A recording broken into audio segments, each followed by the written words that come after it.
This is a story that haunts me daily. This happened in 1992, and I had just graduated high school and was working in a warehouse. I kinda enjoyed it and settled thinking that I would probably retire here. Yup, I had zero ambition. I was a sad, lazy, cringe-inducing shitbag. And then, a new guy started. It's a warehouse with a high turnover, so nothing unusual about new guys. But everyone asked if we were related because we looked alike. He was probably late 30s, early 40s, and I was 18 at that time, and he was fatter.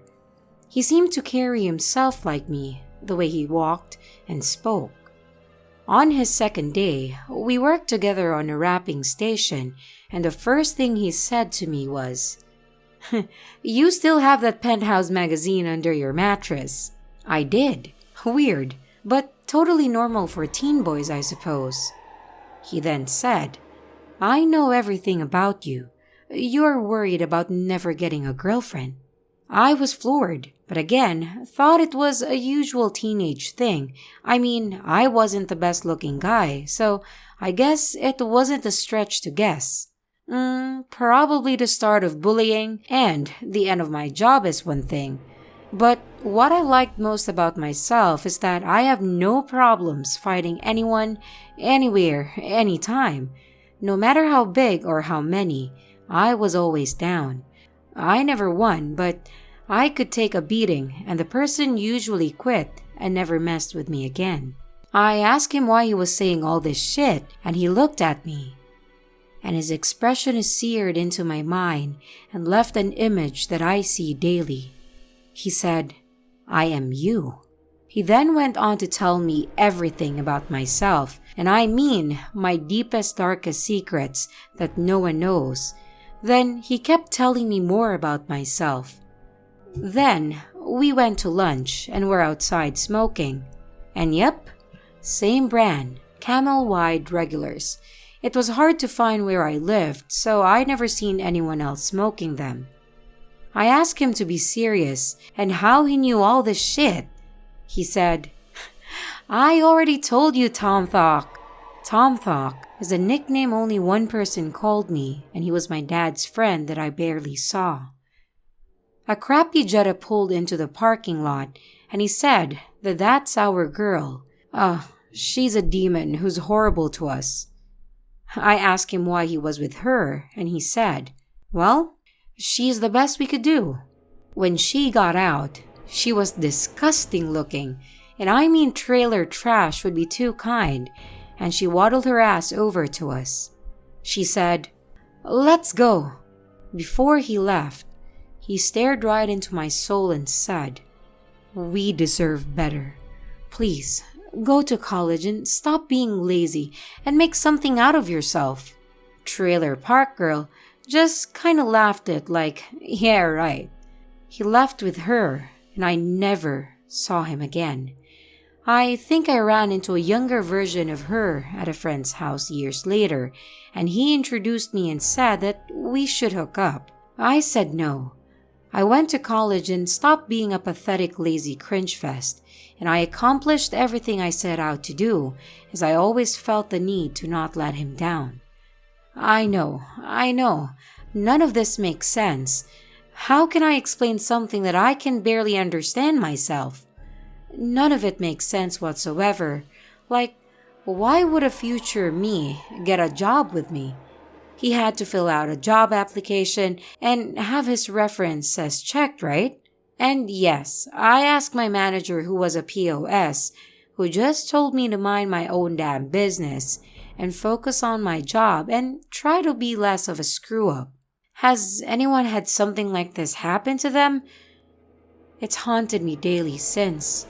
I'm 48 and I have not seen any time travel machines.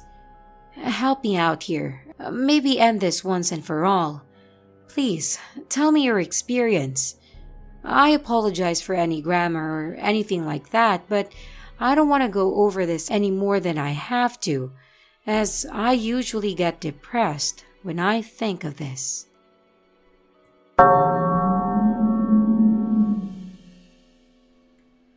This happened to me several days ago, and I'm still unsure what to think about it.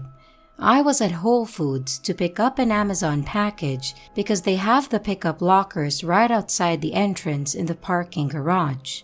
I walk up to the lockers, and there's this guy standing right in front of the lockers, just staring straight ahead. He doesn't acknowledge me, so I ask him if he needs help. Nothing. Doesn't even seem like he heard me. Just keeps staring ahead, not blinking or moving. So I go inside the store to get an employee so they can maybe call for medical or police help, and also so I can safely get my package. While talking with an employee, another shopper overheard me and said, "Oh, I'm glad you said something, 'cause I saw him when I came in and thought it was creepy, and that was about 20 minutes ago." The employee comes out with me and asks the man to leave, but he just keeps staring. I get my package and get in my car, which is parked right in front so I can still see him. I see the employee go back inside, probably to call the police. I look down for maybe 5 seconds to start my car, look back up, and he's gone. I see the employee come back out looking confused. He starts walking around the parking garage to see where the guy went, but he can't find him. There's nowhere he could have gone in the few seconds that I was looking away. There was only a few other cars in the garage, and none of them were occupied. I don't know what to make out of it, but my friend suggested that he was on drugs, but he didn't seem like it. Clean clothes, fit and healthy looking, no cracked out eyes or anything. But still, it wouldn't explain how he just disappeared. Was this a glitch?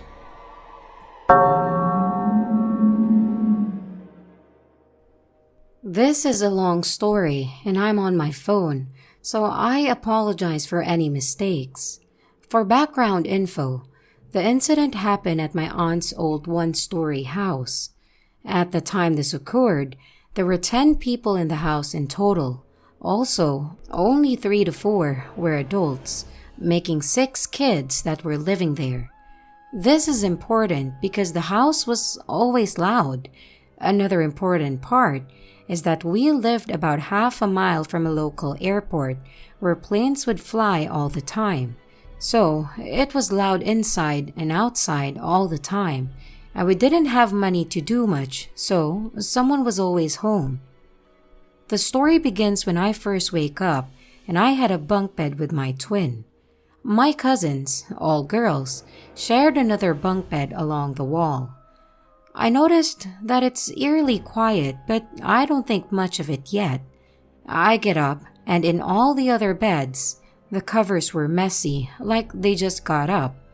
No one was in the room, and I thought they had just gotten up to go play and eat breakfast.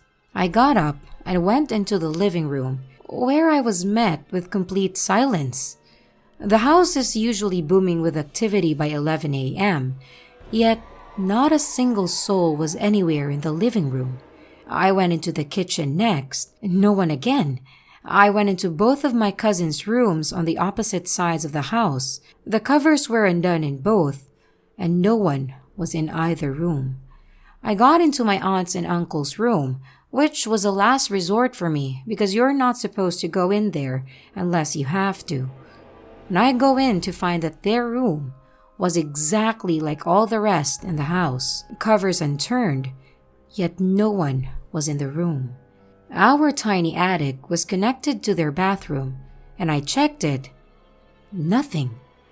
My first conclusion was that they all went out to eat without me, for the first time in our entire lives without me. So I was crushed. I went into the garage expecting to find cars gone, or at least one of us out there. And I got out, and everyone's car is there. Not only that, but I had stepped outside and had expected to hear something, planes, cars, people, and etc. All I heard was still this deafening silence that was so alien to me. Half a mile from an airport, I should have heard something. It was like I was the last person on Earth. silent. Not only that, but I also didn't see anyone at the airport either. The reality was, I couldn't find my family, and I was absolutely terrified now. At this point, I lost it. I sat on a bench and just cried. I pinched myself repeatedly, hoping to end whatever was going on, but it didn't work. I ended up just sobbing on the bench and watching the clock, hoping that this would end somehow and I would have my family back. 20 minutes passes, then 1 hour, then an hour and a half, then 2 hours on the bench, then 3 hours. But then out of nowhere, my dad just walks into the kitchen, and I saw it from the bench. The door was glass, so you could see through it. I jumped up and ran into the kitchen and hugged him as tight as I could. I asked him, "Where were you?" And he just said, "I've been here. What are you talking about?" My jaw hit the floor. Then I noticed my cousins come out of our room that we shared, and my aunt comes into the kitchen from her room. People suddenly materialized, and I was shocked, but I was just as excited to have my family back. Life went on from that point, and there was no waking up or anything like that. So, please, let me know what your thoughts are.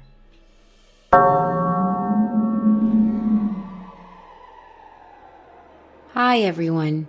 Let me preface this by saying that there has always been creepy shit happening around me, and I have several stories of my dad's old house, which myself and my siblings all agree is haunted as fuck. I also had my dead best friend visit me twice, which was really nice. So this evening, my partner, 42 and male, and I, 30 and female, were upstairs sorting laundry when his daughter, 17, called us downstairs as dinner was ready.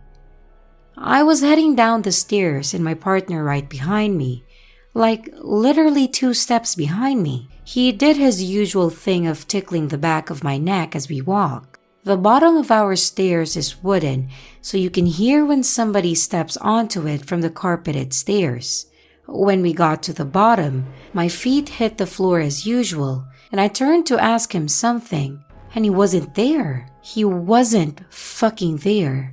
I totally froze for a second and looked up the stairs, and there he was, on the top step, pale and shaking.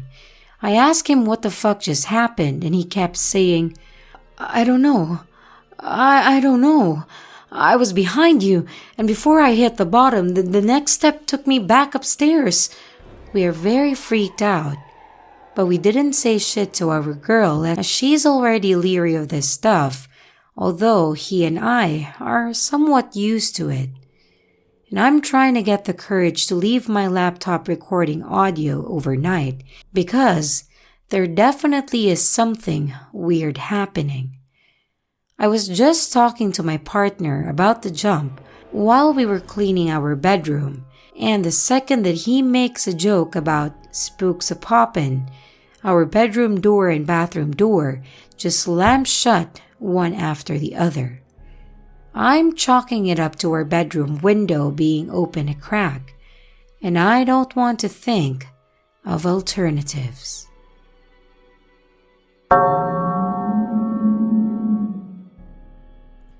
Just to give you guys some context, I was in my bedroom, on my bed, watching a movie on my tablet and eating a Toblerone bar. As I had already eaten half of it, I felt I needed something to drink. I went to the kitchen, grabbed myself a glass of milk, and headed back to my bedroom to continue the paused movie. As I was laying back in bed, kind of half sitting, half laying down, and I remember this as clear as water, I placed the glass of milk on the little table by my bed and grabbed the chocolate bar to break a few more pieces before the movie, never looking away from what I was doing. 2 pieces slipped between my fingers and fell to the floor. I saw them hit the floor. Then they split into different directions, one under the bed and the other under the table. Since I have a dog, and vets warn us that chocolate is like poison to dogs, I immediately jumped out of my bed to get the chocolate before my dog did, although he wasn't with me then.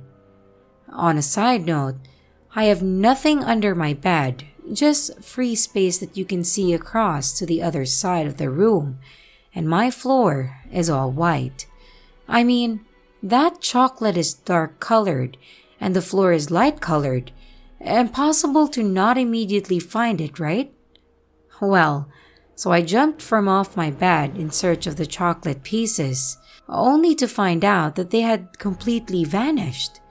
I grabbed my phone to use as a flashlight, even though it was just around 2 p.m., and the blinds were fully open, and it was a beautiful sunny day outside. I swung it around the floor for 5 minutes, hoping that the extra light would help, only to come up empty-handed. I told my mom what had happened, and she helped me move the furniture in my bedroom because she was also afraid that my dog would eat the chocolate. So we were at it for a good 25 or 30 minutes, and my mom even asked me if this was some sort of prank, and I swear it wasn't. But the chocolate was never found, until we eventually gave up. This happened about 2 to 3 years ago, and from time to time, I will go look around for the chocolate and remember about that half hour when all I could think was, "How is this possible?" Or, "No way." Since then, I have moved the bed around the room a few times. I get bored fast of a room's layout, but I have never glimpsed the vanished chocolate ever again.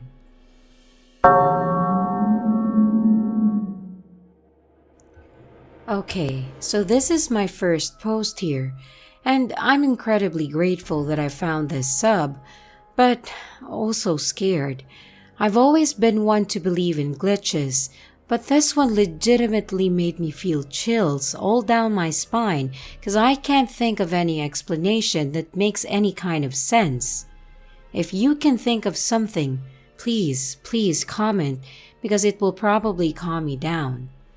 This happened around an hour ago, so I'm still pretty shaken.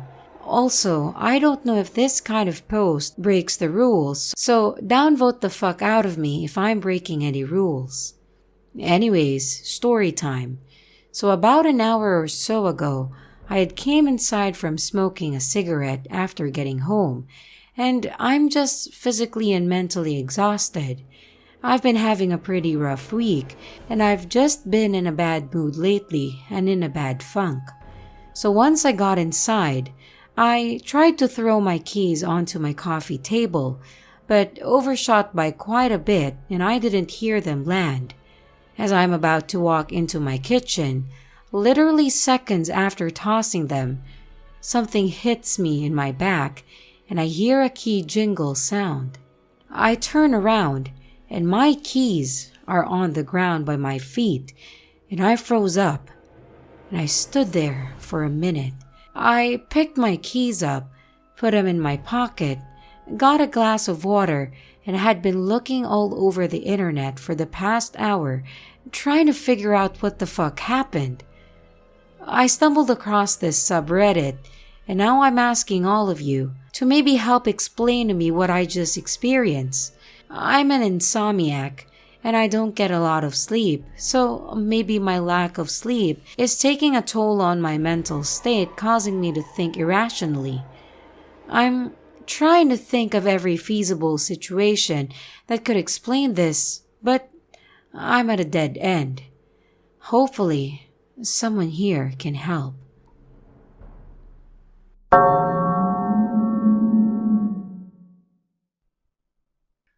I'm typing this on a throwaway or second account because as much as I need to pour all these thoughts out, I'm embarrassed by how out there this all might seem.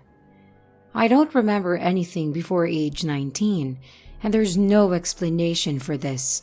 I see a neurologist for my epilepsy, but I have no history of concusssion, head trauma, anything that would explain such memory loss. I haven't even had a seizure in years.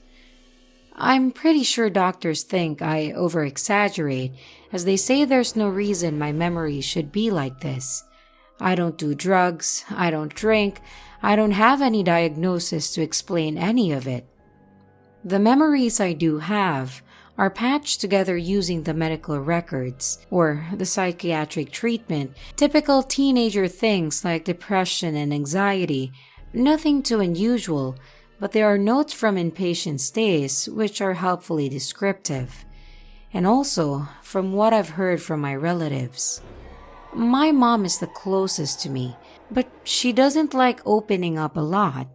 I've asked her about my past or about my medical records, and she quickly becomes uncomfortable and upset.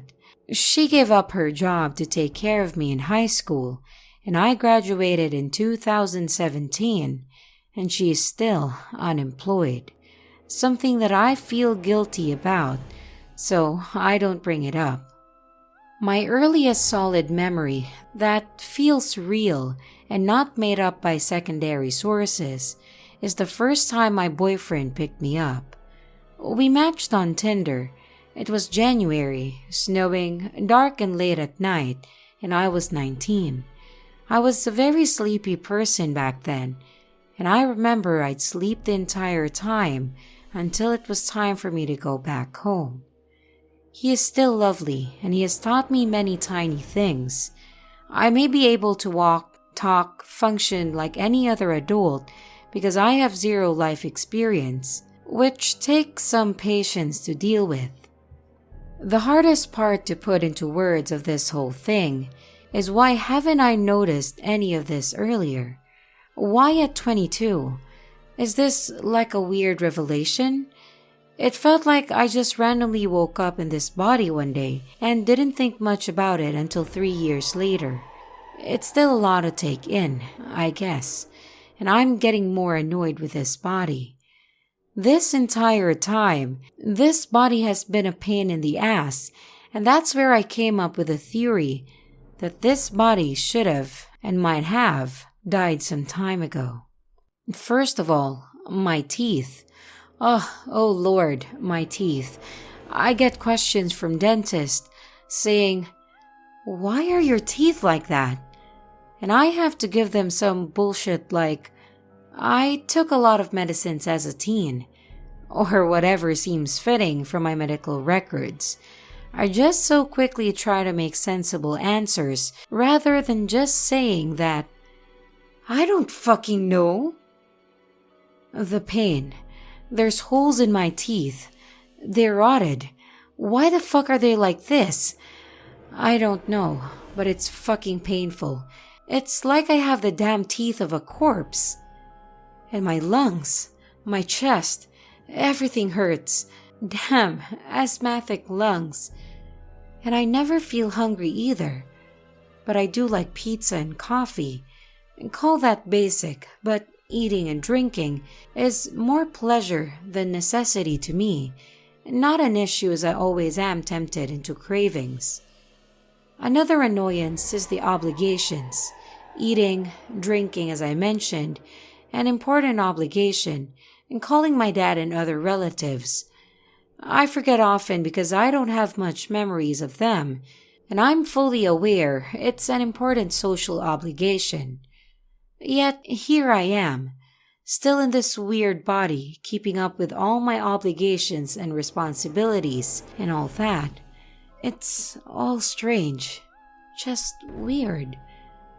I'm happy I got it all out, as incoherent as this may seem, but reading some of the posts in the sub showed me that I'm not alone in this sort of experience.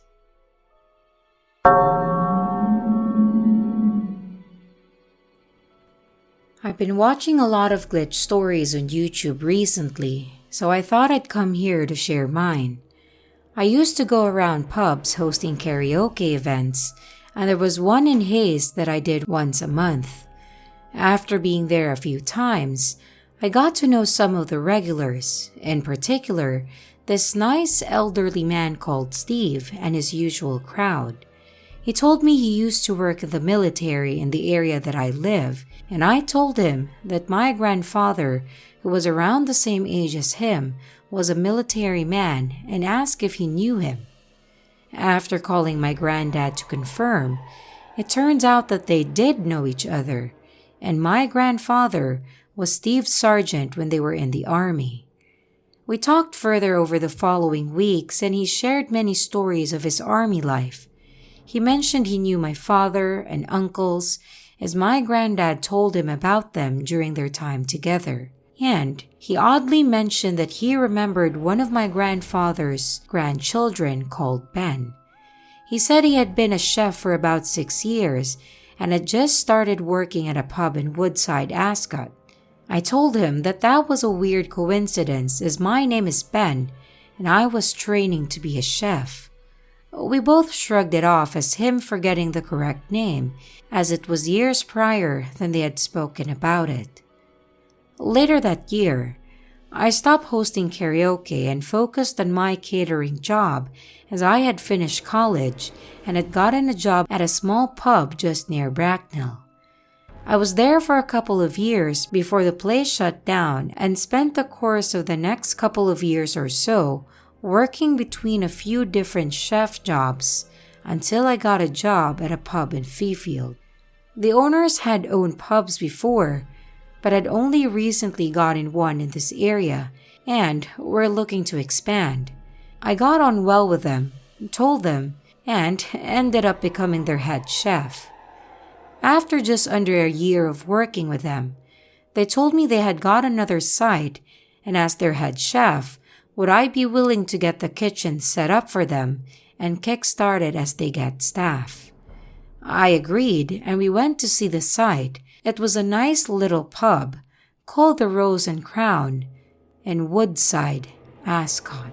It was only when we got another chef in and they started asking me about myself that I clocked it. I had been a chef for 6 years at this point and was now working in a pub in Woodside, Ascot, just like Steve had said.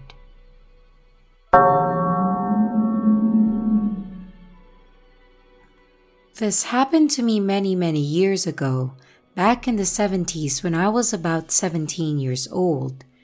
A friend of mine who was married set me up with a man who was a friend of her husband's.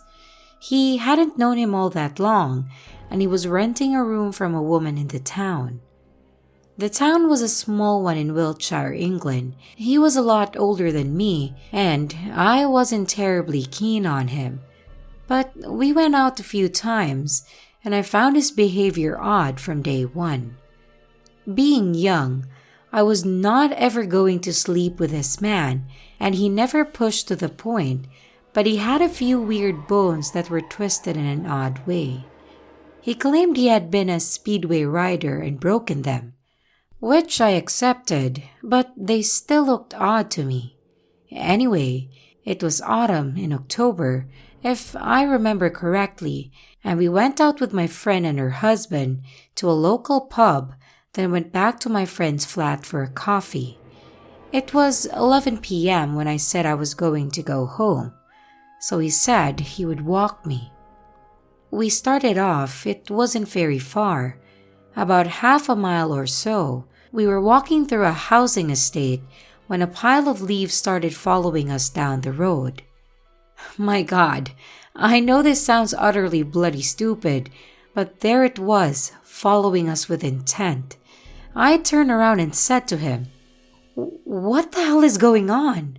He then started to cry, saying, "Oh no, they found me, they found me," and was getting hysterical. I was not very happy myself. I picked up the bundle of leaves and threw them over a hedge, got really angry, and told him that I was going.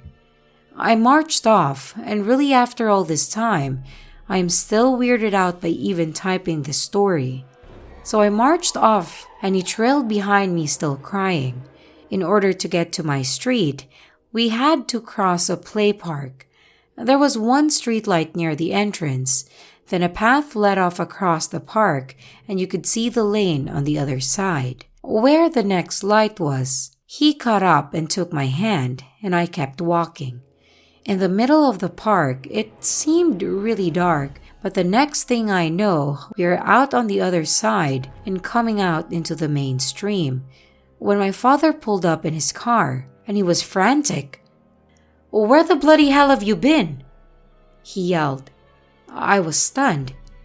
"What do you mean?" "It's 3 o'clock in the bloody morning. I've been looking for you for hours." He had been to my friend's house at midnight when I hadn't come home, and she told him that I had left at 11, and the walk home shouldn't have taken more than 25 minutes at most. But there it was, 3 a.m., and I had lost at least 3 hours, even including the leaves incident. The next day I told him that I didn't want to see him anymore. He was upset, but I was in trouble with the parents, and he was just too bloody weird. There were a lot of other things about him that didn't add for me for a man of his age. Plus, he refused to tell me anything about what happened the night before. After that, he just vanished. My friend's husband made inquiries to this landlady, and she said that he just left in the night, put the rent on the table. I was never heard from again. So that's my glitch story. No idea what happened to me or him, and I don't think I really want to know either. It sounds like pure bullshit, I know, but it happened whether you believe it or not, and it makes no odds really. There were a few after effects. I had really weird dreams for a while and had some mood issues. But that could have been just me being 17.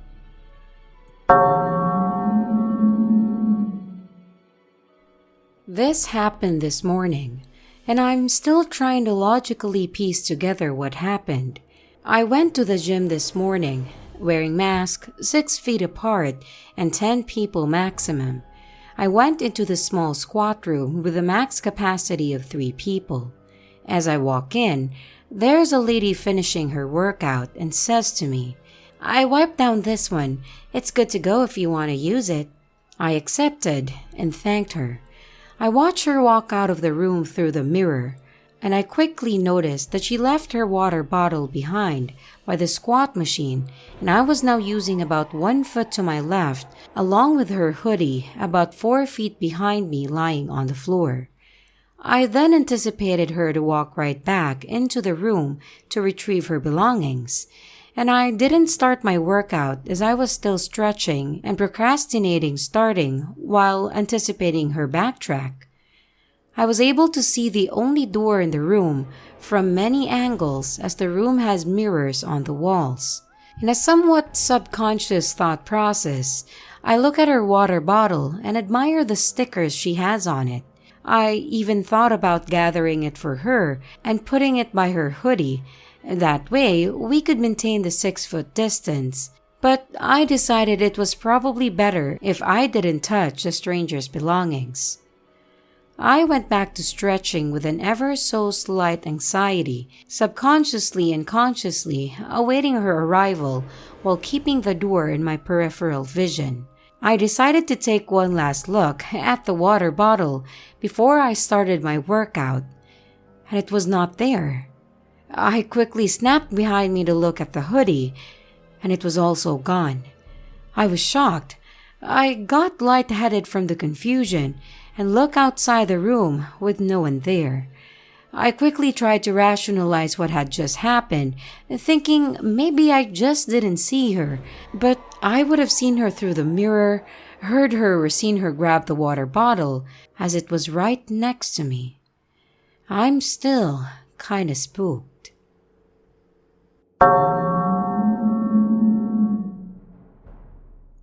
I'm so glad I found this forum because I recently had a strange experience that I can't really explain, and I have had nowhere to talk about it and no one to talk about it with until now. I hope I can explain it well enough, and this is also my first Reddit post, so I hope it's acceptable for you all. Here goes. My birthday is the 6th of October, and this last one was quite uneventful with one exception.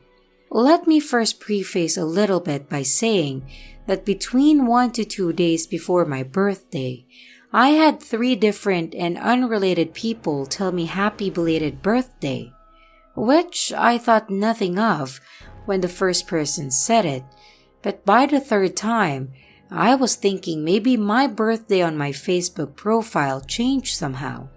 So I checked, and it wasn't. It was set to show my correct birthday. Fast forward to the night of the 4th, and my partner, after a long commute, got home from work at 7 p.m. and started complaining about a match with his favorite soccer team. They are usually a very excellent team and win majority of their matches. He was enthusiastically telling me that they had lost against a team that was known to be not so stellar. He told me the score was 7-2, which he repeated several times throughout the night in disbelief. When this conversation happened, I was sitting in the chair at our dining table and he was sitting on our 2-seater lounge about 2 meters away from me. Fast forward again to the next day, the 5th, and it was about 5 p.m., and my partner had just gotten off work and sent me a screenshot of a score message saying that he was so upset that his favorite football team lost 7-2. I told him, "Don't you remember we had this conversation last night? They lost 7-2 because of blah blah blah," and I told him all the other reasons. And he said, "What conversation? I have no idea what you're talking about." Needless to say, I was confused at this point and thought he was acting strangely. What was he talking about? We absolutely 100% had the conversation, and there was zero doubt in my mind. I was there in person and it happened. It wasn't a dream. So I pushed further and described what I remembered. He said, "What are you on about? That didn't happen, and there was no way we talked about it last night.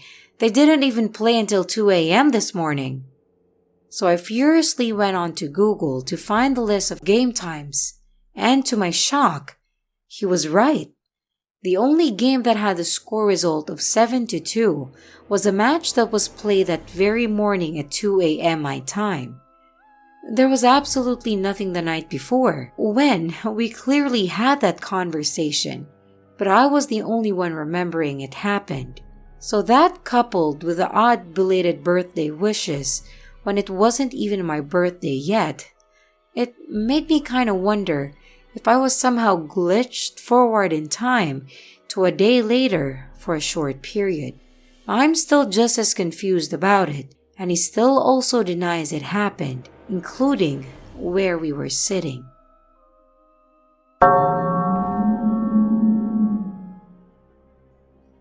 I love this sub, so I thought I'd share some stories that you might find interesting. It's an inside joke with my family that someone up there has many wires mixed up because I always have weird coincidences or unexplainable things happen. I also get those dreams that come true later too. These are stories of other people experiencing weird things that involved me but were not caused by me. So, I hope you enjoy. First, a woman who frequented my dad's workplace convinced him that she knew me and sponsored me in a little league. I've never played Little League, but I did volunteer at some games with my after-school club doing arts or snacks. The next time she came around, they chatted, and my dad mentioned that I never played sports. She was adamant that she sponsored me, and the next time she came in, she showed him a photo of a team flag with my name stitched in. I have a somewhat unique name. Probably less than 10 people had ever had my first and last name combo, and my dad thought she was weird and gave her business to his colleague. A second one, an old friend I hadn't spoken to since high school, texted me out of the blue saying that she had a crazy dream that I was in a car accident. I was commuting during rush hour and a truck switched into my lane without looking, pushing me into the median.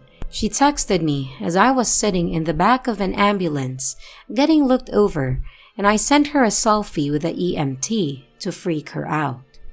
And the last one, I used to live next door to my cousin when we were in high school. It was a duplex situation with stairs splitting the building into a left and right side, so our front doors faced each other. I would often go over to escape chores at home or to just hang out. I'd text my cousin, "Hey, come open the door," followed by knocking an obnoxious tune, and he'd come let me in. One night I was up late watching a movie in my living room. I get a knock at the door and open it to see my cousin standing outside looking rather tired and annoyed.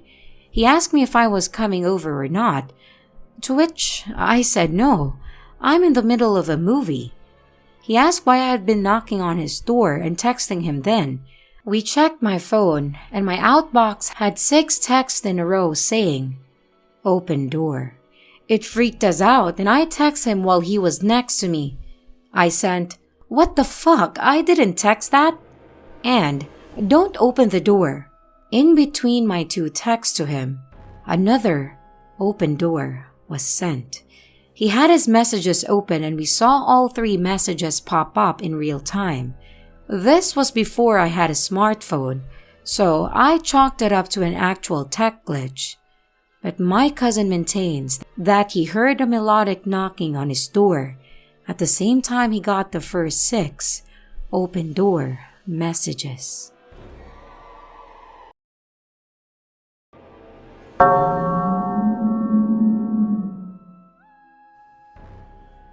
So this is a story from when I was in senior high school, and just a note, no alcohol or drugs were involved. Here is the backstory as to why we were there and what was going on. So there's this road surrounded by forest nearby where I grew up. It had legends of being haunted due to it being a place where many witches used to live and many scary stories from people who went there. Naturally, me and my friends, 5 of us, wanted to go see if this was true. So one night, we all pile in the car around midnight and pull up the maps on how to get there. Our plan is to drive down past it, turn around, and park in the haunted area. It's not illegal to park there, so we wanted to make sure we could just leave if we have to. My friend who was driving decided instead to park sideways on the road so the lights were shining into the forest. He turned on the high beams and then almost right away, the lights went out without anyone moving and the car shut off. We were starting to think that maybe it wasn't just tall tales. So he turned the car back on again, but the lights were very, very dim still. And he turned the car so it was straight on the side of the road. I was sitting in the back by the window, and I for sure saw the scariest thing that I have ever seen. It was like a woman who was like a zombie, almost, but she was floating around and not walking, kind of like how the Death Eaters move around in Harry Potter. So naturally I screamed, and I said, "Drive! Drive!" and explained to them as we got to the intersection what I saw. Against my judgment for sure, we turned around and went back in because I was the only one who saw it. Quite a few other things happened and made everyone sure that I wasn't making stuff up. Now, I can wrap my head around the things we saw up until this point, but this is when I no longer can. Then all of us saw headlights speeding at us from the way that we came in. A massive white truck passed us, going quite fast, and then it evaporated. All of us saw it. It was just gone. It wasn't that it just went out of sight because the road is straight and flat. Now, everyone is ready to leave, so we pull the maps back up and start heading home. We drive for 1 or 2 minutes, and Google Maps says recalculating and says to turn around. Thinking we missed a turn, we did, but it brought us right back to the road that we had left. It did this 3 more times, and we gave up trying to use it, and we just kept driving away from it until someone recognized how to get home. I'm not sure if the truck was a ghost or a glitch, but the maps thing had to have been something calling us back.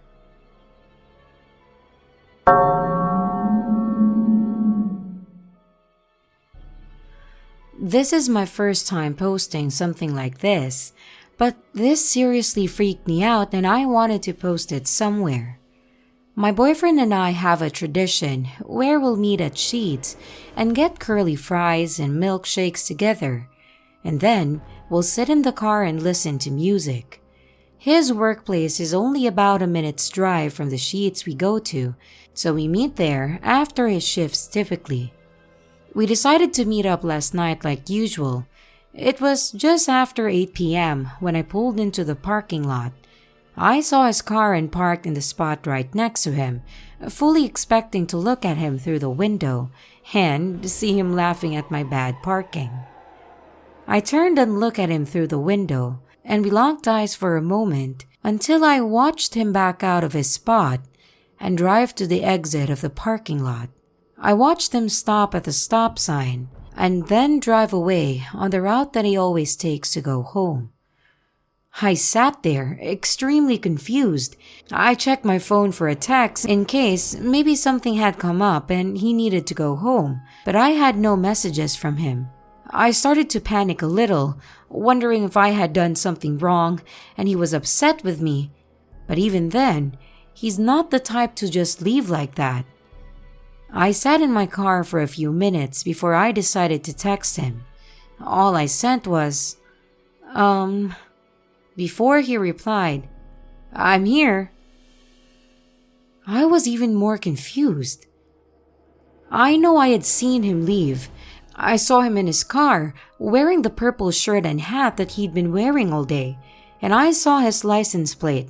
It's a 4-letter word, so it's easy to memorize. I know I could have seen him. I watched him leave the area and start going home, so there was no way he could have pulled back into the parking lot without me seeing. He told me to meet him inside, and sure enough, there he was at the door, heading into the building. I was pretty startled, and I still am, because I know for the fact that I watched him look at me through the window and then leave. I told him what happened, and we both just laughed it off, but I can't help but keep feeling weird about it. I can't imagine how someone else could look exactly like my boyfriend and have the same car and license plate. I don't know what happened, and I'm a bit worried that I hallucinated it or something. But yeah, that was my glitch.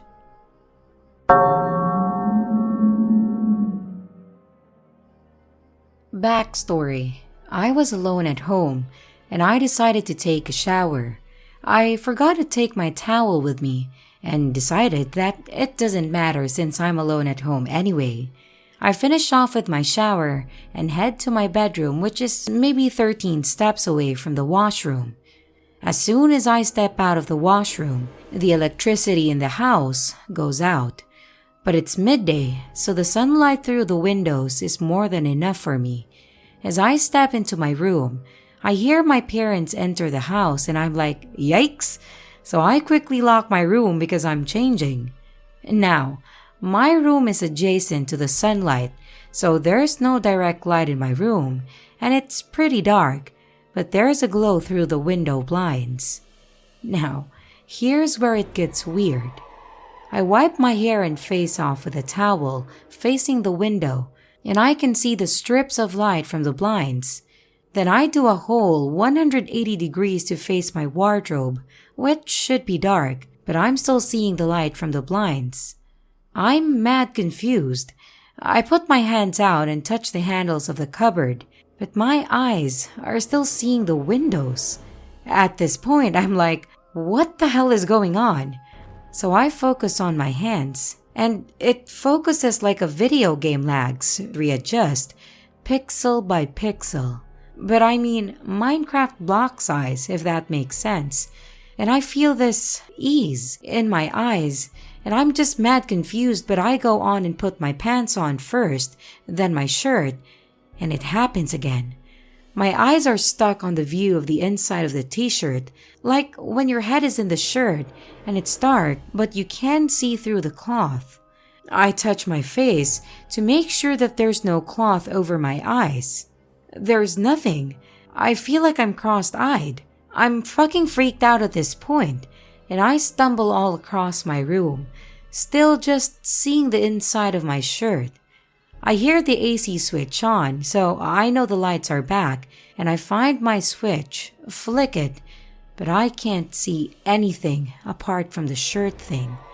I unlock my room and call for my mom, blinking like a madman, and the second she appears in my hallway, my vision slides and it's okay again, and I can see everything perfectly, and my eyes feel normal again. I don't know what the hell that was. And I don't know if this could be a symptom of some vision-related medical issue. Should I go to the doctor about this? I literally felt like a video game being played with shitty Wi-Fi.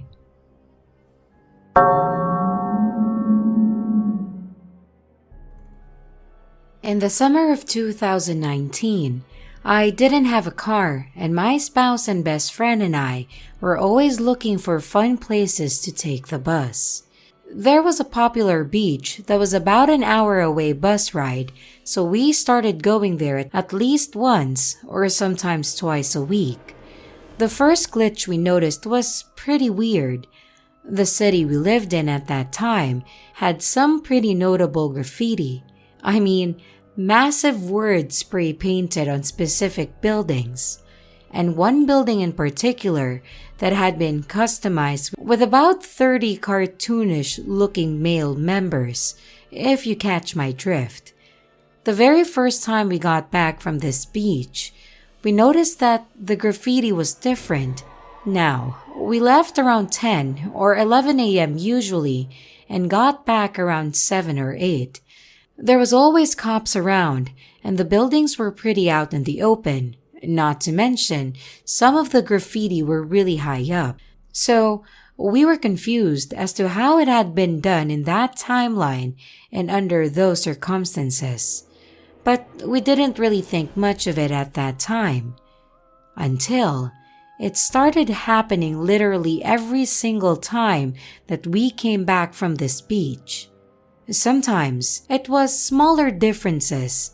Other times it was major ones, like a massive art piece being covered up by something completely different. This never happened any other time and was actually pretty cool, if not also freaky. The next two are probably going to make me sound crazy, but this is just my experience, and I've tried wrapping my hand around it, and I just can't. My friend used to sleep at our place when we got back and then take the train home the next day. We got back one night and my spouse went to sleep while my friend and I stayed up talking. My cat, who was about 3 years old at that time, walked into the room, and she was a kitten again. She had literally shrunk size and looked completely different. We were so shocked and confused, but it felt so unreal. We pulled up photos of her from that week and compared them to her kitten photos, and we just couldn't figure it out.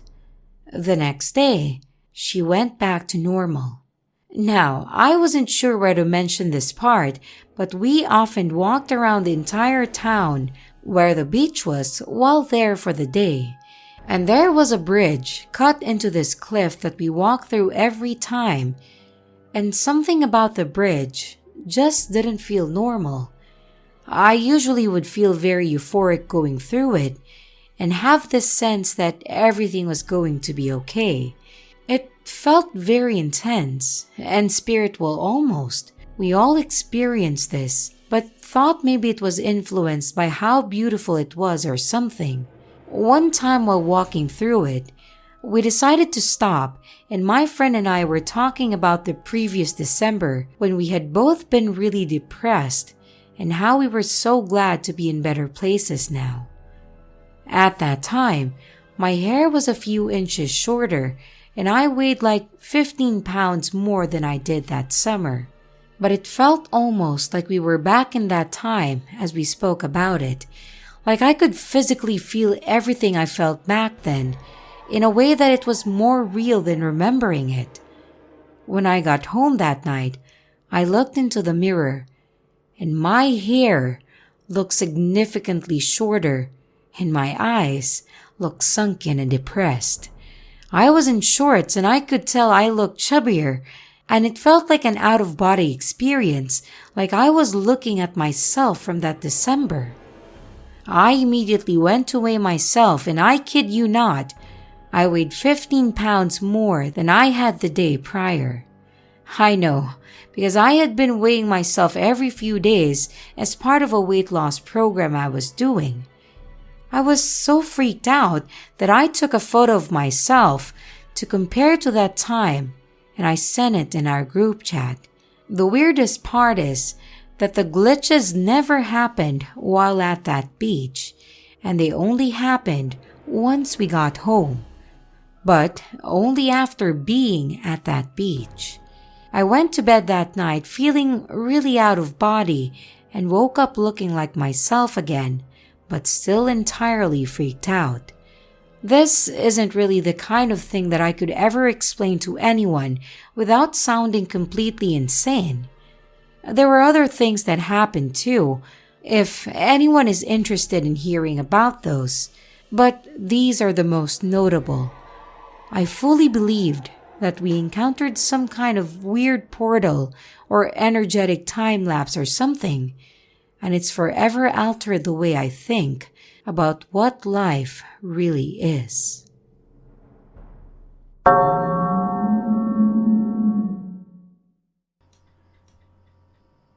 Yo guys, first of all, I'm no native speaker, so sorry if anything is worded weird.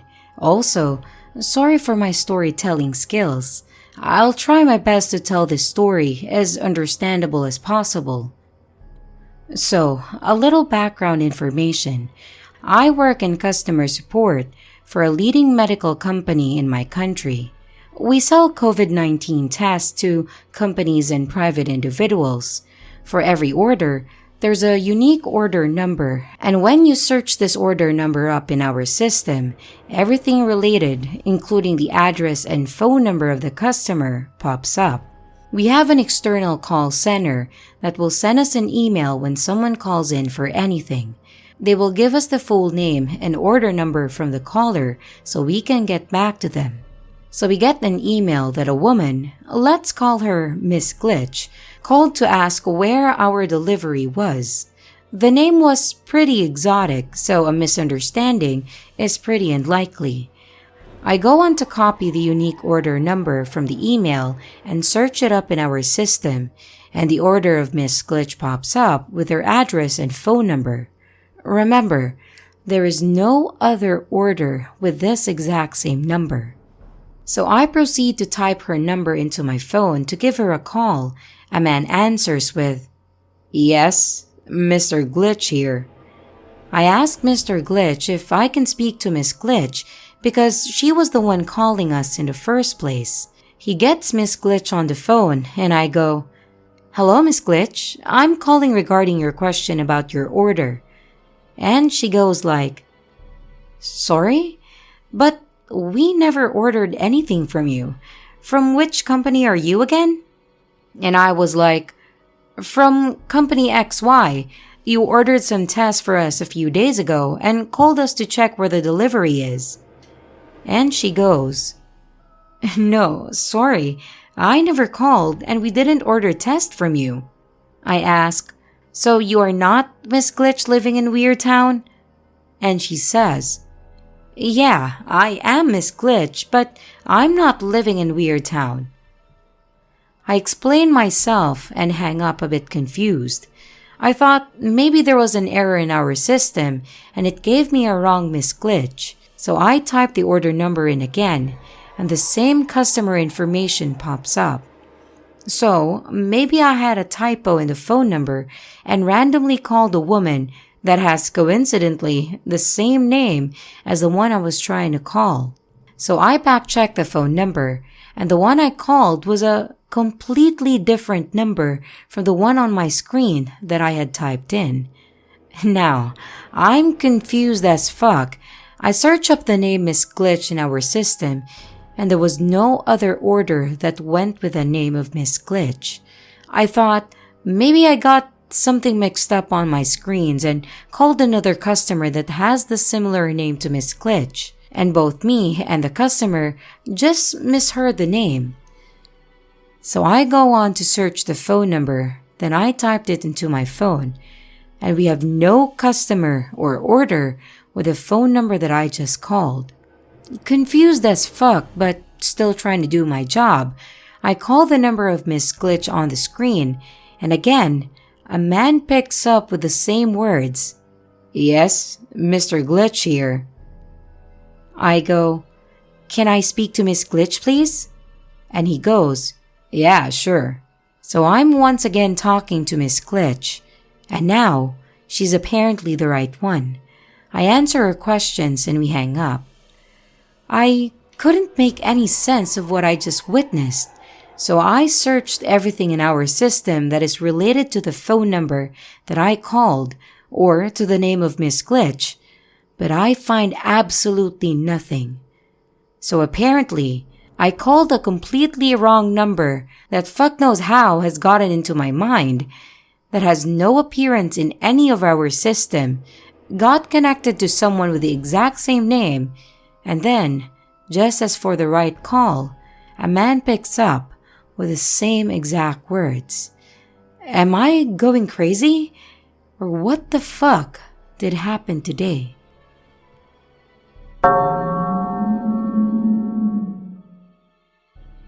So I'm a snorer, and it drives my wife crazy because she's a light sleeper. She will often move to the guest bedroom in the middle of the night. I also have a habit of falling asleep on our couch if we are watching TV late, and she will usually turn off the TV and head to bed before me, just letting me sleep on the couch. And I'll usually wake up around 1 or 2 a.m. and sleepily head to the bed. One night, a few months ago, we were watching TV downstairs and I had grabbed a pillow from our bed. The couch pillows aren't particularly comfortable, and I drifted off and woke up alone in the dark with the TV off a little after 2 a.m. When I got upstairs, I crawled into bed next to my wife, who rolled over as I pulled back the covers on my side. But I realized my pillow was still downstairs on the couch. Instead of going back downstairs, I decided to get one from the guest bedroom. It was dark, but I knew my way around and felt my way to get a pillow. When I yanked it off the bed, I heard a, "Hey!" And there was my wife, with her earplugs in that she often wore because of my snoring. But she was also in our bed seconds earlier. I was in shock and stood there to let my eyes adjust. And sure enough, she was there looking up at me with an annoyed, sleepy face. I dropped the pillow and walked back to our bedroom. And there she was, curled up sleeping. Utterly confused and freaking out a little, I went back to the guest bedroom, and there was nobody there. I wonder now if I were half asleep or something. I have no explanation. And now, whenever I go upstairs late if I fall asleep on the couch, I always have this sense of dread and always check the guest bedroom before going to bed. And it's never happened since.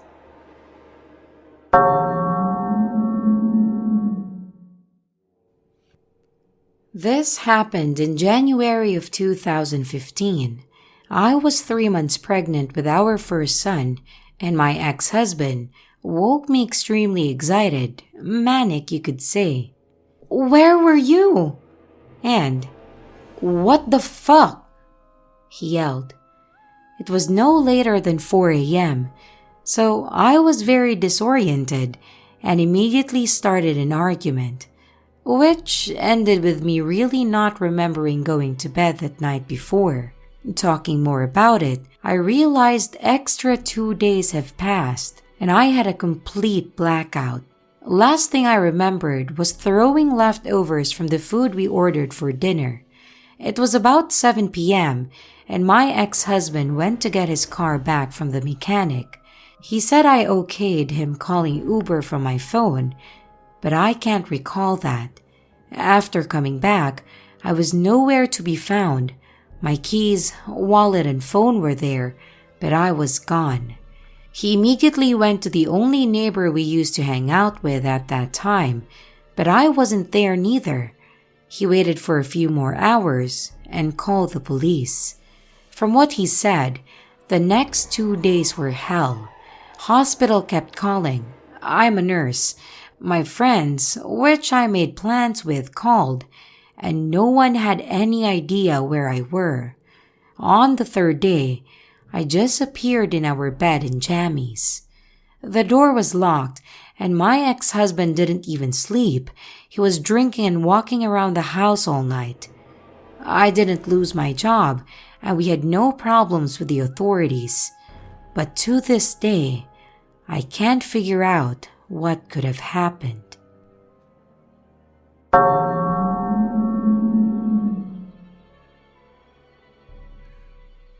I have experienced what I would consider small glitches before in my life.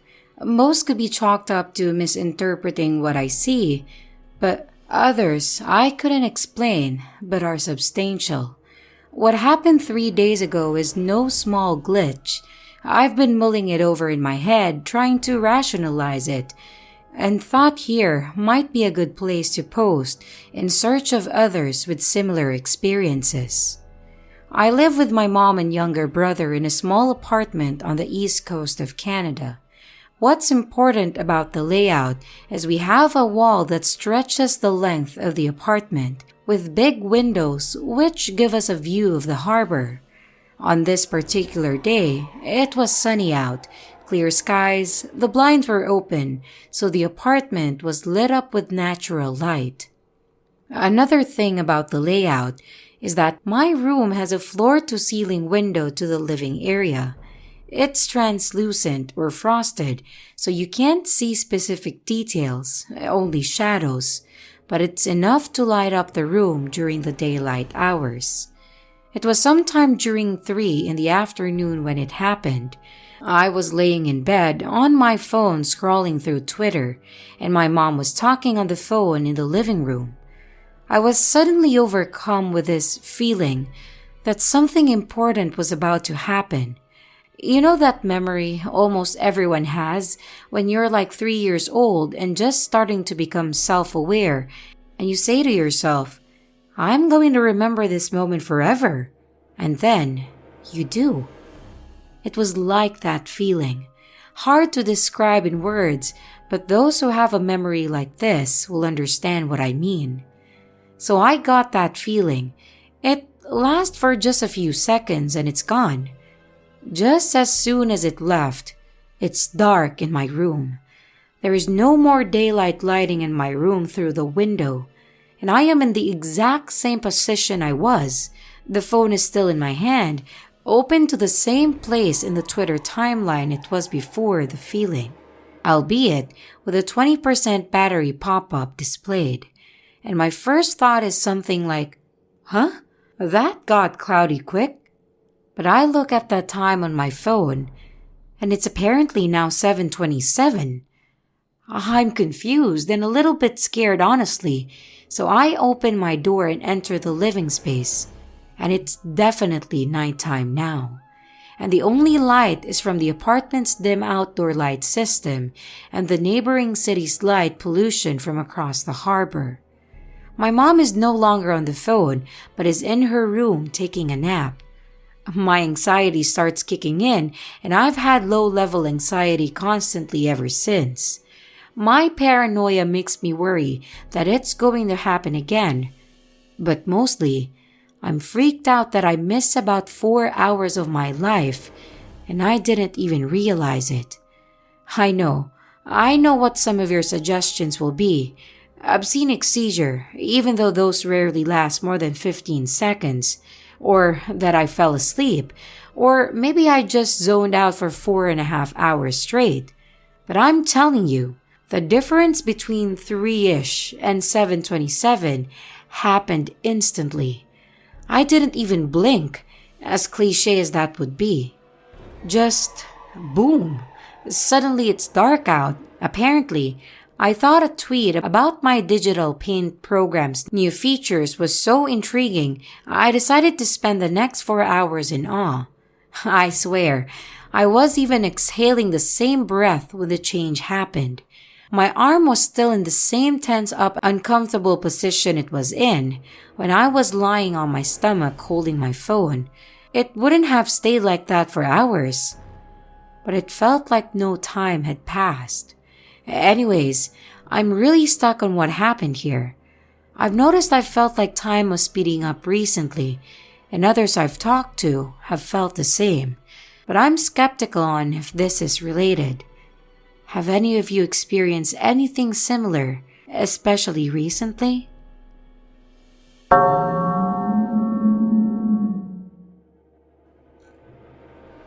Several years ago, I attended a beer tasting event with a few friends. Another friend, Lacey, was going to tag along but opted out at the last minute because she's not a beer drinker. She prefers vodka. This tidbit will come in handy later in the story. An hour or so into the event, not enough drinks into the day to be drunk, I ran into a friend of Lacey's named Julie. The friends I was with greeted Julie as well. They had met her before too, but only in passing. And then they stepped a few feet away to let Julie and me chat for a bit.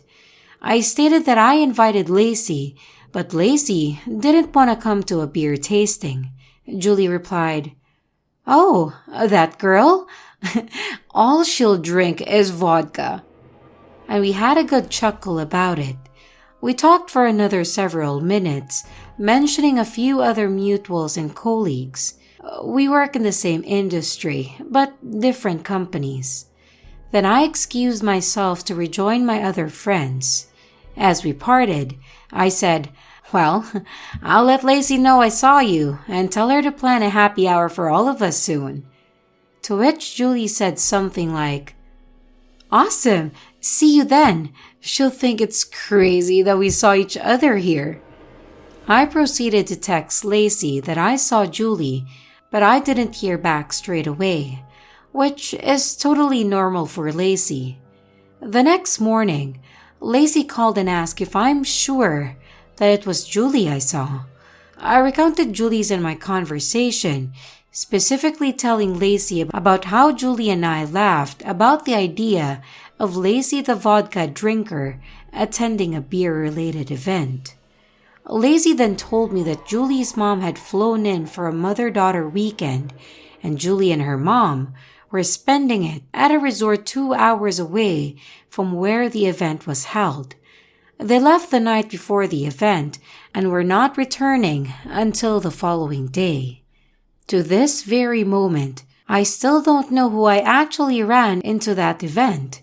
Every time that I have seen real Julie since that glitchy day, we laugh about how I must have been in the Twilight Zone the day that I talk to Glitch Julie.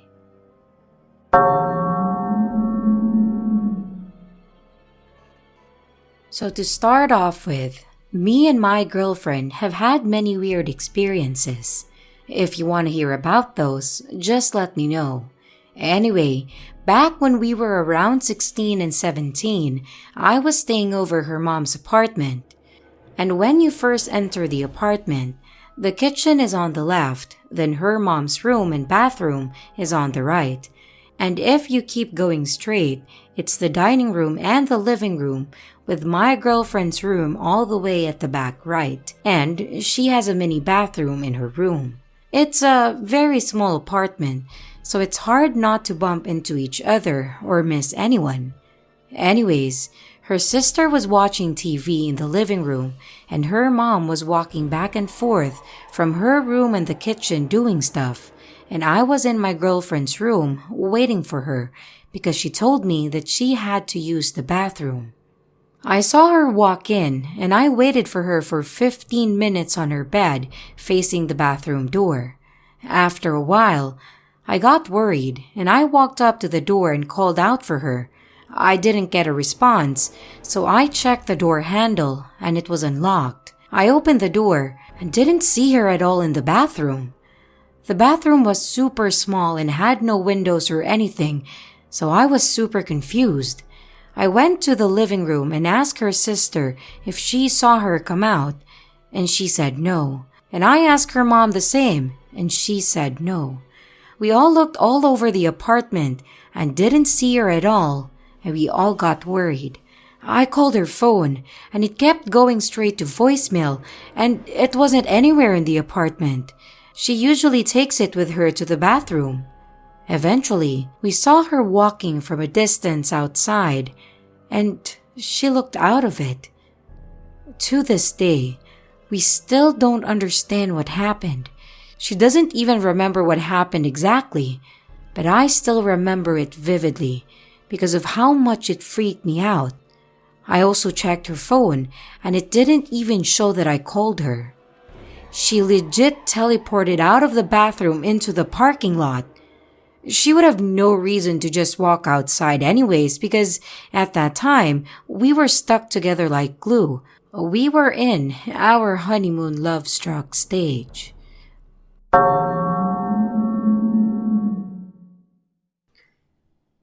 When I was a teenager, living in Vienna in the small country Austria, I excessively played The Sims. I created all kinds of families there with all kinds of crazy stories. Most of them were unrelated to anyone that I knew, just straight out of my imagination. As the game got developed to The Sims 4, the details got very much on point when it came to creating your Sims. I was always very hesitant to create myself or anyone that I knew because I would feel bad of anyone dying in the game, as they would portray my real-life people. I also didn't want to put anything out there, if you know what I mean, like attract anything bad. With The Sims 4 though, I decided to create myself with a different last name though, matching my Sim's husband's last name. The husband was of color, as my celeb crush was 50 Cent. I was 17 by the way. He was wearing a black tank top, camouflage pants, trainers, and a black watch, and they lived a happy life together, had kids, and I made sure that they died peacefully as I did believe in attracting situation. I met my boyfriend 2 years ago after I moved to London. We are in a very happy relationship. One day, we were at a market and it was really hot, so I bought a dress so I can change into something more light, and my boyfriend bought some pants in thin material. He asked if I liked them, and I turned, and it was some camouflage sweatpants. I said yes, and we proceeded to go home to change. We changed our clothes, and my boyfriend asked me if he looked good. I finished dressing up, and I looked at him to check his clothes. And he was wearing a black tank top, the camouflage sweatpants, trainers, and a black watch that I had just bought him as a present some weeks ago. I immediately realized that he looked like my husband in The Sims that I created years ago. I started laughing and told him, "You look like my Sim."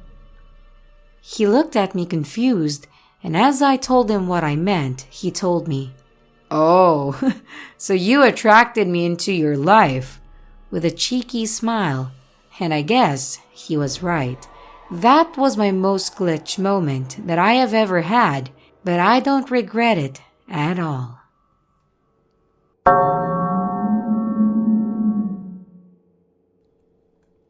Not the most thrilling glitch, but one that I'm still scratching my head about.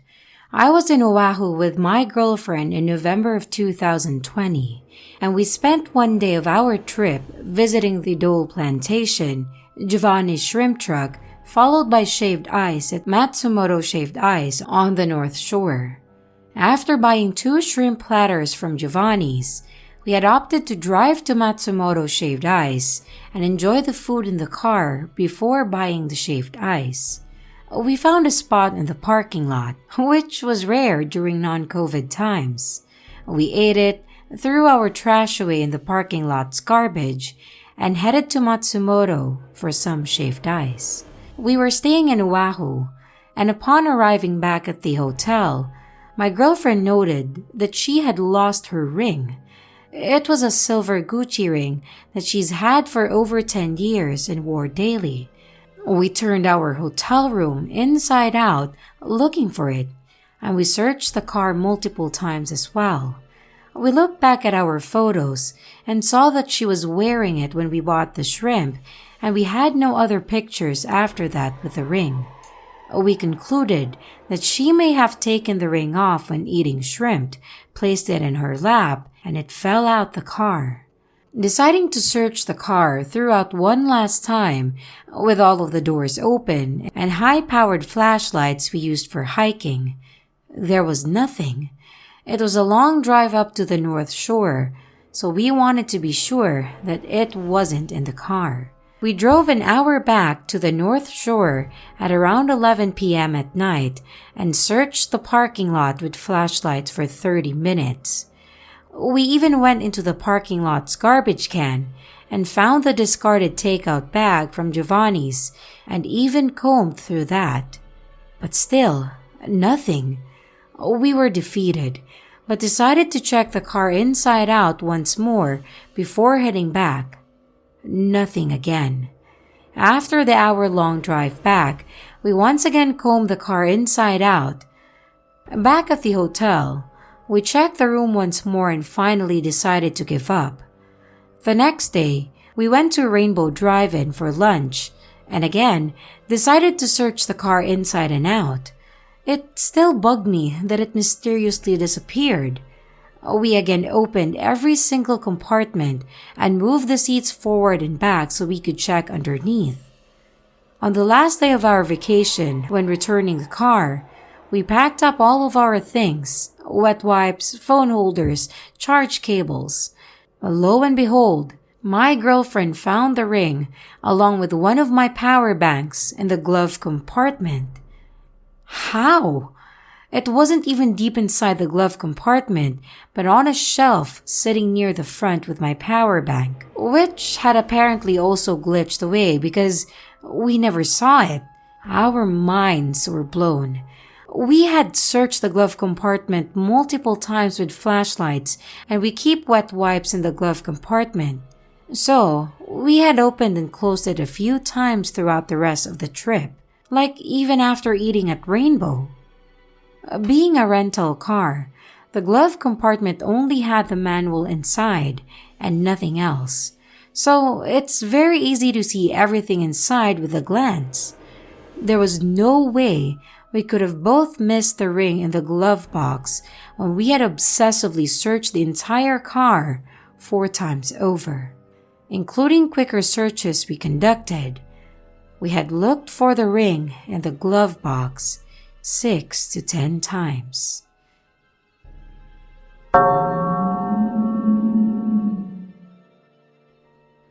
This happened today around 11 a.m., and I've been unable to think of anything else since. A few things that need to be mentioned first. One is that I've had my home under renovations for about 4 months now, and therefore shop at Home Depot. It's a home improvement store in my area, and I do that at least 4 to 5 times a week, and am familiar with most of the employees there, as they are with me. 2 is that I always use self-checkout inside the store and not the garden center or outdoor checkout, which utilizes a human cashier and is not a self-checkout. 3 is that there is a McDonald's located on the route between my house and Home Depot. And Here we go. I go to Home Depot today to purchase plumbing supplies. I get what I need and go to the outside garden center to grab a couple bags of potting mix. I decide to check out in the garden center since I'm already out there. The cashier rings me up and I remove my wallet from my purse to get out the credit card that I want to use. I keep my cards in certain slots. I have multiple credit or debit cards, so that way they are easy to find. However, I can't find the particular Discover card I'm looking for. I fumble around for a moment and apologize to the cashier for taking so long. It's important to note that we are having a conversation about plants while this is happening. I finally resort to pulling all my cards out of the slots they are in. I'm in a small panic by now, and eventually find the card. I swipe it and put it back in the wallet with a receipt and make a mental note to reorganize my wallet when I get home, as all the cards are now out of their slots and jumbled together. A mess. I toss the wallet back in my rather large purse and walk out. Purse is in the child's seat in front of the buggy. I walk to my car, and as I'm unloading my bags into the trunk, 4 men, who are part of a larger group of workers and are always hanging out in the parking lot of Home Depot and Lowe's looking for work, approach me, asking if I need help. I tell them no quite sternly, as they have become quite pushy in the past and finish unloading my bags. I close the trunk, get in the car with my purse, and leave. I decide on the way home to stop for a shake at McDonald's. I go through the drive-thru and order. I pull up to the window to pay and go into panic mode, level 10, as my wallet is not in my purse. I use an emergency $20 that I keep in the visor to pay and pull over to the parking lot to get out and check the entire car. Nothing. I speed off back to Home Depot. I first go to the garden center to ask the cashier if she found a wallet. Because we were already familiar and we had a decent conversation when I was there 10 minutes before, she remembers me. She not only tells me that she doesn't have the wallet, but she tells me that she remembers me putting it back in my bag after finding the car that I was looking for. I go to the parking lot, thinking maybe I dropped it. I check the empty buggies in the parking lot to see if it fell out of my purse. Nothing. I go inside and ask customer service if anyone turned in a wallet. Still, nothing. I go back to my car and spend 15 minutes calling banks and creditors, canceling all my cards, and I drive home angry and confused. How the hell did my wallet disappear in between me putting it back in my purse after checking out and me getting in my car? I drive home, and at this point, I'm considering that I either dropped it in the parking lot or in the buggy, or that one of the 4 men who approached me grabbed it while the others distracted me. Neither of these seem likely as I had my purse closed. A wallet can't fall out of a zip purse, and it would have been very difficult to sneak up behind me and unzip my purse and grab the wallet and zip the purse closed that quickly and quietly without me taking notice. Those are, however, the only 2 possibilities I can come up with. I get out of the car and grab my bags from the trunk and walk in the house. My wallet is sitting on the kitchen table. What the hell? I must have turned pale as ghost, and I could feel the color drain from my face. How in the absolute hell did my wallet get into my house on the kitchen table? I thought maybe I never had my wallet with me, but I remembered digging in it at the cashier station. If I hadn't had it with me, I wouldn't be able to pay as I would have had my cards with me. And the cashier remembers me fumbling through it, looking for my card, and tossing it back in my bag after finding it. I thought maybe I was mixing my days up, but I had purchased dirt that day, which is why I checked out the garden center, which I never do. I ran every possibility through my mind. I can't explain it. To make everything just that much more inexplicable, when I opened my wallet, the cards were tossed about and not in their respective slots, as I had tossed them about looking for my Discover card when I was checking out. And the damn receipt from Home Depot with the date and stamp from an hour earlier were on it, along with everything else that I purchased earlier that day. No, I did not go home and bring just my wallet inside and put it on the table for no reason and then leave again. I think I would remember that. Also, I would have no reason for doing so. I would have carried my entire purse inside me, and if anything, I would have left that behind, which any woman can tell you, we don't leave without our purses. I wouldn't get far without my keys, which are always inside the purse too. I would have had to pass up McDonald's and then go home and bring just my wallet inside for no reason and then leave again and go back to McDonald's. Which I wouldn't have done as I went on a spur of the moment for a shake, hardly worth leaving home and going back to McDonald's for. I am completely without explanation. This is by a long shot the most bizarre occurrence I have ever experienced.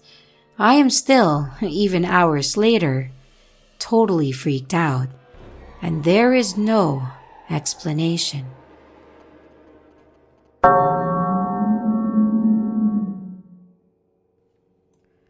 I have had 2 glitches in my life, and this one happened about 5 years ago at an Arby's. So, my girlfriend at that time wanted dinner, and we settled on Arby's.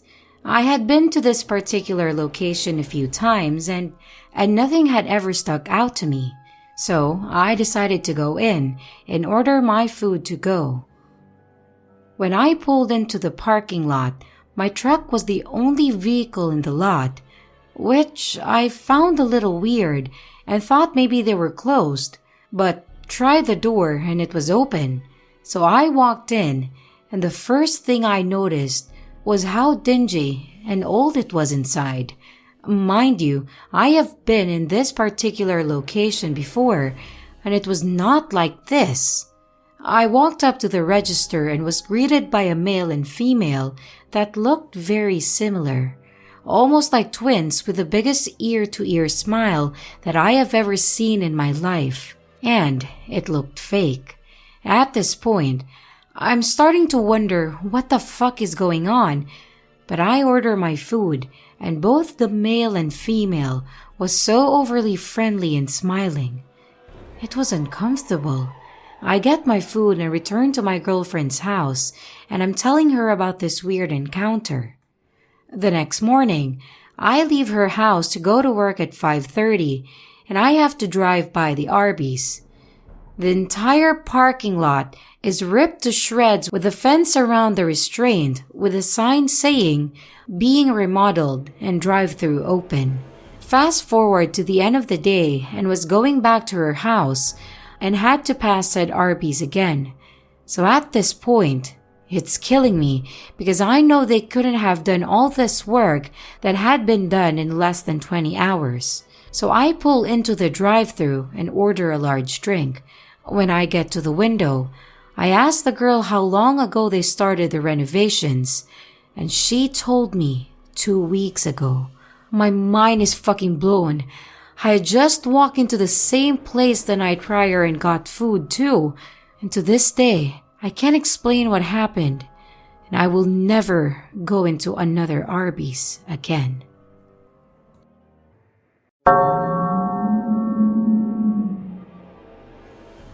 Hi, I'm a long-time glitch in the Matrix lurker, and quite honestly, I don't care for most disappearing or reappearing object phenomenon stories, and usually skip reading those. But I have one of my own that happened over the weekend that I figured I'd share for shits and giggles. I work from home on my laptop, and on Friday afternoon, my internet went out before I could send an urgent email. The attachments were saved on my desktop, and that needed to be sent ahead of a Monday morning meeting. That evening, my family and I headed up north to our cabin, so I packed my laptop and wireless mouse in my computer bag, so I could send out the email sometime over the weekend. We don't get any cell or Wi-Fi signal at our cabin, and the closest town is a good 40 plus minutes away. Luckily, my grandparents lived about 20 minutes from our cabin, so on Saturday, I went over to their house to use their Wi-Fi to send my email. As I walked into the house with my computer bag, I thought to myself, "Shit, I hope I have the charger." Because I figured the computer would be dead by then, and I don't remember packing it. I plug into a docking station at home, so I often forget about needing a charger. And of course, the computer was dead, and I searched my bag for the damn charger, taking everything out from every nook and cranny and putting it back again, and I did this at least 4 to 5 times. The computer bag is a standard backpack with a large main zippered compartment. It has one inside zipper storage area where I keep my mouse, plus a smaller zippered compartment in the front where I found a couple of random cords that plug into monitors or projectors and a couple of random other USB cords. In the main inside zipper part, I did find a separate piece of the charger, which plugs from the charger box port to the wall. But not the bulky charger box port that plugs into the computer, and it's pretty useless without that box piece. I went back to the cabin to see if my son's charger would fit my computer, and it didn't. I then looked again, emptying every freaking bag again, and still no charger. So, defeated, I drove the 40 plus minutes to Walmart and bought a new charger. I drove back to my grandparents, used my new charger to boot my computer, and sent the email. Over the weekend, we ran into some circumstances that forced us to stay at the cabin until Monday night. And being the responsible adult that I am, I went back over to my grandparents' house to join the 11 a.m. meeting that I was hosting. I took out the new charger from the front compartment, plugged in my computer, and went to retrieve my mouse from the inside zipper part of the main compartment, which was already zipped open from the intense searches, plus I had to use that mouse on Saturday. And guess what else I pulled out? The freaking charger. Both the piece that plugs into the box to the wall that I found on Saturday and the bulky box piece that plugs into the computer. The freakiest part is that it was still wrapped up in plastic like it had never been used before, which I know for a fact I have used countless times in the past. There was no way it was in my bag that entire time. When I pulled it out, I started cracking up out of sheer disbelief because there's just no way that it was there all along and wrapped in plastic as if it was never used. I figured the universe had a reason for me to waste a bunch of time on a damn laptop charger. So I'm cool with that. At least I have a backup now in case the original goes missing again. And thank you for reading this post.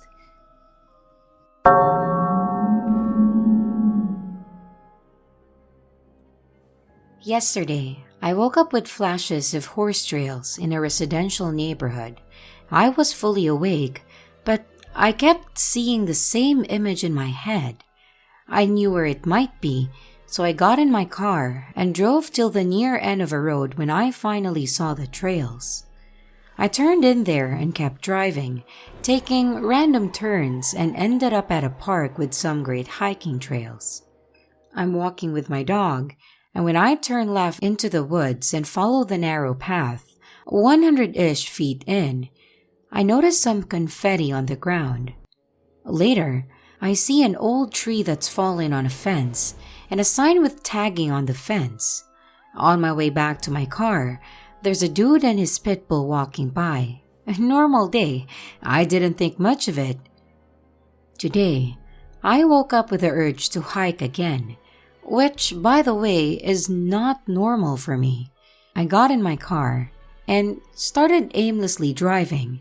I ended up at a completely different park, but still in the same huge city. So the setup was similar, and I also left much earlier in the day this time. I start on the main path, then veer left, same as the last time. 100 feet in, there's the same kind of confetti. Then the same kind of fallen tree on a fence with the same tagged sign on it. I'm already weirded out by this, but it didn't stand out too much until I was walking back to my car. There's the same dude with the same pit bull. All of this can be explained fairly easily, except for the trees. How do both trees fall down on top of a fence? There were no other fallen trees, and the fence was obviously there first, so it's not like they put it up to keep people away from the dying tree. It didn't go around anyway. Plus, it was exactly where the other one was. The tree had no clear cuts. It keeled over on its own. I kept questioning whether I was at the same park somehow, but I definitely wasn't. It's like someone copied and pasted environmental details, and it wasn't at all related to the setup of the park. I wasn't in the main area. It was all in the unincorporated surrounding mountains. My bad if this is too coincidental for this sub, but with everything occurring together, it felt like a glitch to me. Update. Apparently, the second park doesn't exist anymore. It's the same as the first one.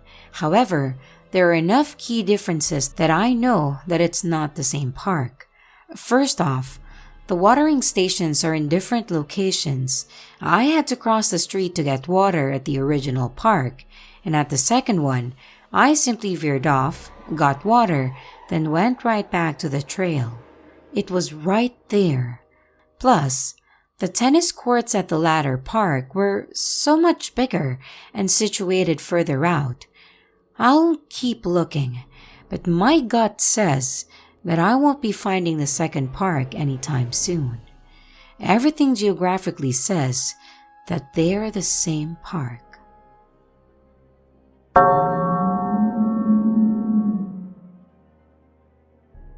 I have 3 different experiences, and I'll share them in the order they happened.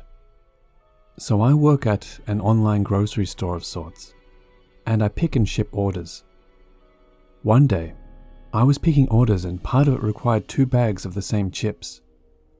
I grabbed one but dropped the other in a back corner by the shelf it was on.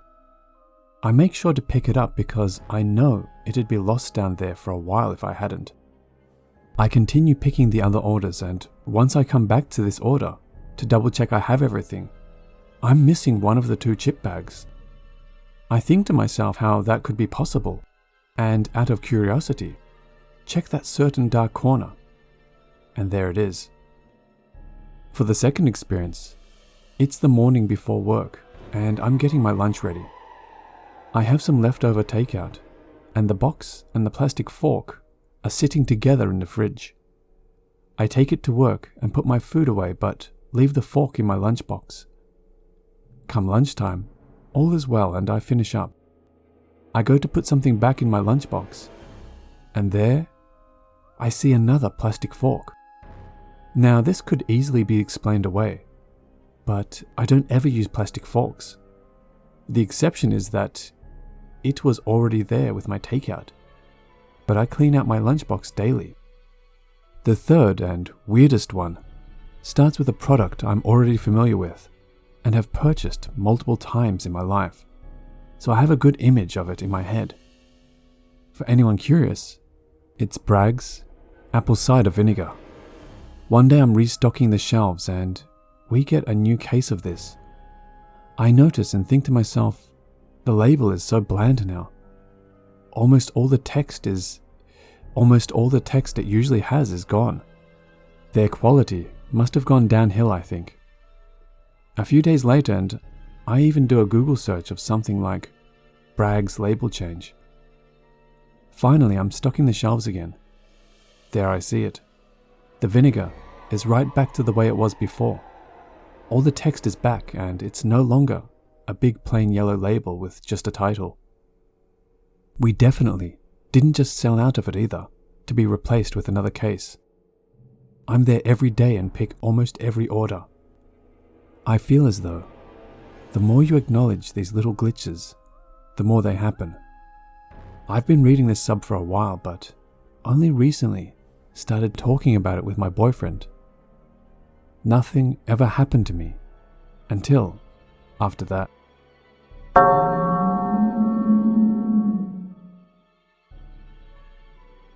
This happened a couple of months ago. So, I have 5 dogs. One of them, we like to call her the baby of the house.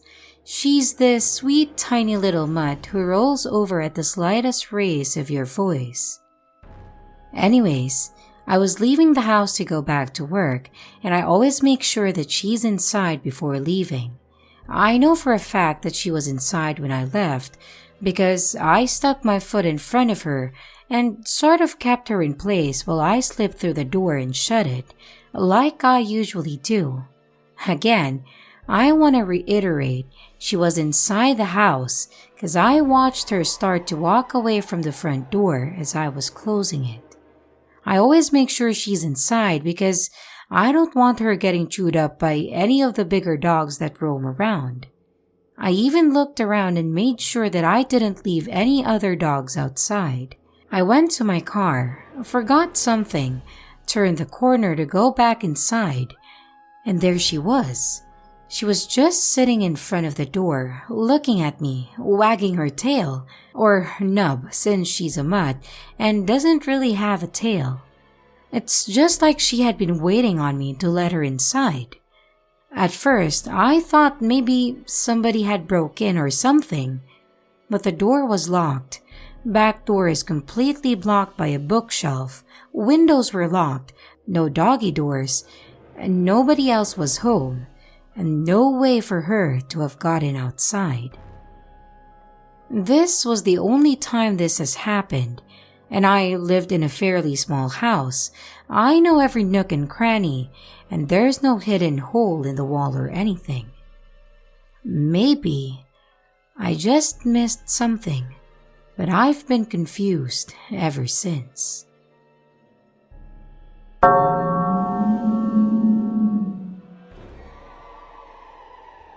This one sounds childish, but I'd really like to get your insights.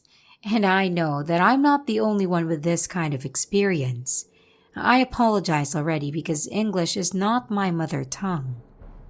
In November of 2020, my ex and I parted ways for good, and I was both aggravated and upset.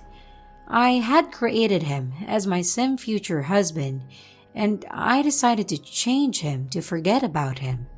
I wanted my new husband to be totally different, opposite skin color, opposite style, and especially gray hair in order to be really sure that he'd be around my age.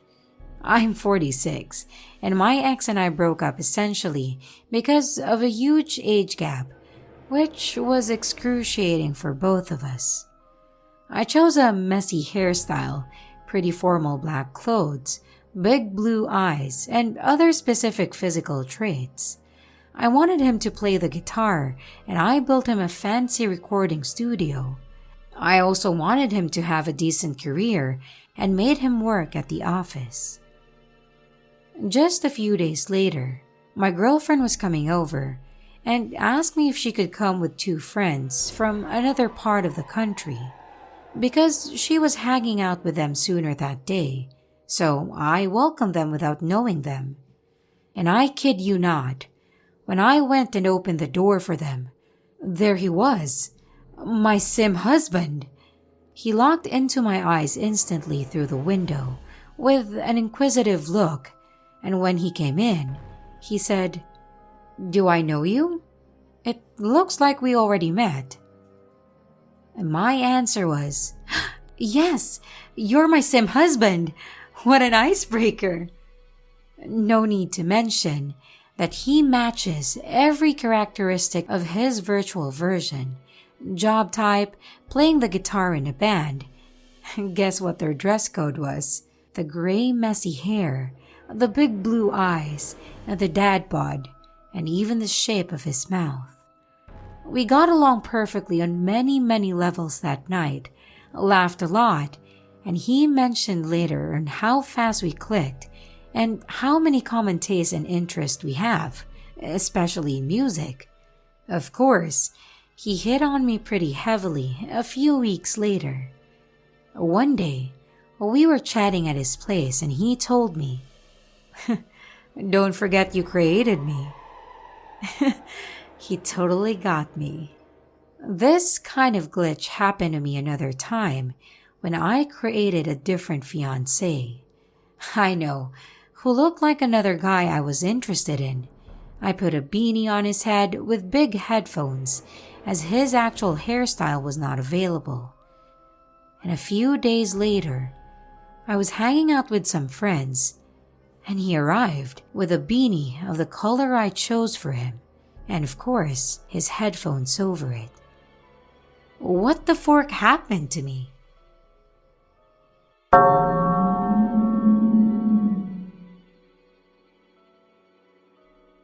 So I, 21 male, recently moved into a new house with my fiancé, 25 male, and we've noticed some strange things going on. From our back garden, we have a really lovely view of the city that's even better at night when all the streetlights are on. The view was completely unobstructed, and I would look at it every day as I was sorting out stuff in the garden. Then one day, I was out there doing some little jobs and noticed that a giant tree or bush was blocking most of the view. I'd been out there the whole day previous, so I know none of the neighbors had had it installed or anything. It just appeared out of nowhere. We also have a shopping trolley that we used cause the local supermarket is a little walks away, and carrying shopping uphill just isn't for me. It's got 4 double wheels, so 8 wheels in total. We were out shopping last week when my fiancé notified me one half of the double back wheel had fallen off, leaving it with just a wheel on the outside rather than its usual, one outside, one inside. So naturally, I went to look for it in the shop and found nothing. When I got back to my fiancé outside, he told me the inside wheel on the back right was also missing now. At first, I thought maybe it's always just had 2 outside wheels, rather than 4, but the brake for the trolley was in the middle of the 2 wheels on either side. So I know it had 2, but they've just vanished. There doesn't even seem to be anywhere they would stretch if we did have them. This part might not be so relevant, but whenever we're both in the living room, we can hear the distinct sound of someone walking around upstairs and in the kitchen. And every time one of us gets up to check, it stops. Maybe this is more ghostly than glitchy. Sorry if this part doesn't fit the sub. But my point is, something weird is happening in our new house. Any advice or thoughts or theories? I'd love to hear them.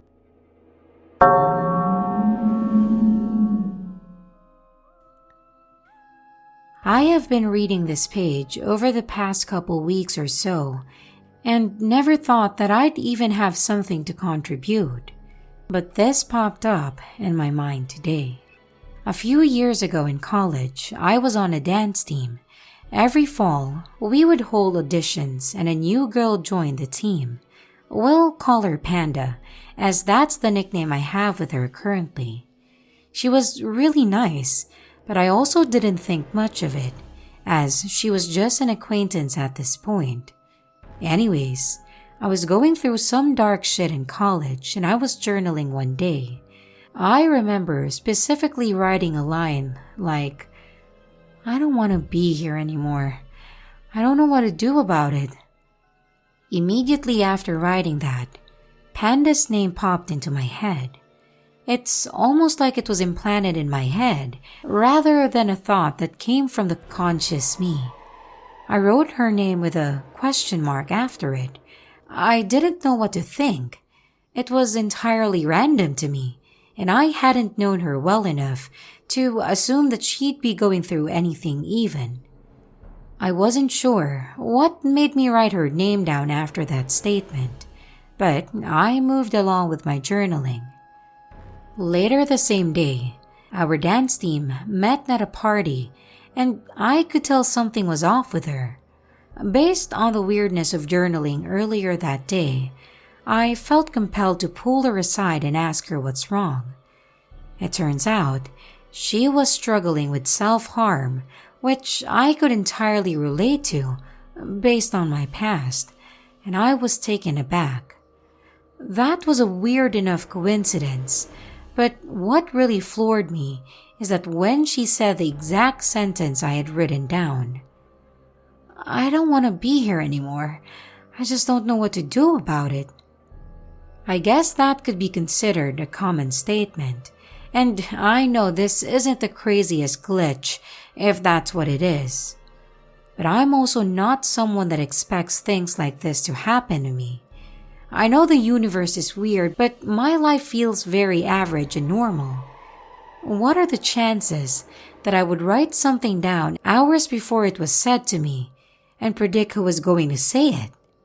Ultimately, her and I ended up becoming best friends, and it was that day that made all the difference.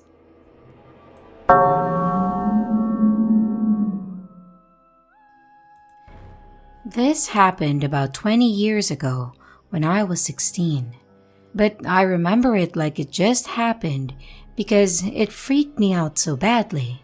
I've never seen anything like it before, and I wouldn't have believed it if someone had told me.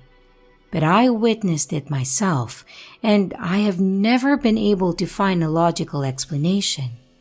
Please, excuse the level of detail, but now you'll know everything about the situation that I do. I was a huge boring nerd, still am, so I was lying in bed reading The Complete Idiot's Guide to Learning Latin. You can look it up online to see how it looks. Big orange and white book with black print, like textbook sized. I heard my mom call to me from the living room, so I sat up and glanced around for something to use as a bookmark. Since I was always very careful with my books and refused to dog-ear the pages, I didn't see anything handy, and my mom called for me again.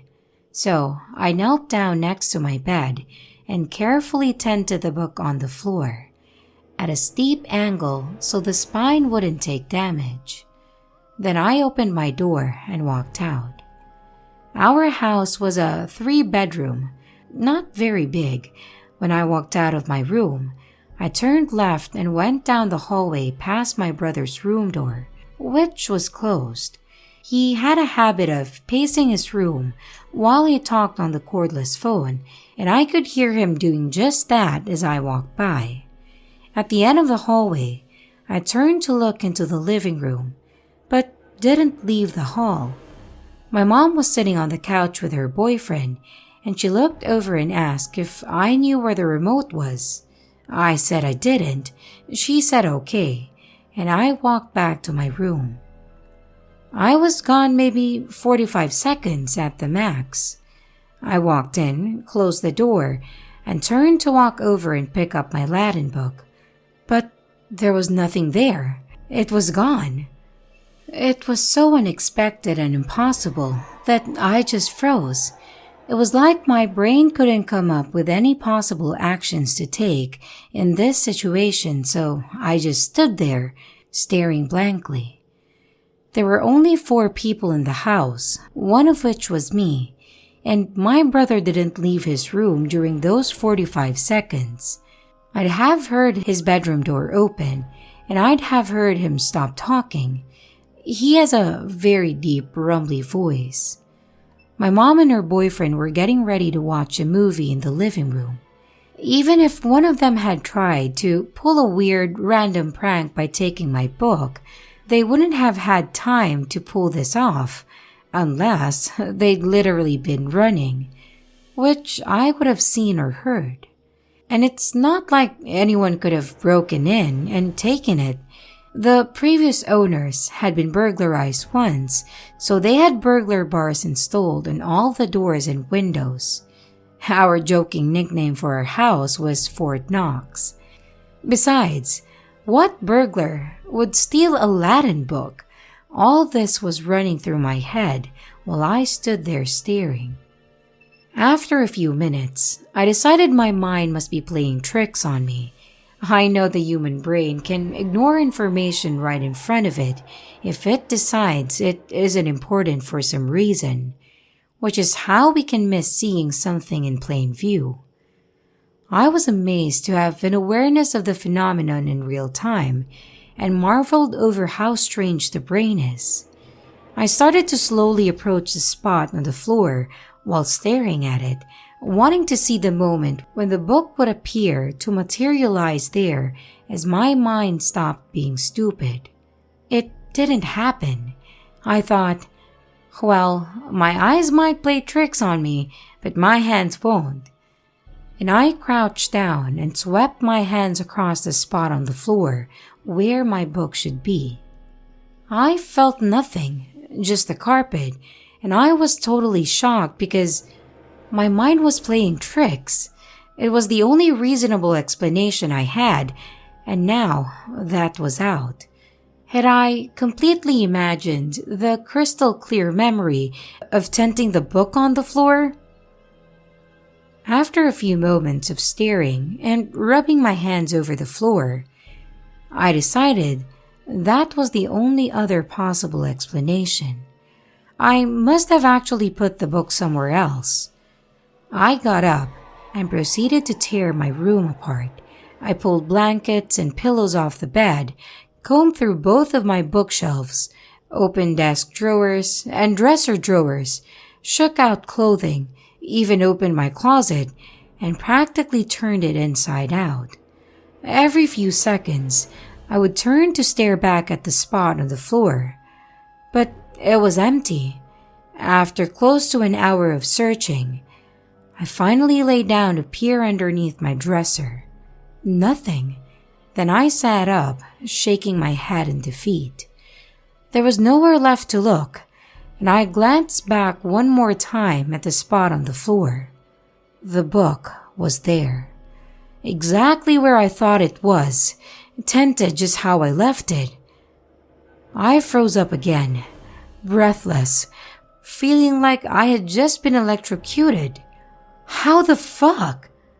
After I unfroze, I gingerly picked it up and looked at the page it was open to. Same page that I've been on when I put it down. It was like the past hour had never happened, except my room was trashed. Where the fuck did my book go? And how did it come back?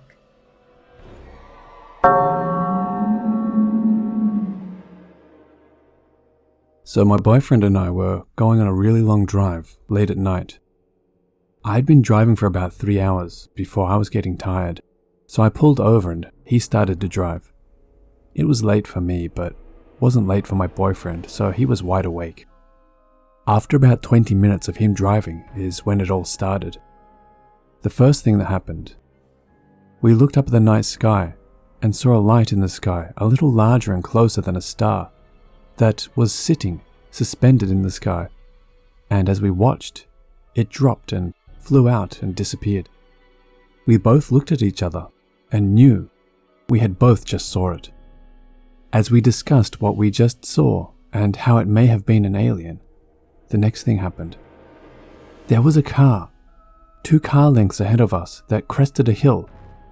As it disappeared over the hillside, we continued driving, expecting to see the same car as we crested the hill. Until we finally did, and there was a truck about 1.5 kilometers down the road. We then proceeded to ask each other where the car went, in shock of how close the car was, and now there was a truck. We then turned up the radio and proceeded to follow our Google Maps to our destination. As we continued, we hit a little town on the side of a hill where there was about 500 meters of just snow and black ice all of a sudden, after we had been on clean roads in nice weather the whole time. The final thing was that Google Maps took us a different route than we normally go on that increased our time to our destination by an extra hour, where it brought us to a logging road surrounded by swamp with a raccoon on the road that we had never been on before. We proceeded to speed to our destination, and we both now cannot fathom what happened that night.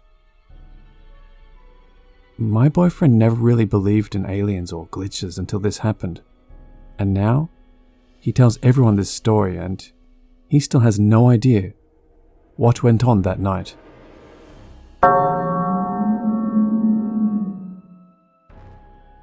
Okay, so I have never posted on Reddit and made this account strictly to post this because I am lost and confused and have no idea what the fuck I experienced yesterday. My husband, 2 kids, and I went to O'Reilly's to get some car parts yesterday. My husband ran in while the kids and I stayed in the car. It was a perfect day, sunny, 75 degrees, not a single cloud in the sky, and it was about 1:45 in the afternoon. We had been sitting in the car a couple of minutes when all of a sudden everything, and I mean everything, went pitch black for a second. I had no sense of sound. It was gone as fast as it came, and I thought I had blacked out. Before I could say anything, my 7-year-old son said, "Mom, what just happened?" My heart instantly dropped because there is no fucking way he just experienced the same thing at the exact same time as me, right? Just to make sure, I didn't put anything into his head. I asked what he was talking about, and he said word for word. It was totally dark for a minute and I couldn't hear anything. I was absolutely dumbfounded. I had no idea how to respond to him, considering that I was having an internal panic attack, trying to stay calm so I wouldn't scare him. I immediately rolled down my window and looked everywhere for some kind of explanation. A blimp, a plane, a cloud, a bird even, though I knew none of that could explain what we experienced. But there was nothing. Not a single thing in the perfectly blue sky. There was a man fixing his car right next to us, and he was completely unfazed, so I don't believe he experienced it. My husband returned to the car, and I told him everything. He, of course, thought we were pranking him, but quickly came to believe us after I started crying because I was terrified. I've never been a religious person, and I never really looked into and believed any theories like the simulation. But, boy, let me tell you, after yesterday, I'm not sure I can believe anything but the simulation theory. I stumbled upon this thread as soon as I started reading on Google, trying to find answers.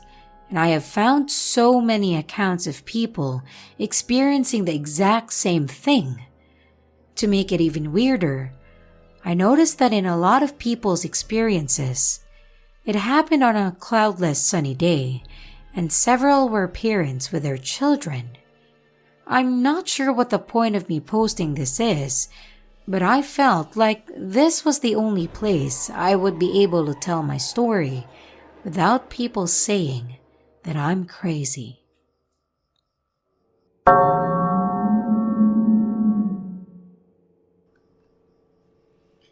Hey guys, I don't post much, but this really weird thing has been happening to me over the last 5 or so years that I can recall.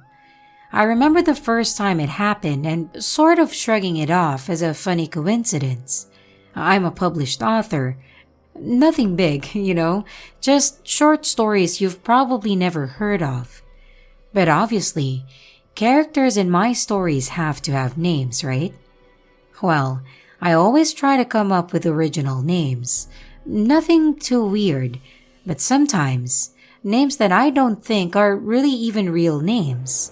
Not last names at least, but I don't write characters named Johnson or Roberts or things like that. It's just the way that I write. So, the first time this happened, I had written a story about a prison break. The main character in my story, I gave a last name that I have never heard of being a last name in my life.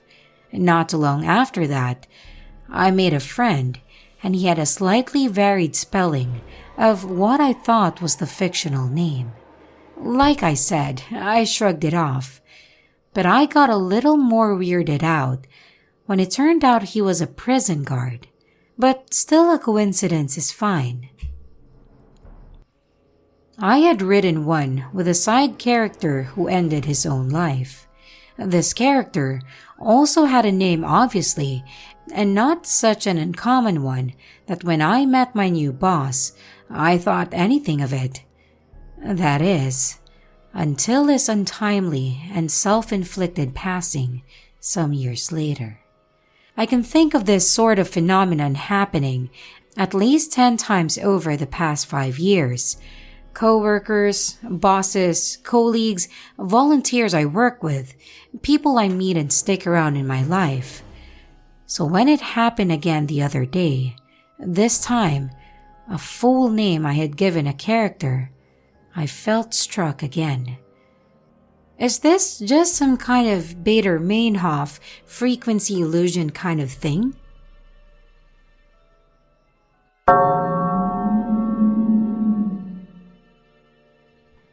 This happened in 2017.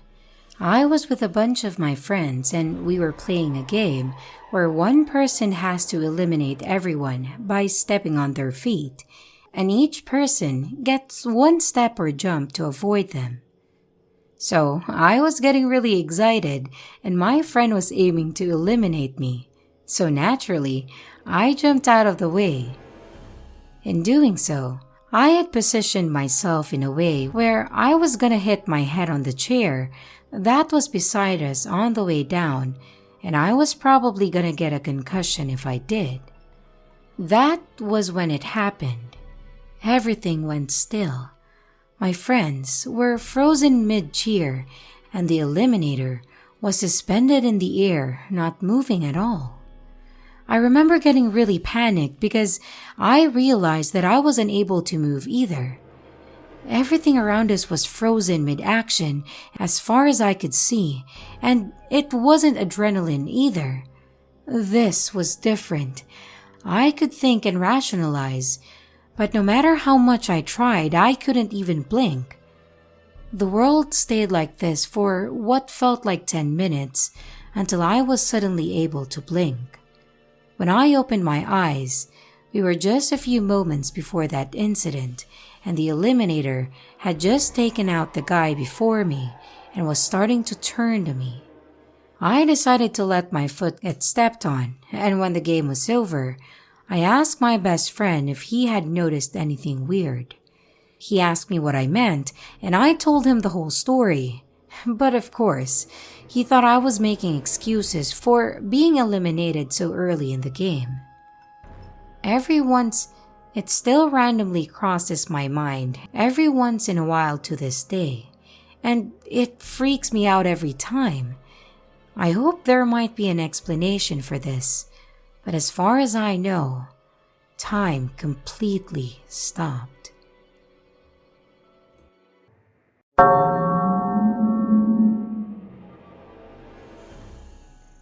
When I was 17, my brother, sister, and I decided to walk along some oceanside rocks, the product of a collapsed cliff. As we were walking, the rocks started to get steeper and steeper, as well as more slanted. However, I insisted we persevere, despite my siblings' fears and reservations.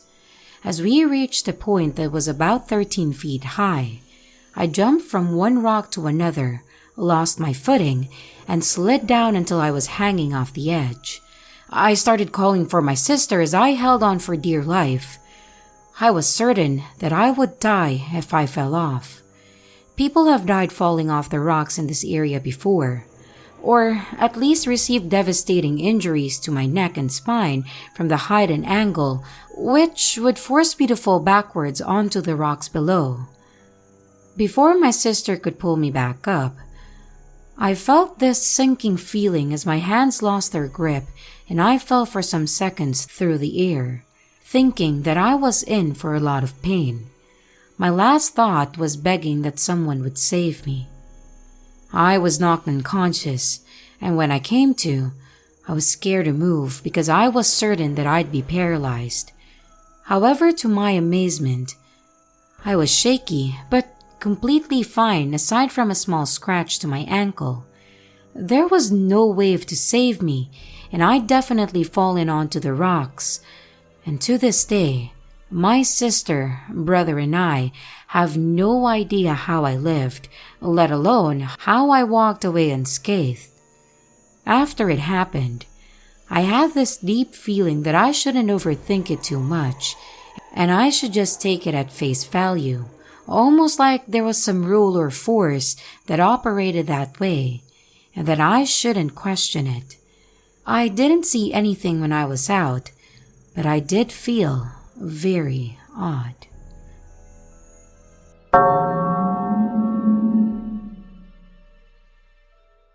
I'm new to this sub and decided it's time to share my glitch in the Matrix story. I've only told one person in my life about this and they refused to believe me, so I'm glad I can vent here. This happened about a year ago, when I was 17. It was 10 p.m. or so, and my parents were both upstairs getting ready for bed while I was downstairs in our living room. I was mindlessly scrolling through YouTube while also playing fetch with my cat. My cat is a professional fetcher. He'd play fetch all day if he could, and he almost always brings it back after you throw it for him. His toy of choice is a blue mouse with a lime green tail and soft little spikes on it. It's rather worn and has some stuffing that hangs out on one side. The point is, it's really distinct looking. Anyway, I was throwing the mouse for him across the living room. Occasionally, it would hit the glass door that leads to our backyard, making a thump, and I would watch as my cat would go after it and bring it back. As I lay on the sofa on my phone, I heard my cat crying. He was staring up at me like he was waiting for me to throw it. But I knew I had just thrown it, and I distinctly remember hearing him run to the other side of the room. So, naturally, I looked everywhere. Under the bookshelf, the ottoman, sofa, media chest. I even took out the cushions of the sofa and all the chairs in the room, just in case. It was gone. I was confused, but this had happened before. I would probably find it tomorrow under the sofa or something. Fast forward to the next day. My cat's missing toy was the last thing on my mind. This was right when my school had shut down due to COVID, so I was doing a bunch of schoolwork in my room. At around noon, I went outside for a change of scenery and just some fresh air. I opened the glass door to my backyard, and there it was. About 3 feet away from the door was this blue mouse. Same bright green tail, same stuffing coming out of one side. My cat is not allowed outside, ever. We live right next to a very busy street, so it's not like he had been able to put it there. I just stared at it, trying to find an explanation, and to this day I still don't have one.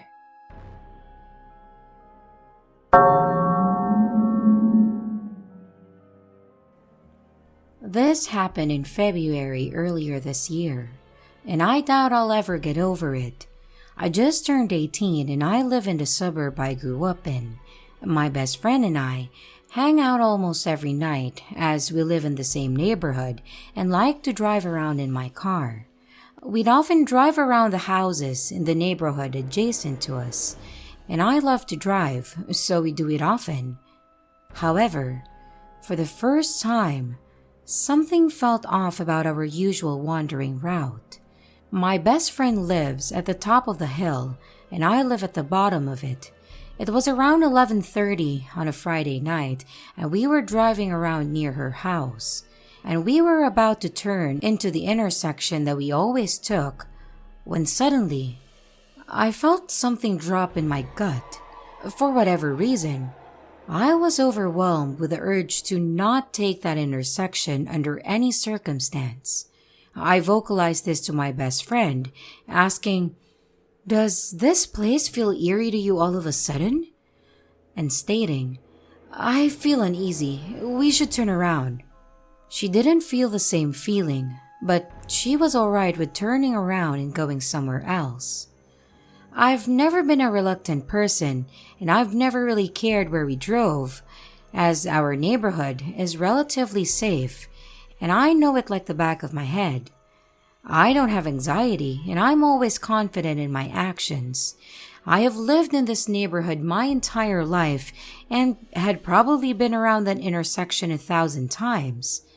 Never in my life have I felt so wrong about anything. It's like something took over my body and mind and put me into a state of paralyzing fear. I could hear a voice inside my head screaming, "Don't drive there! Don't do it!" And I felt a sense of impending dread that I couldn't explain, one that I had never felt before. There was absolutely no immediate threat.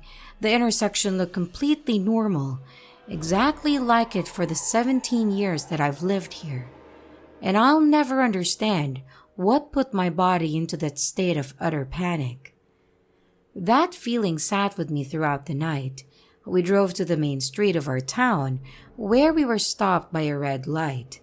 There's virtually no crime here, and it's very common for a suburb to have teenagers driving around at this time. So when I saw a police car coming, I figured it was because some kids were caught smoking weed or something, and I angled my car out of their way like I usually would. However, they didn't stop coming. One came speeding, then 4, and I became worried. We counted 9 cars total, including an ambulance. They were driving the direction of our neighborhood. That familiar feeling of dread flooded my senses, and I turned to my best friend and told her that we were going home. I spent the night at her house, and she was seemingly unfazed by the entire situation. After all, it wasn't that uncommon for police to be out at night, and like previously stated, it was ample time for teenagers like us to be out and doing some shit. I still found it strange that there were so many emergency vehicles coming at once, but I shrugged it off as nothing and tried to enjoy the rest of my night. The next morning, my best friend and I went to get breakfast. We were sitting in my car, eating, when suddenly, her face dropped mid-sentence. She was looking at her phone while she ate, and I questioned what she had seen that was so surprising. She looked at me and said, "Last night, a kid died." I didn't put the pieces together until she told me the details of the incident. The previous night, a teenager in our grade had been joyriding with his friends and lost control. The entire car was split in 2 by a tree, and he died on impact. I was shocked. People didn't get into fatal accidents here often, especially not kids. And my heart ached for his family, and I felt despair that he was so young. But my shock grew into sheer horror when she told me the circumstances. He died at approximately 11:34 on a Friday night, a mere block away from the street that I had felt the urge to avoid under all circumstances.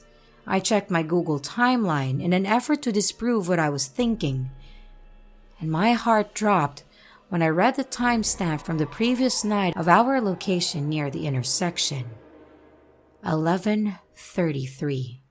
My best friend and I shared a wordless glance, and I lost my appetite. I still can't explain how I felt a force stronger than anything that I've ever felt before at the exact time that a kid died. The exact place he died, no less. If we had taken that intersection, we would have seen his car crash into the tree. Hell, we could have been caught in the middle of it. The tree that split his car in two has been adorned with flowers and objects like baseballs. He played baseballs, and also his jersey number, as a sort of a makeshift memorial. I didn't even know the kid existed beforehand, but I can't help but feel a twinge of guilt every time I pass that tree on my way to school, irrationally thinking that I could have done something to prevent his death. My friend feels the same way. It happened so close to us. It's hard not to feel like you could have done something about it. We've only told a few people about this, and I'm pretty sure one of them straight up doesn't believe us. But I know what I saw, and it's haunting.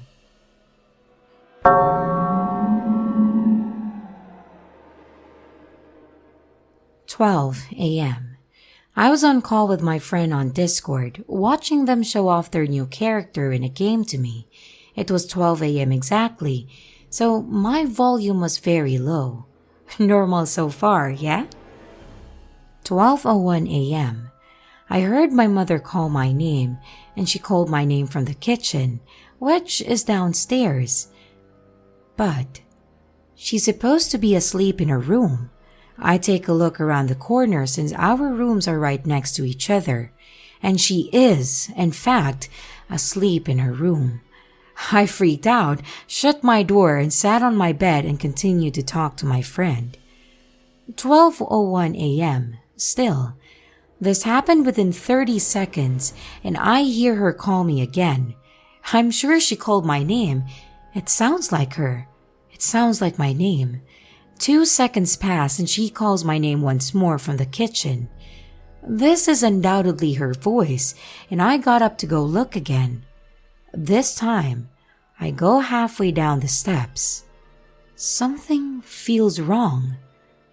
12:02 a.m. Why would the TV be on? Maybe that's what I heard. I peek down the steps and look. The TV is off, and I quietly run back up the steps when I start to feel adrenaline.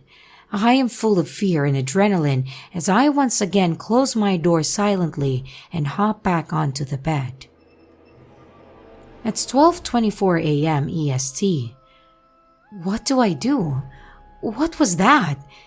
I'm very atheist for the record, so surely it wasn't my brain making up some religious demon or something. I don't believe in them, and I am sure of it. I'm not just in denial. But what was that? Maybe it wasn't religious. I'm panicking.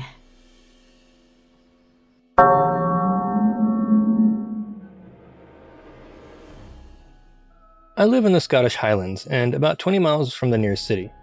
I was driving into the city today and was vaguely paying attention to the oncoming traffic. This happened over the course of about 5 miles and traffic was quite light. I saw a red Audi, followed by a black BMW, and then a white SUV. Behind these were the most gorgeous little sports cars. I don't know what it was, as it had no insignia on the bonnet. In an iridescent blue-green-purple color. I pointed out the color to my husband as I thought it was really nice. Then there were a couple of lorries and then a red Audi, a black BMW, and a white SUV. As we were in conversation, my husband wasn't really paying attention, so never really noticed the cars. Then this little sports car came around the corner towards us. I laughed and pointed it out, then carried on our conversation. And then came a couple of more lorries, followed by a red Audi. I joked what the next car was going to be. Then came a couple of more lorries, followed by a red Audi. I joked what the next cars were going to be, and they came in the correct order right up to the Wii sports car. The Audis, BMWs, and SUVs were all different models, but clearly the same makes, and the lorries were just standard lorries that you see on the road every day. Nothing remarkable. But all the Wii sports cars looked identical. It is rare enough to see Wii sporty numbers up here, especially when it has been raining for a week, but to see such a unique color is pretty unheard of. Our chatter stopped and we carried on in silence until a tractor came towards us with a line of traffic behind it. None of which matched and life restarted. I did check Google once I had stopped for any classic car shows or the like in the area, but they didn't start until late next month. I have traveled this road almost daily for half my life and have never seen the color car before, and aside from car shows up north, I rarely see multiple sports cars in one trip.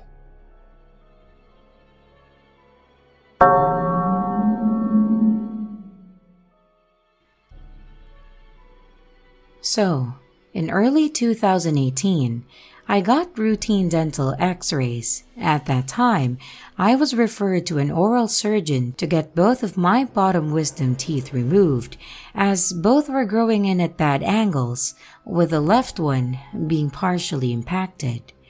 It was noted at that time that I only had my upper left wisdom tooth, and the upper right was absent. I got around to getting the bottom ones pulled almost exactly a year later in 2019. Bigger fish had to be fried in the meantime, so I kind of forgot. Both came out at the same time, and just fine. I remember the frustration of having pain with chewing on either side of my mouth as the sockets healed. About 6 months after that, sometime in 2020, the upper left wisdom tooth started to erupt more and was kind of painful, so my dentist went ahead and pulled it out. Easy peasy, no more wisdom teeth. Now, fast forward to last week, I was eating chips and some mushed up chip gunked up where my gums meet and my cheek meet. As you do, I used my finger to get what my tongue couldn't. As I did, I felt something very wrong with my upper right backmost molar. It was jutting out and it felt broken or like it had a large hole in it. So I made a dentist appointment. When I get to the dentist, I tell them what's going on.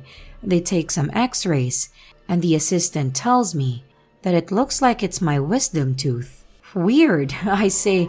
I thought I had all of those taken out.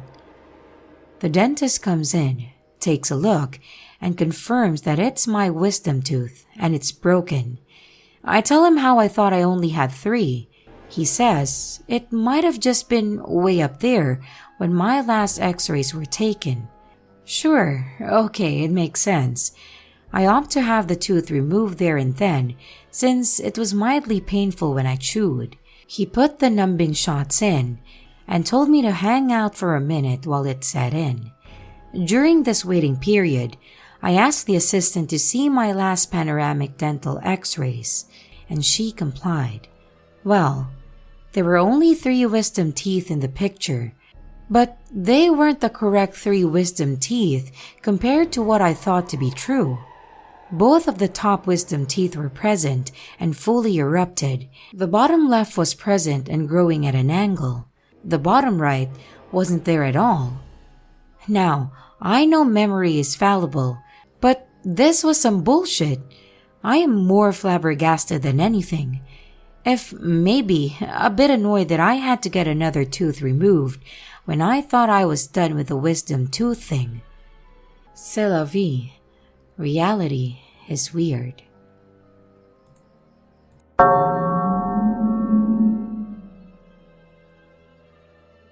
This one happened to me in high school. I'm an adult now. You need to know that I have particularly good memory. My friends repeatedly joke about what it's like to live with remembering practically everything in your life. Well, I don't. One day, around 2006, I woke up, looked at the wall clock. It was 5 p.m. Suddenly, I didn't know what was happening to me, as my last memory was that I went to bed the night before. As I got out of bed, I noticed that I was wearing a tracksuit, as I used to at home. This was weird since I fell asleep in my pajamas. I couldn't tell at that time what day it was. I thought my mother went to work in the morning and I slept through all day. However, this is not yet an explanation for why I was wearing a tracksuit. I noticed that my computer was turned on, so I quickly checked the calendar. It was Friday. My phone was next to the monitor. I looked at my call list and noticed that I called my mother around 2 o'clock when I was supposed to go home from school. I sat down and tried to think about what might have happened. Why didn't I know what day it is? Why I slept in the afternoon? And why can't I remember anything? I was in shock and some kind of fear. I tried to pull myself together and finally left my room, and I went to the kitchen where my mother was just cooking. I just said to her, "Hello," and she looked at me with total confusion. She asked what's wrong, and I asked her if I really called her in the afternoon when I came home from school. She said yes. Why? I told her that I didn't remember being in school that day. She looked at me a little weirdly and said, "Okay, I'm sure you were, since you said we have to pay for the class trip next week. Anyway, it's Friday. Enjoy the weekend." I went back to my room and tried very hard to remember what happened that day. Nothing came to mind. A total blackout. I asked one of my classmates on MSN if I was in school that day, and he said yes. And he didn't understand why I was asking this. It was a total average day. We even discussed about the upcoming class trip that day. I didn't tell him what happened, and I tried to remember, but it didn't work at all. After a while, I gave up and started reading a book, playing on the computer, and as my mother said, I enjoyed the weekend. Nothing like this has ever happened to me since, but this day came to my mind several times. I even asked my mother if she remembered when I told her that I had missed an entire day, but she said, unfortunately not.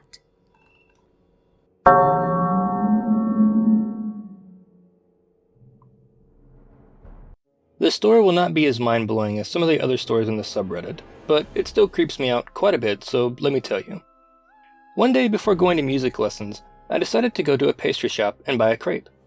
An old man, the shop owner, welcomed me. He served me quickly, and the crepe was good, so I kept the name of the shop in mind in case I wanted another crepe. 1 week later, I was walking in my town and thought, hey, let's go get some crepes. So I went to the pastry shop. The outside was exactly the same. But when I entered the shop, the places of some things were switched. I thought that maybe the owner switched some pastries and that it really wasn't that big of a deal. But then a young man welcomed me. I was confused, but thought that maybe he was the son of the old man or something, even if they didn't look alike at all. I asked for a crepe, and guess what he told me? We never sold any crepes here, like, ever. I was so confused. I'm 100% sure that I went to this pastry shop. It's the only one on the street, and the outside looks pretty unique. And I'm also 100% sure that I bought a crepe because last time I wanted a crepe specifically because I hadn't eaten one since, well, a long time. If they hadn't have had a crepe, I wouldn't have bought anything. So I told the young man, that's so strange. Last time I went to this shop, there was an old man that gave me a crepe. He told me, well, I don't know how because I'm the sole owner of the shop since, well, for some years now, and I know that I never sold crepes. I was so confused that I didn't try to understand what was going on, so I just bought a donut and went away as fast as possible. I still don't know what the fuck happened, and who the owner really is, and if they sell crepes or not, and I'm too afraid to go again to that pastry shop. However, if I do so, I'll update you. P.S. I don't have any mental illnesses which could explain this, like schizophrenia. I never saw a glitch in the Matrix until now, and I don't believe in the simulation theory. Also, I'm French, so sorry if my English is broken.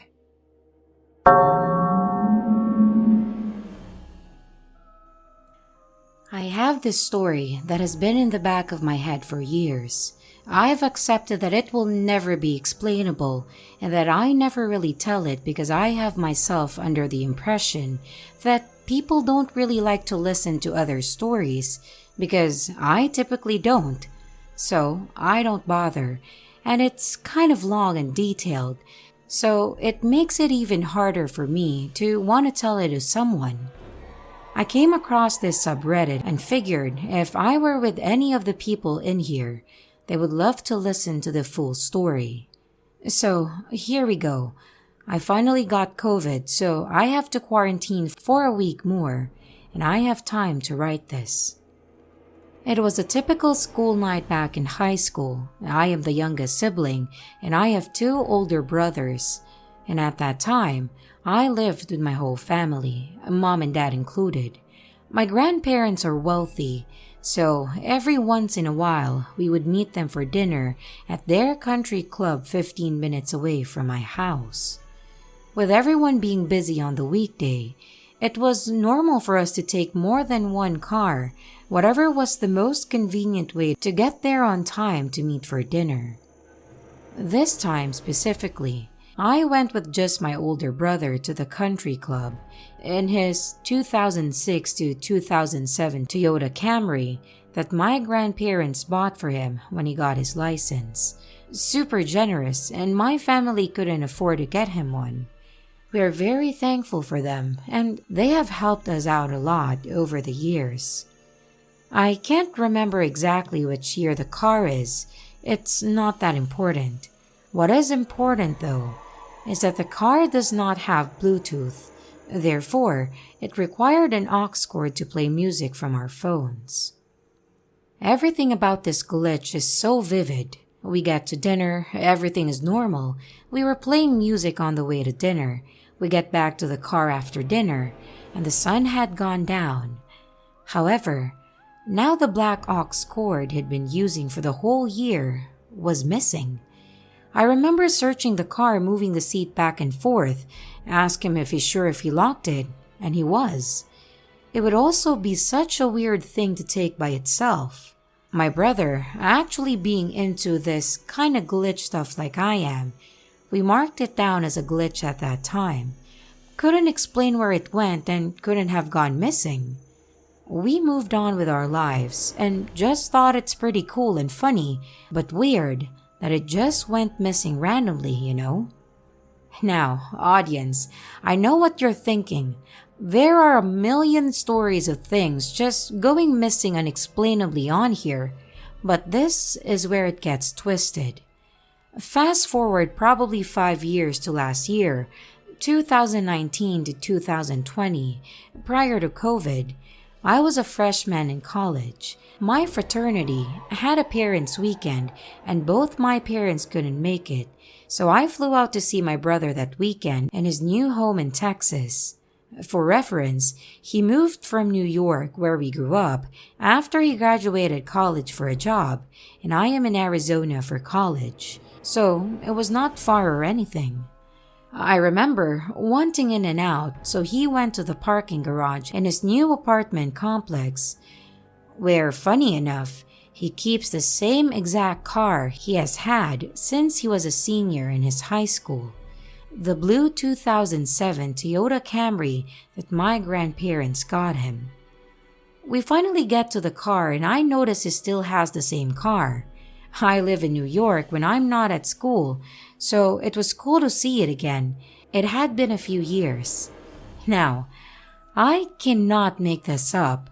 When we stepped foot in the car, the same exact aux cord from 5 years ago that we lost together that one night was in his car. Now, I know what you're all gonna think. Obviously, he got a new one, and it just so happened to look the same. When we looked at each other to discuss, the first thing he did was accuse me of pranking him. I know my brother so well, and he wouldn't keep this gig up. It's not worth it. That aux cord reappeared 5 years later when we got into his car together, and both had us in shock. It felt like some weird game someone was playing with us. I can't express enough that it was not an Apple cord. It was the same black cord that I remember using on that night for dinner when it went missing. This story is so legit and true, it's unnerving to me. As the title says, this unfolded over the course of 5 years. And I'm so glad that I had my brother there to experience it with me. The reason I added this little part at the end is because when I read the stories on here, I like to confirm they are true. Otherwise, they are worth nothing. If this post gets a lot of attention, I will blindly call my brother and have him explain it in words without him knowing this post was made, just to prove it.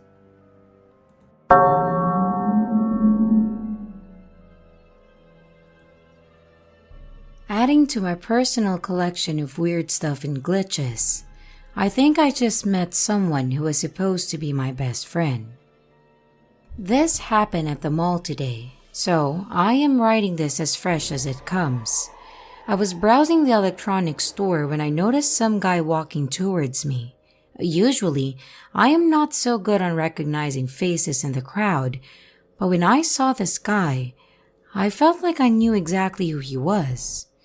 This is my best friend, not just a friend, one of my besties actually. I know him, so without even thinking, I went up to say hi. You know how you get excited when you see your close ones appear out of nowhere randomly? That's how both of us felt at this moment. We freaking hugged each other at the start. "What's up, mate? Skipping work, huh?" he said. "Decided to have a day for myself. Feeling so lazy lately. Where's your girlfriend? How is she?" "Same. She's at work. Doing great." We talked for a good bit about some bullshit in the store, laughed like idiots on some jokes, and then decided to part ways. The sudden realization hit me when I got out of the store. I don't know this guy. It's not that I can't remember him. I actually have no slightest clue on what his name is, much about his freaking girlfriend. So why did I ask him how she's doing? And how the hell he knew about me skipping work? I was so confused. I went down to the first floor and saw him passing again. We politely smiled at each other, but this time I saw him, looking as confused as I am. So, here I am, still thinking about what happened there. Was it pure chance that two complete strangers have considered each other best friends for 3 minutes?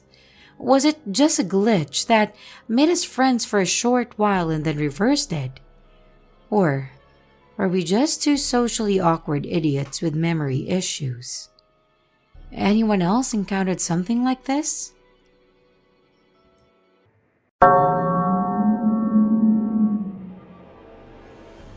At the time that this happened, I was about 20 years old and my cousin was about 29.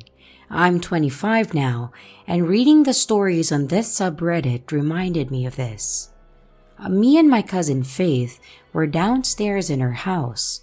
She was painting a picture of 2 skeletons with a purple and blue background, and I was playing around with 4 cups. She finished her painting of the 2 skeletons, and I remember seeing the picture and thinking about what a talented artist she was. Because she was very talented, the painting looked very realistic. Meanwhile, I was stacking the 4 cups on the counter right next to the table Faith was sitting on.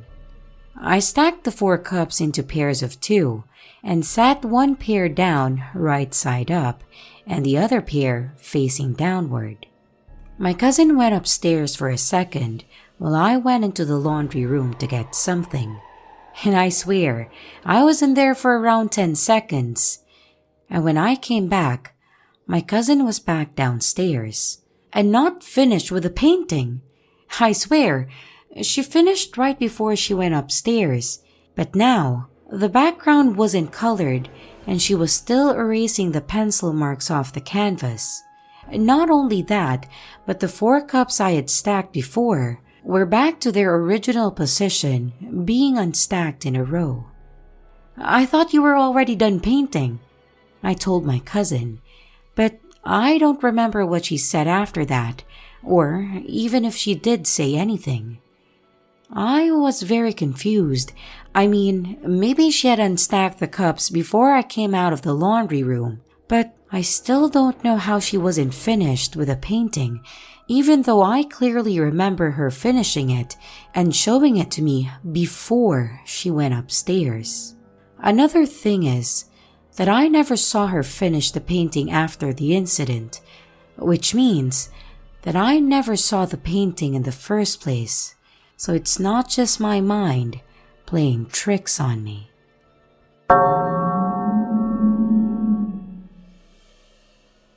First time posting on this subreddit, so apologies in advance for any mistakes.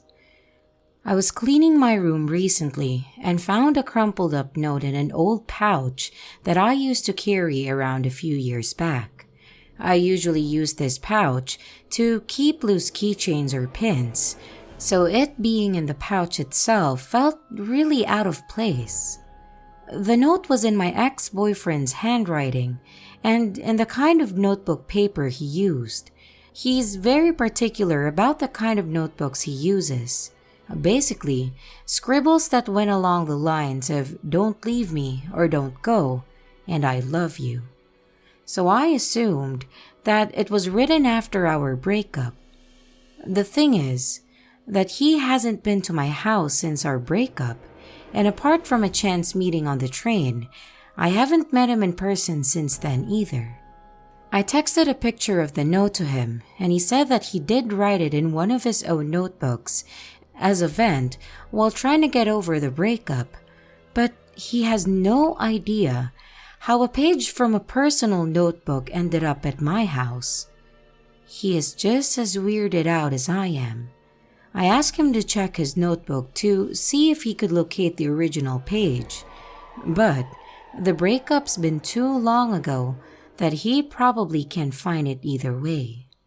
I stopped carrying the pouch with me around that time when I bumped into him on the train, so he couldn't somehow have snuck it in, and I've been trying to come up with an explanation for this, but I'm drawing a blank.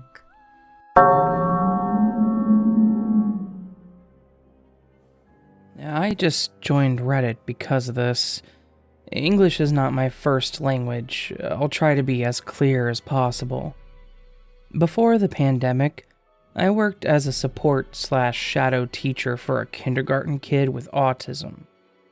I was employed by her mother, not the school, so she bought me 2 polo shirts to wear as my uniform. One was white, and the other was green because those were the school's colors. When my country was quarantined, March of 2020, the school closed and the kid's mom helped him with his online classes. They didn't need me anymore, so I washed those 2 shirts and put them in a plastic bag in my closet, hoping this would be over in 2 weeks or a month. But it wasn't. And since I don't wear polo shirts, I own/wear t-shirts, crop tops, and blouses. I forgot about them until I was looking for clothes to sell because I was unemployed. I opened the bag and grabbed the shirts with one hand. The white shirt was on top, and I felt the bottom/other one was thicker. I unfolded it, and a new one came out. They were the same color, brand, and everything. My stomach sank, and I felt like it was wrong for me to see that. I used and washed those 2 shirts for months before the pandemic happened. I know there were only 2, one of each color. I don't drink regularly or do drugs. I've never experienced a blackout or a bad trip. After a few days, I asked my mom and my brother, separately, if they had bought me a new polo shirt and put it in the closet with the others. But because the way we are as a family, only buying gifts on special occasions, and always asking each other's opinion when we're spending money, I knew that scenario was unlikely. Both of them said they didn't, and I explained to them, separately, what had happened. My brother didn't care much, but my mom told me to ask the kid's mom so I could feel better. I texted her, asking if she wanted her 2 shirts back since I'm not working for her anymore. I didn't explain anything. I didn't want her to think that I was crazy. She said I could keep them, and that she was sorry she didn't have the receipt for me to exchange them for something else, because she was not going to hire me for the next school year, August of 2020. She suggested that if I don't like them or won't wear them, I could use them to clean my car, like her husband does. She said I could keep one in the trunk for the grease and the other one in the glove box for rainy days. At this point, I was somewhat scared of the shirts, so I kept them in my sight, out in my room. My mom told my grandma about this as a joke that we're all going crazy in quarantine, but she's very religious/superstitious and made me give them away. I try not to obsess over this, but since I discovered those YouTube channels that read Reddit posts with an automated voice, I want to look for similar experiences directly from this app/site. Anybody?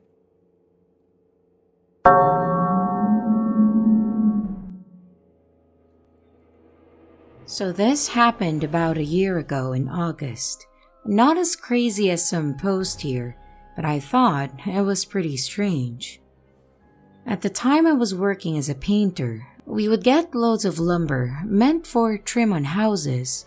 We would then take these trim packs to my boss's shop, sand, lacquer, and stain them. My co-workers and I were outside in the sun working on sanding the roughly 80 pieces of trim we had. Upon finishing sanding these boards, we would take them together. They were too big for one person to carry, and put them to a rack inside. We started noticing little red splotches on the wood that we thought looked like blood. It got annoying because we would see them on already finished boards and then have to go back and sand them off. We all checked ourselves for cuts or nosebleeds or any source of blood. Nothing. It kept happening right in front of our faces. We would be sanding and look back at where we just finished, and there would be a little red drop that looked like blood. It was getting all over the boards and becoming a pain to go back and redo our work, so once again, we stopped and this time checked each other for the source.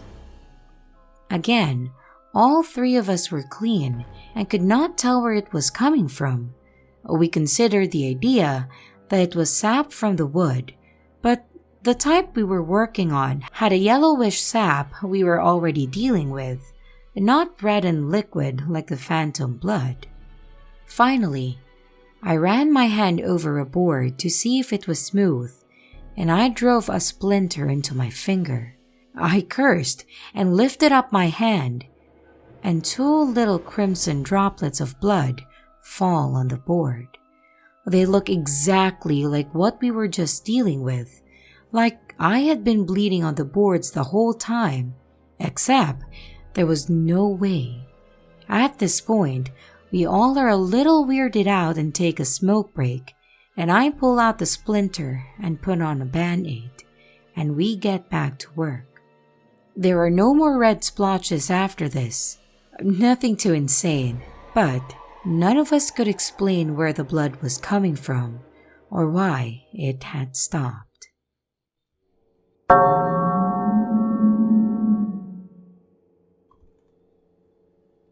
I'll preface this, as many here have, by clarifying that I am by no means a spiritual person, and having said that, I have no way to describe what happened to us. Back in 2019, my girlfriend experienced a memory of a situation that had not happened yet. We were both in my bedroom in my house, and she was on the sofa trying to recall about a funny remark I had made to her. She says that she was reading something funny to me a few days prior, to which I replied with a funny remark, and she was telling me this because she couldn't quite make out what I said.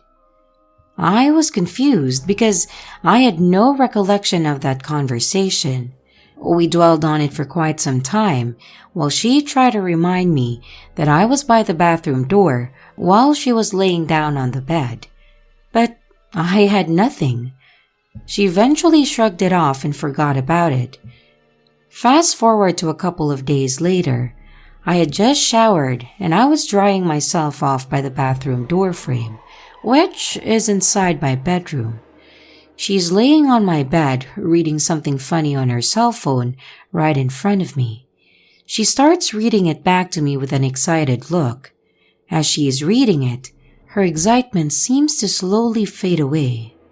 I take my cue and I start to make a funny remark about that story.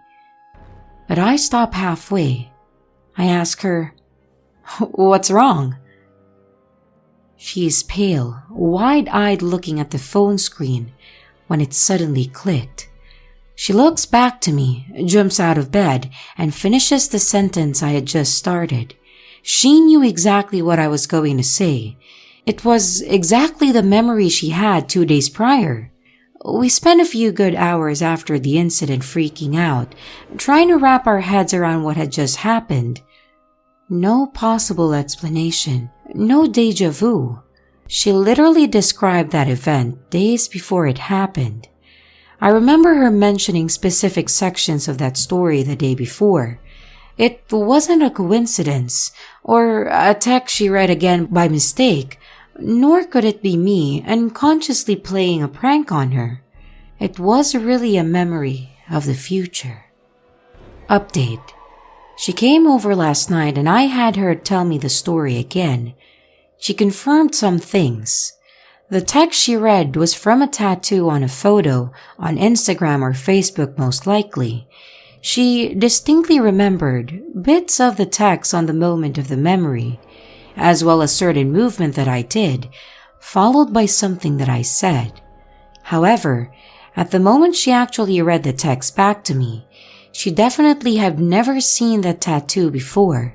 And then, as soon as she heard it, she felt a weird sensation, as if the memory was rebuilding itself.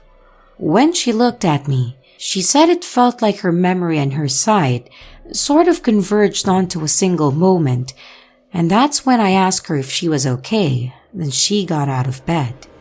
She repeated what I had just said before asking and completed with a punchline, but the remark had no impact at all. She said she had never felt so afraid before because the feeling was too strange to describe. I'm obviously very skeptic myself, so I confronted her about it, asking if it was possible that she just saw the same image twice, if it could have been a coincidence, or if she actually just had a very strong déjà vu at the moment and the memory wasn't actually related. She denied all of it, said she was sure of the text when it first came to her mind, and she knew exactly what I was going to do and say. Her family has a history of dealing with supernatural stuff, and she has quite some memories about talking to angels with her aunts while she was young. She has also got told once, totally out of the blue by a friend's mother, that she had mediunic powers. That friend's mother was a medium as well. I'm not sure if that's the proper wording. We might, after all, just be in a Jeremy Bearimy.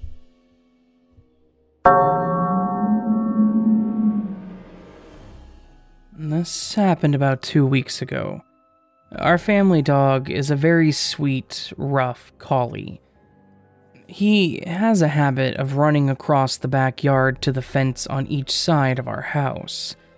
He barks at people on the sidewalk and gets excited when he sees them.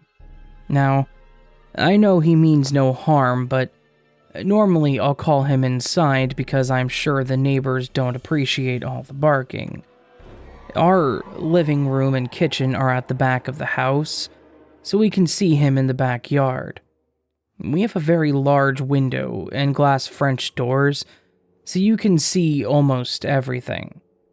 Now, with that context, I'll get to the strange part. The dog was outside barking, so I went to the back door and called him in, and he always comes when called. I locked the door behind him, and he went right downstairs to the basement where my brother's room is. Grabbing a cup, I go into the mud room where our freezer is kept and grab some ice. I was only gone for a few seconds. Heading towards the kitchen, I see the dog run across the yard and start barking. I'm confused at this point, thinking my brother let him back out. I go to the back door, and right as I open it, the barking stops. I stick my head outside and look to where he just was, and nothing is there. Looking around the yard, I call out to him, and then I hear something behind me. Turning around, I see him coming up the basement stairs. He must have heard me calling his name and came like the good boy that he is. I'm not going to lie, it really freaked me out. I don't understand how I could see and hear him in the backyard when he was in the basement. Our yard is fully fenced in, and, to my knowledge, we're the only ones on the street with a rough collie.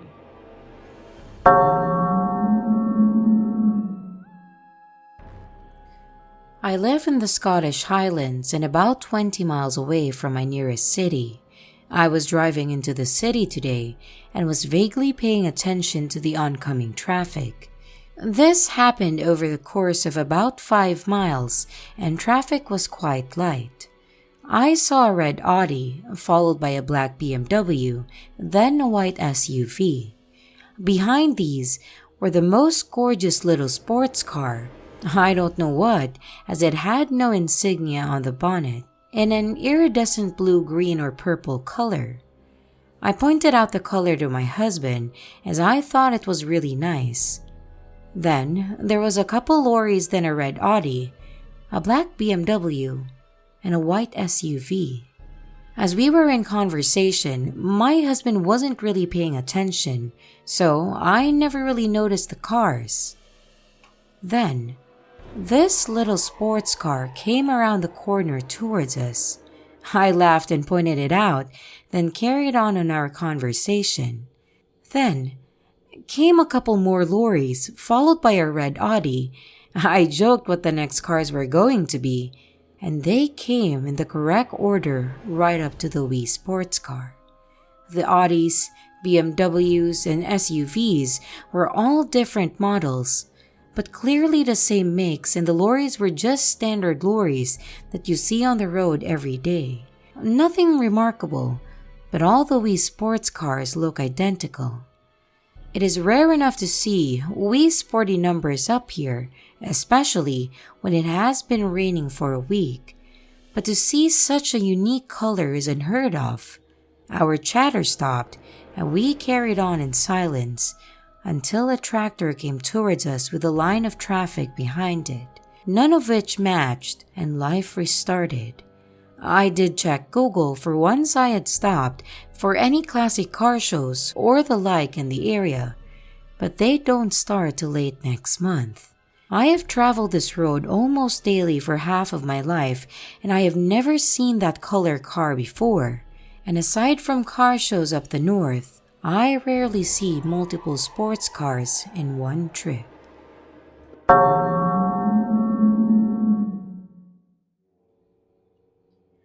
Background info. I moved to my new place about 3 months ago. It's a small gated area with a cluster of about 10 to 15 really big houses and 4 families living in each house. I've never really communicated with any of my neighbors in the community, but I know that one of them has a cat. I know this because they let the cat loose during the daytime and let him wander around the gated community. I don't know what his real name is, so I call him Garfield. He's hard to miss. A plump cat with a whitish-orange coat and a weird red and white striped collar, almost like a bag of popcorn. And also recently, he limps when he walks. Location. I live on the ground floor of this big house, so my porch lies directly on the ground. It's not elevated at all, so you can jump in and out of it. Also, the sides of the porch are guarded by black metallic bars spaced about half a foot apart, wide enough for a medium-sized animal to squeeze through. The right side of the field of view from my porch is cut off quite sharply, as I am located at the end of the road, and there is a house to my right positioned at an almost 90-degree angle to mine. The left side of my field of view extends quite far along a road that continues almost endlessly towards the left of my porch. This road is lined with houses. Behind my row of houses is a forest. So, Garfield comes from one of the houses towards the other end of the road and ends up on my porch every afternoon to lie in the sun. I'm not sure why Garfield chose my point in particular, but I don't mind it. I come outside to pet him, and we're friends now. This happened every afternoon for the past 3 months. But the weirdest thing happened to him last week, and I can't explain it. As usual, I'm outside, and I see him emerge from his house at the end of the road and come out for his daily stroll. It's unmistakably Garfield, a limping white-orange ball with a red-white collar. I'm waiting for him on my porch, but as he arrives, he looks towards me and hisses. He's a very calm cat, and this isn't like him at all. He then runs away towards my right, out of my field of view, and behind my house. This is something I've never seen him do before, and was especially surprising to me because he was limping. Before I had time to process what happened, almost instantly from my left field of view, I see Garfield emerge from his house again, all the way on the end of the road, limping again, and calmer than ever, proceeding on his daily walk. He walked over to my porch and lied down, as he always does, completely back to normal. There is no way that he managed to vanish out of my right field of view that quickly, go behind my house, through the forest, and reach his house on the opposite end of the road, and exit it again, all within 1 second. I also don't understand why he was behaving so weirdly the first time, or how he got over his limp. It seems glitchy to me.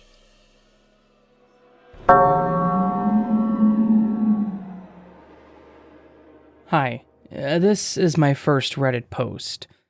I thought it might be relevant. I believe my old roommates and I experienced a tiny glitch in which we heard our third roommate come home before she did. A few years back, I was living with my 2 roommates. We had all grown up together for the most part, and were very close. And we would just hang out together very often. We had a dog and 2 cats. We lived in a duplex, and since we had a corner house, there weren't very many disturbances from other neighbors. Like no banging on the walls or anything. It was never an issue. The reason I mention this is to dispute any outside noise speculations. On one night, my roommate and I were standing in the kitchen, making dinner and talking. We had the dog milling around us as he did, pacing in and out of the kitchen. We were expecting our other roommate to be home soon.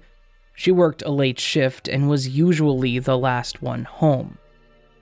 And there was a commotion, like the door was opening and we heard her say, "Hello," just like she usually did when she walked in, and then the door shut. The dog reacted and started barking, and the cats retreated back into the hallway adjacent to the kitchen. We waited for her to appear in the kitchen doorway, but the dog, who had gone to greet her at the door, came running back puzzled. I walked out and saw that no one was home. I thought maybe she had gone into her room, which was just before the kitchen.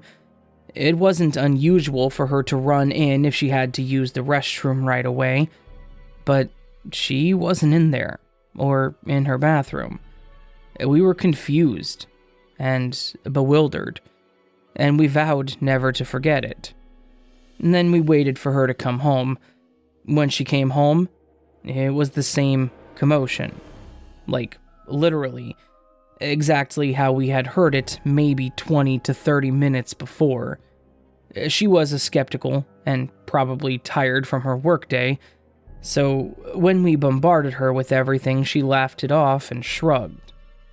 As the years have passed, We've brought it up a few times.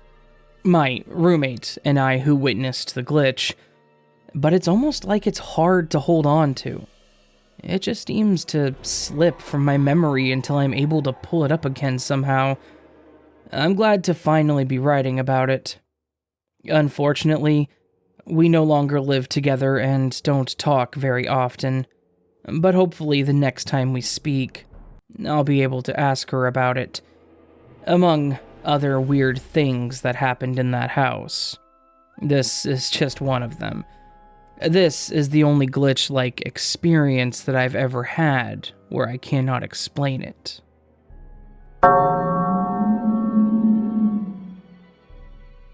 So one evening last winter, I went to an antique show at a local arena and met some friends there.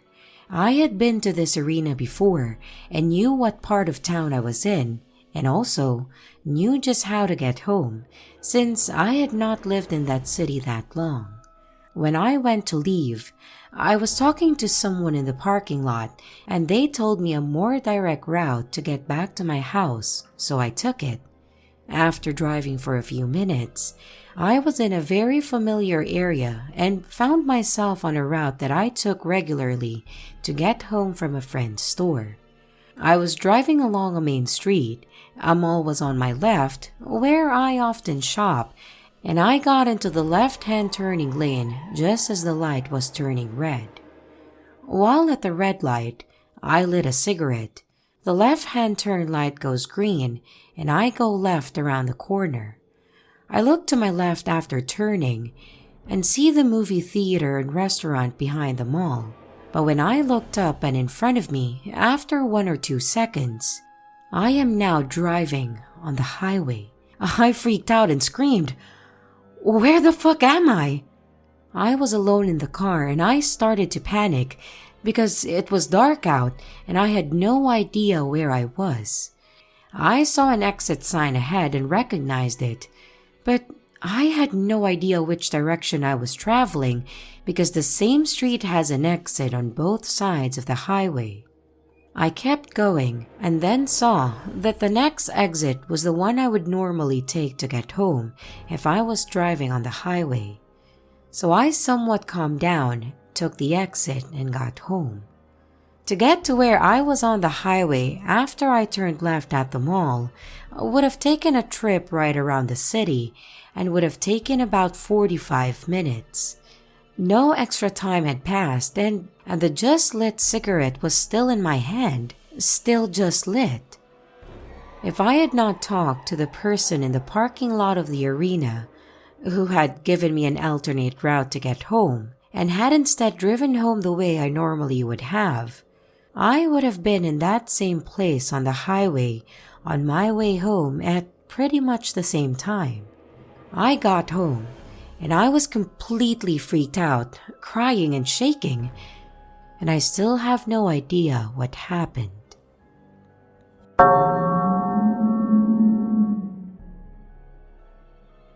It's nearly 1 a.m., and I've been scrolling through these posts for a while now, and some of them are truly captivating, and it triggered an experience that I haven't thought about in over a year.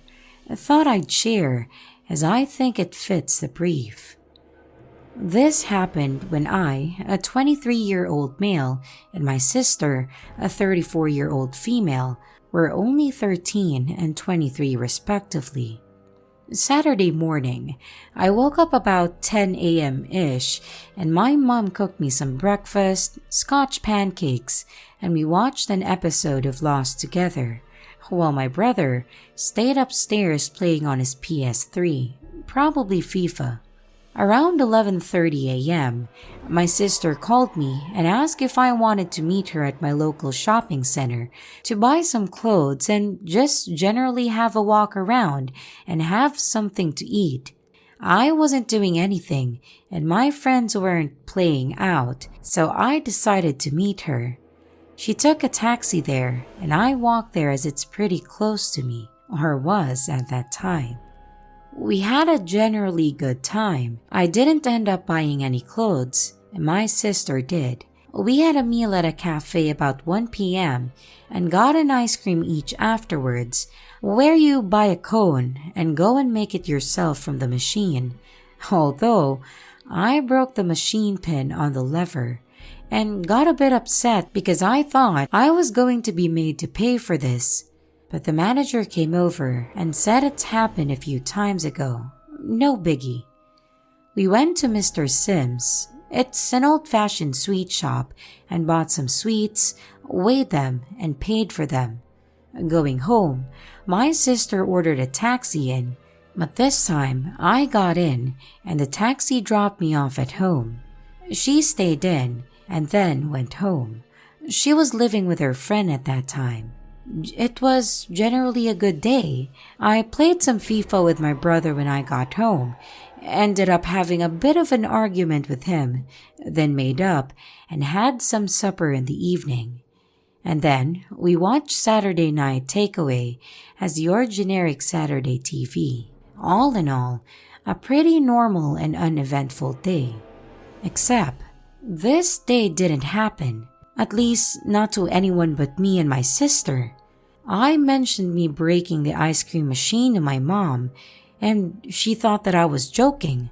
I explained that at the cafe today, when we had food, I had broke the pin on the lever, and I'll never forget the way she looked at me.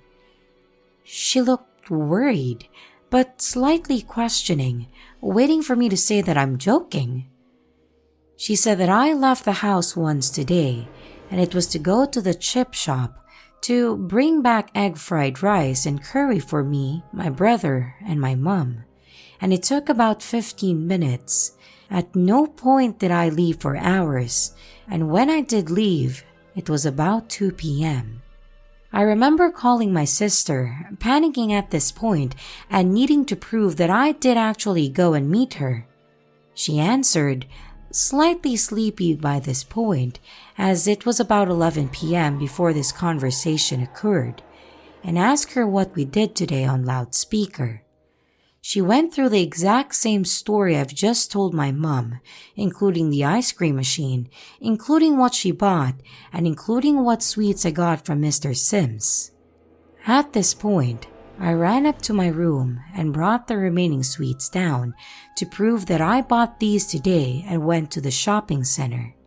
My mom at this point had tears in her eyes, hoping that this was some prank me and my sister had conjured. Me and my sister agreed to talk about it tomorrow, but texted me afterwards asking if mom's alright.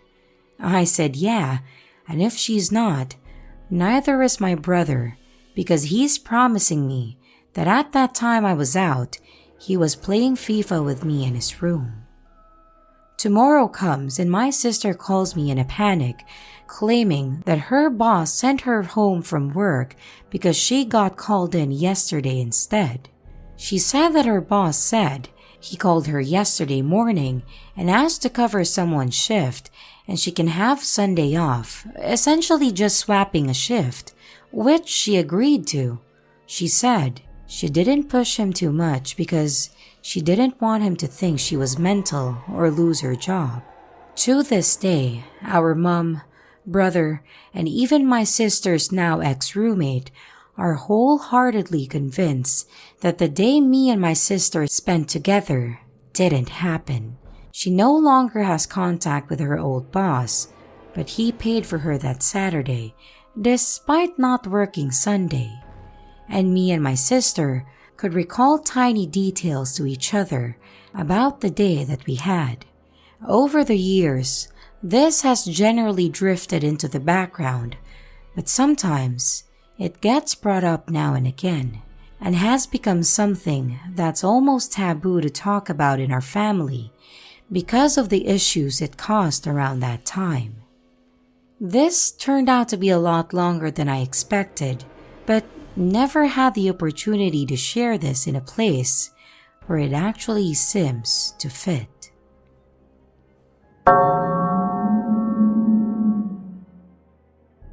A few years ago, me and my wife and kids went on a caravan holiday to Salt Fleet in the UK.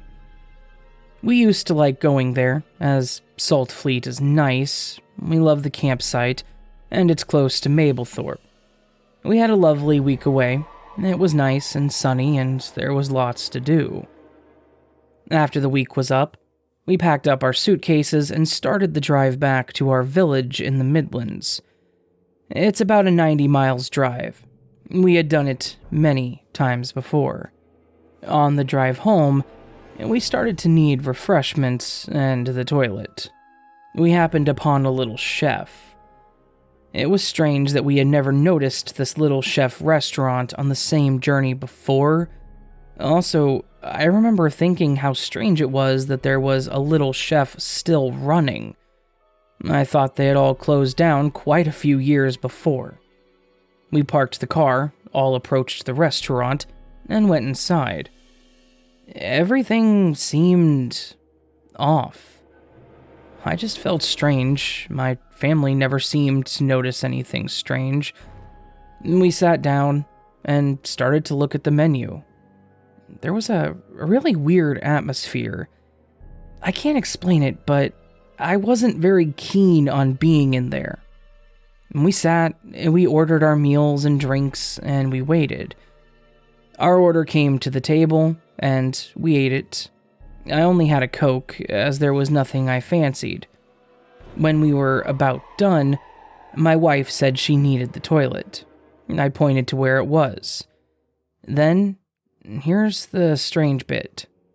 There must have been about 20-ish people sat in that restaurant. They all got up, one by one, and walked to the toilet doors and went in. At this point, me and my family and the people behind the counter were the only folks left in there. My wife and kids never said anything. I don't know if they had noticed. Bex got up and went to the toilet. She came back and sat down. I then proceeded to walk over to the toilet door and opened it, and then walked in. As I walked through the next door, I opened it. There was nobody in there. The toilets were empty. I took a leak, got out of there, and rushed my family out the door to the car. Once we were back on the road, I asked my wife if she had seen all the customers go to the toilet at the same time. She said that she had, and we both couldn't understand where everybody had vanished to. There was only one door in and out of the restaurant, and we were sat right next to that entrance. Also, I looked around the toilets, and there were no other doors to get in or out of there. We went past that restaurant a little bit later in the year, and it looked derelict and closed down.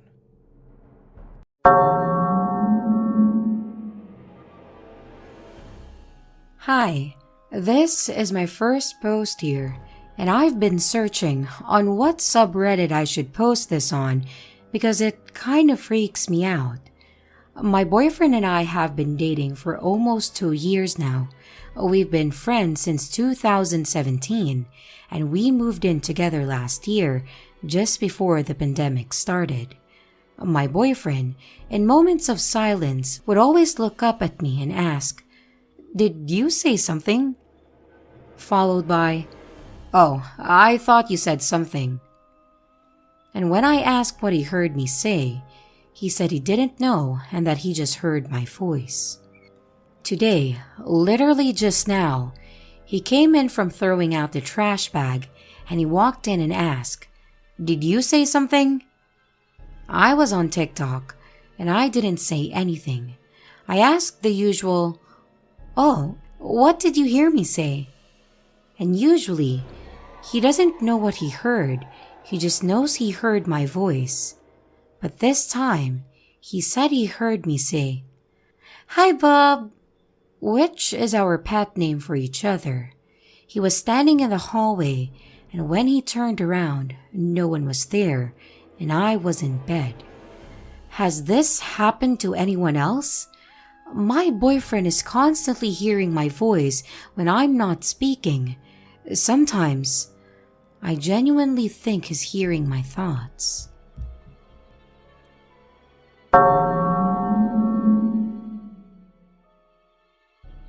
My father was a very friendly person. He had tons of friends. It was hard to keep track of who he spoke to, and he traveled a lot due to his work. He was also very strong. He had no severe health issues. However, when I was 10, he died. It was sudden, and we informed as many people as we could. One day, an old colleague of my father ran into my mom. She hardly recognized him, but they spoke, and he said, "I saw your husband just a few weeks ago." Now, it had already been 2 years since my father's death, and the colleague didn't know my father was dead because he was away for years and had only come back to town to visit his mom. He also said that him and my father had a long conversation, and that they ended up having coffee together too. This happened again, this time with one of my mom's old students in his late 20s. He was a kid when he used to come over to my house and get tutored. My mother used to help him in math and English, and my dad used to give him snacks after he studied, and he'd even play with him too. He too didn't know my dad had already passed, and he told my mom how he saw my dad just about a month ago, and they spoke for a really long time as well. This happened like 2 other times, and then all quiet. It hasn't happened in a long time.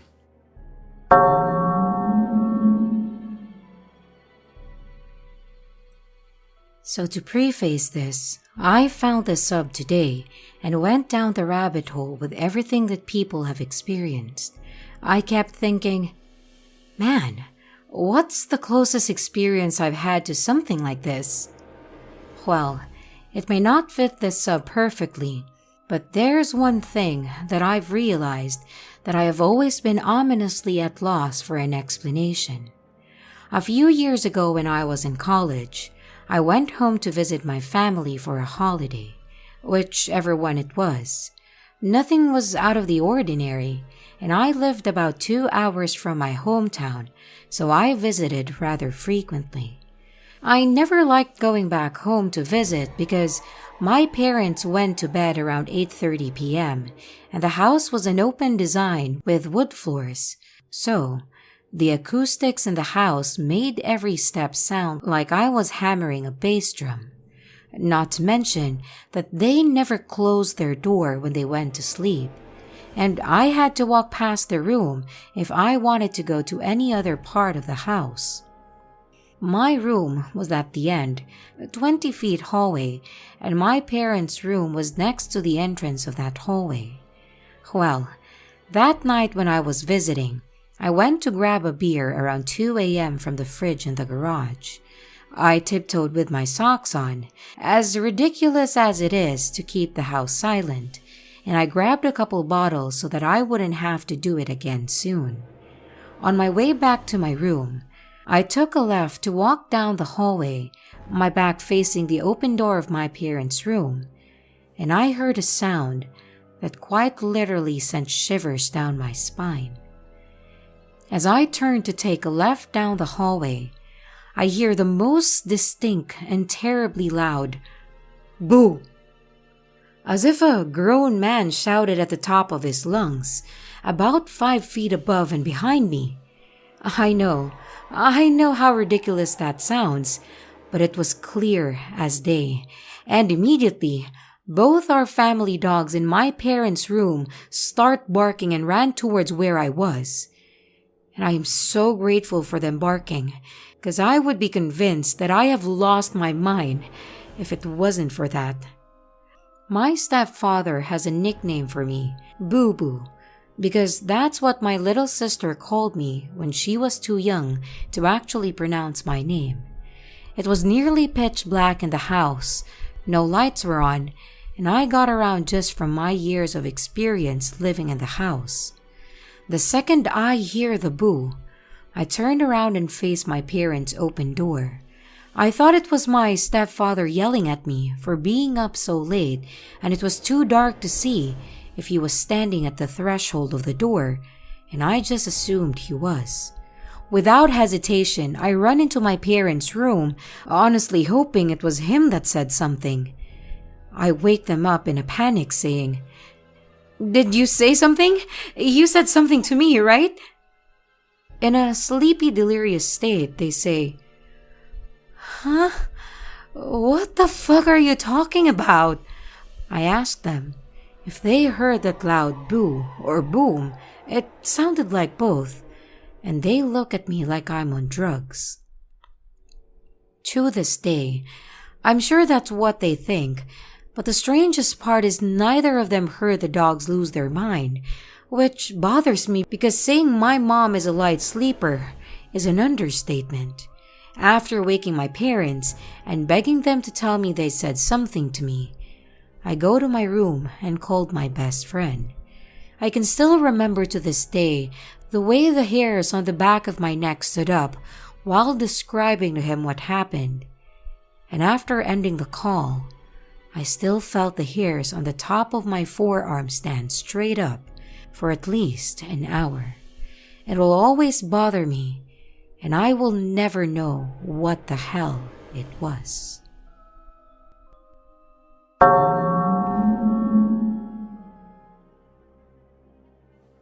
This happened to me a few weeks ago, and I've been trying to explain it somehow by reading or by searching on it, but I couldn't find a description or an explanation about it.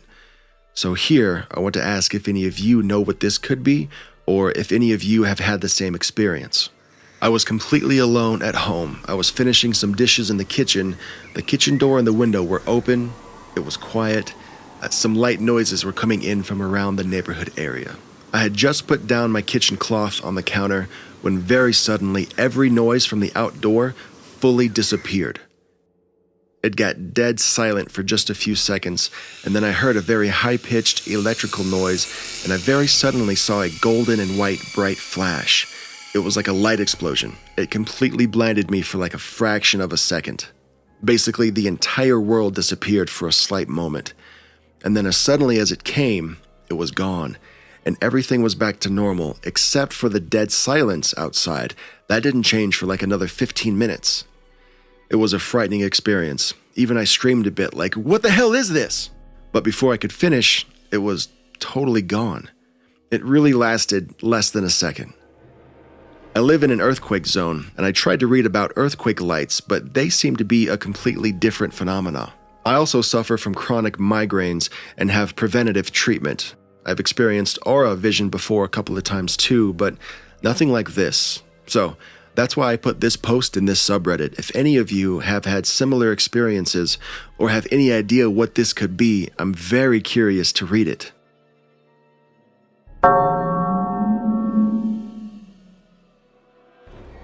This happened several years ago when my friend and I were in high school. We would always hang out either at his house or mine, and we happened to be at his house for that day. He lived in a pretty normal suburban neighborhood with about a mile of woods behind his house, separating his neighborhood and another one. We liked to go back there and explore the woods every now and then, instead of staying inside and gaming. One of the times, we were exploring for a while, kind of just circling the woods. After walking around for about an hour or so, just chatting and messing around, we came across a seemingly random house right in the middle of a big clearing. We'd been in this woods several times before, but never saw this house. We figured we must have just never come this way before. We moved closer to investigate, and the place is basically destroyed. It's a single-story house, and there is a big hole on the back side of the house that looks like it was hit by a wrecking ball.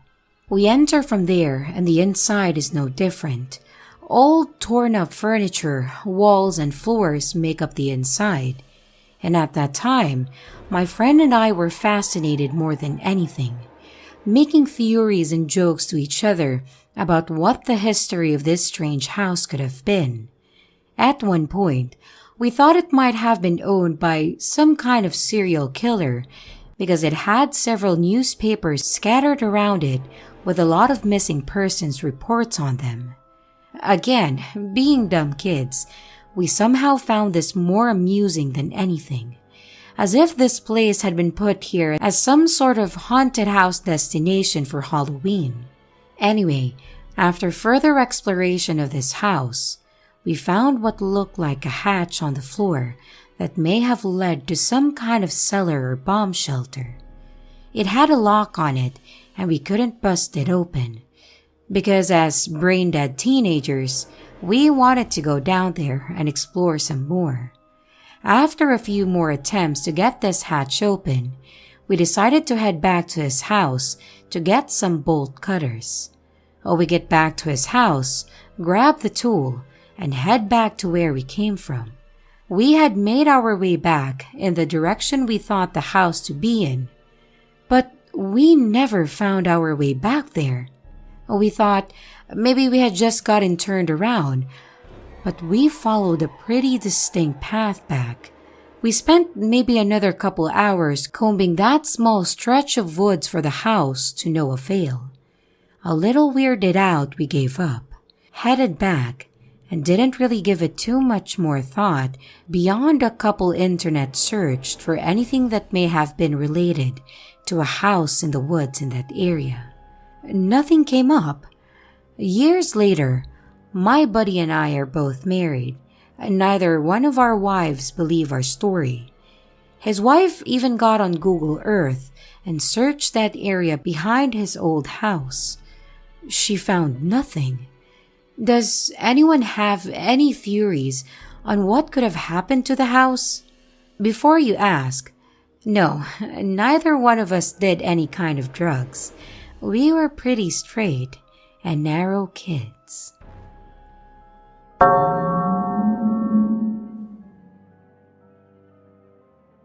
Alright, so check this out. This event happened about 4 or so years ago. I've been a piano player ever since the age of 4, and I'm flexing, but I've won multiple awards. Anyway, every day I strive to improve my playing by practice. But this one day, I looked up at the clock to check my starting time so I didn't overdo it.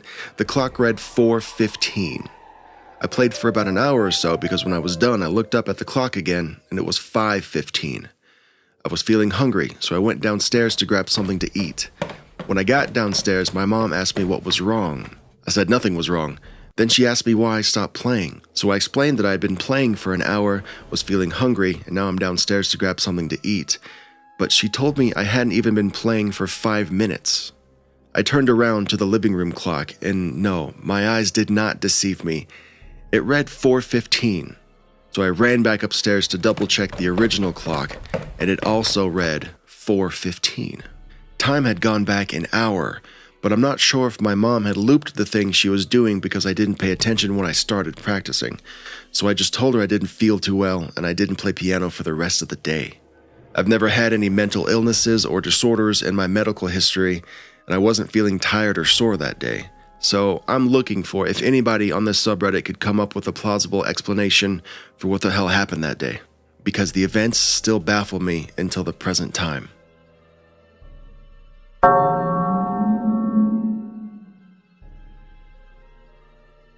This happened to me this morning when I got into work, and I have no idea whatsoever how it happened. I arrived at work this morning at 7:45 and sat in my car for nearly 10 minutes before gathering my lunch and exiting my car to head into work and clock in.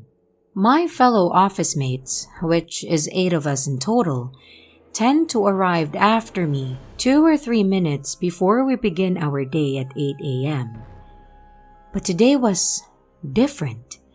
When I exited my car and headed for the office, none of my office mates had arrived yet. My coworkers who work in shipping and receiving, meanwhile, have been at work since 7:30 a.m., and I walked through the lobby, punched in the security code to access the warehouse, and headed for our break area to clock in on our biometric palm scanner. The device gave an affirmative message and displayed the time I clocked in, 7:56 a.m. Great! I opened the refrigerator door and placed my lunch towards the back of the top shelf before heading to the one and only stairwell to my office. This is where the glitch happened. I walked up the flight of steps and to my shock, all of my coworkers were already at their workstations. I asked completely startled, "When did you all get here?" They looked at me, confused. Claire, our marketing manager, said, "We've been here for an hour. We were about to head to my boss's office for a production meeting. Where have you been?" Still shocked, I said, "Where have I been? It's only about 3 minutes before 8. Oh." As I gestured toward my workstation, the time on my lock screen said 8:58 a.m. Somehow, I lost an hour of my time walking up the stairwell to go to my office. Does anybody have an explanation for how this could have happened?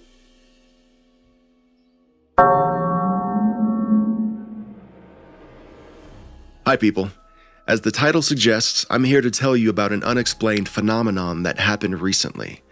First things first, I apologize early for the bad English. I hope everything is clear. Maybe you won't take this seriously or not believe me, and I understand that, but all I want is an answer. A true answer. I'm that kind of person that doesn't believe in ghosts, magic, or other stuff. I always had a rational and scientific view on reality, but that night, my God, something happened. Let's start. May 29th, 2021, Italy. It started as a regular weekend. I was at a friend's house with some other friends. We were drinking something, chatting, and playing games. And it was summer, and sometimes we decided to go outside for walks because of that. It was nighttime, around 11:30. It was cloudy outside, but you could still easily see where you're going. We live in a countryside area, but it's not too far away from the nearest city. It's the typical Tuscany landscape. Anyway, we walked down the dirt road in front of the house, and two of the friends in our group were walking a little bit further and faster than the rest of us. But that is until one of those two friends come back to the group to let us know that he's lost the other friend. Just gone, in a matter of seconds. But how? It was at this point that things started to get really creepy. We took out our phones and we used the lights from them to search for him. Maybe he fell down somewhere, was on the side of the road. Nothing. We even called his phone and no answer. The road is like 200 meters with a straight dead end. How can someone disappear when they're right in front of you? So we thought, fine, maybe he went back to the house, we thought. So part of the group went back to the house to go look for him, and then I stayed with the part of the group that stayed at the dead end to continue to look for him. A little bit later, somebody in the group that went back to the house to look for him called me and told me to let everybody know that he wasn't at the house. And because our continued search wasn't successful, we went back home too. And on our way back to the house, as we almost got there, we saw our missing friend reappear from the road, running towards us. At first, he thought we made up some kind of a sick joke on him, but no, we told him as we were all walking, he just was gone, disappeared. And then he told us what happened from his point of view. He said that he made it all the way down to the dead end by himself, and then when he turned around, we were the ones that were vanished. He didn't see any lights, he didn't hear any voices, he didn't get any phone calls, nothing. He also thought that we were the ones that just went back to the house, so he went back to the house looking for us, didn't find us, went back to the dead end to see if we were there yet, still didn't find us. He did that 2 more times, looking for his friends. How is any of this possible? We stayed up and thought about it all night, searching for some kind of explanation of what we all saw. But how do you even explain this? That night still haunts me, and I don't post much on the internet, but now I just need an answer. So if you have some ideas, a question, or maybe had a similar experience to this one, I'm always available. Thank you for reading. Have a good day.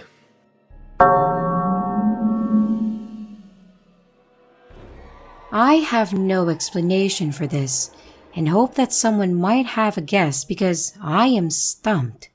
This happened maybe 10 minutes ago. I was standing at the top landing of my stairs looking at my cat. She was sitting on my parents' bed in their room. My parents' room is right in front of the staircase with a small foyer and hallway in between.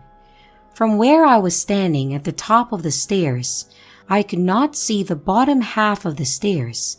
I wasn't right on the ledge. Well, I blink, and suddenly, I hear bells chiming near the top of the stairs. All of my cats have them on their collars. I immediately assume that it's my other cat who must have been on the bottom half of the stairs, and I didn't know she was there. But it wasn't. I looked down to see the cat that was in my parents' room is now standing by my feet. Confused, I looked back down into my parents' room, and sure enough, there's no longer a cat on their bed. This all happened within maybe 2 or 3 seconds. Either way, even if she had extreme zoomies, she would have never jumped off the bed, ran through the hallway, through the foyer, and up the stairs in that time. There's no way. Not only that, but my cats have bells on their collars. I would have heard the bell when she jumped down from the bed and the whole time she ran up the stairs. But there was no bell. The bell in my cat only appeared at the top of the stairs. She seemed completely fine when she reached the top of the stairs and brushed up against my legs. For additional context, it was daylight and my cats looked completely different. There is no way that I could have mixed up which one I saw on the bed, even at a distance.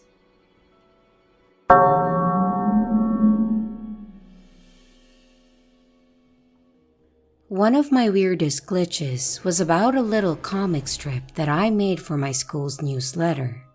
For several years, I spent hours each weekend drawing and writing funny little scenarios for my cast of fictional classmates.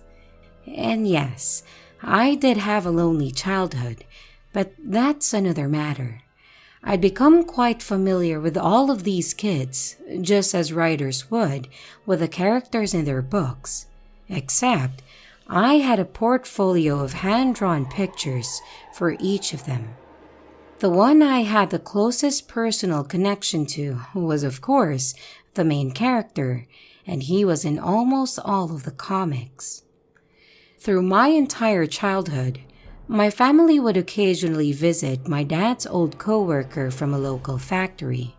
The co-worker was a pleasant older gentleman, then retired at the time of this story, and who lived with his wife in a double wide in the middle of a large trailer park the next county over.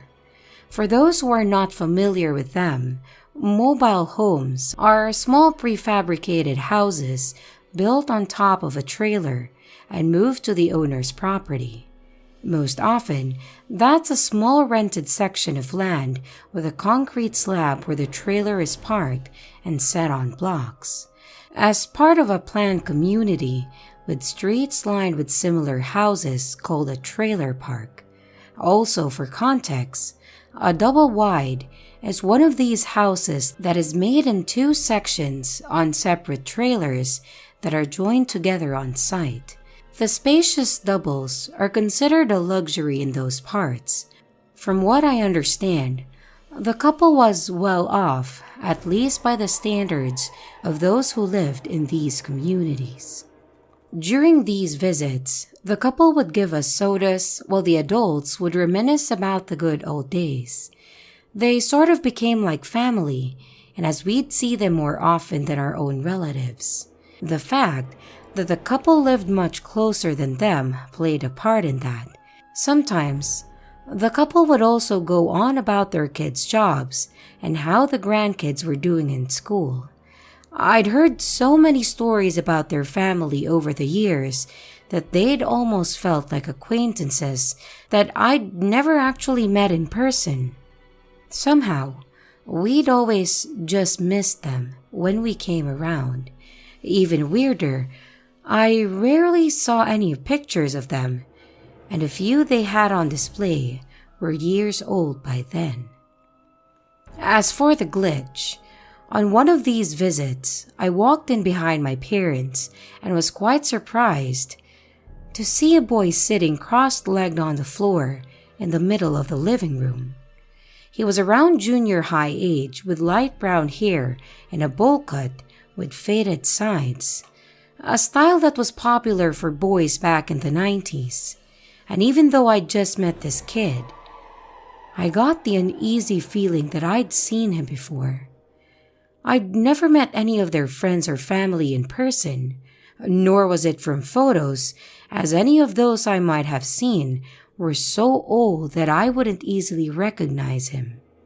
But then, it hit me. The kid looked like the main character from my comic.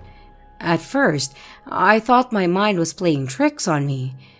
However, I was familiar with every curve and detail of my character's face because I'd drawn him many times before. This kid looked exactly as I would have pictured my character if he were an actual person. Even the style and color of his hair was the same, and there he was, sitting on the floor in front of me. The likeness was so uncanny that it gave me chills, and I snapped out of my trance-like state as the couple introduced him as their grandson. The clincher, even his name was almost identical. I don't specifically recall what the two names were now, as there were a few common ones in the day that were so similar that people often got them confused. Now, I'm sure many are thinking that I must have subconsciously created my character after the grandson. While they had mentioned the kid by name before, as old people often dote on their grandkids, I never in my life had seen a photo of him that was remotely recent or anything of him that would have influenced the way that I drew my comic. And even though I'm a staunch skeptic, I have no rational explanation for such a unique and bizarre coincidence.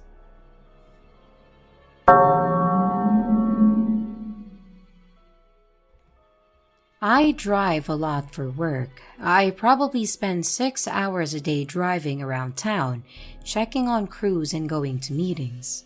I have a very close friend who runs a general contracting business, and I do about 20% of my business with him. I see him anywhere between 5 to 15 times a week, and we hang out in our free time. My friend is very easy to pick out, on the road and in person. He has a Ram 2500 with a slightly mismatched bed cover and a 4-digit custom license plate, not obscene, but easy to remember. Tuesday of last week, a black F350 is driving slow for the interstate. I catch up and notice my friend's license plate, but it's on a different truck. I pull up next to the driver's side door, and it's my buddy. He always wears a hat and has a thin beard because of his acne scars. He's not wearing a hat, and he looks right at me and doesn't acknowledge me at all. Normally, he would flip me off or pretend to drift into my lane, something stupid or dangerous. So I follow him for a while and continue to try and rile him up. I'm honking and waving, and he just calmly looks at me and the road several times back and forth. Finally, I get to my exit. I text my friend, "Hey, when did you downgrade to an older truck, and why are you driving like an idiot?" He calls me instantly and asks what I'm talking about. I told him that I recognized his license plate and pulled up next to the driver's side door, and he didn't even acknowledge me. He said, "Well, that's weird, because I'm in my Ram right now driving westbound." I asked what overpass he was near and told him to speed up and catch up with his truck. He agrees to try and catch up with the black Ford and call me as pulling up to it. About a minute later, he calls me and says, "I don't believe this. I see my license plate on the black Ford." I'm getting pretty excited, and I tell him to pull up next to the driver door and look at himself in the truck. He starts laughing and says, "Whatever, man." And as he's laughing, he pulls up to the truck, and he stops laughing as soon as he gets pulled up next to it. He's silent for a few seconds and tells me that he'll call me back. My friend didn't call me back that day or the next day, which is pretty unusual. I finally get a hold of him the next day and say let's grab beer after work. He agrees to it, and I met up with him around 5 o'clock. We got to the bar around the same time, and I immediately asked him what he thought about his doppelganger. He just got kind of pale and refused to acknowledge that I asked the question. The whole experience was pretty strange, but what I thought was the most interesting was that they were separated by only a mile or so. We run into each other on the road quite often, so that wasn't much of a surprise. My buddy is a pretty straight-laced guy, grew up rural and wealthy, and I've asked him in the past about woo-woo stuff in passing, and he always laughed it off. To see him that spooked and his reaction over the phone really set this event apart.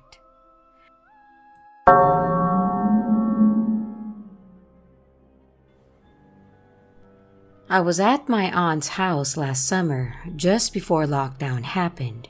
I was taking a bath there, and I had the bathroom locked, and also the dressing room double bolted. You can never be too sure using somebody else's bathroom. Basically, the layout being, Aunt's bedroom had the dressing room, and inside, which was the bathroom. And the bathroom door had a stained glass in it, via which one can see if somebody is outside in the dressing room, but not clearly. Anyway, I clearly heard the lock opening. Click, click, once and twice. That were the double bolts of the dressing room, and I was in the bathroom. I thought my uncle had come home early from work in the afternoon, which was strange in hindsight, and my first concern was that my clothes were out there in the dressing room while I was showering in the bathroom. So it's kinda awkward. I heard a pair of heavy men's shoes against the floor and saw a very tall black silhouette that seemed like black pants through the stained glass of the bathroom door. It approached the cupboard and heard the telltale creaking of the cupboard door swinging open loudly. All this was happening in the dressing room and on the other side of the bathroom. While I was inside, waiting for him to get out fast so I can get my clothes from the dressing room and get dressed. 1 minute passed. I kept waiting, then another, and I was getting cold, and all I could think was, "What's taking him so long?" I peeped through the stained glass to see what he was up to, as there was no sound of him going about his business. I opened the bathroom door, and there was nobody in the dressing room. He must have gone out, but I've never heard the cupboard door or the dressing room door closing, and I was looking through the glass, all hypervigilant constantly, to know when he goes out, but I didn't think much of it. I quickly got dressed, picked my shit up, and went on to open the dressing room door. It didn't open, and my blood ran cold. The dressing room door was still locked. I opened it. Click, click, once and twice, the double bolts. I was confused at this point. Had he locked the door from the outside? I later checked, and it can't be locked from the outside. I went out, and my baby niece was still sleeping in the bedroom. I went out in the lobby, where my sister was watching TV close to the only entrance of the house. I knew the answer before I even asked her. "Did Uncle go in the dressing room?" She looked at me weird and said, "It's 3 in the afternoon. He doesn't come home before 9 in the night. And nobody's home. Nobody went to the bathroom." So I went on and told her about the whole thing, after which she lost her shit too. She went in the dressing room, and lo and behold, all the cupboards were locked. "I swear to God," I told her, "that cupboard did swing open with a creaking and all." Then we called Uncle at his work, and he hadn't left his office, and he didn't come home. The very next day, my sister and cousin were watching TV at midnight, and they felt a presence behind them while they heard the stove in the kitchen being switched on, and felt something go behind them and up the stairs. Their house has an extensive history of crazy shit going on, and yeah, they shat bricks.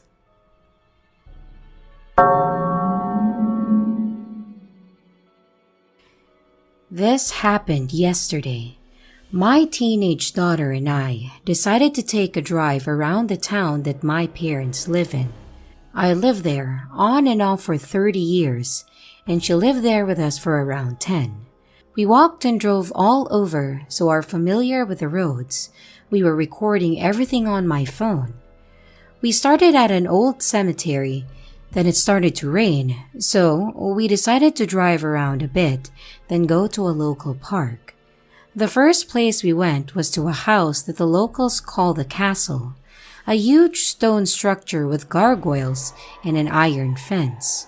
It never stays occupied for more than a year or two, but nobody has ever gotten a story out of the previous owners since they all seem to move far away. After that, we drove to the park. That is where the first strange thing happened. We turned onto the street the park is on, and both noticed that the park was too close to the intersection.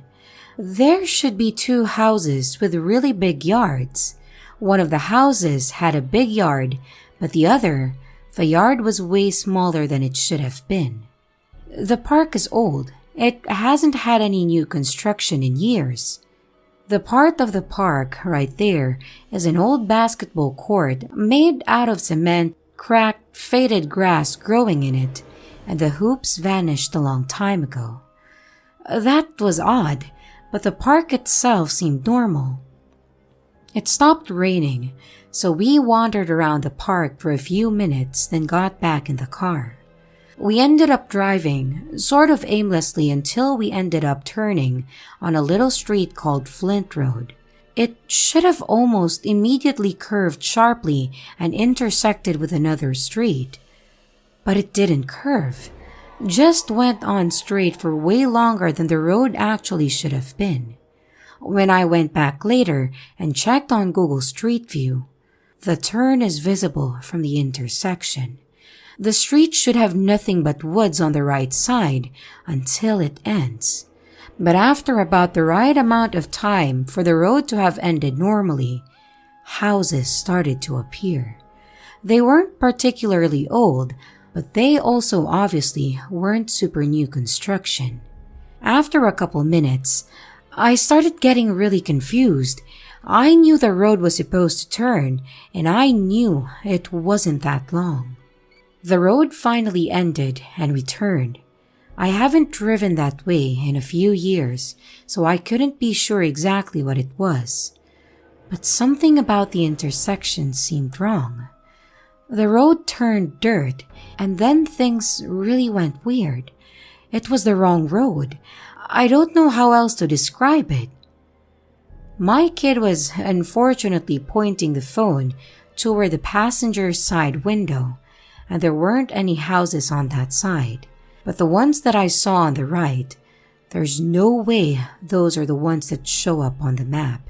And according to a check online, most of the houses on that dirt road were built around 2006. Even just looking at the video of mostly woods on the passenger side, looking at the street view of the area, there are some geographical features that are off. Things that can't be explained by just grading the area by the roads or trees going up. And it seemed like it was longer than it should have been. I figured out the length the dirt road is supposed to be, and it should have taken about a minute, maybe a minute 15, to drive at the speed that I was going. But it took us about 2.5 minutes. For it to have taken that long, I'd have had to be driving at a walking pace. The dirt road ended at an intersection with a road that put us back where we started. Again, the intersection and houses around it seemed so off somehow, but I can't say exactly how. I want to say it's just because I haven't been down in a while and things are grown up more now. But it seems like it's something about the layout of the houses. Their placement isn't right. But I can't point to something and go, that's wrong in the way. Anyway, it was weird.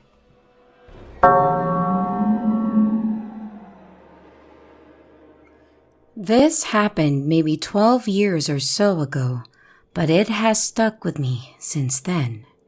I was leaving the library and headed home. The street I was on ended at the end of the park where it intersected with another street.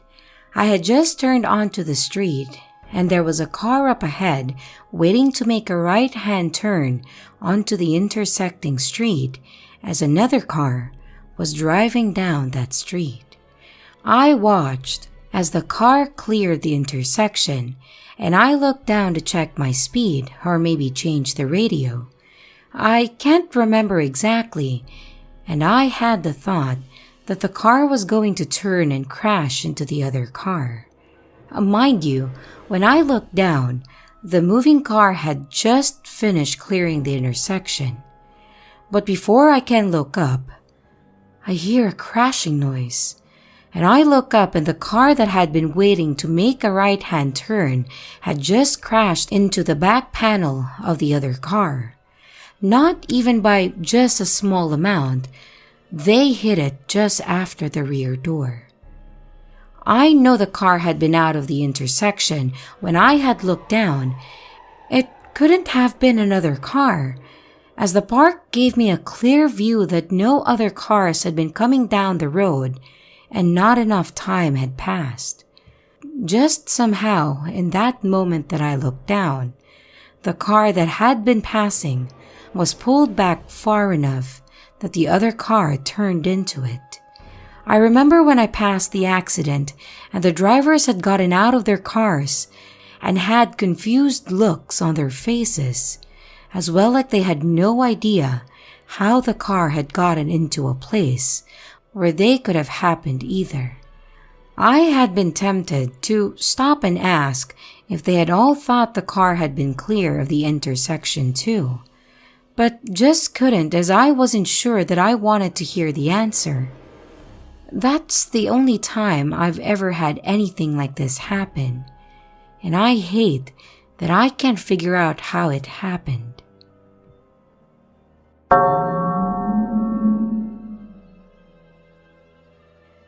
I was driving to a friend's house around 9 p.m. tonight. It's only about a 10-minute drive, but I noticed something weird after about a minute of driving. There were no streetlights on that portion of the street.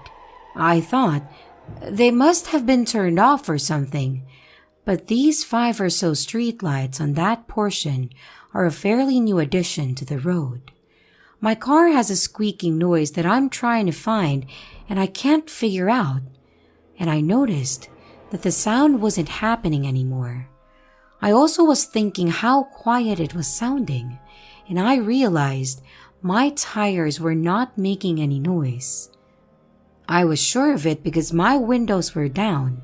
I have mud tires as of last summer, which makes a distinct rumbling or whir sound while I drive, but the tires I had before these made no noise.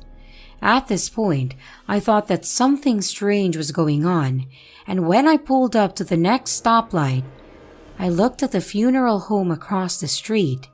I noticed that they had all flowering bushes in front of the building, rather than the newly made parking spots. This light also just didn't change from red to green for about 3 minutes, and with no cars around this whole time, I just drove through the intersection because I thought it wouldn't be changing anytime soon. These changes that I noticed are indicative of what my drive to my friend's house would have been about 3 to 5 years ago. Is it possible that I shifted back in time 3 to 5 years just during this drive? Or maybe an alternate reality? Once I got to his house, everything was normal, and I told him about the events. And driving back home, everything was back to how it normally is.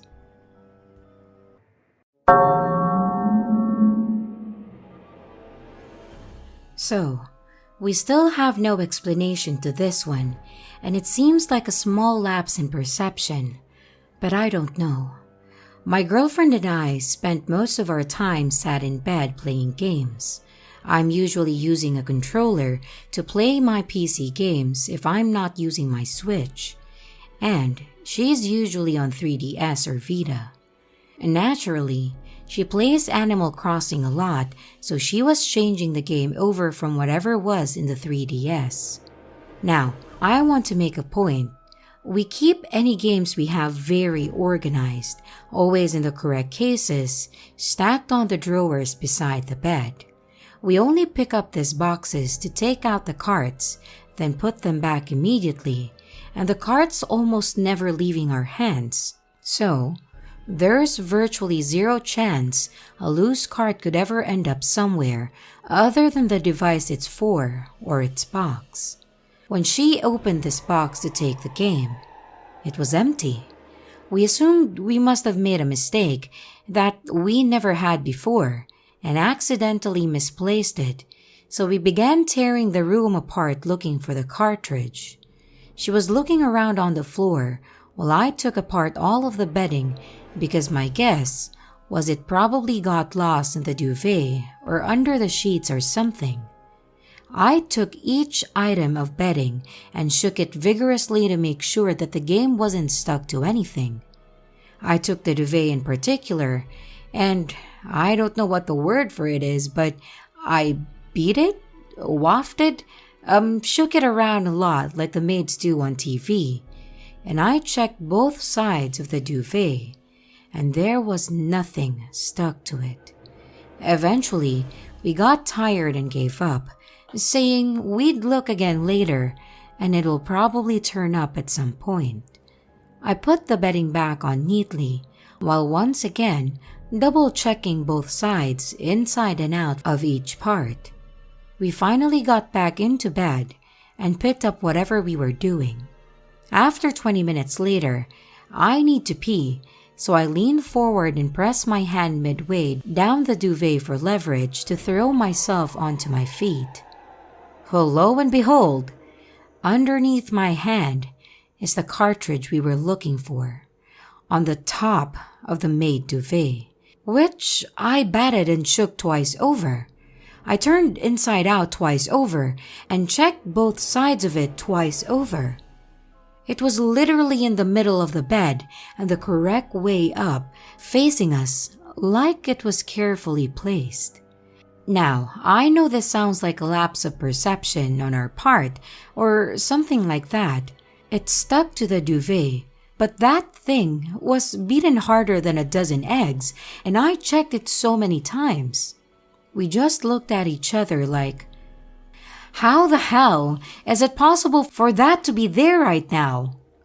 I just accepted that we were blind or tunnel visioning, but I still think about the impossibility of it being where it was, in such a perfect, neat placement after throwing the duvet around like a madman.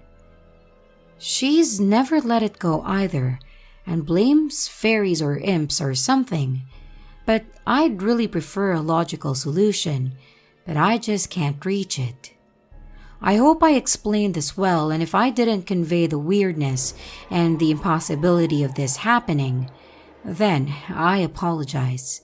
I should also mention that my girlfriend was absolutely not playing a prank here because she could never do one without giving it away with laughter. And she absolutely wouldn't lie about it 1 year later. She is honest to a fault.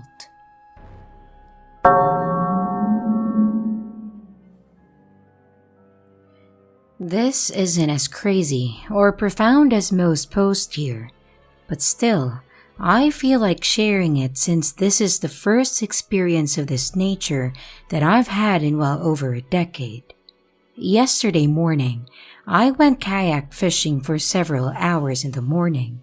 I secure the kayak on my roof with the aid of J cradles, or some people call them J bars. I'm sure you've seen them on roof racks before, and most come with plastic caps that stick onto the end of the metal to prevent rusting or harm from the edges of the metal. So, when I'm done unloading my kayak back at home, I always leave them in my car or garage.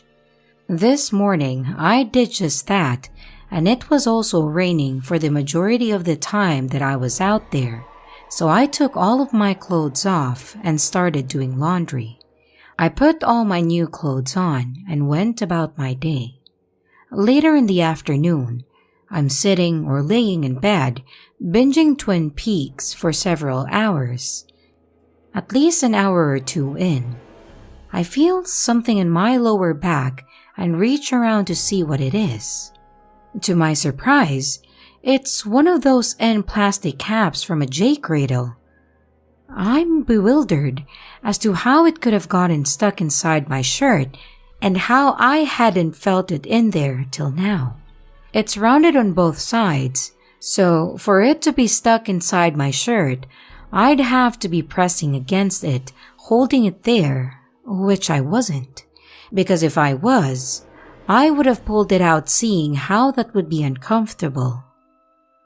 It was probably over 6 hours since I left them in my car to when I found the cap inside my shirt, and it just makes no sense. Like I said, I know it's pretty mundane and insignificant compared to a lot of posts here, but it's just rather puzzling, so that's why I decided to post about it.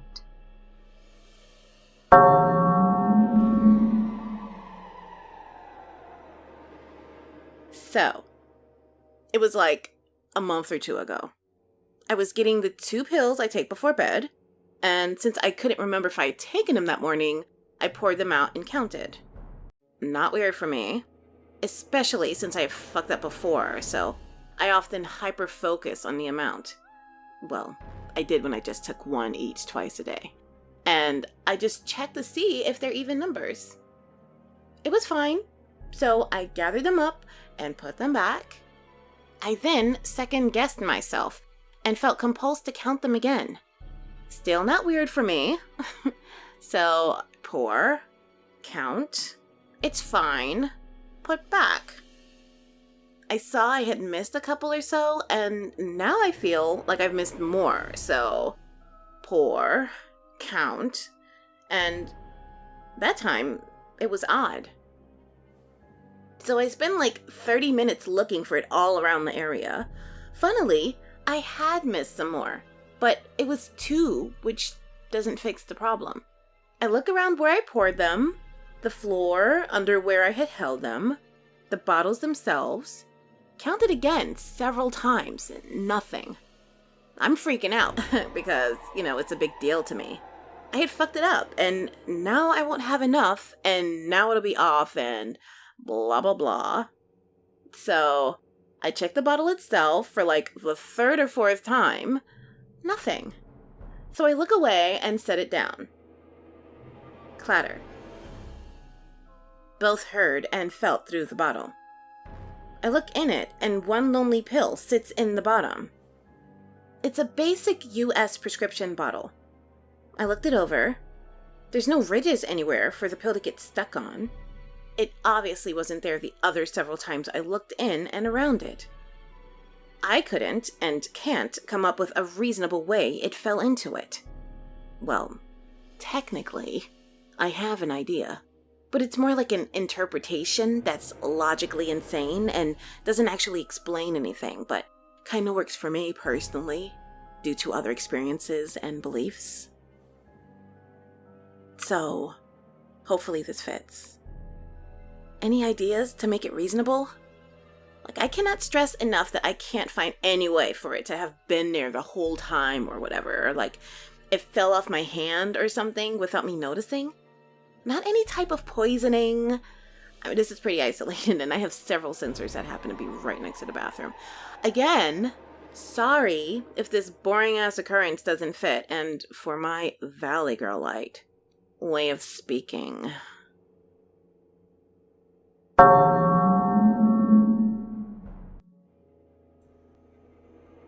I have several small dogs, and they all get fed in the master bathroom at my home. But one of them in particular, an adorably fat Chihuahua named Luna, gets put in my closet to eat so she doesn't bully the other dogs out of their food. She isn't very happy that she's on a diet and will gladly starve the other dogs to appease her endless appetite. One morning, when I was to put her carefully measured kibble into her bowl in the closet with her eagerly dancing around my legs, I noticed that her dog bowl was gone. Thinking maybe she moved it from its usual spot after I fed her the night before, I looked everywhere in the closet, under the low-hanging clothes, anywhere she might have hidden it. Nothing. It was gone.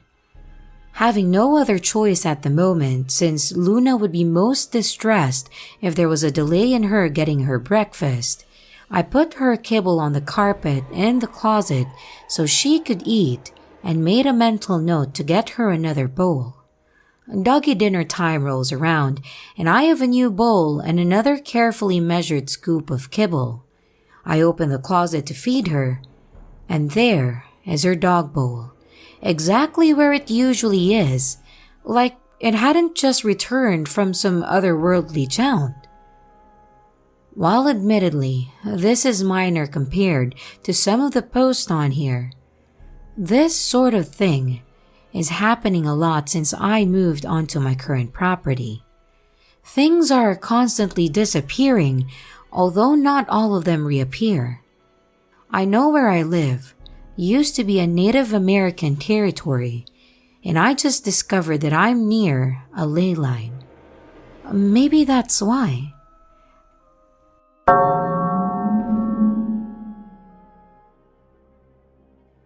Hey guys, so I'm a relatively new member, but I lurked hard the past few days as I'm highly interested in this kind of stuff.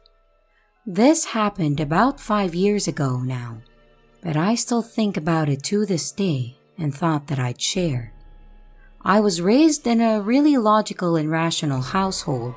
My mom was a science major with a minor in stats, and my dad was a computer science major.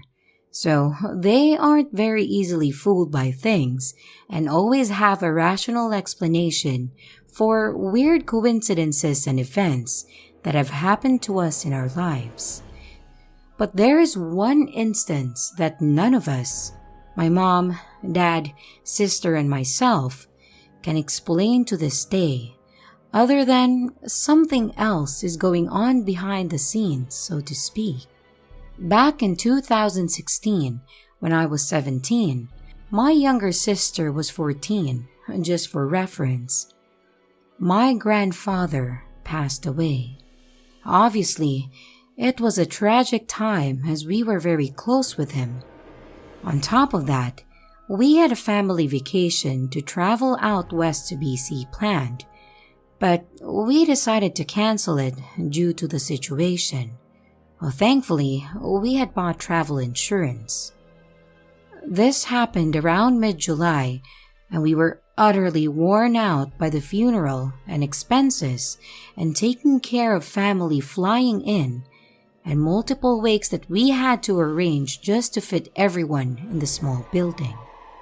Around mid-August, my mom and dad said, "Screw this," and that we need to take this vacation and just spend some quality time with each other away from the stress after all the dust had settled. So a week later, we flew out to the West Coast. The trip was amazing, but there were many times that we thought of our grandpa, especially among the beautiful scenery out there. One morning, we went for a long hike and decided to stop at this lake for a swim to cool off. My dad is a really private person and always hides our valuables, so when we changed into our bathing suits, he folded up the cash he had in his pocket, which included $73, $70 in bills, and a loonie and a toonie, and slid it into the left foot of his running shoes, which he then placed in the trunk and locked the car. We swam and had a good time, and when it was time to leave, he gave me the keys and asked my sister and I to grab his shoes, reminding us to care for the money in his left shoe. We got to the car, and the first thing I did was open the trunk to check his shoes, and imagine my panic when my hand was met with no cash. All that was left in the shoe was the loony and toonie. My sister and I spent a solid 15 minutes looking for the cash, thinking it had dropped somewhere. After a while, my parents came looking for us as we hadn't returned. We told my dad that the money was gone, and he, of course, told us that it was impossible. And the four of us spent the next hour taking the car apart, looking for this money. We even took the soles out of his shoes and everything, checked every pocket of every clothing article, the whole works. After that hour, we gave up and decided to head back to the hotel. One thing I distinctly remember was my dad grumbling about the loony and toonie being there, but not the bills, and shoving the coins in his shorts pocket. My dad was furious with us all day because the only explanation would be that either my sister or I had lost his money or stolen from him, which we obviously didn't. There was no need for it. Around 4:30 p.m., we decided to head over to this kangaroo sanctuary and check out the animals to lift everyone's spirits. We got to the sanctuary and had to kill some time because it didn't reopen until 5 p.m., so we sat on picnic tables outside just chatting. My dad stood up to stretch his legs and said, I gotta untie my shoe now. My foot is itchy as hell. He stands up, takes his left shoe off, and the $70 cash fall right out of his shoe. My whole body was covered in goosebumps, and we all were in shock. Even writing this now, I still get goosebumps. The thing that made me sure something glitchy happened was the fact that along with the cash, the loony and toonie fell out of his shoe as well. When he had taken them from the shoe this morning and put them in his pocket. We told him to check his pockets. He turned them inside out, and there were no coins in them at all. Empty. My mom burst into tears and said it must have been my grandpa, as he was always a trickster with us. We still talk about it to this day, like, wow, wasn't that insane? No one can explain it still, but I just know that we all had the same feeling of something we couldn't understand was occurring, and we all felt the presence of my grandpa that day.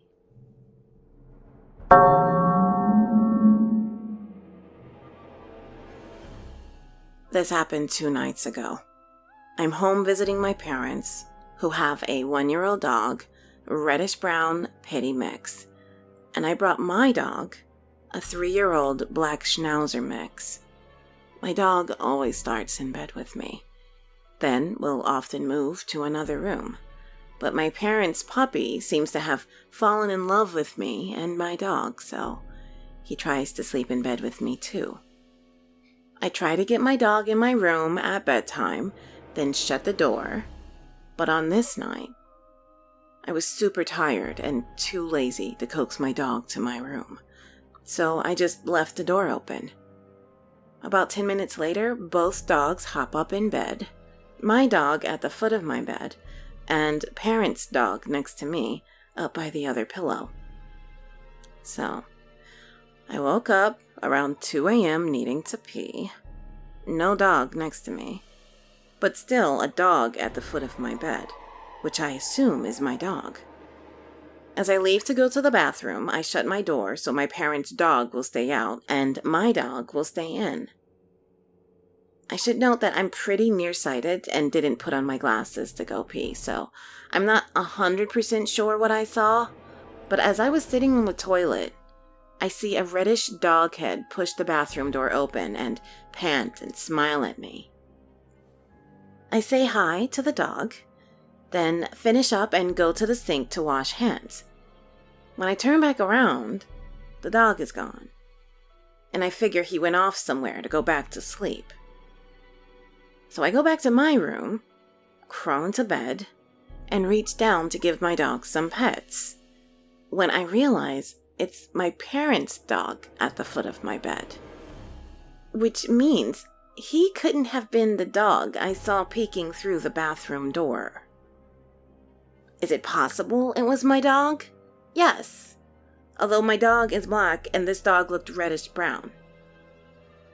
It's also unusual for my dog to push the door open with his nose. He can do it, but usually prefers to sit outside the door he knows I'm behind and wait.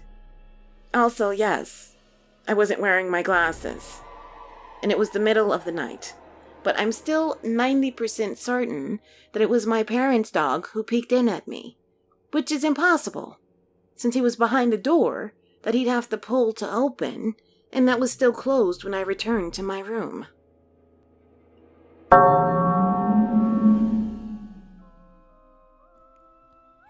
This happened a couple of days ago, and I still can't explain. Me and my boyfriend watched Saw, did a 3-day rental from Amazon, and then we fell asleep about halfway through. The next day, we wanted to finish it, but the rental wasn't there. You get 24 hours to finish a movie once you've started, and this was much less than 24 hours later. I looked, and I didn't get charged for it either. It literally never happened. The weirdest part is that we both remember watching the movie. We remember the jigsaw guy, and we remember there being an escape room type of thing. We both remember there being different levels that they had to escape from, and someone died at every level. We both remember there being a few girls, a few guys, and I think one of them was Chinese. I looked up the plot of Saw to see if we really did watch it, and in the Wikipedia article, it sounded like what we remember watching. So we put it on again, and it was completely different. It was nothing like what we remembered, and we both remember the same thing. But I still can't figure out what we really watched. I don't have anything in my order's history. I guess maybe we just don't remember it because we were really sleepy. But how did we remember the same thing? Neither of us had ever seen any of the Saw movies. There's no way we just blended parts together from all of them. We were looking for a series to get into and decided on Saw, and I vividly remember saying that we should start at the beginning. I've been trying to look at the trailers for all the movies suggested here, and so far, none of them are what we remember. We never searched for the movie because we found it from the recommended page. I've Googled the things we remember, and nothing. I've checked my order history on Amazon and my bank account every day since it happened, and my boyfriend doesn't have Amazon. We look through our Netflix and Hulu history, and it's not there either. The only thing that makes sense at this point is that we fell asleep and didn't actually watch it, but still, why the hell do we both remember watching the same thing when we never actually watched anything?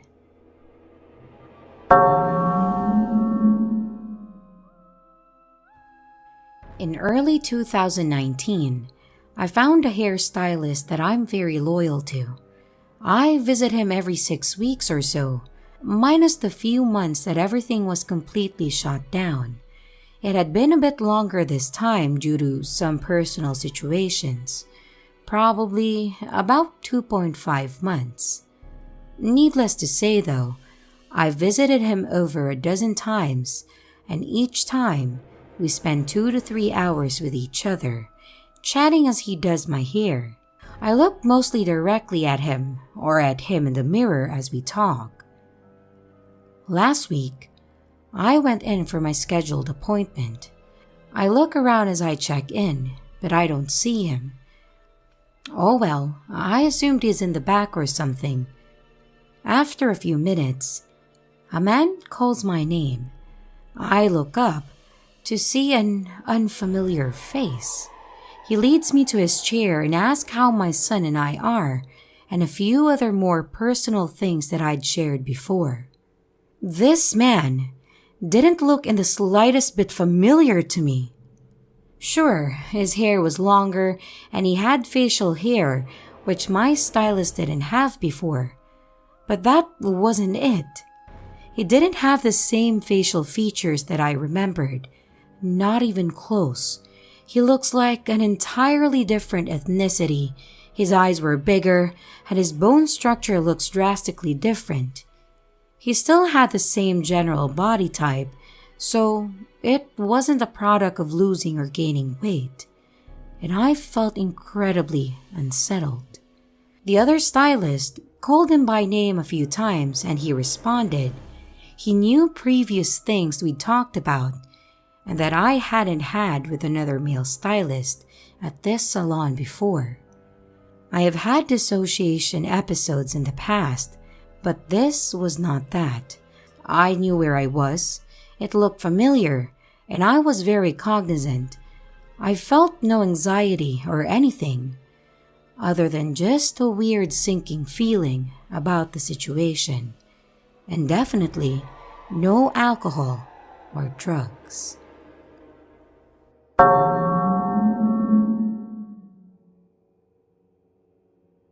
First of all, I'm sorry if my writing is a little bit hard to read. I'm not a native English speaker. Back when I lived with my parents, through high school and college, and until I moved out at age 23, I had my own computer room and office, adjacent to the family room. I had the habit of playing games on the computer until very late at night on weekends, sometimes up to 3 or 4 a.m. My father would often watch TV in the family room until late, although he would usually go to sleep much earlier than me.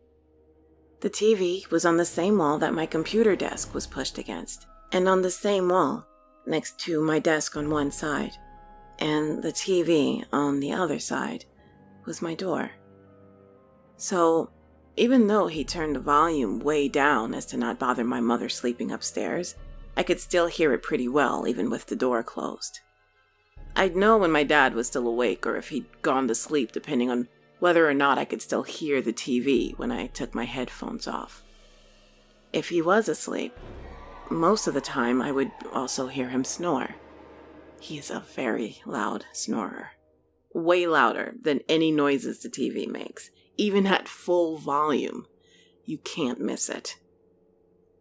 On some nights, though, I'd get off the computer, hearing the TV still on, with the lights from the family room shining from under the door, wondering why and how my father still wasn't gone to sleep. Then I'd open the door to darkness and complete silence. I'd probably have brushed it off as my imagination playing tricks on me if it had only happened once or twice. But this was a frequent occurrence, sometimes up to a few times a week over the course of over 7 years until I moved out. Many times I would wait before leaving the room, focusing on the sounds I've heard. It was loud enough that I could distinctly make out the usual mixture of sounds coming from a movie. A bunch of different male and female voices, laughter, screams, cars, music, gunshots, explosions, you name it. I would watch the light coming from under the door, either solid and strong like a room's lights being on, or soft and flickering like a movie playing in the dark. Also, I would hear no snoring whatsoever. A few times I pressed myself against the door to listen more closely, too. But each time, as soon as I even slightly opened the door, it would instantly stop. Instead of light was nighttime darkness, and instead of soft TV sounds would be the loud snoring from my dad. I've never been able to explain this odd phenomenon. I do not believe this is related to ghosts or other types of paranormal activity. It was never accompanied with unusual feelings or other strange occurrences either. To me, it feels like the area's ambient sounds failed to refresh or update until I moved to a different area, if that makes sense.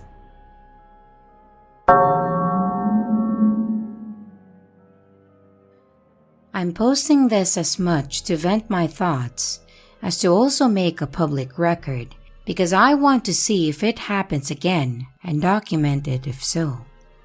I live with a relative. She has an empty perfume bottle made of glass that sits on the fireplace for decorative purposes.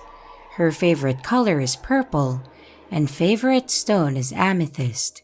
She likes this particular bottle because it's purple, and she's convinced the fake cabochon on the top is amethyst. Except for last night when the bottle was blue. I just had my second COVID vaccination and slept through the day. Consequently, it was about 4 a.m. and I was making myself a meal. I got incredibly sick from the first dose, so I expected the same this round. But in fact, I've been just fine. The only symptom has been sleepiness. I got up to check on the potato skins and passed the bottle. I stopped, did a double take. What the hell? I told myself. This bottle is blue. I picked it up, examined it, held it up to overhead light. Blue. Sky blue. Kind of odd that my relative would buy a blue bottle, but I guess she does also like the color blue.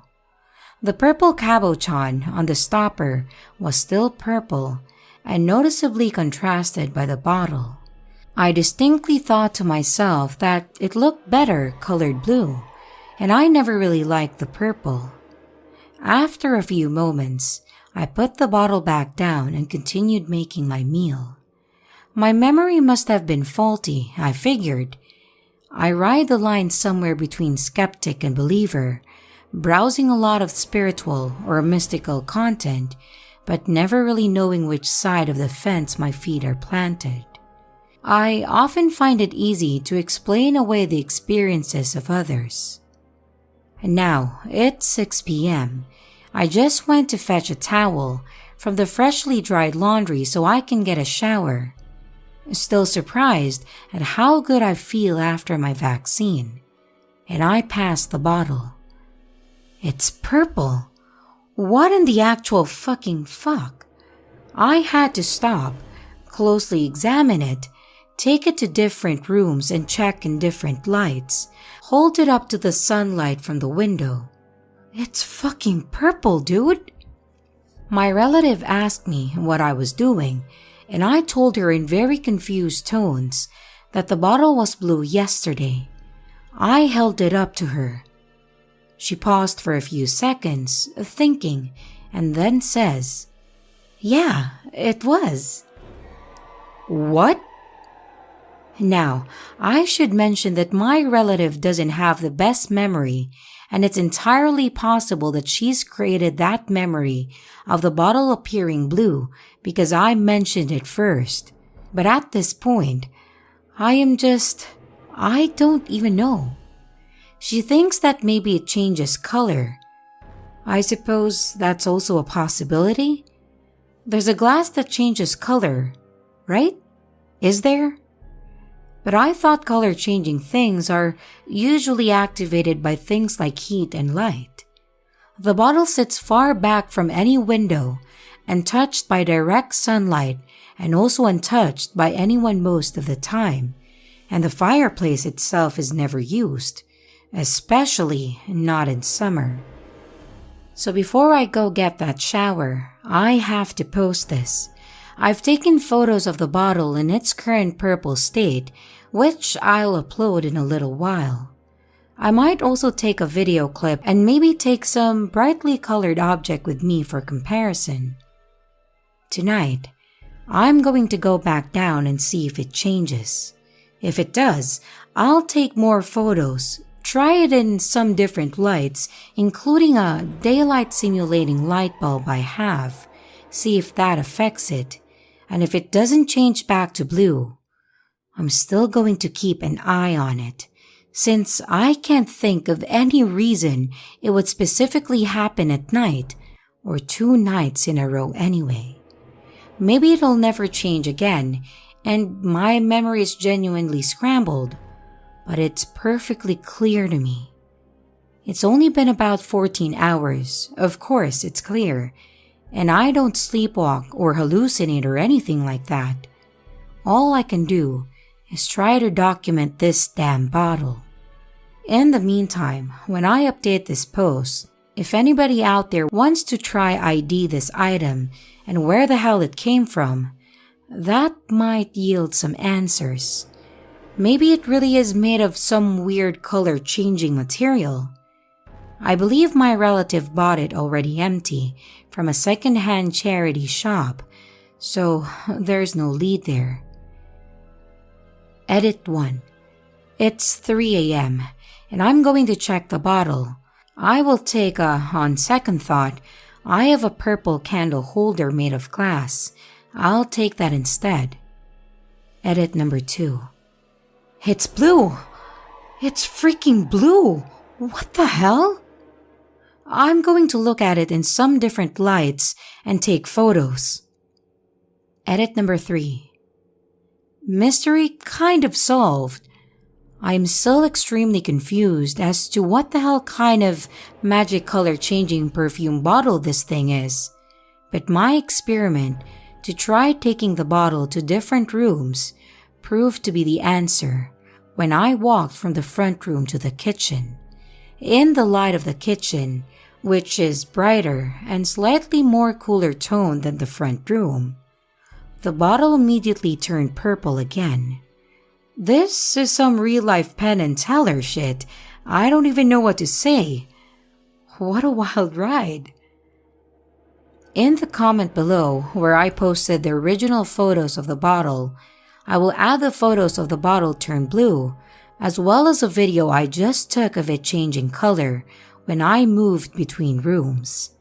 If anyone out there can find out exactly where this crazy perfume bottle came from, I mean the exact one, because I'm sure I haven't seen glass act like this before, I will be eternally grateful.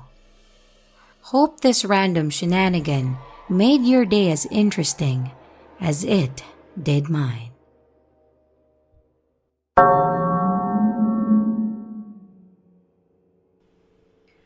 I was sitting at my computer and my girlfriend had gone upstairs to take a shower.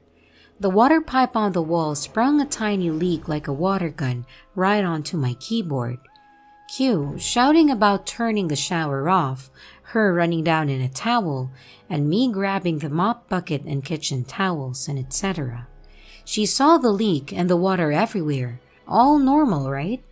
Well, it took 2 days for the landlord to get the plumber out to us, 'cause of course, it did. And we avoided using any upstairs water, including flushing the toilet, showers, and etc. We washed our hands with bottles of water filled from the downstairs sink. Well, the plumber comes. First off, the mop bucket of water is dry as a bone despite having nearly 3 liters of water in originally, and me leaving it there in case the leak sprang again overnight. No way that much could have evaporated. This is an old cold Victorian brick house in the UK, and in winter, you couldn't evaporate a mug of water, let alone a bucket in that time. Anyway, we show him and his assistant where there is a huge water stain on the pipe where it leaked. Him and his assistant swear blindly that they can't see the stain. Me and my girlfriend are looking at this big off-colored patch about 1 inch square. I even touch it, and he touches just where I do. Neither of them can see what we see. His assistant goes upstairs to run the shower so he can find the leak. And nothing. Nothing comes out. He tries the toilet, the basin, everything. Absolutely no leak. The plumber still wouldn't acknowledge this big brown stain, and I'm still trying to work out where the 3 liters of water from the mop bucket has gone to that was there the night before. The plumber obviously thinks we are weird, and they leave saying that they can't find any leak. I apologize for wasting his time. I'm English, so we apologize for everything. Me and my girlfriend show him out and say we will call if it comes back. We go back into the living room, and the brown stain on the pipe is completely gone. No evidence of there ever being a burst pipe. Me and my girlfriend still vividly remember this. I got soaked, my keyboard got soaked, some War Games minis I was painting and had on my desk got wet. It was a big deal to clean up. We had to keep the water away from my desktop on the floor. It really happened, but there was no evidence of it. To my knowledge, metal pipes with a pinhole leak under high pressure don't just seal themselves. What the hell? Was this a glitch or something else?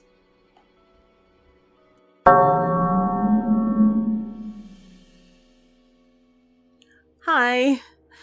I've been a long-time lurker, and this is my first post because of some weird events happening to me and my boyfriend recently. We share a room in an apartment. It first happened about 2 months ago when I heard a phone buzzing, and it's not my phone since I was holding it in my hand. I told my boyfriend to check his.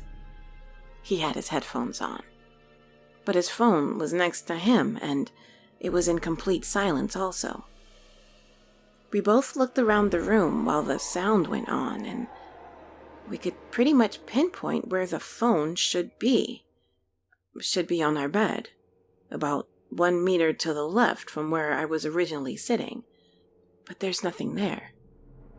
We don't have any other phone, and there's no room next to ours on that side of the room, so the closest one must be from our next door neighbor, which is rather impossible cause the buzzing was very clear and close, and we'd never heard our neighbor's phone, ever.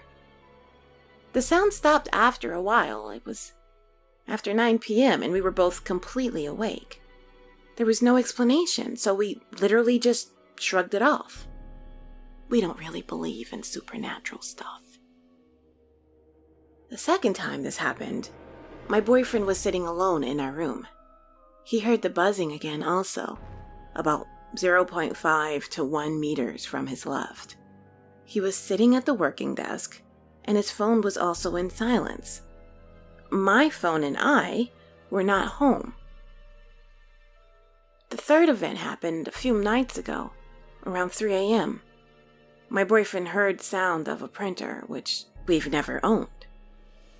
You know the sound when papers are being printed?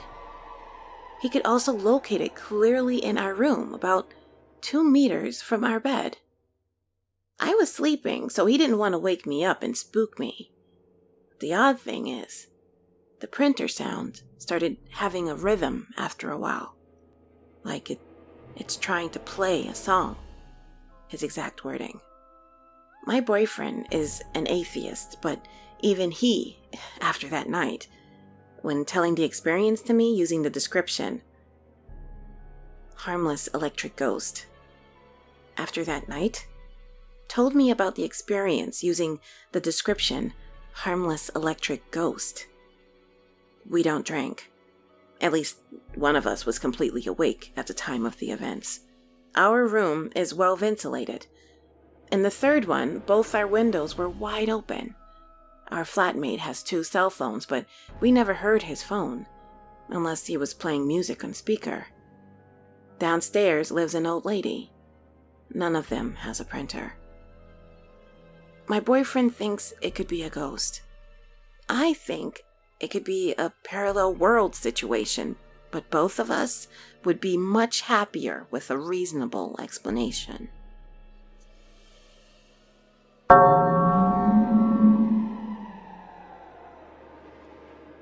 My dad usually finished work at 5 p.m., but this night, it was really busy and he rang to say he probably wouldn't be home until after 9 p.m. At around 7 p.m., I was inside our living room watching a football match with our dog snuggled up on the couch. Rest in peace, Jessie. My sister was in the kitchen doing her homework. We were the only two people downstairs as my mom was taking a shower and my brother was in his bedroom. To make it easier to follow, I'll describe what each of us heard as we were all in different parts of the house. Shortly after, I hear a key enter the front door. Our door can only be opened with a key from the outside, and the usual distinct sound of it opening. Jessie's ears perked up, and I remember being excited because this meant Dad was home, and we'd be able to watch the rest of the match together. Usually, when he arrived home from work, he would stick his head in, but I thought nothing of it because he was probably tired after his long day. About 30 seconds later, I hear this person start walking up the stairs. Like a lot of people, I can easily recognize footsteps, and this definitely sounded like the usual slow way my dad walks up the stairs. I thought no more of it and went back to watching the game. The stairs is in between the rooms where my sister and I both were, and she heard the same thing as well as the front door sounds. My mom, who is still in the bathroom, hears the same footsteps, and when they reach the top of the stairs, she too assumes they're my dad's and shouts out, "Is that you, Niall? You're home earlier than you said," but gets no response. My brother hears all the same things and noticed how strange it was that my dad didn't reply to my mom, as he could hear who he thought was my dad in the landing standing outside the bathroom. He remembers there was about 30 seconds of silence until he hears more footsteps. This time, it's the sound of steps walking up the attic stairs, and he doesn't ever hear anyone walk down from the attic. Here's the thing. Dad never came home, even though everyone heard him open the door and walk up both flights of stairs. Mom ends up ringing his workplace, and he answers confirming that he is still at work. We're all freaked out by this stage. So much so my brother and I end up going to the attic together with a knife and a baseball bat because we thought there was an intruder. We never figured it out, and it was the only time something like that ever happened.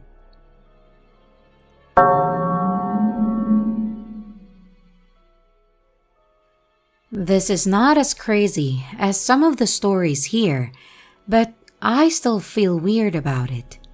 When I was in school, I used to be extremely close with this girl. We were best friends for the majority of my childhood and teenage years. But sadly, for several reasons, we lost contact when we went to college. Yesterday, I was looking through old photos on my phone, and I found tons of pictures of us together. It kind of made me sad because I remembered how close we used to be, and now we don't even talk anymore. The last time we talked was almost 4 years ago. I started thinking about it and decided that I want to text her and catch up, but I felt awkward about it because it had been so long. When I was already on her chat thinking about what I should text, I suddenly get a call over WhatsApp, and I see that it's her. Before I could even answer, she already hangs up again. So I text her and ask if she called me. She says yes, and that it was by accident. I ask her how she's doing, and we start talking and catching up again. I didn't even think about it at first, but looking back, what are the odds that she'd call me in that exact moment after 4 years with no contact?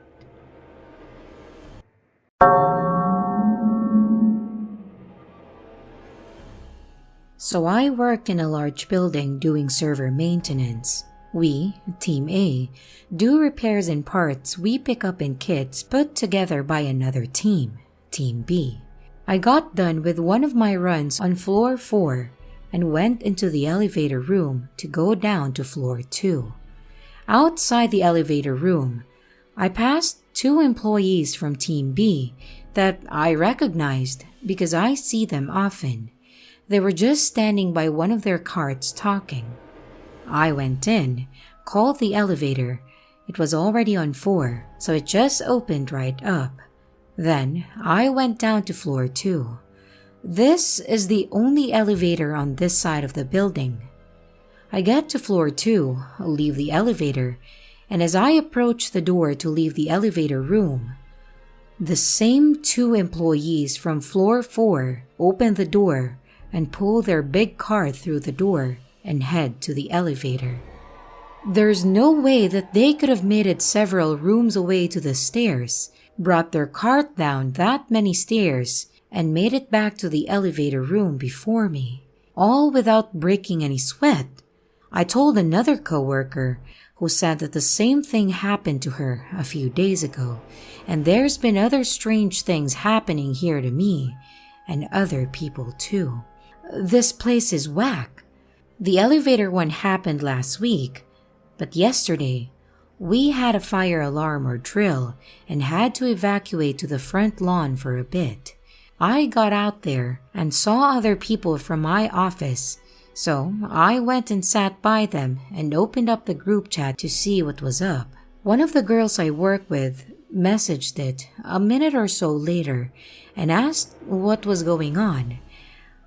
I thought that was weird because she was sitting like 2 people away from me, and I looked over, and she's not there anymore. I looked back at the chat and she said that she was working in the building next door and just saw all the lights and everybody outside, so she was checking up on us. I thought maybe it was just some other girl with the same hair and glasses that wandered off somewhere else while I wasn't looking, so I ignored it. I hadn't seen the coworker at all so far that day because I got in early and was working on a different floor all morning.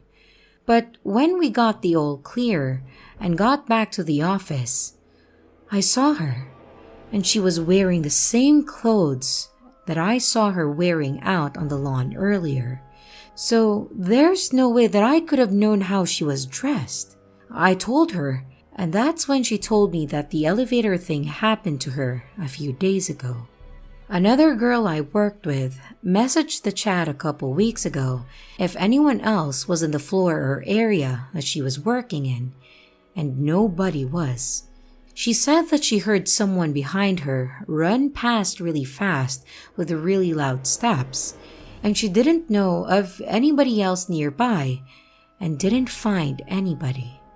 And then a couple hours later, she said that the lights on the floor flickered and her music changed to a song that wasn't on her playlist. And it happened to be Tiptoe Through the Tulips, so she was thoroughly freaked out for the day.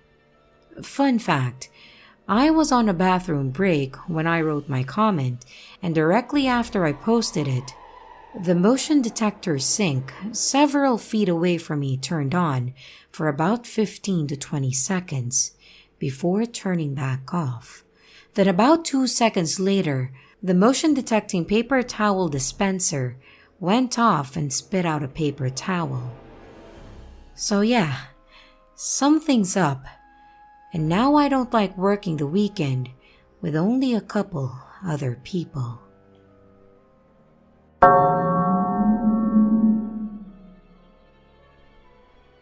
So just some backstory.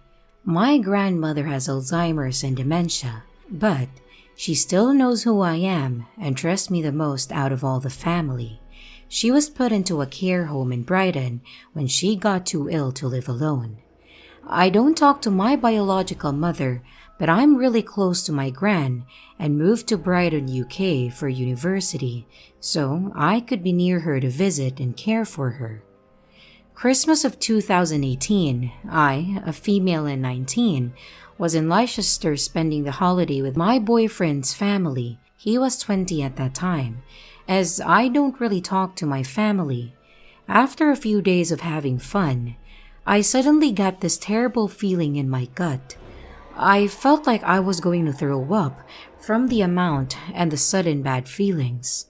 I felt terrified and like I was in danger and panicked. Then, my nan came to mind, and I thought something was wrong with my nan. I was unable to call her as she doesn't like to use phones, but this feeling was so strong that I couldn't shake it. My boyfriend and I drove back to Brighton that night, and we arrived after midnight. And the following morning, I went to visit my nan at the care home to see if she was okay.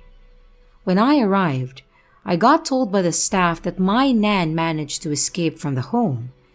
This itself is impossible to do, as every door is locked or code locked, and my nan was being checked on every 5 minutes due to her health. After escaping, she obviously forgot where she was, walked across the road, knocked on a house, and told the homeowners that she was lost and scared and crying a lot. The police came and took her back, and she forgot it happened. She escaped and got scared the same time that I got all of the bad gut feelings.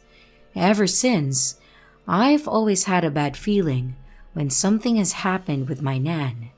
Every time I listen to it and check on her.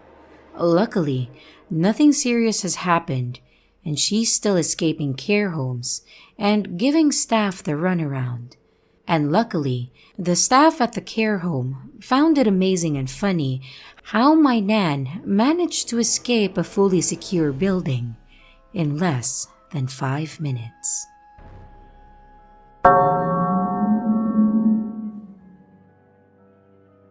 I'm visiting my parents with my 17-year-old son and don't have a coffee maker with me. So when I get off work on Monday, I stopped at Dunkin' Donuts and got a medium cold brew coffee, no ice. I sipped about 1/5 of the cup, and when I got to my parents' house, I put some ice in the coffee to top it off. Then we watched Netflix for a while, and around 12 a.m., I put the coffee in the refrigerator and pulled my water bottle out. The coffee was still almost full, and I wanted to save it for the morning. I woke up the next day and ran some errands. When I got home, the plan was to drink the coffee and write in my journal. When I went to the fridge, the coffee wasn't where I placed it. So I looked in the fridge door shelves, looked behind everything thinking it had been moved. Nothing. I then asked my dad, and he had no idea. He hadn't even been to the fridge yet. I asked my son, but he hadn't even left his room. He was still on the Xbox. Lastly, I was sure maybe my mom had pitched it in the trash thinking it was no good. She hadn't even seen it. So I looked in the garbage, and nothing. I dug through it thinking maybe she had a lapse in memory and threw it out and didn't remember. But no trace. Then I checked the outside bin. We got to the point of searching the whole house, every room, as well as the bathroom. Even my parents were helping me look everywhere for this rogue coffee. We were all perplexed. It was legit gone, and we couldn't explain it. I told my mom it must be a glitch in the Matrix, and then I explained that reference to her. I've never had anything like this happen before. And before you go start asking questions, my mom only drinks tea, no coffee. I have begged my son to try coffee, and he hates it. And my dad only has 1 cup a day, and it has to be hot. This was a cold brew, and he thinks iced coffee is gross. So no, I don't think anyone drank the coffee. It was midnight when I put it in the fridge, and everyone was getting ready for bed. This is a serious mystery.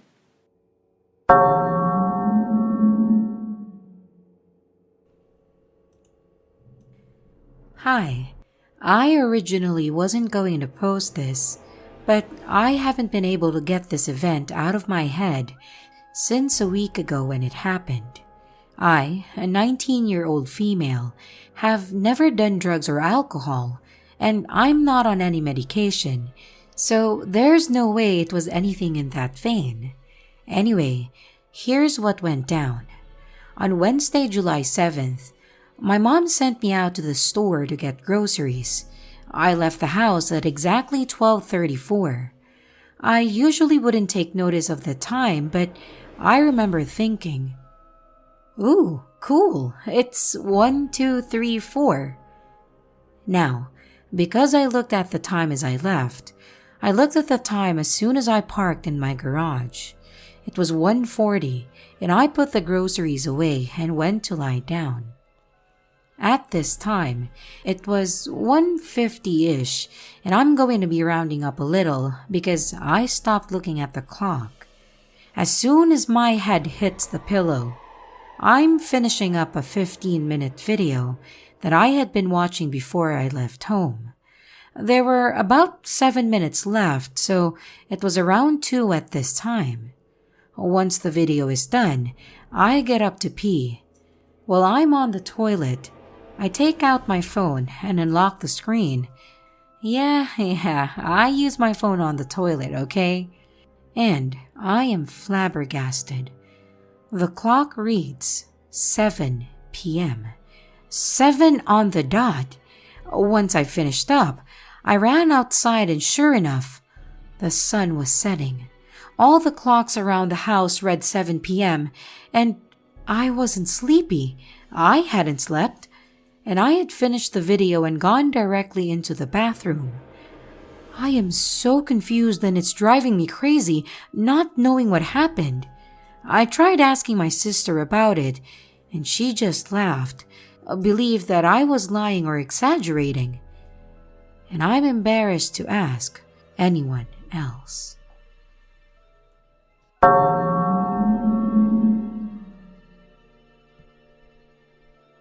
This happened to me about 6 years ago while I was still in high school. I woke up one morning and my mom asked if I had been playing a video or listening to music in my room. I told her no, and she told me how she could hear what sounded like 2 men arguing when she was in the living room.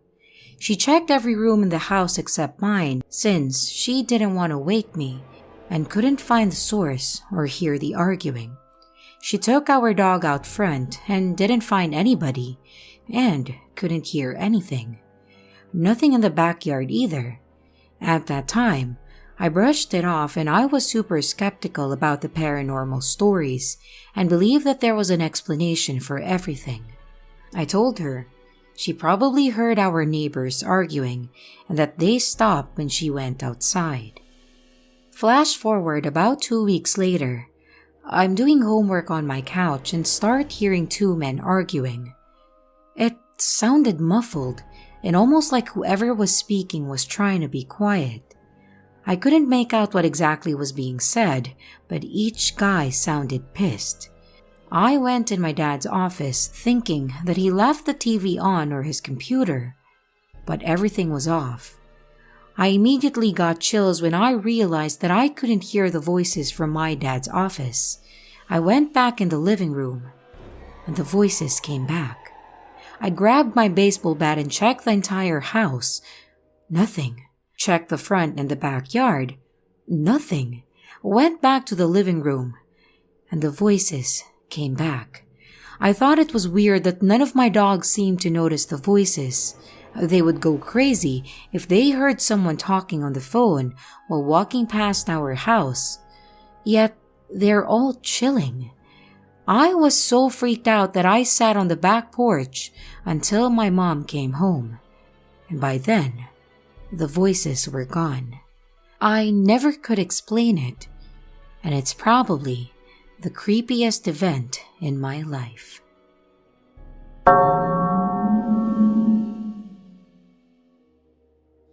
My mum was at her mother's and a voice message came through the home phone. The message started out with a little background noise and some laughter, but then someone on the other side spoke in another language.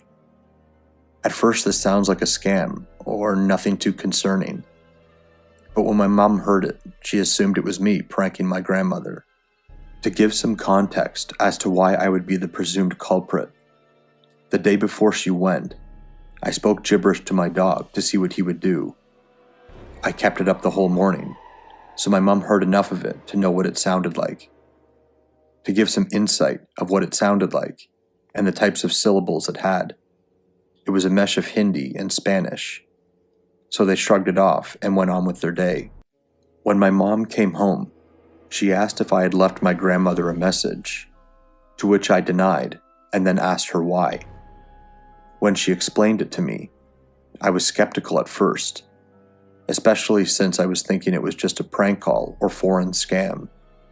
However, she kept pressing me since I'm known to keep a joke going until it served its life.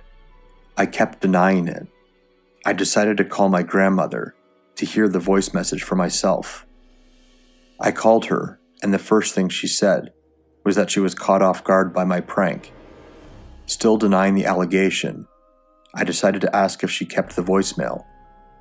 So she played it, and I was shocked. To give more insight, I have a very distinct Southern accent and know what I sound like over the phone. When I heard my voice speaking an unknown language over the phone, it spooked me out a little. Not because it sounded like me per se. There is always a possibility there are other people who have a Southern accent like mine and speak another language. It is a big world. The part that took me aback was the language being spoke sounded identical to the one I was speaking to my dog, a mixture of Hindi and Spanish, except this one sounded much more fluent than what I spoke. After it ended, I had to deny a few more times until they believed me. And since it came through her home phone, there was no caller ID to be found. Now I just wonder what it could be, especially since the language and the voice sounded like mine.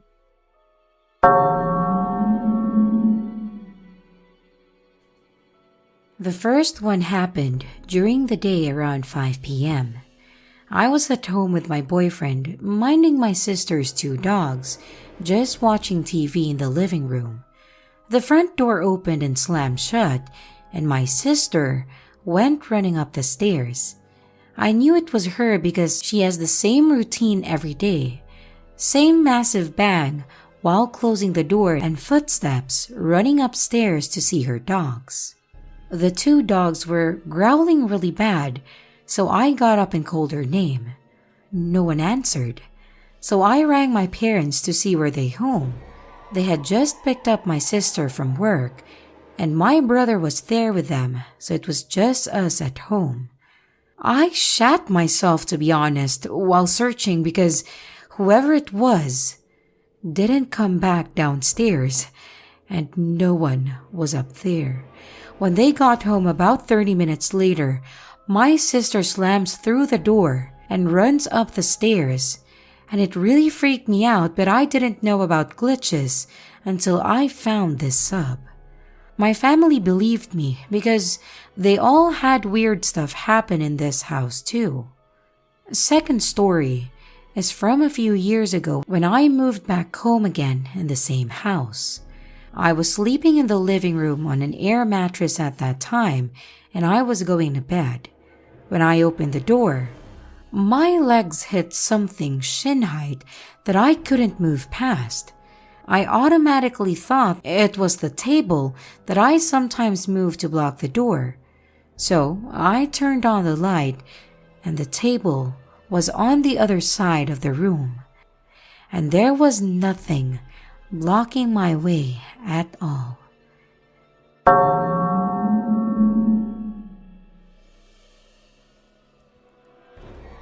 So, my fiancé was driving the car, and I was the passenger.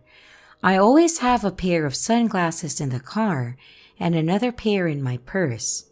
The sun was shining, so I took my sunglasses from the car. Except, it wasn't the one from the car. It was the sunglasses from my purse. I took an extra look at them because I was very confused.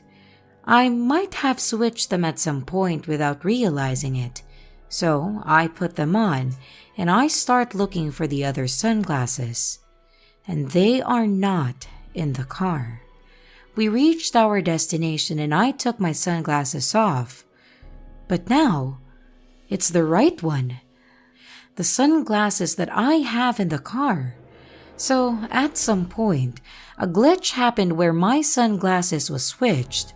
Then while wearing it, it glitched back to the right one. I know it's a small glitch, but the experience was kind of scary.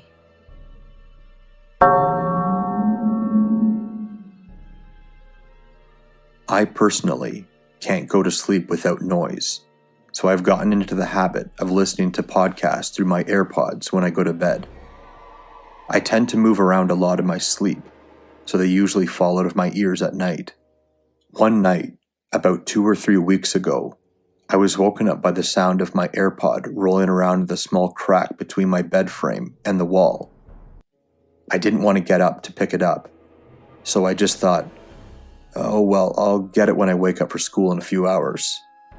When I woke up to look for it, it wasn't on the floor where I thought it had fallen, so I just guessed it was in between the mattress and frame, or rolled up in the covers or something. When I got home from school, I tried to look for it. It was nowhere to be found.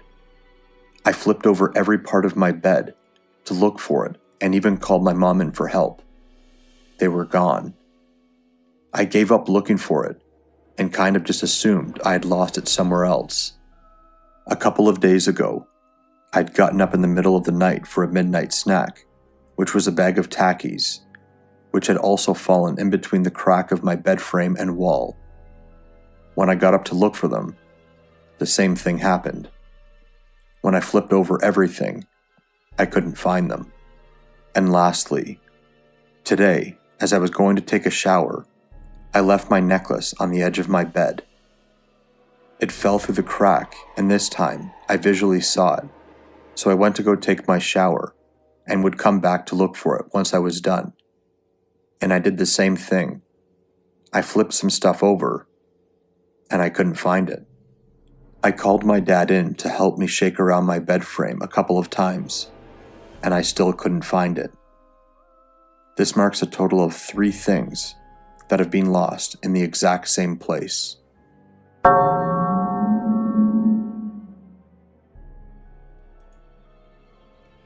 So my adult daughter and I had a falling out. She had been staying here and left on kind of bad terms. I had to call the police, but we are all good now. I was home alone and I had been sitting on the couch, got up and dropped my phone. I heard it fall on the floor and I knew where it was, or worst case, under the couch a bit. But it landed right in front of the couch. I didn't look for it because I was focused on something else, and I had found a favorite book of poetry from my childhood. Not a kid's book, but one that a friend and a teacher had given me that he had written. He was part of my gifted class stuff. I had decided to go out in my hammock in the yard and read it. I found a poem that just fit my feelings. So I decided to kind of be shitty and write out this poem on Facebook. I know, petty, but I was in my feelings. So I went in to get my phone and it was not on the floor. I looked all over for it, under the couch, in my robe, all of it. And eventually, I was like, okay, I get it. I'll go back to my book and I'll read and I will not be petty, but I want my phone back. Yes, I said all of this out loud. So I go back out, relax, finish my book, and go about my day. Phone is still nagging at me. I looked around again, demanded my phone back. Well, that went nowhere. So I decided to make a deal. I said, "Okay, you can keep my phone for the night, but I need it by 11 a.m. when I'm ready to leave for work." And I went on about the day and went to bed. Now, mind you, I looked everywhere, in my car 3 times, floors, under seats, in my phone holder, and I took my computer around the house, called myself on Facebook, in the house, out of the car, and in the car. Nowhere. It does not exist. Next morning, I'm casually looking for my phone and look in the car one more time. Fuck it. I said until 11 a.m. I went back in and did morning stuff, needed to go to the quick E-Mart across the street, so I drive over. Now, you can't look out the front of the car without seeing the phone holder. It's in the middle of the dashboard standing up, and I looked at it and said, "Gosh, it would be nice if my phone just appeared there." I went in the store, got my stuff, and came out, and as I am backing up, I look at the phone holder again and said that I wish it would appear there. I go home, get ready for work, and it's 10:30, and I said, "Look, you have half an hour and I am not playing." Half hour goes by, and I take a quick walk through the house and it's 11:15, and I have to leave for work with no phone. You have to have your phone at my job, and I would just have to use the house phone if there was an emergency. I went outside, got in my car, shut the door and put the key in. And I looked straight at my dead phone and the phone holder. The car was locked. It was not on the ground and someone put it there, and I will tell you why I know this. I have a very particular way that I set my phone in the holder so that I can reach the button in the back without the holder in the way. I have to perch it up higher, and my phone was in exactly the right position in a locked car. I looked at it and I was just stunned into silence. I said thank you quietly, went in, got my charger, and didn't say or think a word until I got into work and tried to tell my coworker. She got creeped out and didn't want to talk about it. So yeah, that's my story. And yes, before anyone asks, my carbon monoxide detector works just fine, and I just happen to live in a haunted house or a vortex. But both are possible.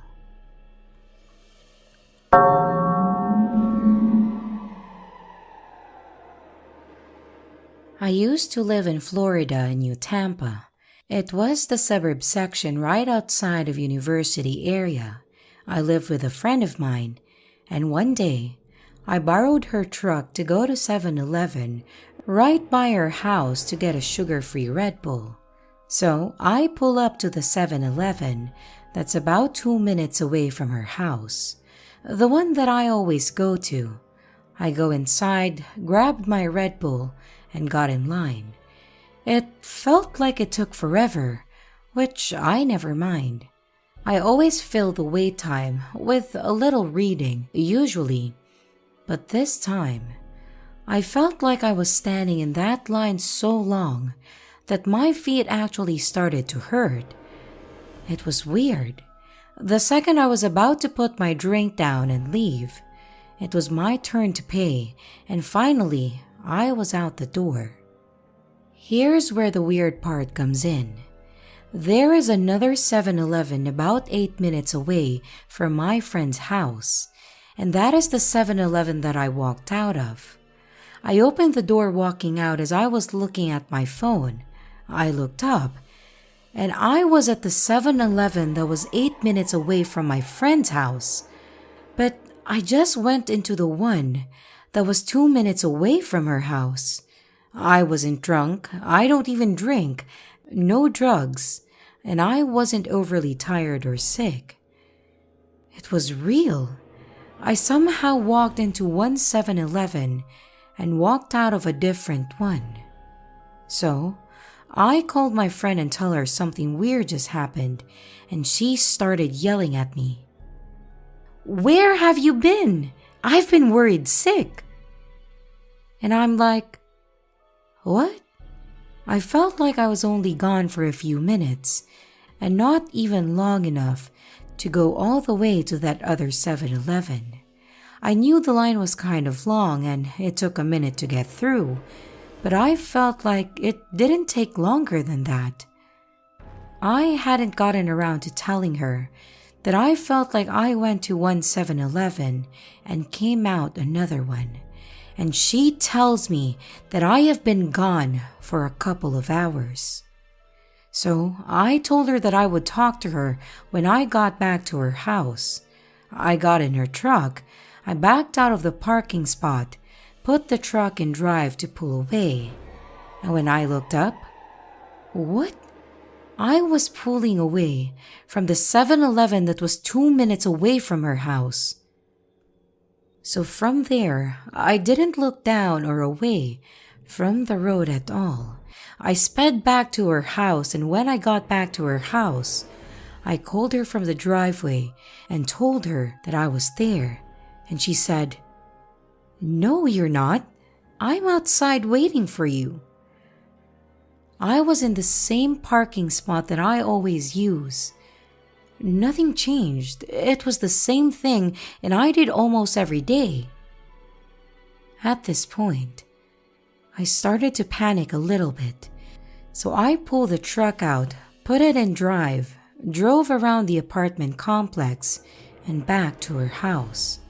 I went a different way, which ended in my friend's driveway, and she was out there with my kids and her kids. I asked how long they've been outside there, and she said for about an hour. I went inside and looked through my Google Maps activity, and it showed that I had driven 31 miles away and then back. But I never stopped for the Red Bull according to my Google Maps. I was sitting there and drinking it.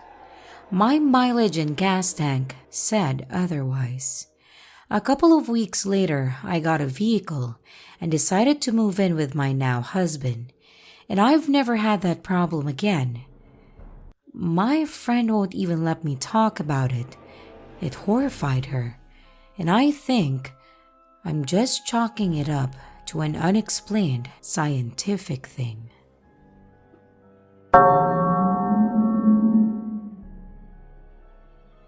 I have an art studio room in a spare bedroom in my house where I spend most of my time. The lighting is very important. 3 months ago, the hive bulb I was using blew, so I rummaged around to find a new bulb under the sink in the house. I switched it out and put the hive bulb on the bookshelf. The new one had been in for about a week. It was dull, and the light was all wrong. So I bought 2 new bulbs from ASDA last night and changed it, putting the old bulb next to the hive bulb, and worked in the 100-watt light for about an hour before going to bed at midnight. At 1 a.m., I realized I left something in the studio and went back in, but the light didn't go on. I figured the new bulb had blown, and I thought to switch it in the morning. This morning I come in. I tried the light switch, but it obviously still didn't work. I reached up and took out the blown bulb, only to find it was the hive bulb that was installed, and not the new ASDA bulb. I sound like the most boring person in the world talking about light bulbs, but I don't know how this could happen. The hive bulb was broken. It wasn't even the last bulb that was installed. I was working with the 100-watt bulb installed for over an hour. I remember clearly thinking it was so bright. Literally, 20 minutes ago, I took out with my bare hands the hive bulb. There is no mistake here. The hive bulbs look and feel different. Plus, I just tested both the ASDA bulbs, and they both work perfectly, meaning the light should have worked when I switched it on at 1 a.m. There is one other person who lives in my house, and she was in bed with me at midnight. She didn't leave the bedroom. I just want to know, has anyone ever experienced this before?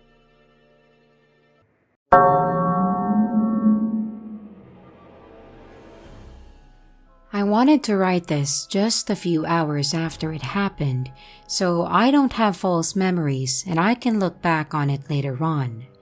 I'm usually a very rational person and hate this website, to be honest, for what it had become over the past few years.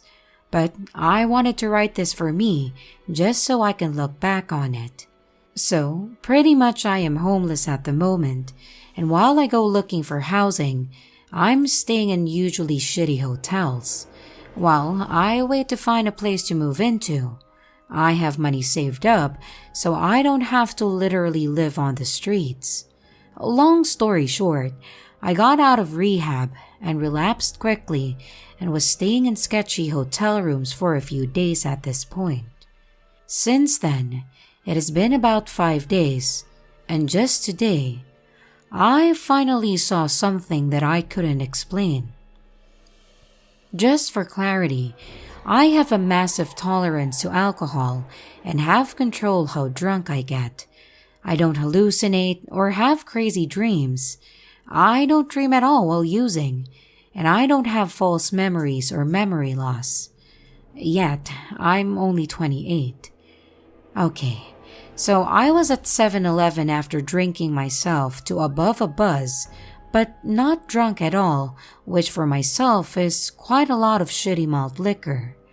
The chip in my debit card is broken, so I have to either hope the store I go to either has a system in quick entering the chip and failing enough times triggers me to swipe it, or just order everything online. 7-Eleven system never prompts you to swipe, and if you try, it will just forever say, "Wait for cashier," and it will be declined every time. Pissed off that I couldn't get my cigarettes at around 2 in the morning, I was about to leave when a young Hispanic kid, about 25, asked if I had Cash App and if I knew that I could just add funds to a virtual card and use my phone to pay for items. He helped me set it up and eventually buy my cigarettes, and I thanked him and gladly sent him $5 on Cash App for the help. We talked outside and smoked, and I found out that we were both staying at the hotel at about 50 feet from the 7-Eleven. He told me his room number and asked if I did other drugs, and I declined. He was also homeless and staying at hotels. I told him my room number and wished him good luck. Later that night, I get a knock on the door. I open it, and it's the kid asking me if I had a charger that he could borrow. For a number of reasons, I was not too trusting of this guy, but I was in a good mood, and he seemed like a good kid. So I let him borrow it because I knew he was staying just a few doors down. Or so he said. I woke up at around 8 a.m. and realized that he never tried to give me my charger back. I knocked on the door for the room he told me he was residing in, and there was no answer. I just assumed that he stole it, and that I was being a naive idiot, which I usually am guilty of being because of my faith in people. I had to go buy a shitty charger at 7-Eleven because my phone was dying and was pretty pissed off at that time. Fast forward to today, in a different hotel miles away from the other. I don't know this guy and don't have his phone number or anything. I was looking for something in my suitcase and pulled out the same charger that I lent the dude that I met at 7-Eleven. Vulcan Lightning made for the iPhone 12. I couldn't believe my eyes. The only way this would have been possible is if he lied to the front desk of the ghetto hotel, telling him that he owned to a room and lost his key and then snuck in and put it back. I never black out with my tolerance, and I wasn't taking any benzos either, which will make anyone forget the entire day or weeks if mixed with alcohol. This is just one of those unexplainable things that I've seen in my life. Like, what the fuck happened?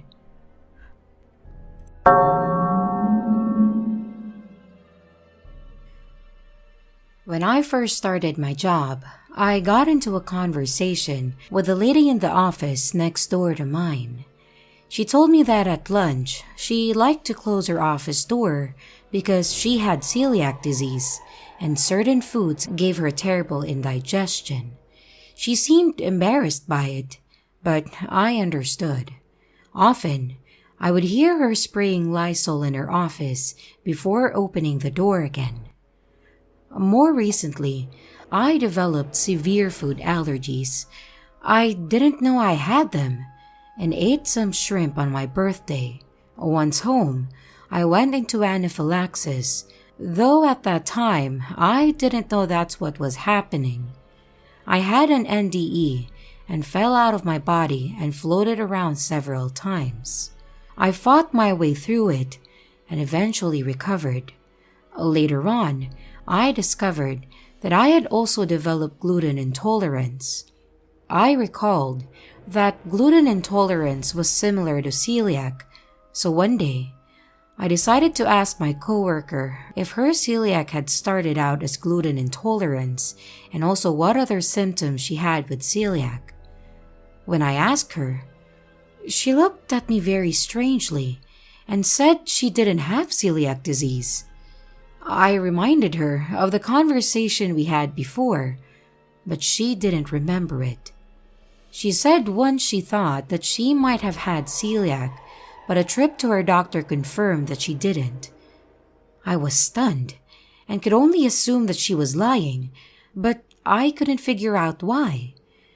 Listening to glitch videos online, I learned that NDEs are often connected with glitch experiences.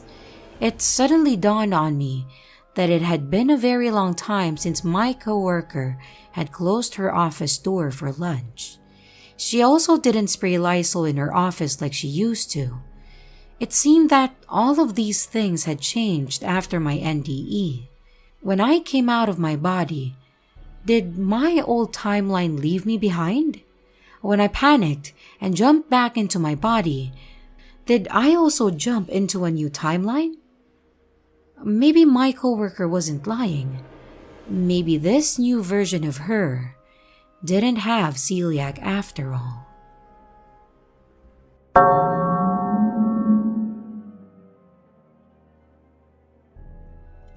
Stuck in a loop. Something unexplainable happened to me and a friend today. Spent a few hours looking for answers when I stumbled upon this page, and with much comfort found I'm not alone.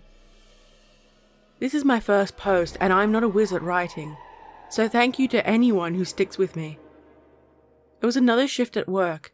The start time is at 6 and it's just me and my good friend, both mid-20s. So when lunch rolled around, we decided to leave and get fast food. We get into my truck and he gets a call from his wife. She was just checking up on him.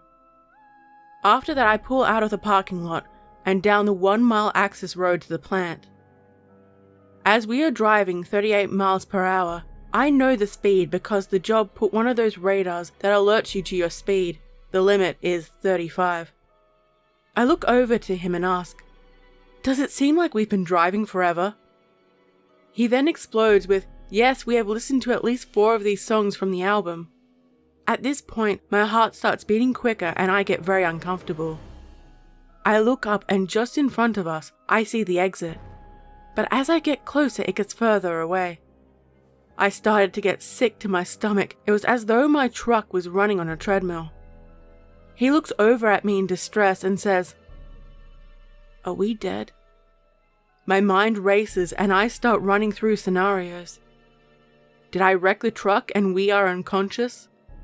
Did I even wake up for work this morning? Is this a dream? Did something fall on me at work and kill me? What is happening? I don't know what made it stop, but finally we made it to the exit and I pulled over at the dollar store. I had to get air. When I stepped out of the truck, my legs buckled and I started to gag. I needed to throw up. Frantically started to think, and I asked, "Check what time your wife's call ended."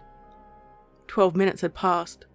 For reference, when I returned, I timed the drive and it took 2 minutes and 12 seconds. We returned to work very unnerved. 4 hours later, it was time to go home. At 4 p.m. I was nervous. I did not want to get stuck again. He went out first and I followed. I was timing it again. Everything was going fine until we got to the exit, the spot where we were previously stuck. He pointed out the truck to the left, and when I looked over on the fence sat a white owl. He called me to confirm that I was seeing it too. Just looking for answers. Update. Please realize that I'm back at work today, so I don't have all the time to make a detailed post like yesterday. But I do want to thank everyone for your support and concern. I'll answer as many questions as I can remember reading.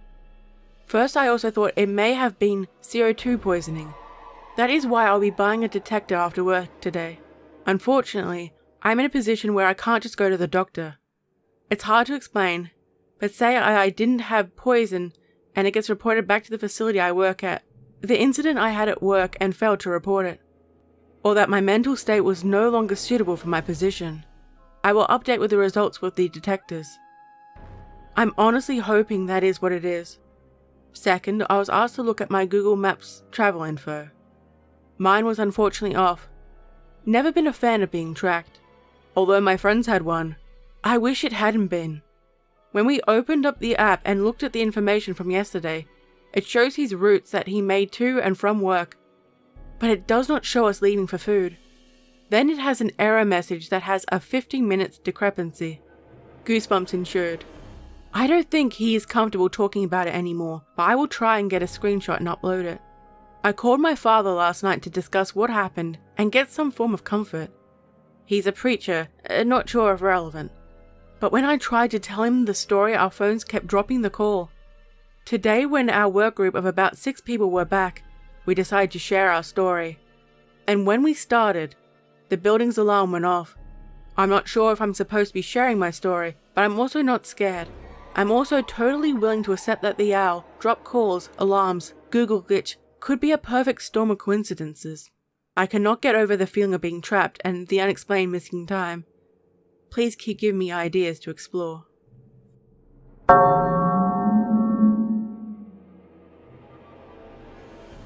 So I used to work in a bar, and although our shift started around 7 p.m., it was quite common for us to get there around 5 p.m. to get everything ready, since we were quite a small team. After everything was ready, we changed clothes and chatted until customers started to come. Since it was just me, a girl, and our boss, she and I had this kind of deal to just opening the door when we were both ready, unless a customer came knocking before that. One day, I got ready first and took the time to text my girlfriend while my co-worker was getting ready. So I was all distracted when I heard someone on the door. I looked from where I was and couldn't see anyone through our stained glass door. But I went to open it anyway, just to find out that there was no one outside. And then, I swear to God, I heard a not yet, right in my left ear. That scared the hell out of me. So I walked away from the door, feeling somewhat sick for what seemed like forever.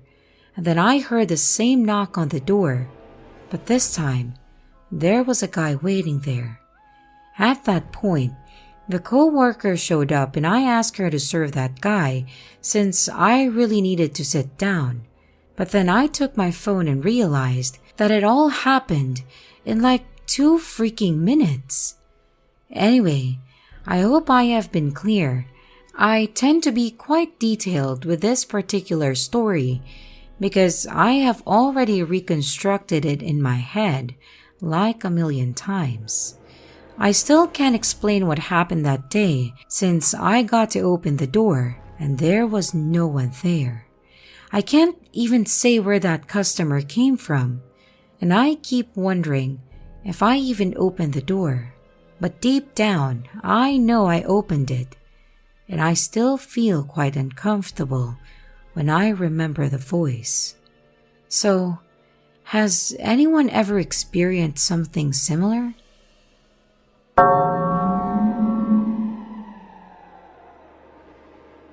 So, it finally happened to me, just now tonight, and I'm trying to still process this, so I'm sorry if this is slightly jumbled. So me, my mother and my grandfather and our 3 dogs all live together in a 2-story townhome currently. Me and my grandma are sitting on the couch downstairs watching TV, and my mom decides to take her dog for a potty walk.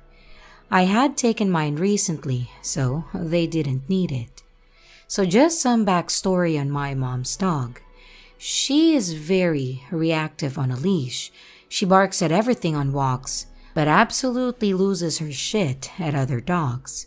My mom is working on this, and she's got bad during lockdown. Me and my grandma hear my mom's dog start barking outside in the distance, and we both comment on how they must have run into another dog. But before anyone asks if you're unfamiliar with dogs have very distinct barks. I can always tell which one of our 3 is barking, and when I have one of my dogs at doggy daycare, where I work, with 40 other dogs, I know when mine is barking. Anyways, so we're watching an hour-long show, and my mom had taken her dog for a walk near the beginning of the episode. At some point during the episode, we hear a dog collar jingling outside, and my 2 dogs still home with us start growling and huffing. This is also the time when we hear my mom's dog barking outside. I focus on calming them down and keeping them quiet. My mom's dog doesn't have a tag on her collar, so it wasn't her. The episode ends and the next begins. About 5 to 10 minutes into the show, my grandma comments that my mom has been gone for a long time and is starting to worry about her. And I agree that she's been gone a while, but my mom loves walks and hikes, and her dog will protect her, so I'm not really worried. We also just moved into this home, so I figure that she's sorta exploring to see what new walking paths she can find. Typical of my mother, really. We live in a very safe suburban area. I decide to go upstairs and change into my pajamas at this point, and I get 4 steps up when my mom appears at the top of the stairs. I freeze, and I say, "What the fuck? When did you get home?" She responds that she's been home and in the bathtub for a long time. I peek around the stairs and say to my grandma that mom is upstairs and has been in the tub this whole time. My grandma is floored. I turn back to my mom and ask how long she's been home. She says that she's been in the bathtub a long time, but she isn't sure how long exactly it's been. Here are the things that don't make sense. From where I'm sitting on the couch, the front door is at my 10 o'clock, and I'm very sensitive to motion in my peripheral vision. I can't not look when I see some movement. And my dogs both love my mom and her dog, so whenever they come home, they get really excited and go run to greet them without fail. My mom's dog is the type to greet everyone in the house to lick and see who will pet her. We also have a place near the door to the garage that is a basket for our keys and sunnies with hooks below where we hang the dog leashes. The layout of this place means that when you walk in the front door, if you take 1 step sideways to the left, you're at the foot of the stairs. If you walk straight, there's a hallway along the length of the stairs before it opens to the living room. and the door to the garage is at the end of that hallway, closer to the living room than the front door. After I saw my mom, I glanced at the place where we hang our leashes, and sure enough, her dog's leash was hanging there, which means she would have entered the front door, walked down the hallway to hang the leash, and walked back up the hallway to get to the stairs to go upstairs for her bath.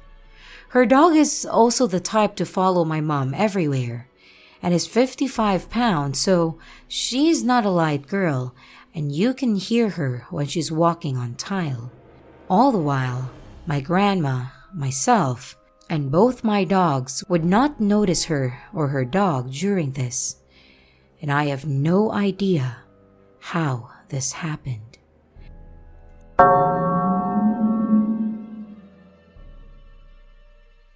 Hi people, another glitch story I believe. I was on my way to work and it was somewhere around 10 p.m. After a few traffic lights, I noticed a car getting a little too swerve happy. I paid more attention to it because, as much as I hate being a snitch, I would feel guilty if someone died or got hurt from a drunk driver. I mean, it was borderline 911 call worthy. It started to seem better, so I decided to pass them and get to work. When I get beside them, I noticed it was two young ladies probably having fun for the night. I got in front of them as we were making our way up the Roosevelt Bridge that crossed the river. I watched them in my rearview mirror briefly, and they seemed fine enough to drive. When I got to the traffic light at the bottom of the bridge, I looked in the mirror and didn't see them. So I turned to look. No sign of them. It is a river cross, so there is nowhere to turn off. I feared that they just crashed up on the bridge, so I did an illegal U-turn on the red light to the northbound side. I didn't see them when I was driving back. There was a 4-foot or so concrete barrel between the north and southbound side, so I didn't think that they could have accidentally crossed over, and there was a sidewalk and barricade on the other side that would mean that they couldn't have fallen into the river. I got back to my side of the traffic, finding it weird, but my mind was already trying to rationalize it. The light turns green. I started to go when I saw the two ladies in the car coming off the same bridge and taking left. I was kind of intrigued and actually not as freaked out as I should have been, because it wasn't enough proof that I witnessed anything like a glitch, but I should have been suspicious of it. I tried to think of every possible way I missed something, but I can't think of any. I swear, after getting into glitch stories, it seems to be happening more often. Or maybe it's always been this way, and we just weren't conscious of it until now. I honestly don't know, but it happened.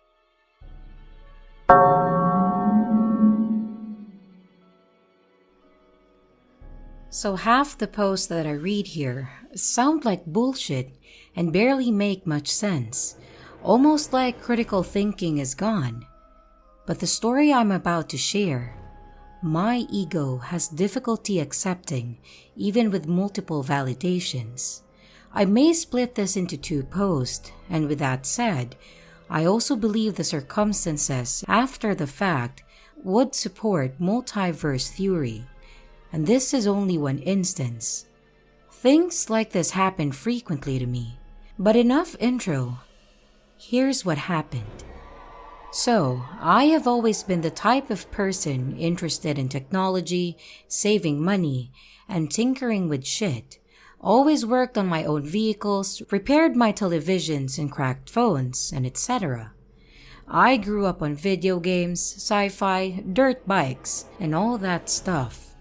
And I used to make money off junk piles, so for me, to build an HHO generator wasn't a surprise to anyone I know. If you don't know, HHO is the result of separation of hydrogen and oxygen from water, and it is generally done through electrolysis. One night in November about 5 years ago, I was in my shop working on a fuel cell that I was intending on putting on my truck. I wanted to test the stainless plates that I had wielded and I had it in a 5-gallon bucket with a screw-on style heavy-duty sealing lid, the wiring coming out the top, and a hose for the gas to escape. Now, hydrogen itself is flammable, but isn't all that dangerous to store or transport. But with 2 oxygen molecules, it then becomes extremely volatile. Doesn't take much to create that bond back into water. After running the cell for a few times, I was pretty satisfied with the output and was producing roughly 35 to 40 liters of HHO a minute. Now, for water to carry the current, it requires an electrolyte. In my case, I was using lye and probably was mixed a little heavy, considering that I was pulling around 85 AMPS. My bucket was about half full of the solution, which wasn't smart because there was the other half of that bucket for the gas to collect. The other mistake I made that should have cost me my life was not having it secured to the bottom of the bucket. As I went to remove the wiring from the clips on the top of the bucket, I managed to twist it, and that's when the wires crossed, causing a spark inside the bucket. I was bent over the bucket, hands on the lid, and it was basically bulged out from the pressure. Now, lye is the stuff used to strip meat off bones quickly.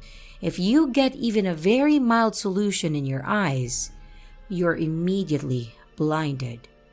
So don't fuck around with that shit without gloves, a face shield, and etc. And I had none of those protective gear. I felt the spark, and that's when shit got real. Now, most people talk about the way time seems altered when stuff like this happens or near-death experiences. That happened. I literally remember the next moment frame by frame. The moment I teleported through alternate timelines, somehow inadvertently saving myself, or was given another chance by God, or whatever you want to call it. So when I felt the shock, we say that was the first frame. Human beings' eyesight is said to be around 22 or 24 frames a second. So the first frame was when I felt the shock. The second frame, suddenly I was approximately 4 to 6 feet back from the bucket. There was a vehicle in the shop, and the way I was set up, I was standing behind the driver's door, facing away. On that second frame though, the vehicle was gone. Not in there, because had it been, I would have been one with the engine compartment and engine block.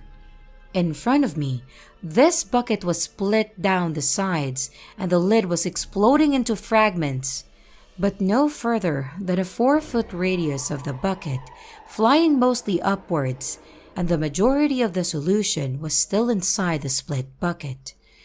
A fine mist and droplets of the lye solution accompanied the plastic. At the same time, I noticed the fluorescent lights were firing from a flicker, but it was dark in the shop because the only light came from the purple spark inside the tube of the light. On the third frame, I was another 5 feet back. At this point, the blast zone was still expanding and I heard the explosion. I also felt some pain in my hand. What was weird was this bubble-looking distortion in the fabric of reality a few feet above the bucket, and the only way to explain it is if a softball was cloaked from light, bending around it or something. The lights were fully lit again too. My fourth frame, I was suddenly standing close to where I was originally, but not quite. And I was turned the opposite direction from what I should have been to protect myself instinctively. Everything within 6 feet was wet, and there were pieces everywhere. I hadn't gotten a drop on me, and the only damage I suffered was a broken finger and some silicone tape neighbors slightly embedded in my skin on my left hand. I found out later from my wife and next-door neighbors that this explosion was strong enough to rattle all the windows, in my neighboring buildings and directly across the street. My shop was across the street from my house, and I couldn't figure out what the fuck happened. And so I stood there, trying to wrap my head around it for probably 20 to 30 seconds minimum, and maybe a minute max, before I felt my finger throbbing. Then I walked across the street like I normally would to have my wife take me to the ER for my finger. When I got to the door, I pulled the screen door open, and the door was flying open, and there stood my wife. She almost ran into me trying to see what the fuck happened, knowing that I was working on that fuel cell. She said she heard the explosion and the windows rattled and immediately jumped off the couch, sprinting the 20 feet to the door. Let's say that took her maybe 10 fucking seconds. If that yet, there I was standing there. She was as perplexed as I was after I told her what happened. I was about to give her a hard time thinking that she didn't hear it or just didn't care enough to check on me. That's the first thing that was off. The first evidence that to me that my ego was unable to dispute. Okay, so here's the rest of what happened. So I went to the ER with my neighbor, and at this point, it was around 11 p.m. I had a broken and displaced ring finger on my left hand, just below the first knuckle, and some rubber embedded in my arm. I ended up telling the doctor and nurses that my tire exploded when I was filling it with air, because I wasn't sure how well a hydrogen explosion from a homemade fuel cell would be received. I went home and went to bed.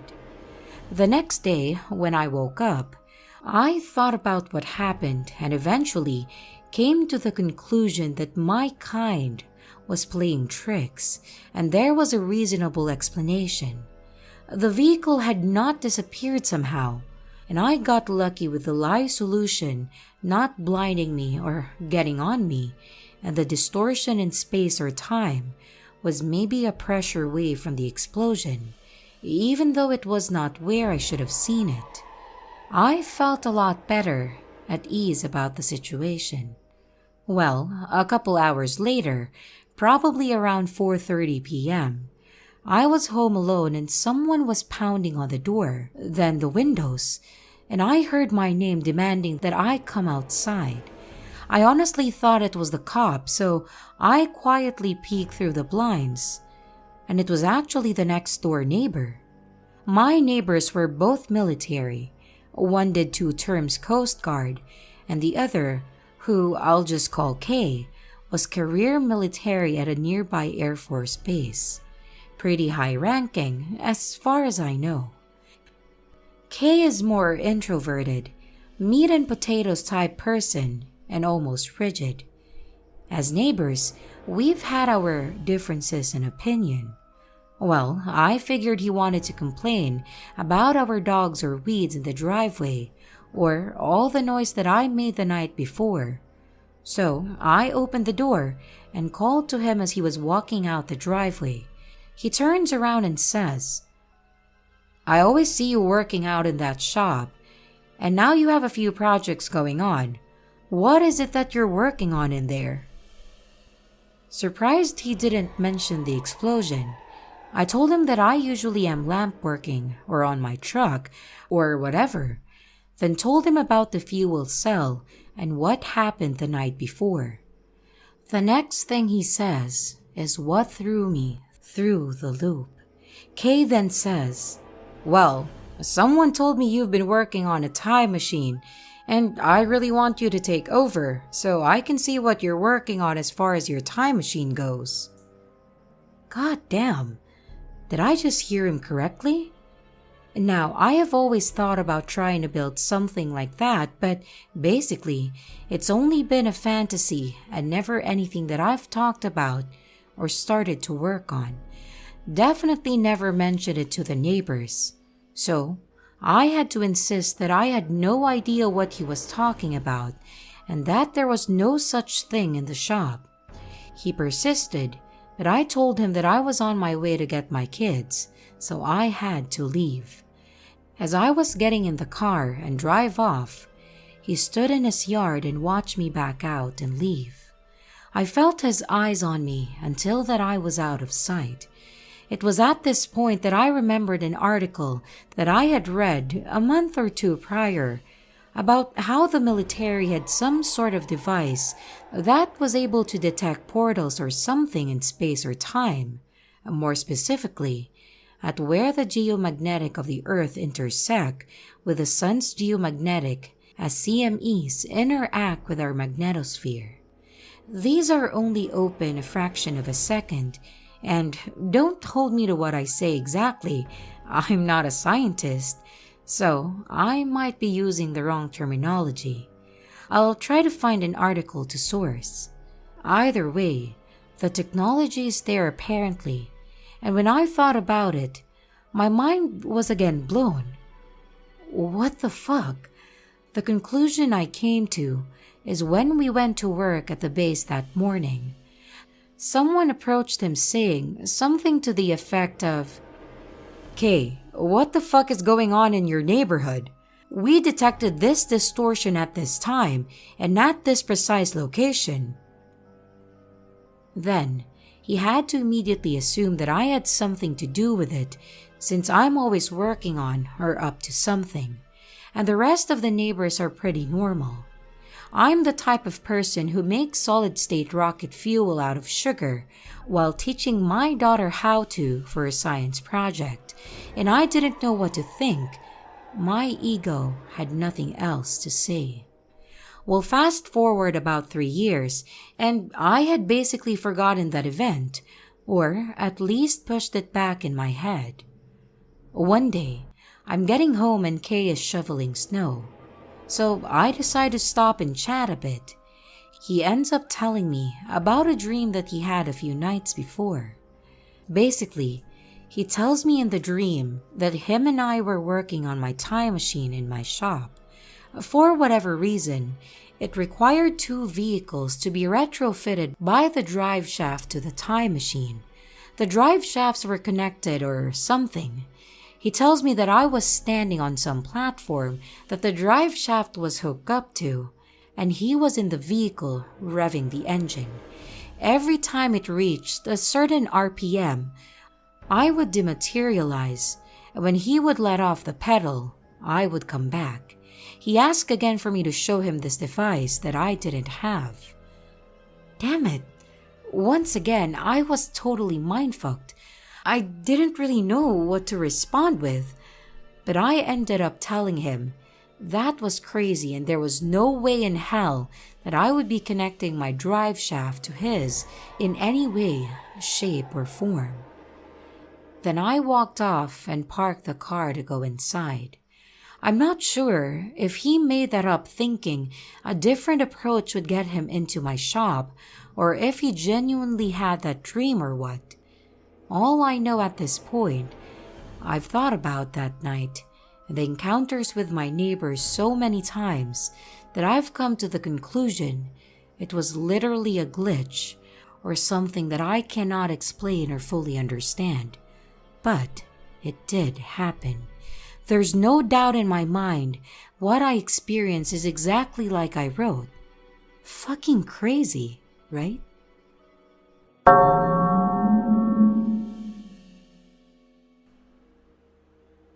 My buddy and I were on a road trip.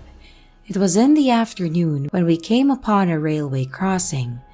The gate was down, and so I switched off the car and pulled out my phone. I heard a train pass, and I looked up and saw that the gate was still down.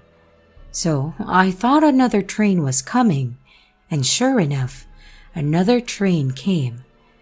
But this time, my friend goes, "What the fuck?" "What?" "It's the same engine, man. It had the same number and the same driver." "Okay, so it was going back." "No, it was on the other line." I just scoffed and chalked it up to him imagining things, and then we drove on.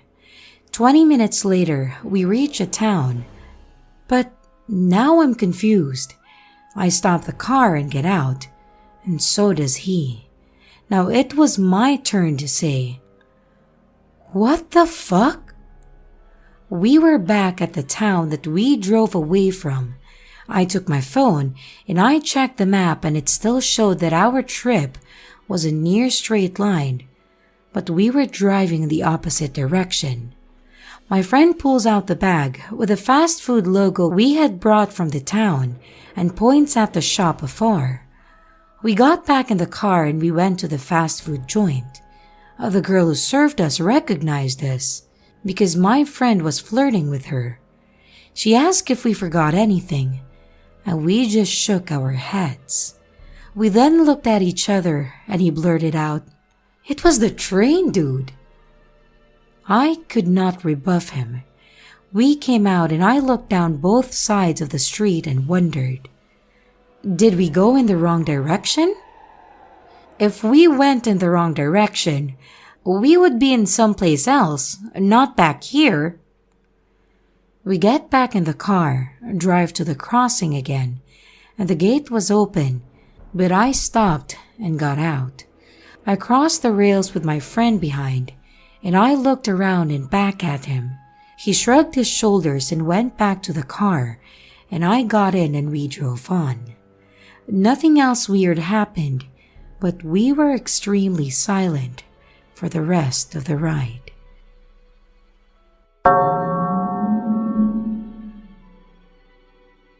Can imagination turn to reality?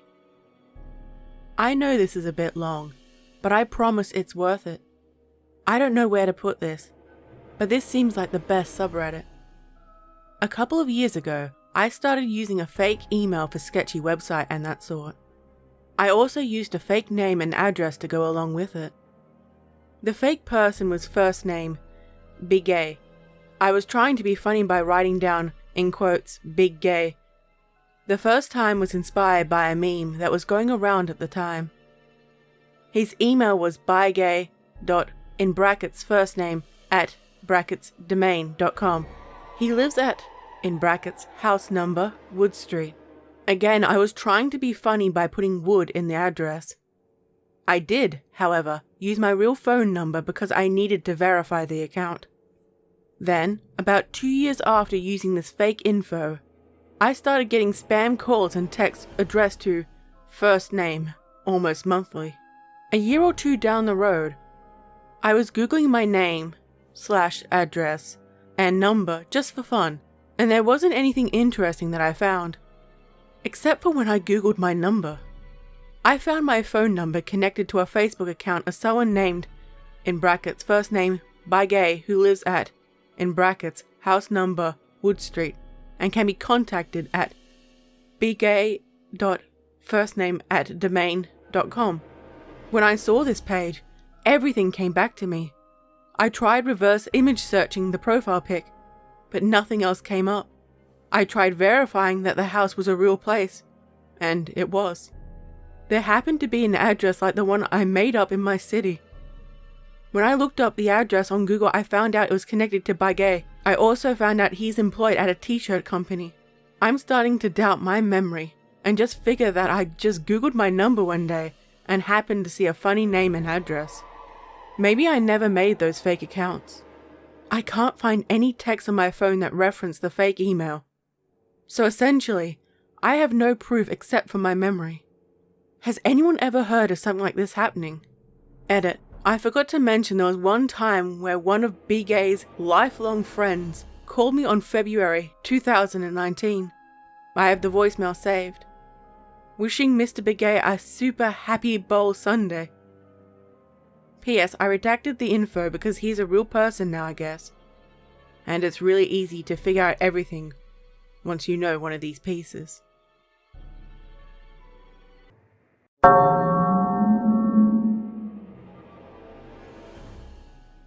About 5 years ago, I was serving at a Greek diner.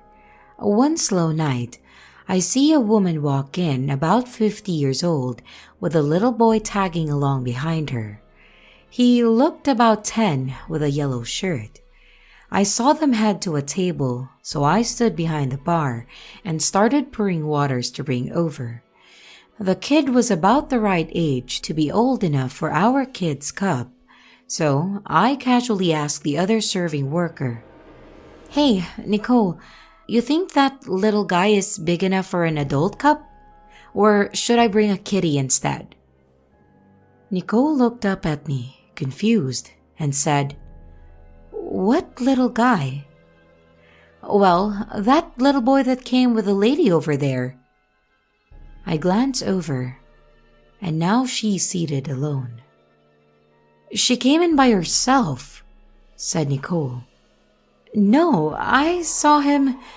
He was about yay high, a yellow shirt, maybe 10.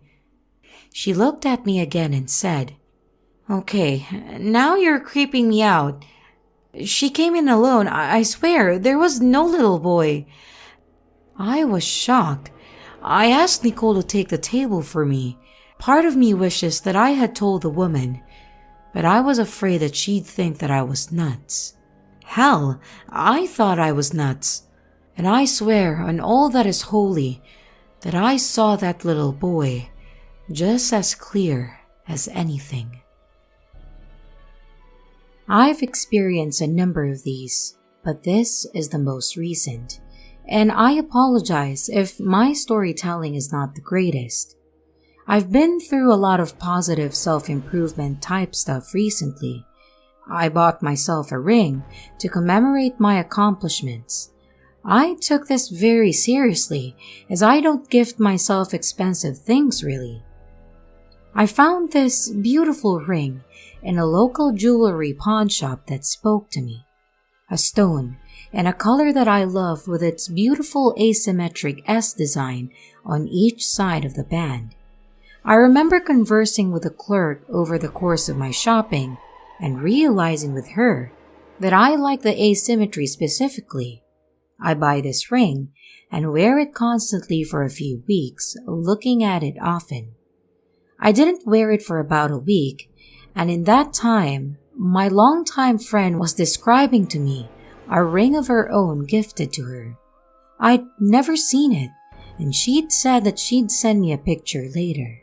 She does, and it's very lovely, sort of old-fashioned like mine, with a unique band.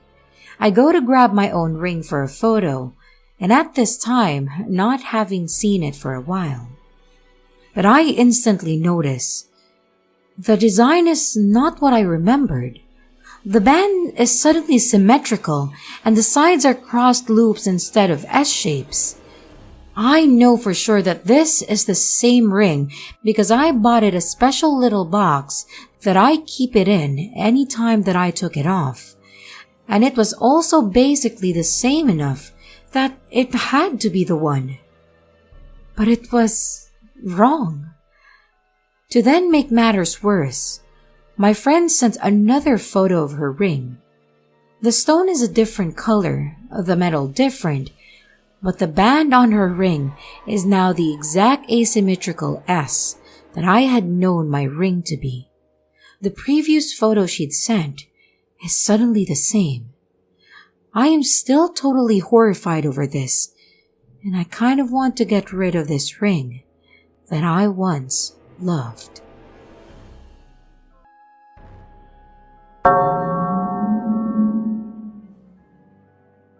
I'm a French language teacher in Russia, an expat, and due to that, I should travel at least once a year to Moscow for documents. Embassy bureaucracy. And because I live in a city that's 2,000 kilometers far from Moscow, I use the planes each and every time. Now let's jump to the fun part. The time zone in Moscow is -2 hours. I flew to Moscow with my wife and landed safely. I went to the embassy at 9 a.m. and did my things, and by 10 a.m. I already finished. Now we have the whole day to visit Moscow before our flight back, which will be at 11 p.m. First, we visited Lenin Library, undergrounds, Kremlin Gardens, the cathedral, the Red Square, all by foot. And when I looked at the time, I was shocked. it's 11 a.m., which means this whole excursion took 1 hour. And I was so sure it took more because, for those who don't know, Moscow is a gigantic city, and we moved between places on foot. No taxi, no bus, just by feet. I thought that it's because of the time zone difference, and I felt a little tired after the flight. But no, my watch and phone were automatically updated when we got to Moscow. So we decided to find a place to eat, and we were looking here and there. Then we found a good spot. We settled and took lunch. Took a tour around malls and commercial centers, bought souvenirs, took coffee and a few cigarettes, and took a look at my phone. What the fuck? It's 11:30 a.m. Just 30 minutes gone. My wife noticed it too, and we felt a little weird. We're already tired, walking around places, and time is literally not moving or moving slowly. I suggested to sit at an open-air cafe and waste some time until 7 p.m. to go back to the airport. We sat down and took my 5th or 6th coffee that day and talked to my wife about anything and everything. Time goes and I felt that we sat for 2 hours minimum. But no, it was only 12. I lost it, and to not make the text long and boring, we kept moving between cafes and museums on this infinite day. And finally, when 7 p.m. hit, I said finally, for God's sake. It really felt like forever, and when I checked my steps counter, it was 400% plus than my expected number. We walked around 15 kilometers around the city center, and then I understood that something was unusual about that travel because when I got back to my city, the time was running as usual. I could feel how the time was going faster than in Moscow. What do you think?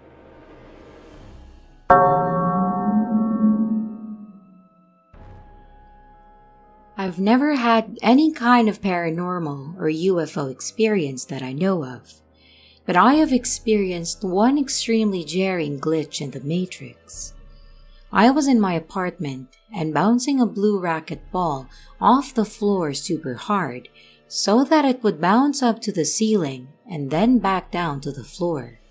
I was just playing a silly game where I was trying to get it to bounce back and forth as many times as possible.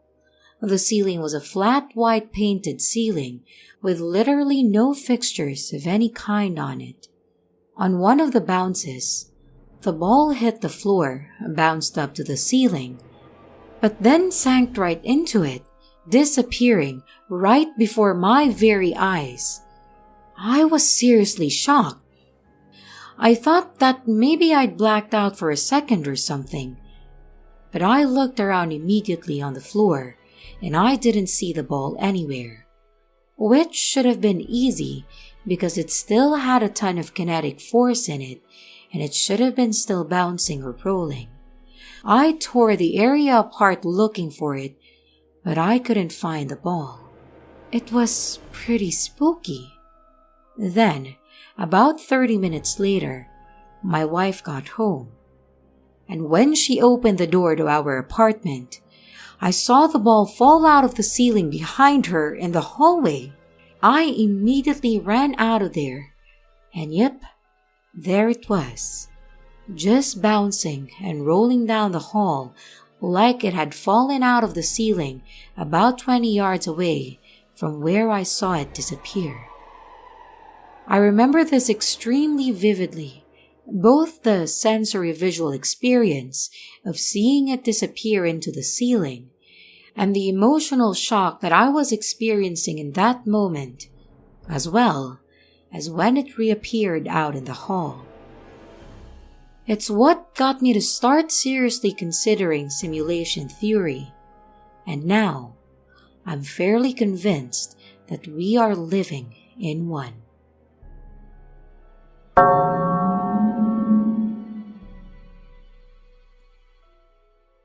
So my family has a pet bird named Kiki, and for the last several weeks or maybe months, I haven't brought Kiki down to hang out in my room because I don't have a stand for her, She's always in the upstairs rooms or the porch and never really down with me in the basement.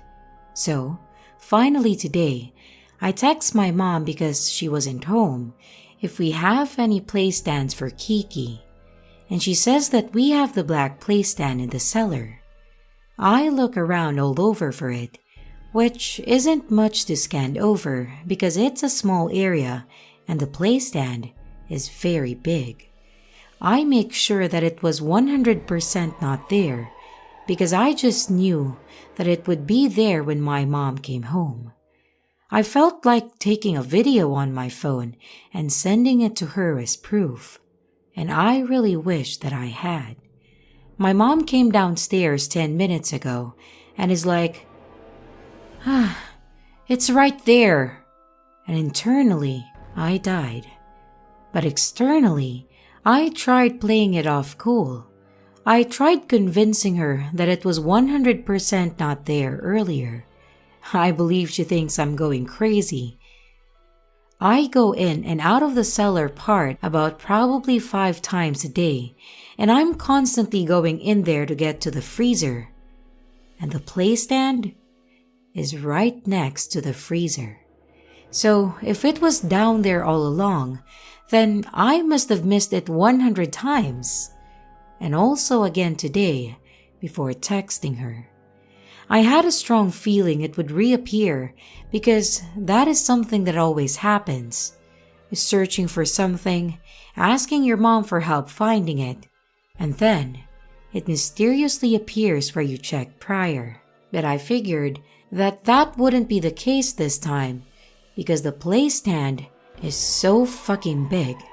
Boy, was I wrong. To add to this, I have also been seeing big bright white orbs zipping across my room. It has happened about 3 times in the past 2 days, and I've never had anything like this happen before. But that's a story for another time.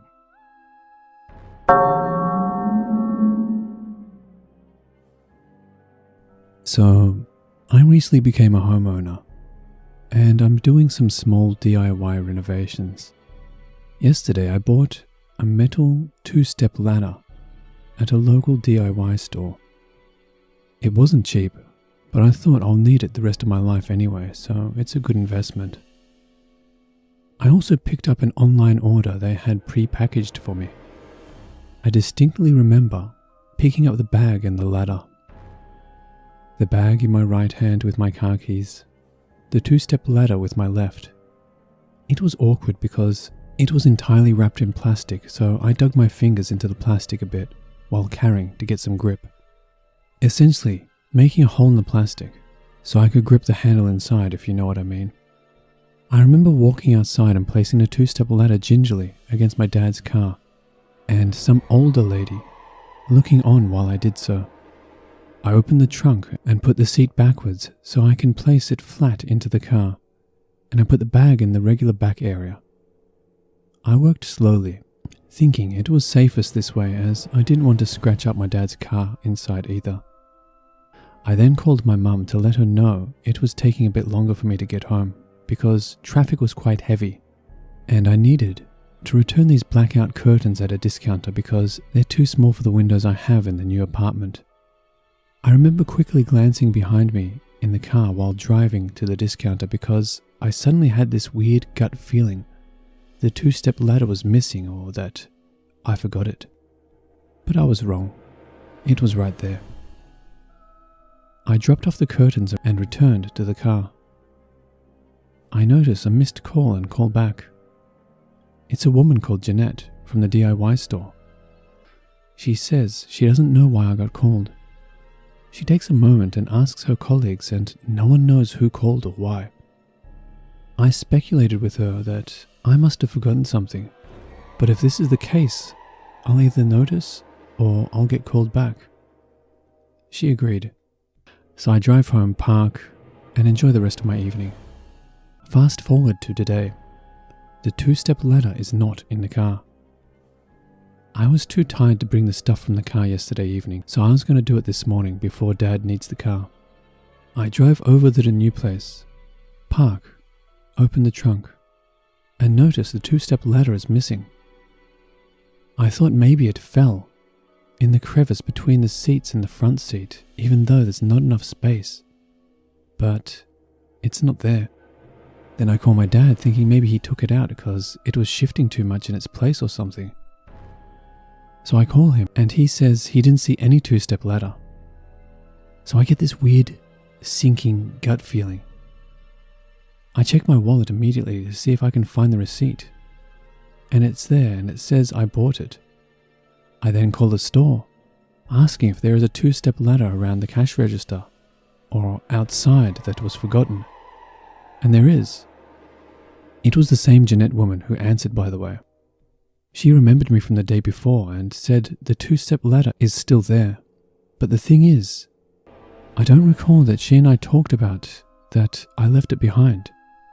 I told her that I was convinced I took it and laughed it off. But now, I feel super weirded out and uncomfortable. Maybe I just remember it all wrong, or have some intense false memories I created in my tired mind. Is that possible? Because that would be awfully detailed, wouldn't it?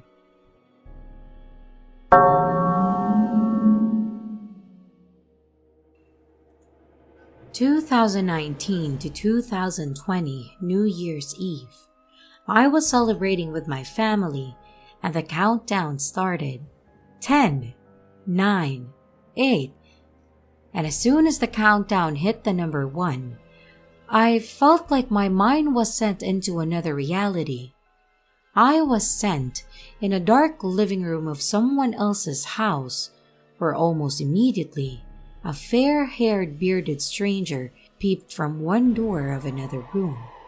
He smiled, came over, and asked if everything was okay. And for some reason, I felt deeply close to that stranger. I returned to reality, confused from what happened. This vision lasted for 2 to 3 seconds, but it felt like an eternity. Everyone around me was cheering, and I joined them, and I didn't think about it that much. On the same month of January 2020, 2 months before COVID-19 lockdown hit my country, I returned to the city that I was attending college at to do some finals. One evening after the finals, I felt in the mood for a date, so I opened my Grindr app and found someone that I had never seen before. Some pics were not that clear, some were blurry, and others were taken from odd angles, but I could tell that he was my type. We chatted a bit, and then after that he asked me out, so we fixed a date for the very next day. It was a Saturday night around 10 p.m., and I was waiting for him at the place that we would have met at. Soon after, he called my number, informing me that he was close. I saw a dark figure approaching me from the other side of the road, and I thought, well, that's gotta be him. Although it was dark and I couldn't see him very well. As he came closer, the light beam of those lampposts that I was standing next to hit him.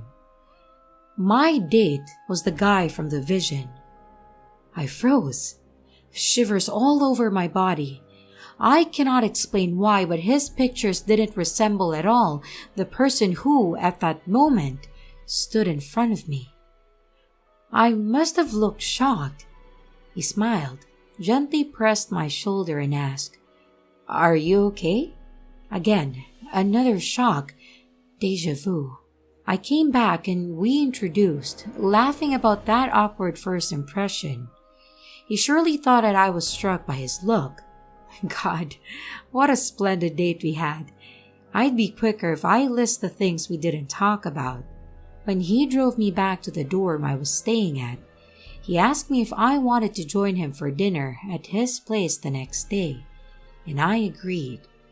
The day after, I went to the given address. He welcomed me and had me put my jacket in the living room. He told me to join him in the kitchen, so he turned off the light of the living room.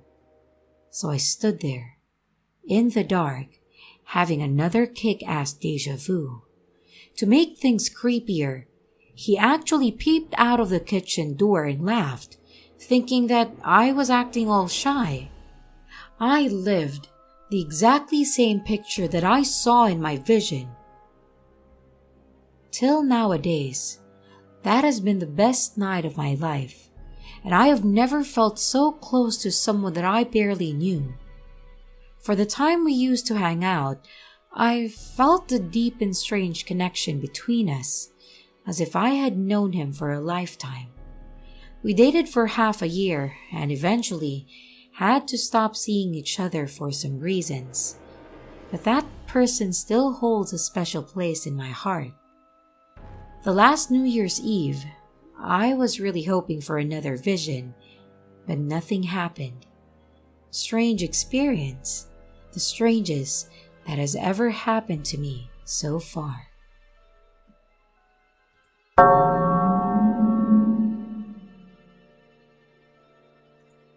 So this story happened to me about 10 years ago. I was working retail at a mall and a kids' clothing store called Justice. I was a college student, but working close to home during the summer months. To be honest, I wasn't crazy about the job, so it didn't really bother me that they had me scheduled on call-in shifts. As you might guess, call-in shifts weren't guaranteed working hours, so I'd call in an hour before the shift and they would tell me if they needed us to come in or not. Now, in the strip mall across the street, there was also another Justice store, but our stores never collaborated or worked together. They were two of the same, yet completely separate businesses. Midway through the summer, I've got the job down and I know what I'm meant to do. I know all the managers and co-workers, and it's generally a pleasant place to work in. One afternoon, I pick up the phone to call in and ask if they needed me to come in or not. And my manager, a genuinely nice woman, probably in her early 50s, is completely shocked that I'm calling. She tells me that they already found a cover because a girl, claiming to be my best friend, called the store to tell them that I wasn't coming in and that I had been in a terrible accident on the highway. This person gave them my name and said that I was in a coma at the hospital, surrounded by my family and friends, and my parents didn't know if I would make it. My manager sounded genuinely concerned, as did the assistant manager. No one else shared my name at that store, and we even called the store across the street, and they did not have anyone with my name working there, nor did anything like that happen to one of their employees.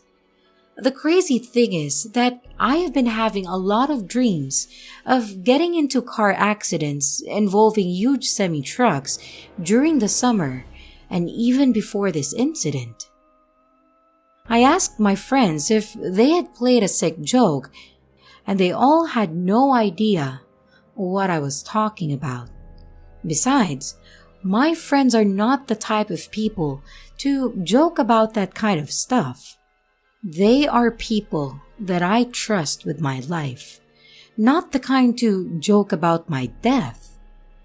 The only other explanation would be a customer maybe. But number one, I didn't have a name tag with my name on it. And number two, even if I did, who remembers retail associates' names? Well, unless they're going out of their way to write a review. Number three, there was no motive. I never had any unpleasant interactions, and even so, it was just mothers and 7-year-old daughters shopping at my store. So yes, I feel like there could be an explanation, but nothing adds up. Think of it what you will, but I still think about that phone call and feel uneasy whenever I get on the highway.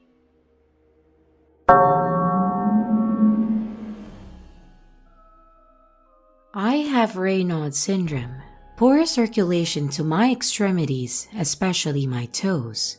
So, even on days like today when it's 75 degrees Fahrenheit, I wear slippers over my socks, or else my feet would hurt. Yesterday evening, about 7:30 p.m., I decided to have a shower. As I always do, I took my slippers off and left them on the floor in front of my recliner. I went to my bedroom, got my robe, walked back through the living room, kicked one of my slippers closer to my chair so that I wouldn't trip over it, and went to the bathroom from my shower. My husband was in the living room this whole time, but could not see my slippers from his desk. Showered, I went back to my room to get dressed. I come out, and no slippers. My husband and I looked under all of our furniture, tore apart the living room, bedroom, bathroom, and kitchen, which I walked through to get to the bath, but no slippers. They're just gone. Neither of my kids, both are adult sons, came downstairs while I was in the shower. And our cats are too small to drag the slippers and wouldn't have taken both anyway. And my dog is elderly and has never chewed on or taken any shoes in her life. I hope that myself in another timeline is happy with her new slippers because my damn feet are cold.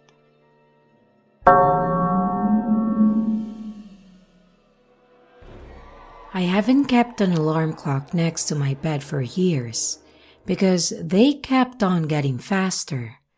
I only realized this when I eventually noticed that I was arriving to work about 20 minutes before the start of my shift. I used to time my trip to work to arrive a few minutes before the start of my shift. More often than not, I was just on time. I realized my alarm clock was, after getting fast, reset it, and it kept on getting faster, so I replaced it. I started to use an alarm clock that my partner had for years before we even met, which was a different brand and style, and that one also started to get faster. I then went and got an alarm clock from my parents' house. That was the same make of the original alarm clock, but a different model and style. The third alarm clock also started to get faster. So, that's 3 different alarm clocks from 2 different manufacturers that all couldn't keep the right time. All kept gaining time and getting faster. It just seemed that when my alarm clock was placed next to where I sleep, it can't keep the time. I had at one point thought that maybe I was animated in my sleep and I might have been hitting the buttons with my hands, or possibly when trying to hit the snooze button. But I thought the odds of that happening as the button layout was different on all of them. And why did they only get faster by small amounts over time? I might have expected to see other strange things like random alarms being set. All this happened over several months, and I just stopped using alarm clocks and started relying on my phone. Previously, I didn't like to do that because Android phones need to be left turned on, and I used to like to turn my phone off overnight.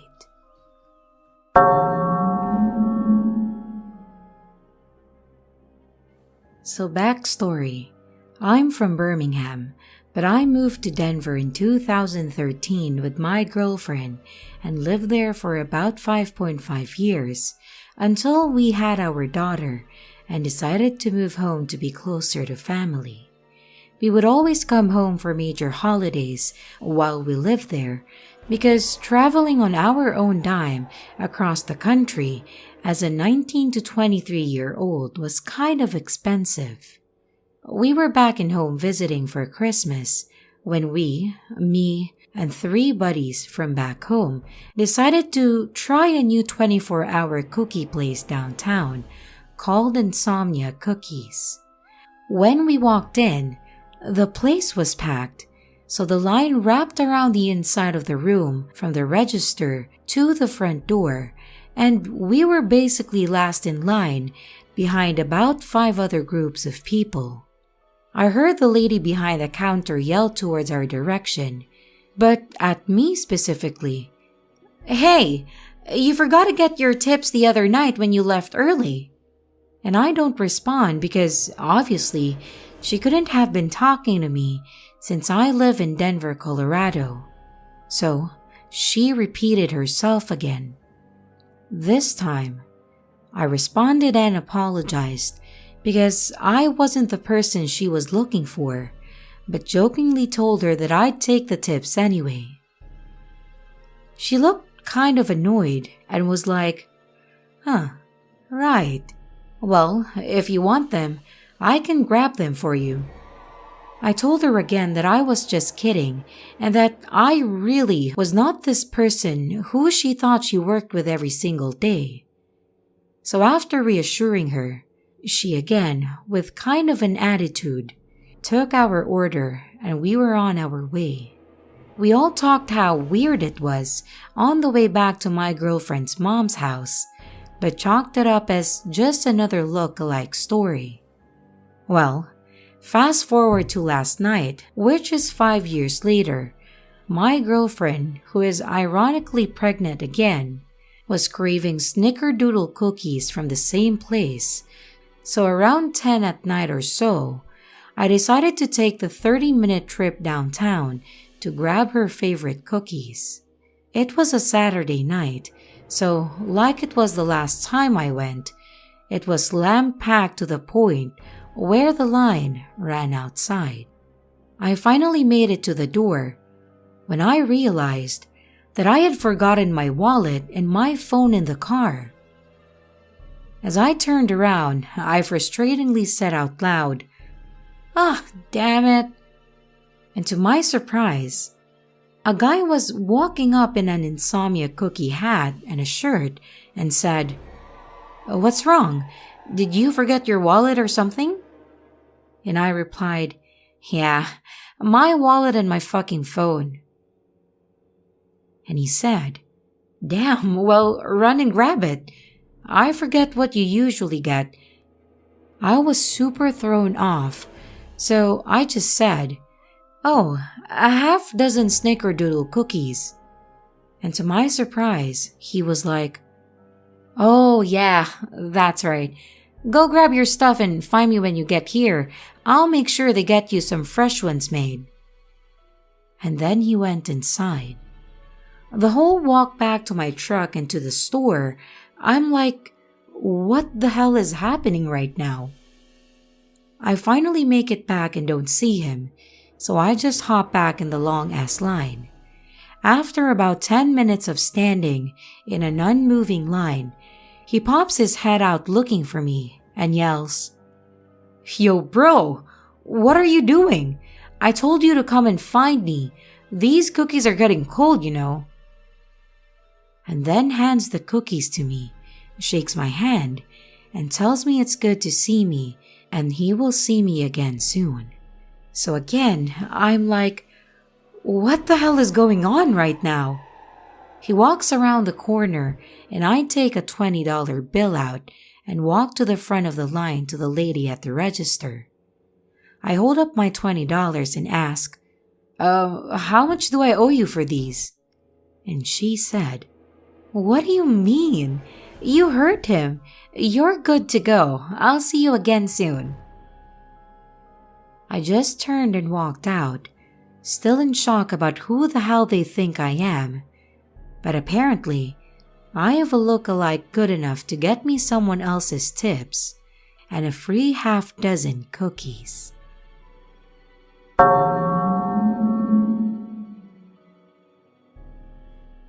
For the past 2 months, since it has gotten nicer out there, my partner and I have been driving out more.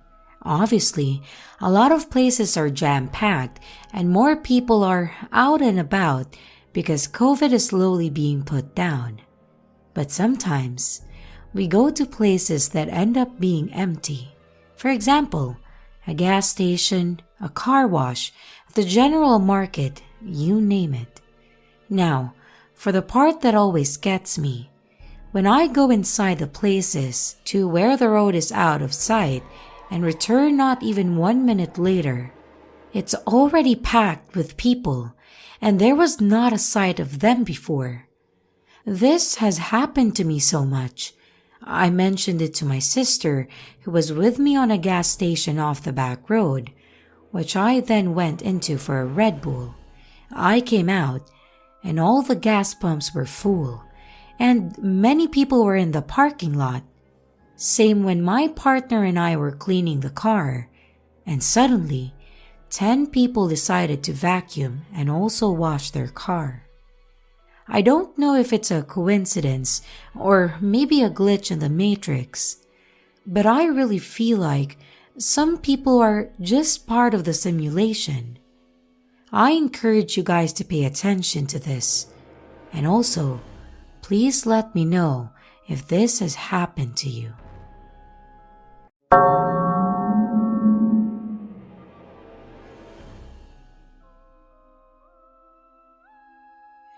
Chip Bag Refilling Itself by U/Brownbird227. So, this is a pretty small glitch that I just noticed, but I thought it was interesting, so I thought that I'd share.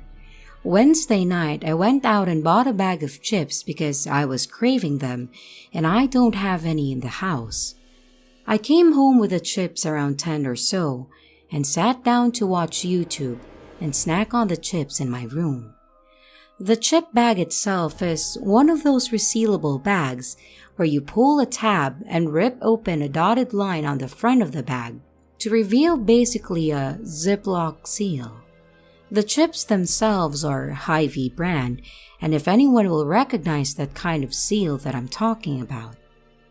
As I opened the bag, I remember being kind of annoyed because I accidentally tore off a bit of the bag that was covering the Ziploc seal. It didn't affect how well the bag closed, it just kind of annoyed me. Well, anyway, I ate a couple chips, took a break to do something else, and then I ate the rest of the bag of chips. I remember this because I was kind of surprised that I finished the whole bag so quickly. Now, I just recently deep cleaned my room and there was nothing on the floor. However, I forgot to throw out the chip bag before going to bed and just left the bag on the ground instead. I went about my day as normal yesterday and even accidentally stepped on the bag a few times, and I could feel that it was completely empty. I'd been having a pretty normal day today, until I spotted the bag on the ground and decided to throw it away. I picked it up and felt heavy. The bag was full of chips. I don't keep chips in the house, and this is the first time that I've bought chips in about a month. The part of the bag covering the seal was torn, just like I remembered. I looked inside and all the chips were intact, which wouldn't have been possible with the number of times that I accidentally stepped on it. Plus, wouldn't I have heard or felt a crunch or something? No one comes in my room except me. Well, I'm very happy to have more chips, but just a little baffled.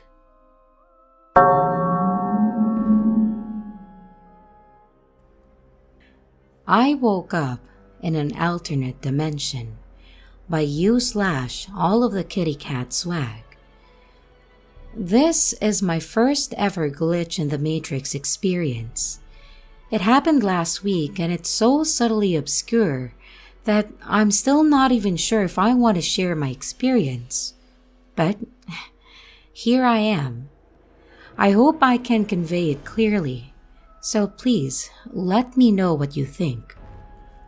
I have been renting a room in a cookie-cutter house in a cookie-cutter neighborhood for a whole year now, and I work full-time, and every day I walk out the front door, past the lawn, to get to my car that is parked on the street. I always look around to take in my surroundings to make sure that nothing is amiss. Every day for the past year, I've walked out the same door, past the same bushes and the same rocks, bordering the same lawn with the same tree in the middle of that yard. And Friday morning was no different. Friday night, I came home after work and the tree had been cut down at the base. Totally normal.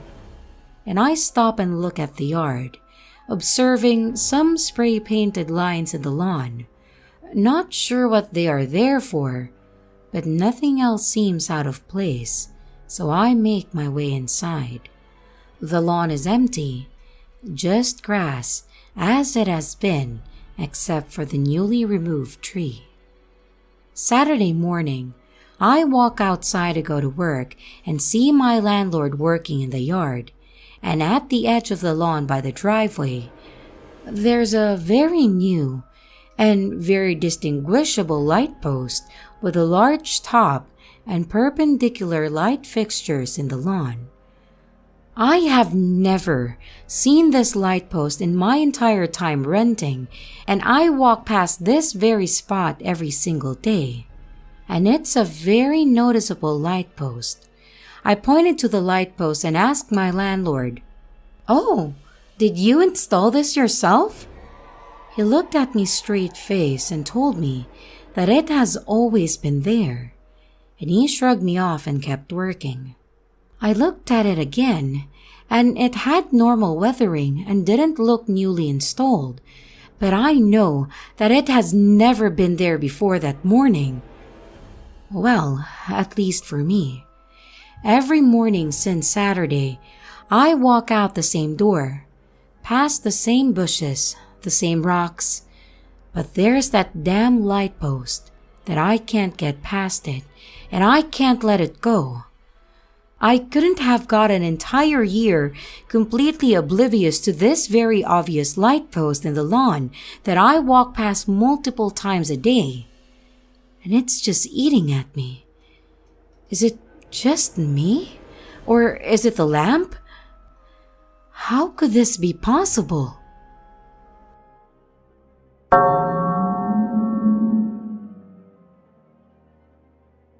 Basically, since 2018, I have been checking this very specific location on Google Maps and Apple Maps with the satellite images from time to time for reasons I won't get in here.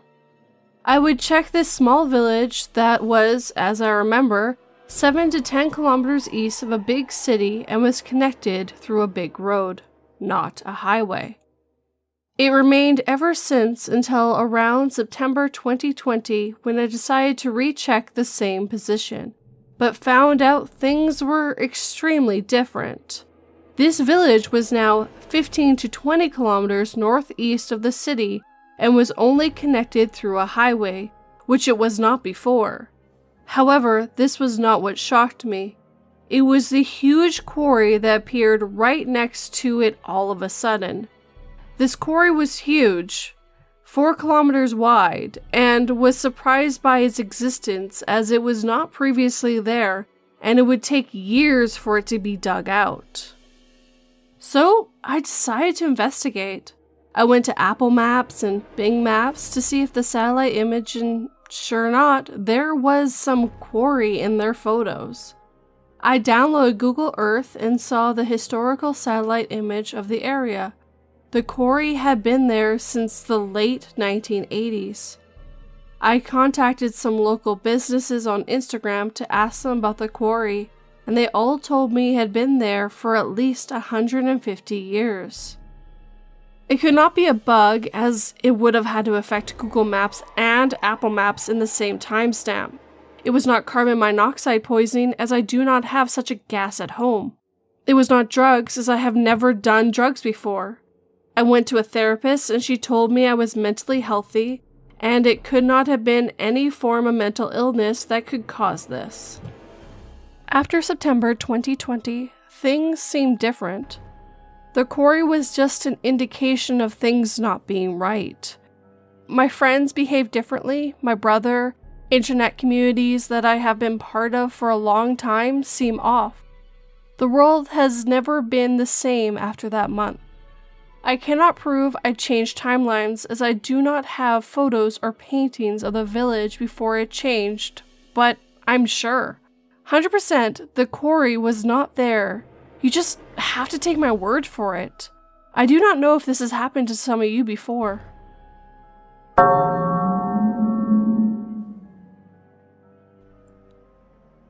This bottle doesn't exist, but I've seen her use it, and I found it in the cupboard by U/Syndex 9183. Not as scary as many of the stories I see, but damn, what a weird glitch. My wife had a leave-in conditioner that we mix up to help with hair strength and growth, and it works pretty damn good, but that's not the point. My wife, wanting to make this stuff, ordered the ingredients and a few bottles to apply it with. However, being cheap, the bottles were behind the rest of it. Being vapors, I grabbed an old 120 milliliter bottle to mix it up with. The nozzle is a great applicator to get it down to the scalp, so it worked great. She's been using it for weeks, and I've seen her use it multiple times. So last night, she asked for her conditioner because she's tired, so I go get it for her, which I don't normally do. I come back with the aforementioned repurposed vape bottle, and she looks at me like I'm insane. She asked me what the fuck I think I'm doing giving her vape juice. I answered, this is what you've been using. We mixed this up the first day you got your ingredients. Seems awful full though. The last time I saw it, I thought it was 3/4 empty. I've never seen that before in my life. What the fuck is going on? She says with wide eyes. I told her how it happened, how I put it in the fridge the first time because I didn't realize it was shelf stable, and how she likes a little nozzle because it really dug into her scalp. Nope, never happened. She goes and pulls another bottle from the closet, the one that we ordered, and it's about half empty since she's been using it. One of us is from another dimension, or they just merged together, because both bottles exist and are filled with the same stuff. Just for fun, she used my bottle and it worked great, but she still insists that it never happened. Weird thing to glitch though, and I guess the devs weren't really paying attention.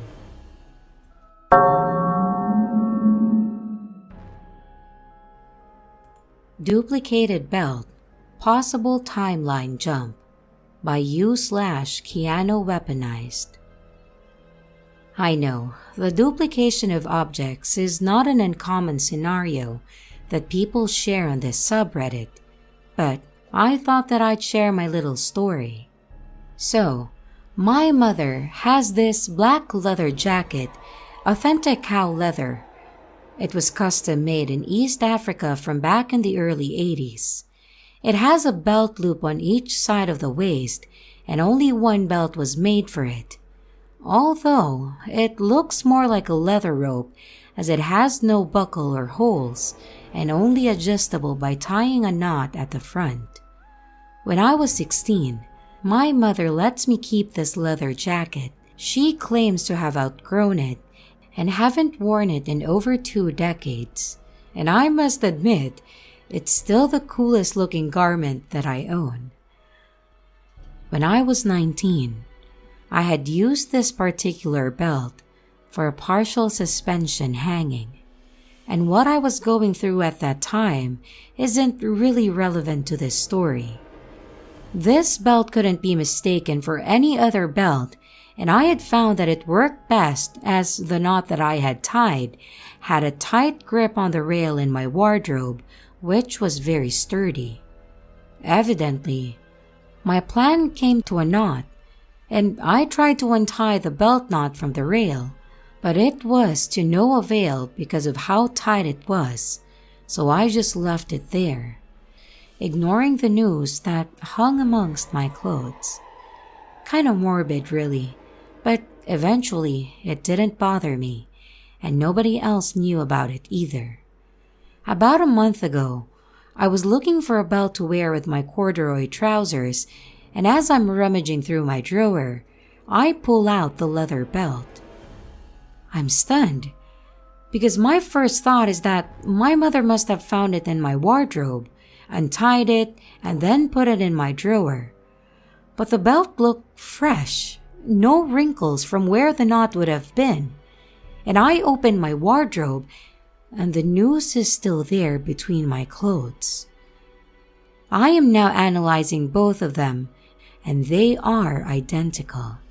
I thought it was weird, so I asked my mother if the jacket came with 2 belts by any chance, and she said no, with full certainty.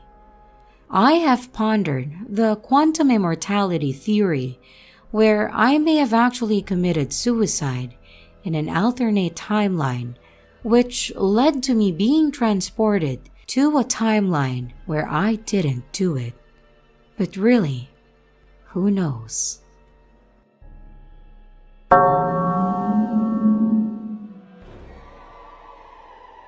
Wind Chimes by U/Sheed51. So last night I was watching a movie on Hulu called A Glitch in the Matrix with my girlfriend.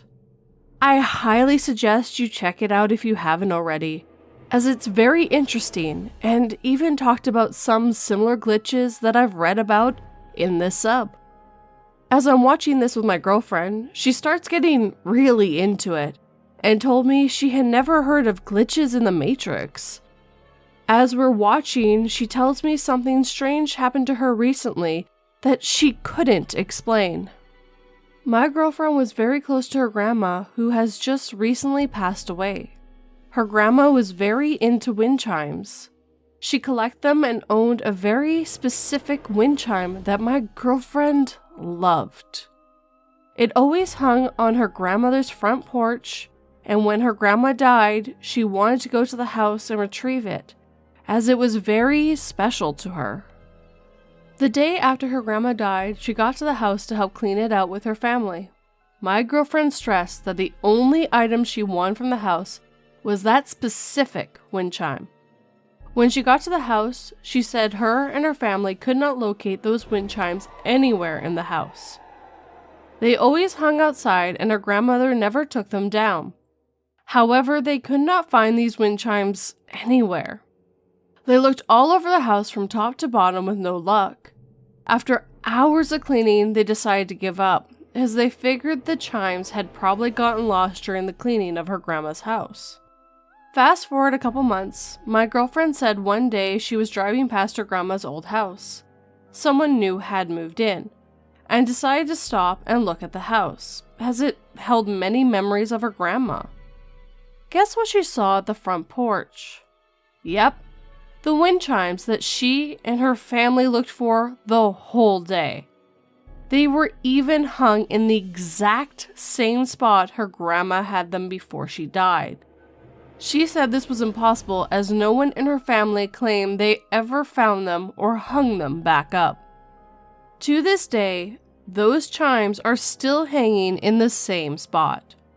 My girlfriend said she has debate about knocking on the door of the house to ask the people if she could have them back, as they were her favorite item of her grandma's. She said she swears there is no way her or her family all missed them when they were cleaning up her grandma's house. I have a feeling that the people who live there now don't even know those wind chimes are hanging out there. Perhaps it's her grandma sending her a signal that she is okay. Thank you for listening.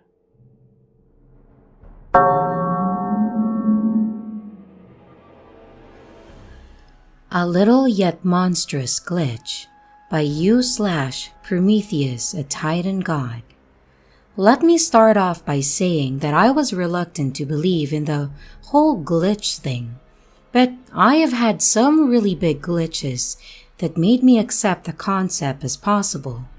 But my need to have some sanity can in some way dismiss them because there were things that had some level of uncertainty, like maybe I was misremembering or just didn't notice it, and many more.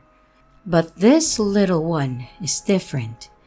I went to a convenience store on my break at work to get my usual energy drinks, and I'm a creature of habit, the same kind every single time. And I only change if they are out of stock or have a new one that I haven't tried yet. So I went to the refrigerated case and reached to grab two of the big ones that I always get, and then pause. Because I saw that they had a new watermelon one. Awesome, I thought, because I love watermelon. I picked up a can, read the label, because I'm extremely allergic to most artificial sweeteners. So I always check the labels of new ones.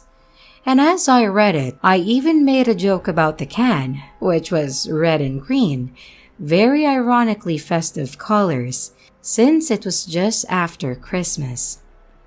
I put the can directly under my arm and grabbed two of my regular ones, big white cans, and one in each hand. I walked directly to the register, and I was second in line, and I was also the last. The guy in front of me paid and walked away. I walked up and put the two white cans that I had in my hands down first, then took the one out from under my arm, and then put it on the counter. I was shocked to the point of saying "what the fuck" so loudly that I startled the cashier. It wasn't the same can. It wasn't the watermelon one. It wasn't the new red and green sugar-free one. It was a black and blue low-carb can, and not even remotely close. Not only that, the can was dirty and dented, and it wasn't even cold. Sure, it was under my arm, but it was less than 2 or 3 minutes. Not enough time to make it not remotely cold. The cashier then asked me what's the matter. He then saw the dirty dented can and said, "Oh, it's okay. I'll wait if you want to get one that's not damaged." And I just answered, "Oh, no, that's okay. I'll just get these." I know exactly what I had.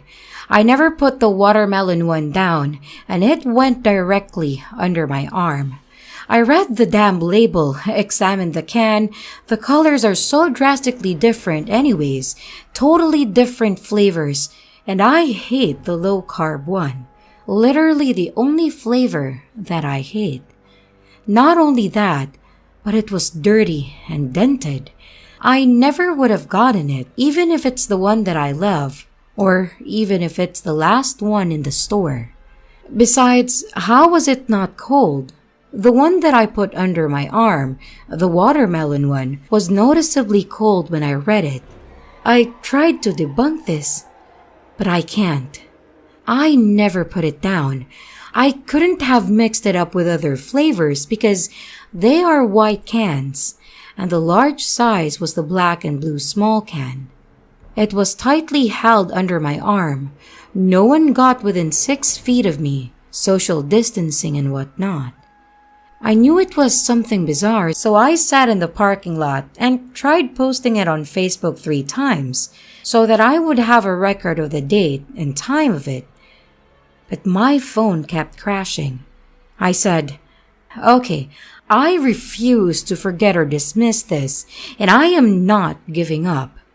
So I did a video log instead on the way back to work so the event was fresh and accurate. The other weird thing is, I felt it starting to slip away from my memory, like it was being erased. I would think that I need to share this with so-and-so. Then I go to tell them, and then forget what I wanted to tell them. After several times of this happening, I got pissed off. It felt like it was being deleted. The anger triggered adrenaline, and it all came back in full. And thanks to my video that I did moments after, I know that I wasn't misremembering. And now, I will have no issues remembering it because I told it to everyone and anyone, regardless of my fears of sounding crazy.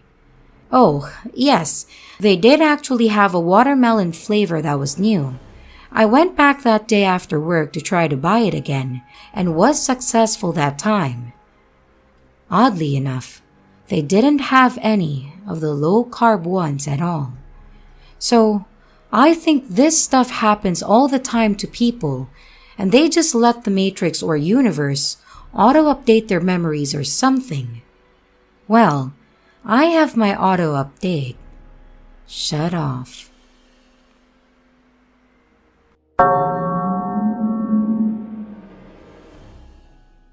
Odd Dog Park Occurrence by U/The Voodoo Hyena. Over the weekend, I took my dog to our evening dog park. When we arrived, it was much less busy than usual, likely due to the Arizona monsoon season, as it had been threatening to rain all day. As we entered the park, there was an abandoned soccer ball in the field near the entrance.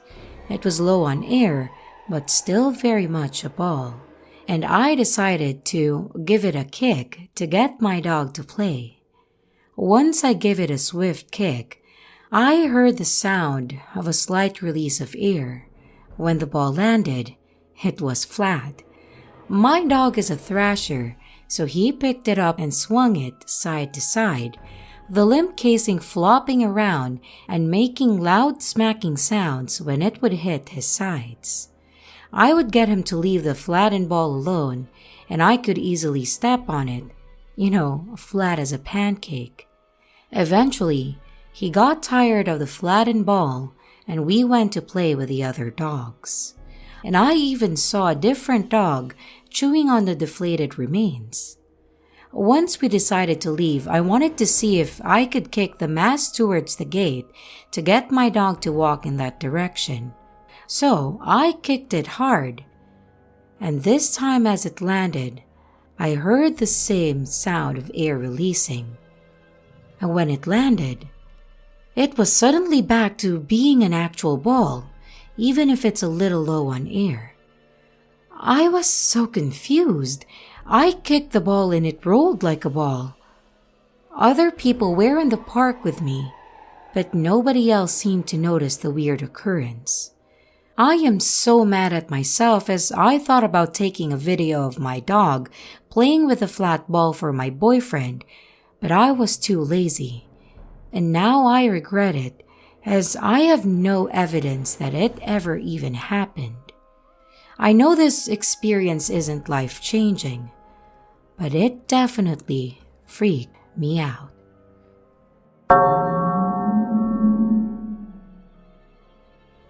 Car Disappeared by U/Miranda's Midnight Hour.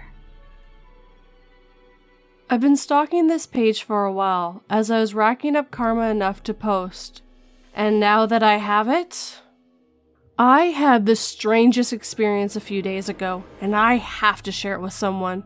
It was a girls' day, and my mom was driving. We were heading to hit up some thrift stores and an hour away from home. We were about halfway there on the interstate, and just talking and catching up. It's nice to do now that I've moved out. My mom likes to speed, so naturally, she was in the left lane. This particular spot on the interstate is notorious for wrecks and reckless driving, so we took in our surroundings and noted a car had pulled in behind us. There was a man driving with a woman in the front seat and a teenage boy in the back. After the exit that caused the accident, the car behind us went into the other lane. I, along with my mother, watched it do so. Then, another car blocks our view. As soon as the car blocking our view leaves, the car with the family was gone. There was no other exits, and I turned around to make sure it wasn't on the side of the road. It wasn't. And my mom, who's skeptical of glitches and things of that sort, was in disbelief. We slowed down and went into the slow lane waiting for it to show up, but we didn't see it again. My mom, who was still a little panicking, knew my nan, grandma, and aunt were out, so she called them. As soon as she answered, my mom sprung on them what had just happened, and that we wanted to make sure the car was okay. Turns out they were only 10-ish minutes heading in our direction, and said they would keep an eye out for it. We kept driving, waiting for the call, and finally it happened. They said that there were no cars and no signs of a wreck or someone having car trouble. I'm still trying to wrap my mind around where that family went, and I sure hope they are okay.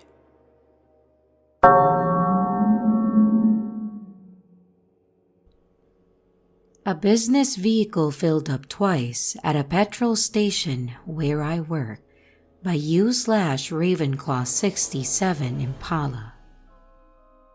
I have been reading the stories on this sub for a few years now as a bit of light entertainment, but I never put much thought in them until it happened to me.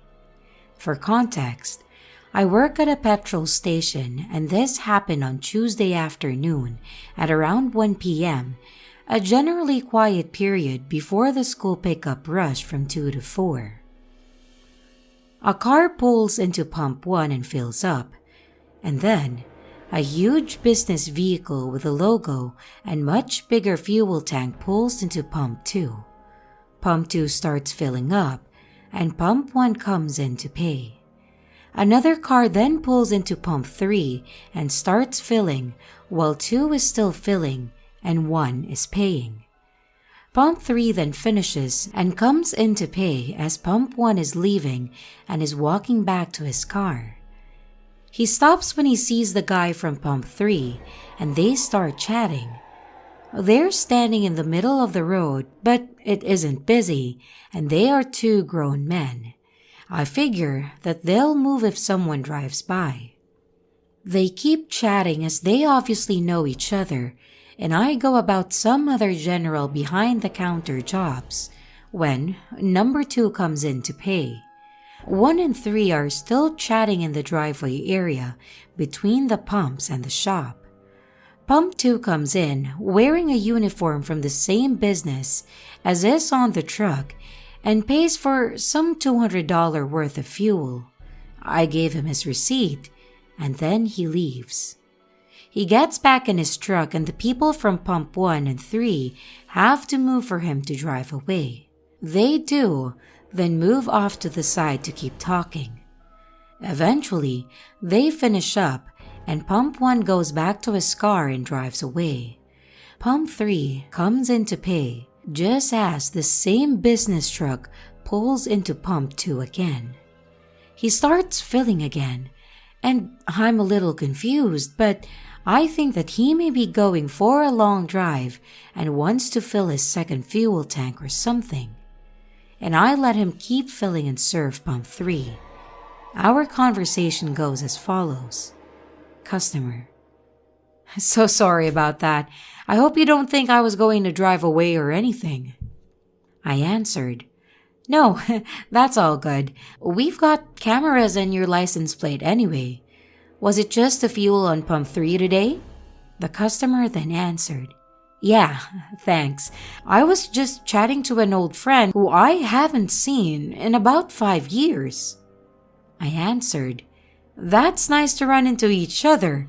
And at a petrol station of all places.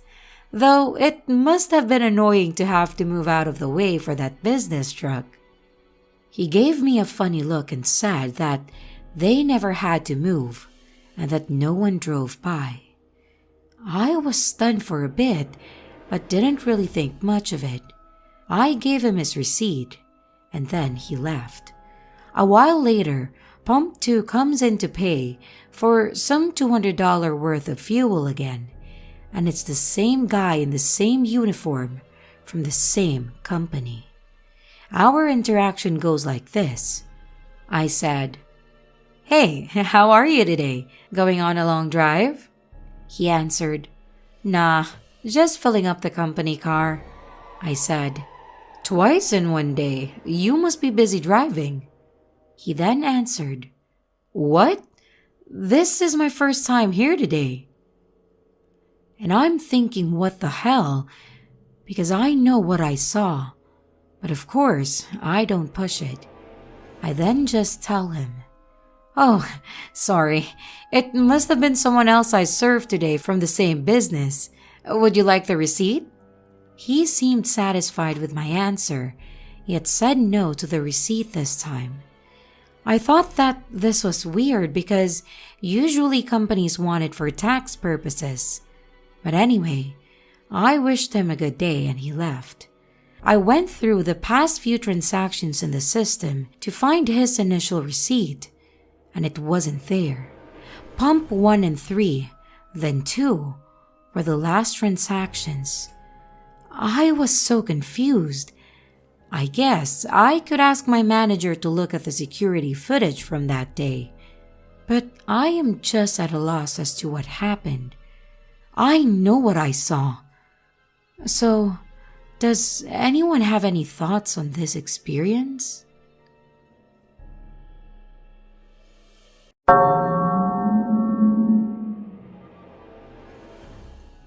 Glitch? Paranormal. It was my son, but wasn't? By u/alias aka 007.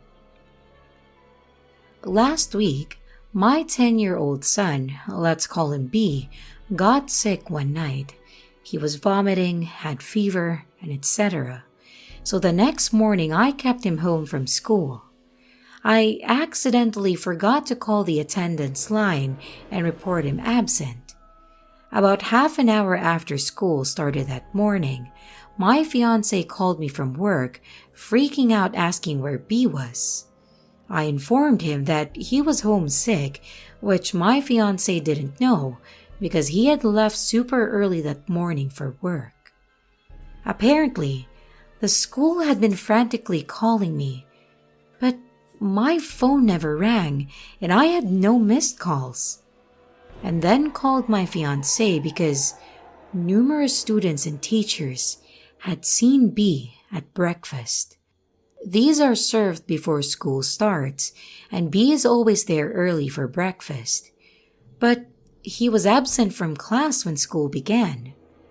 Many students swore that they had seen B at breakfast, but B was acting weird and didn't respond to them.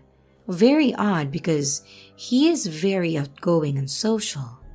It even escalated that some students had seen B running onto the stage in the auditorium and hiding.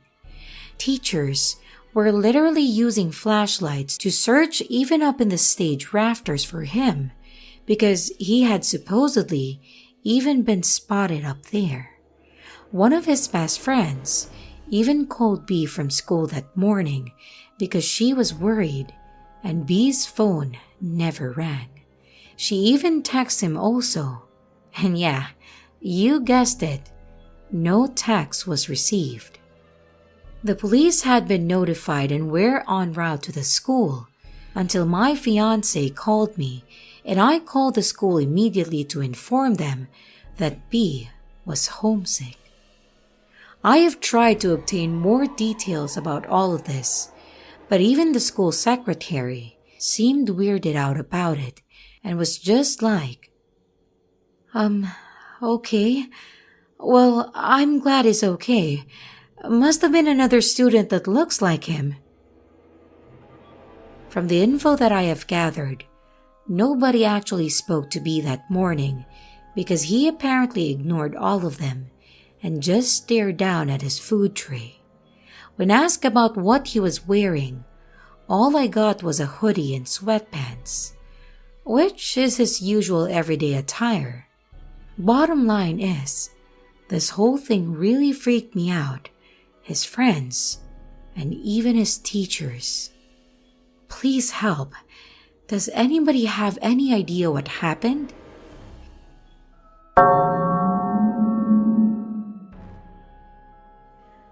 I can find no explanation for how my broken mala repaired itself. By u/no_manager 342. I really can't find no explanation for this. About 2 months ago, I was going to meditate and decided to use my green sandalwood beaded mala.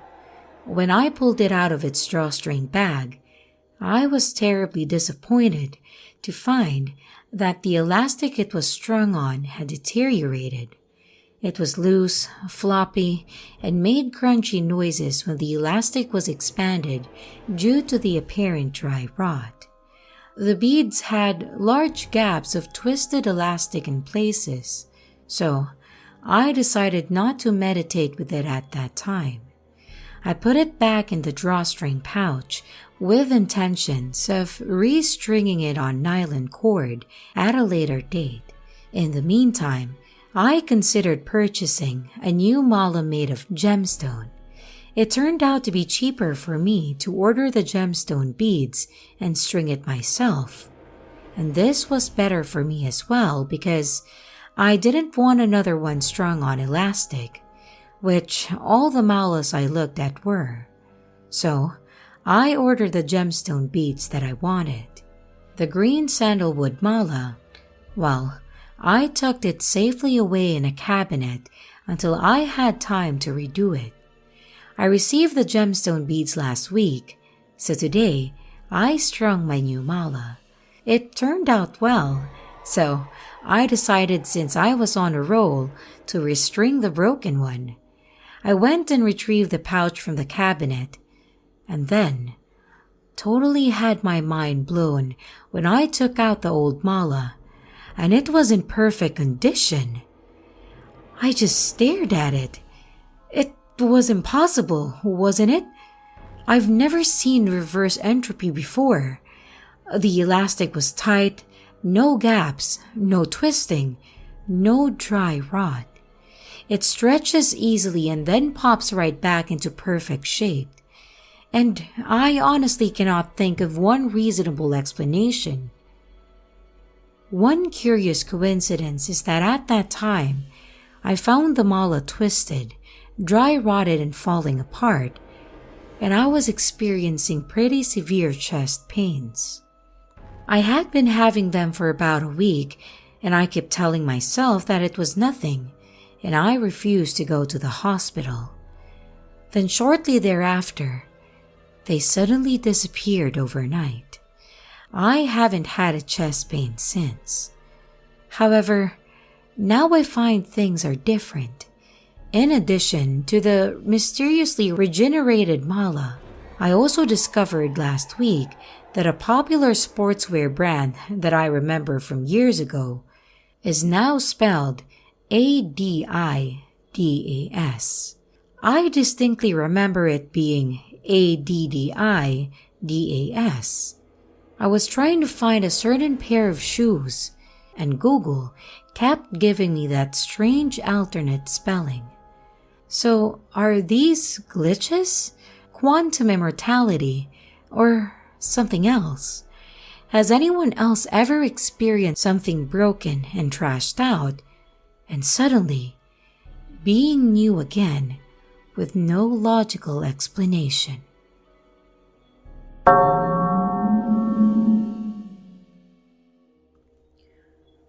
I saw an old friend working at my local store, but she lives 2 states away.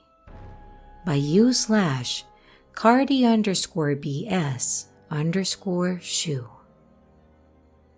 The night before, my friend and I went out, and at a diner, she brought up that she noticed that I was mutual friends with one of her friends. Let's call her L. I hadn't thought of L in years, and we talked about old memories, and that was that. The day of the event. After shopping, I made my way to the self-checkout. There was a girl standing there directing customers who looked exactly like Elle. There was this moment between her and I where we looked at one another as if we recognized one another, and I thought for sure it was her. I didn't say anything because I'm weird about small talk, and I didn't want to put myself through all of that. Anyways, I start checking out, and she's still standing there behind me and says to her coworker that walked up, "I never know what to do when I see someone I know in public." In that moment, I got the courage to turn around and find out if it was really her and say something. But she was in a conversation. I realized that I never looked at her name tag to confirm, and it had Elle's full name, the same name as my old friend. So then I was like, okay, this is her. What a coincidence. I finished bagging up my things. I was gonna talk to her, but in that minute or less, she disappeared. I texted my friend from the previous night because I thought that it was such a funny coincidence that we were just talking about her. But she told me that it's impossible because Elle lives 2 states away. And ever since then, I felt kinda weird about it.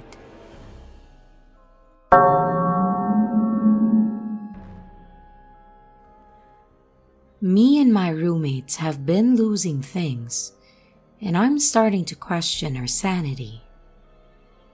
There are a few things that have been happening, and on their own, they seem weird, but combined, I feel really paranoid, and honestly, I have no idea how any of this could have happened.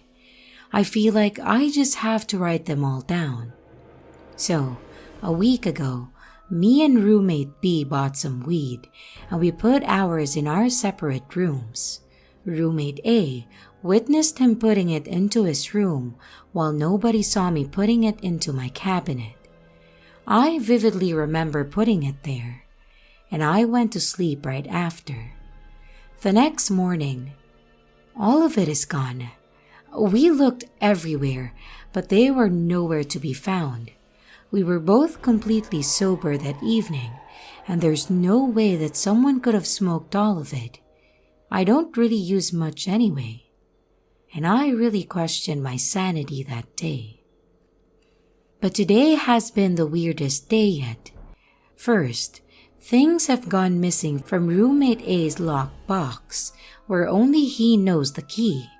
And the night before, he and roommate B saw him putting the things inside the box. So, in the span of a few hours, in the morning, it was gone. Roommate B has bought a 10-pack of toilet paper, and we still have the packaging and it says 10. But somehow, there are only 8 left. No way we used 2 rolls in the span of a few hours. Also, roommate B forgot his wallet, so roommate A left him cash, a debit card, and a payback card, and another card. He saw him putting it on his nightstand. But hours later, the debit card and the payback card were gone, where nobody could have taken it, and why wouldn't they have taken the cash? Then, roommate A found his toothbrush wet. So he asked me if I had used it, which I am sure that I hadn't, since I hadn't brushed my teeth since this morning. So, how could it have been wet still? Even if I had accidentally used his, which is in a completely different location. I don't get it. I don't think it's from a carbon monoxide leak, because we don't have gas. And also, it couldn't have been us forgetting things because of weed or something, because all of those times that these things happened, we were definitely all sober. We have 2 entrances to our apartment, the one leading directly to my room being a normal room door and not an apartment door. And out of habit, I leave it unlocked, because until a week and a half ago when new neighbors moved in, the only other people to live in our house was our landlord and his wife.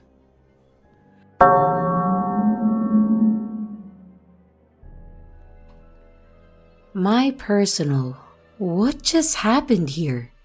moment by u/Tepic01. So, this happened a long time ago, around the late 80s. It was the summer before my senior year in high school, and my sister was visiting my grandmother, and it was just my mom and myself at home. About 1 a.m., the phone rings. Woke both of us up because getting a middle of the night call then just wasn't normal.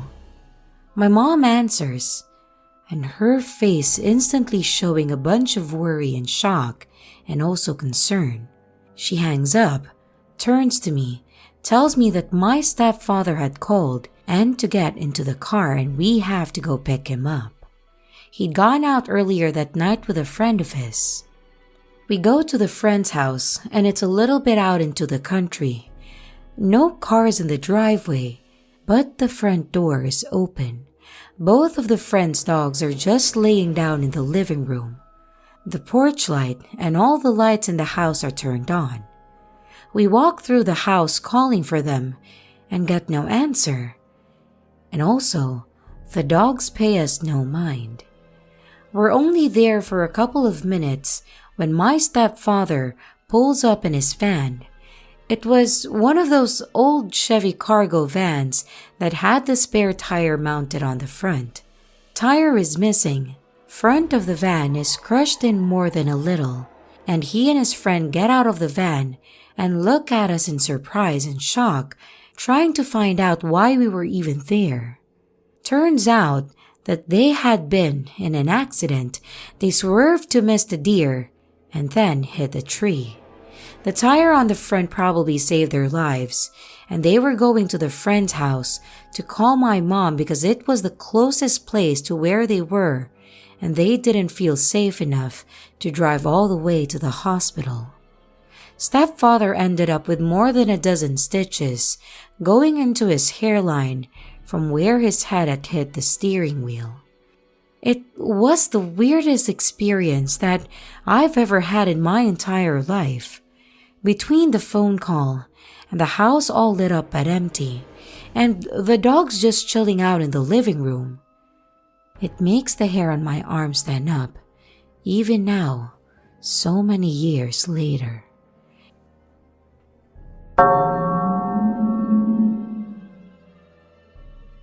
My Strange Experience Last Night by u/GlitterFreshGore. I really doubt that this was a glitch in the Matrix situation, but it was such a strange experience that I wanted to share. Quick backstory.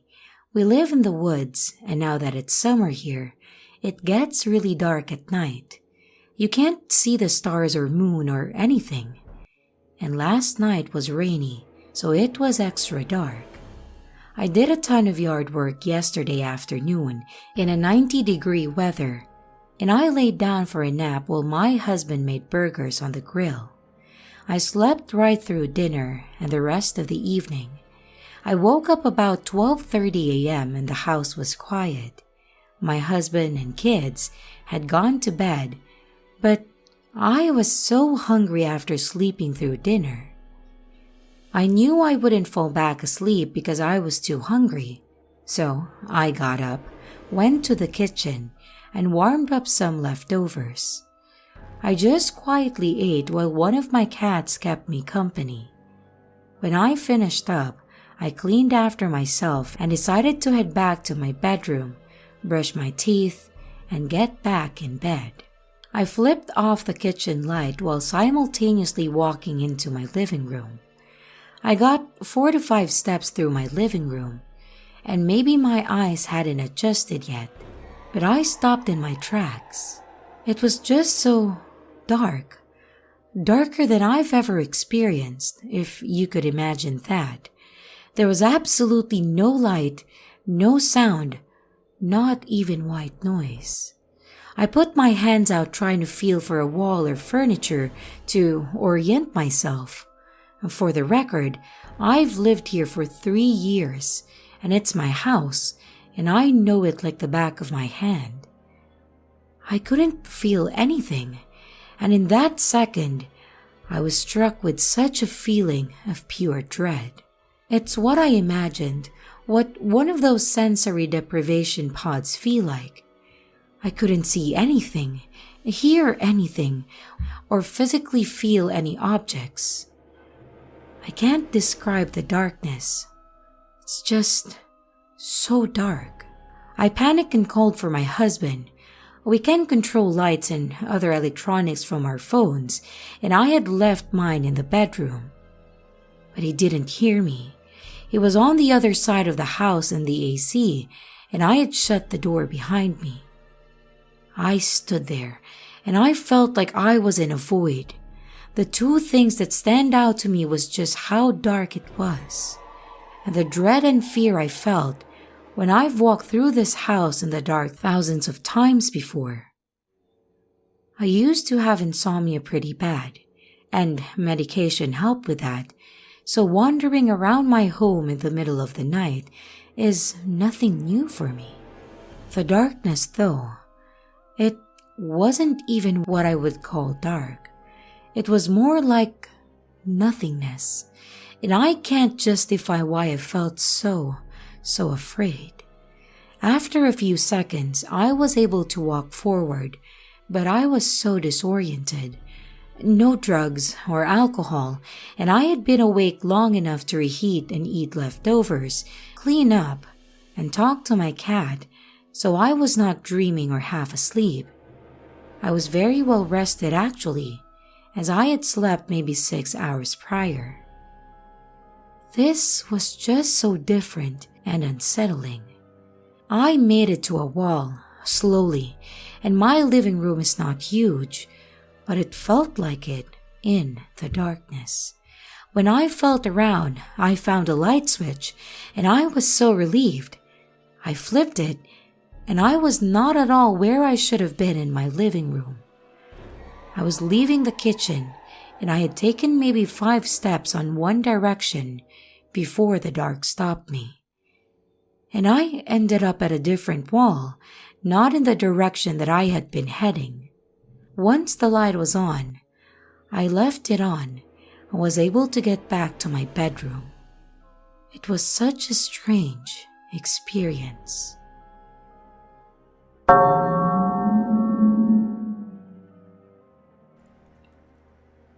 Sudden Daylight After Sundown by u/cutie992.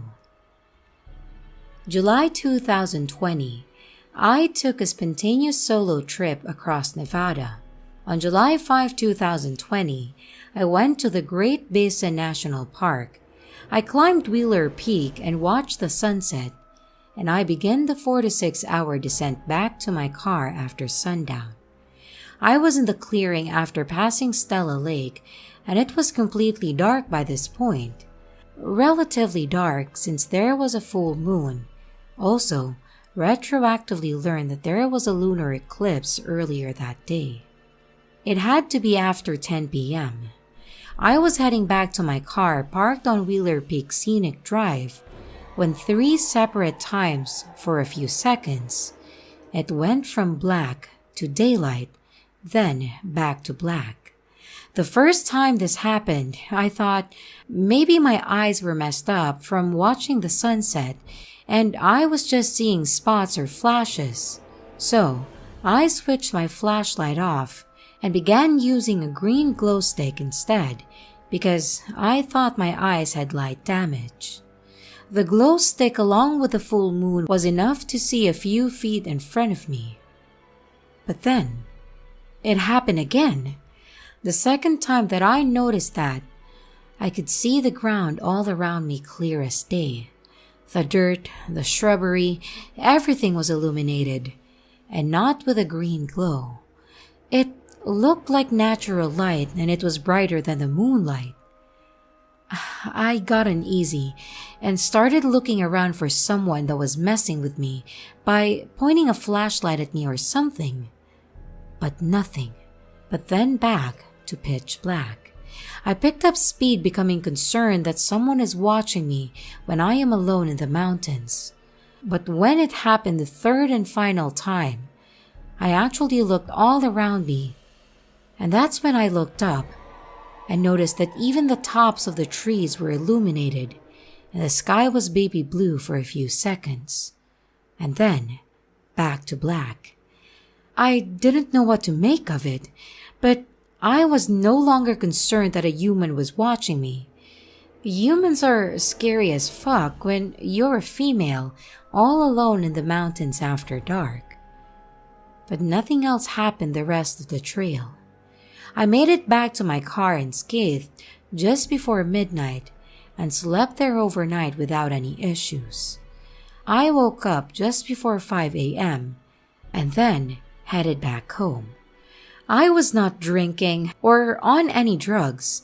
I was hydrated and I had ate while watching the sunset and felt rested. Nothing else out of the ordinary happened after that, but I've never been able to explain it.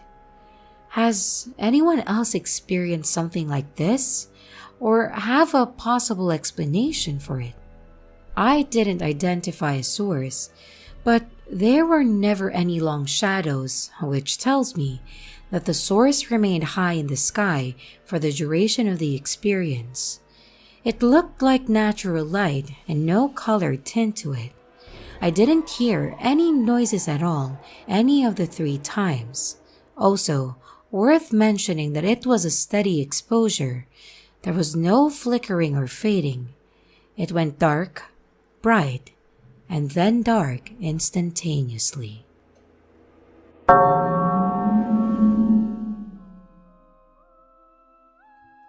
The Old Oak Swing. I just found out that there's a Reddit for this, and I thought that I'd post this story because I've literally been sitting on it for about 5 years now, not knowing what to make of it. A little backstory, if you will. My grandparents have lived in the same house since 1962, and actually still live there to this day. They have a big live oak tree out in their front yard. But now, here's the weird part. It had an old swing in it that I know for a fact that my grandpa had built, or at least that's what I was told as a kid. When I was a kid, I would lay in the hallway at their house and play with blocks and Barbies and many more. Well, they had this great big shelf at the end of the hall with knickknacks, pictures, candles, those sort of things. And on the bottom shelf were these old picture albums that I used to love looking at. It had their wedding pictures, old photos of my dad as a kid. But most specifically, there was a picture of my dad at about 2 years old sitting on my aunt's lap on that swing, and my uncle standing off to the side. My dad was born in 1963, so this picture would have been from like 1965. This is important. I love that picture. Anyways, I swung on that swing as a child, and I played with my cousins out on that swing. I even fell off this thing as a child and cut up my elbow pretty good. I go on to have my first child, and he loves playing on the swing too. So it was our little routine. We would go in and visit Grandma and Grandpa, and he could swing for a bit when we went to leave. One day, I show up to my grandparents to visit and notice that the swing is gone. No big deal, but I mentioned it to them when I got inside. I said, "What happened to the swing, Grandma?" And she answered, "What swing?" At this point, I'm laughing, like, hello, the swing from your front yard that's been there for like 60 years. My grandma is not laughing. She is seriously so confused, and I chalked it up to old age and move on. Then I was talking to my dad a day or two later on the phone and told him that I thought Grandma's memory was going and told him about the swing situation. But then he answers me like, "What swing?" Now, I'm starting to think that these people are messing with me. I called up my cousin Faith, and she said the same thing. "What swing?" Then it dawns on me. The photo album. I'm about to have a photographic evidence to ruin their little joke. So I got to Grandma's and pulled out the album that I knew the picture was in. Mind you, this thing has like an inch-thick layer of dust on it and doesn't look like anyone's touched it in 10 years. But the photo is gone. But the photo is freaking gone. My son, granted was around 3.5 years old, doesn't know what I'm talking about either, despite just playing on it like 4 or 5 days ago. Please, tell me I'm not going crazy and this is some glitch. But even if it's a glitch, it makes no sense. Something as small as an old wooden swing, like why? My oldest son is 8 now, so I've been thinking about this for like 5 years, with absolutely no valid explanation.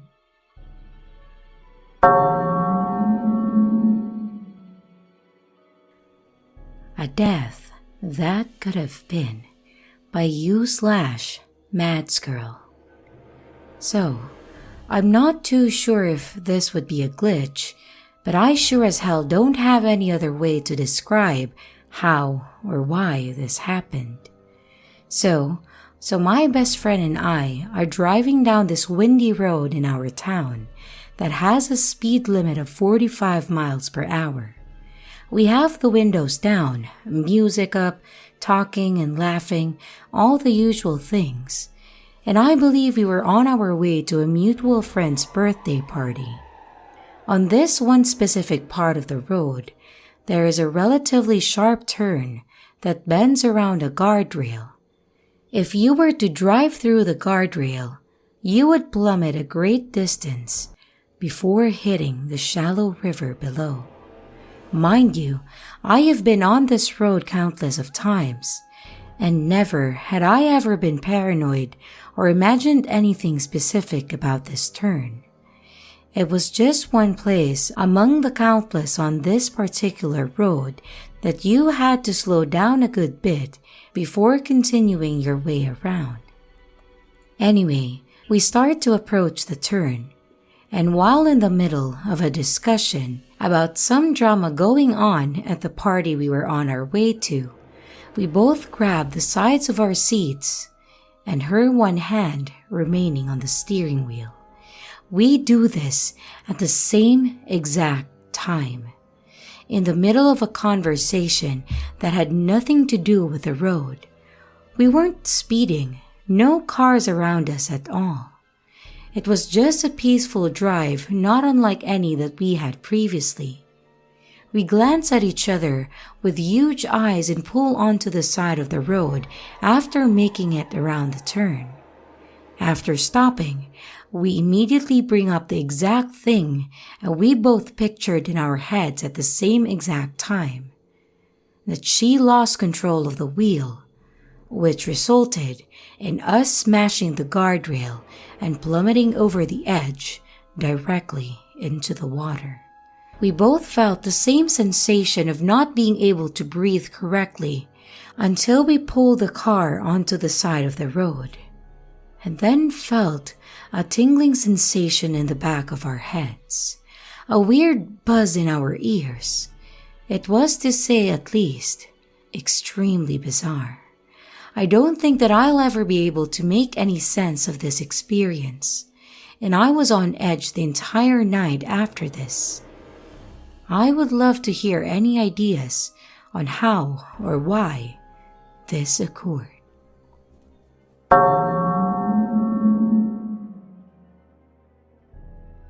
My mom heard me sneeze when we were nowhere near each other.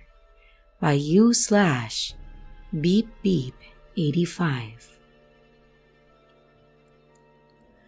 I was leaving a doctor's appointment and was stopped at a red light in my car at an intersection. I sneezed, and about 10 seconds later, my iPhone that was securely in the pocket on the thigh part of my yoga pants started ringing. It was my mom, and I answered it. Immediately, she said, "Bless you." I froze, and I started looking around thinking that by some coincidence she had seen me. That was the only logical explanation. But she lives 20 miles away from where my appointment was, and that was highly unlikely. I said, "What did you say?" thinking that maybe I imagined it, and she responded, "Did you just sneeze?" And I told her that I had, but it was several seconds before she called, and my phone was locked in my pocket. She swears that she absolutely heard me sneeze, and I believe her because how could she have known? I didn't have an outgoing call to her, so it wasn't a pocket dial, and I have no logical explanation. She heard me sneeze from miles away, and 10 seconds after it actually happened. We've always been close and have had weird occurrences, like an eye twitch at the same time, and experiencing random heart palpitations that went on for some time before one of us brought it up and realized that it was happening to the both of us. But never anything like this that we absolutely could not explain or just attribute to coincidence. Does anyone have any insight on what could have taken place? A glitch in the Matrix? Or weird telepathic occurrence?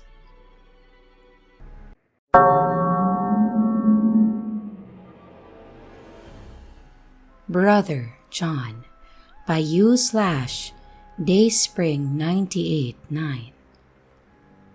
So about 4 years ago, my girlfriend, now wife, and I were having coffee outside of a Starbucks when a homeless man walked by us and was saying horrible things. It honestly sounded like he was possessed by a demon. Dude was talking about ritual sacrifice and stuff like that. Then, he just started vomiting everywhere. I thought, damn, dude is high out of his mind and probably has severe mental illnesses. So, a couple weeks later, I started working at that Starbucks. During my breaks, I got to know the homeless man who told me to call him Brother John. I'd give him cigarettes and food and try to talk to him. Some days, he was more coherent, and other days, he would freak out if I said anything to him. I figured he had some kind of psychosis or something similar. I remember most of our conversations as they were very significant to me at that time. Anyways, I left that job after a year or so. And this is where the glitch comes in. The guy just starts appearing everywhere I am. He lives behind a dumpster at a pet supermarket near my apartment, and I've been there with him. Obviously, he has no relationships with people because he can't really remember who people are. Many times I talked to him, and he introduced himself again. "Call me Brother John."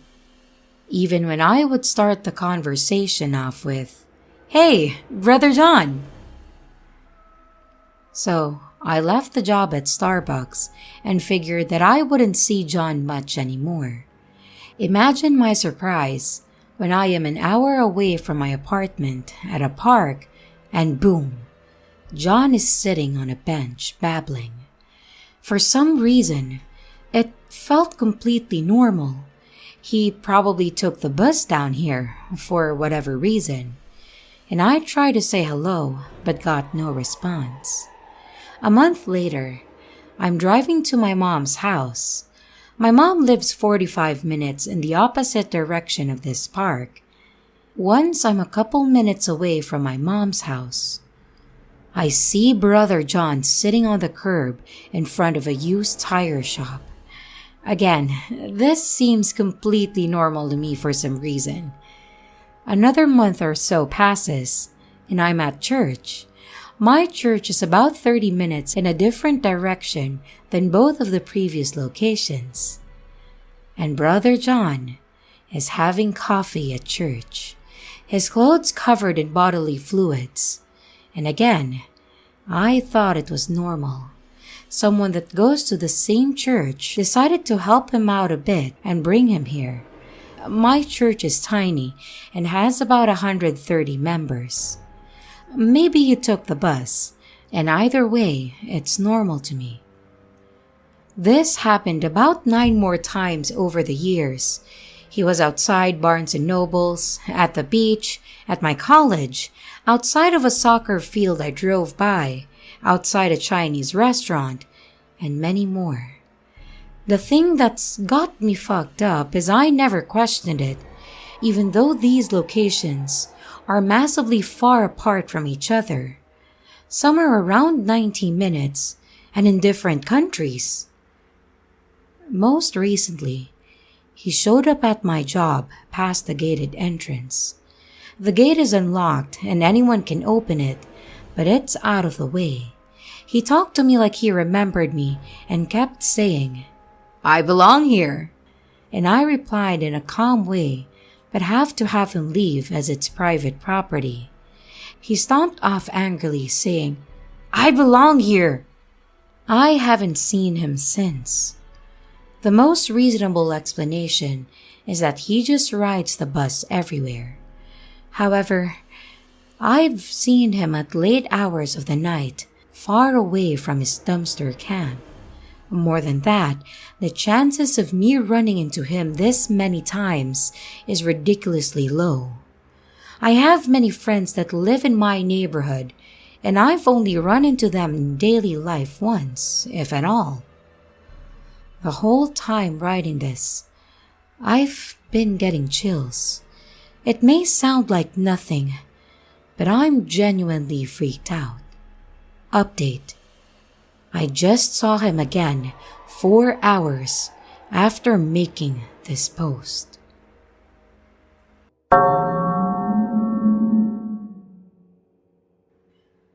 Color appearing seemingly out of nowhere by u/OwlNormal8552. It was at the end of a workday, and as I commute by train, I took the local bus down to the train station. I was in a hurry as the bus was late that day, and it was only a few minutes or less before the train departed. Once aboard the train, I sat down to arrange my stuff. I noticed that my right hand was covered in a red color.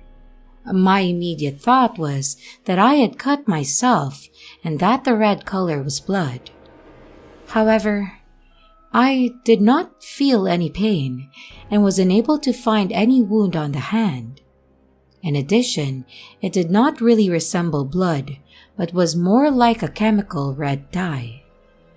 I seem to remember it had a slight chemical smell, like marking pens. As it was during the corona pandemic, I always had a bottle of alcohol-based disinfectant with me in my bag. Using this, I managed to get some of the red color off, but it was really hard, like it was some dye from a marking pen. I was bewildered, as I was unable to come up with any explanation as to where the red color came from. I take the same route back from work every single day, and something similar has never happened before. I did look at my clothes and bag to look for any spots of red, but I found none. How could I have accidentally come into contact with something that made my whole hand red without leaving any other mark? There was nothing in my office or the bus that I remember that could have caused anything like this. When I came home, it took quite a long time to wash my hand with soap and to get the rest of the color off, and some residues remained on my hand the next day. The next day, I inspected my office closely to see if a red marking pen, which I do have there, had leaked. But it hadn't. There were no red spots or markings anywhere. The event must have happened on the bus. But how? I almost forgot about this event until today. While I was in the bathroom this morning, I suddenly noticed a bright streak of red on the floor, coming from the big toe on one of my feet. My first thought was that it was blood, and that I had cut my toe or otherwise scratched myself until a drop of blood fell on the floor. However, I felt no pain and found no cut on the toe. Neither did I find any bleeding wound on my body. The underside of the big toe was, however, stained red. I looked thoroughly at the floor, but found no other red stains. When I tried to remove it with toilet paper soaked in water, it was resistant to be removed. Similar to a way a chemical red dye would, but not blood. Typically, blood stains having been in the air some time will form an edge of coagulated blood that is harder to remove than the rest, so that the outline of the blood stain on a hard surface will remain after 1 or 2 wipes. This did not.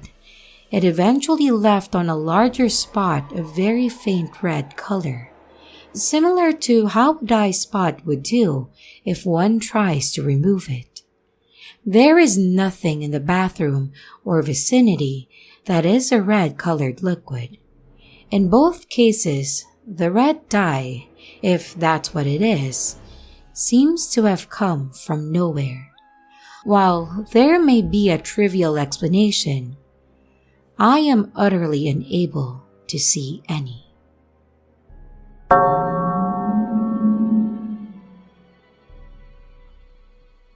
Disappearing Bus Girl by I Love May V. In my last couple years of high school, I still rode the bus. I shared a seat with a girl and we got along fine and would usually talk the whole time. One day, and I'll never forget this, we were getting close to my house. My house is in a cul-de-sac, so the bus would let me out and it has to go to the back of the street and turn back around to get out. She mentions having to use the bathroom, and she asked me if she could use mine. I said it was fine, and she asked the bus driver too. It takes a few minutes for the bus to come back out of the dead end, so I figured she could be in and out in time to catch it. We got off the bus, and I distinctly remember her standing at the bottom of my porch. I headed in and asked my mom if she minded someone using our restroom. She said it was okay, so I went back out the door to tell her to come in. But she was gone. I remember seeing the bus go down the road and her waiting at my porch before I went inside. I was inside the house for 5 seconds, and when I got back out, she completely vanished. I remember the bus coming back from the dead end after she vanished, and I have no idea where she went to. In the split second that I go in my house to ask my mom and then back out, she vanished. I looked around and didn't see her. She was standing right by the bottom step when I went in, and I don't think she could have gotten back in the bus in such a short time, because I do remember seeing it drive up the road.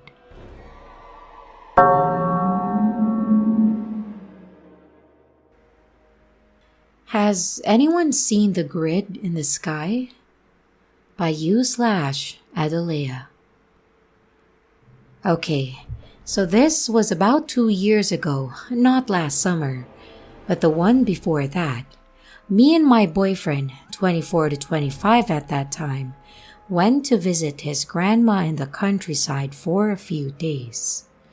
One night, probably around 8 p.m., we went in the garden to relax and look at the fireflies that were starting to show up.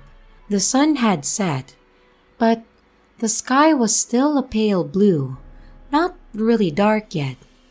Grandma has a bed outside in the garden, used basically as a couch, so we decided to just lay there for a while. At one point, probably just a few minutes later, I noticed very clearly a pale white grid shape in the sky. Wondering what the hell I'm seeing, I start asking my boyfriend, "Do you see?" And he cuts me off and says, "The grid? Yeah." So, it's not like one influenced the other. We both clearly saw it. We joked around that the sky is fake and we are in a matrix and etc. We often have matrixy experiences, so it really wasn't anything shocking. But this has honestly been the cherry on top of everything else. I don't remember thinking of taking a picture. Or maybe we thought that it wouldn't be visible enough, and it's pointless to even try. I'm not really sure, but we just kind of accepted it, and then shrugged it off, had dinner, and went to bed. 2 years later, I have never seen it again, and I've tried. We mention it now and again, like, "Hey, remember the grid?" "Yeah, I haven't seen it either," and etc.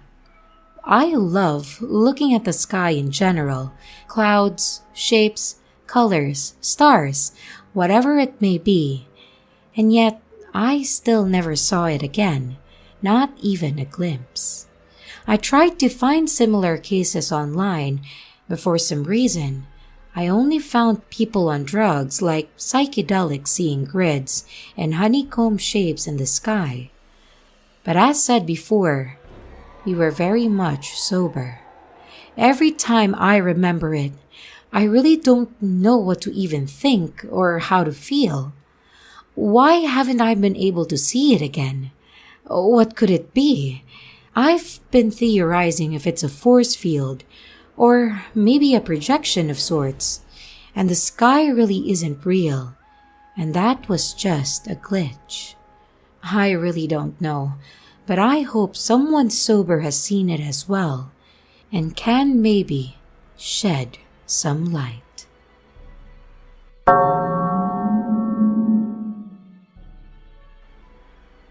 How Many Eggs? By U/Forston. Typical morning for me is my oldest, who's 13-year-old male, and I get up at 5 a.m. and start chores. At 5:30, I get a shower and get ready for work. He comes in at 5:45, and there's a window from the bathroom to the patio where we store out eggs. Today, at 5:45, I hear him on the patio, so I call out, asking how many eggs he gathered today. He replied, 23 chicken and 8 duck eggs. I go on about my morning routine, and 10 minutes later, he comes in covered in mud. One of the pigs got out, and he lost most of the eggs that he had gathered before he got to the patio because the pig had surprised him. I asked him, what about the one he had already put up? He said he didn't get around to putting up any. I told him that we'd talk when he was on the patio, but he said that he didn't make it to the patio until just now. I checked the security camera to make sure that he wasn't messing with me, and it showed no one on the patio when I had that conversation. He was in the yard wrangling the pig. He was able to salvage 5 chicken eggs and 2 duck eggs, but his count before the incident with the pig was 23 chicken eggs and 8 duck eggs.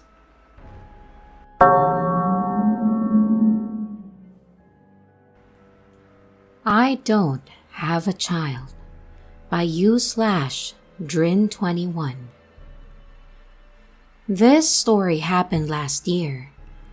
That afternoon, I was at the airport and ordered a taxi online to take me home.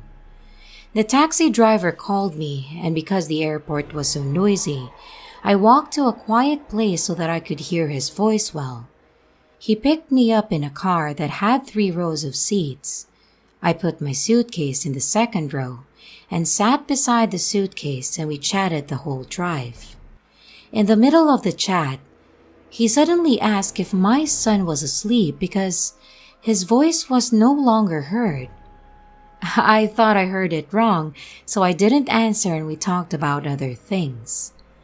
When we arrived, I opened the door and got off with my suitcase and said goodbye to him.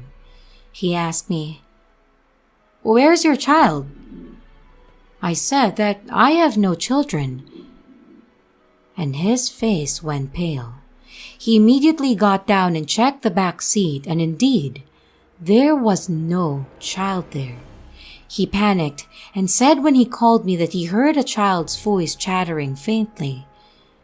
I was alone there, and I walked far enough that the closest person was still very far from me, and there were no children around when he called. Before I got into the car, he saw a small boy getting into the car. But when I was inside, he was confused because he didn't see the boy and thought maybe the boy was lying on his back in the 3rd row so he couldn't see it from the front.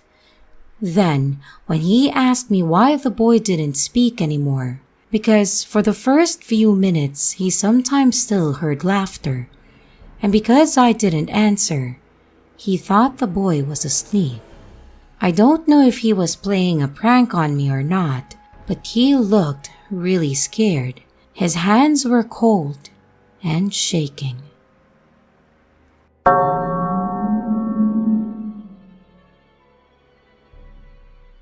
It was a dark and stormy night when I saw someone at my friend's house who was never there.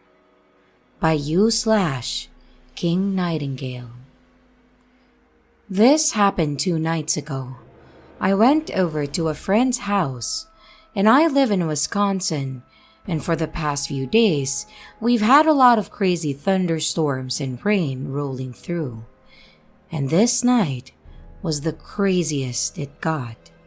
The roads were flooded, lightning and thunder constantly cracking in the sky. Driving over had me feeling a little bit nervous, and normally, I never feel worried about how I drive in storms, but it was extra windy and pouring rain.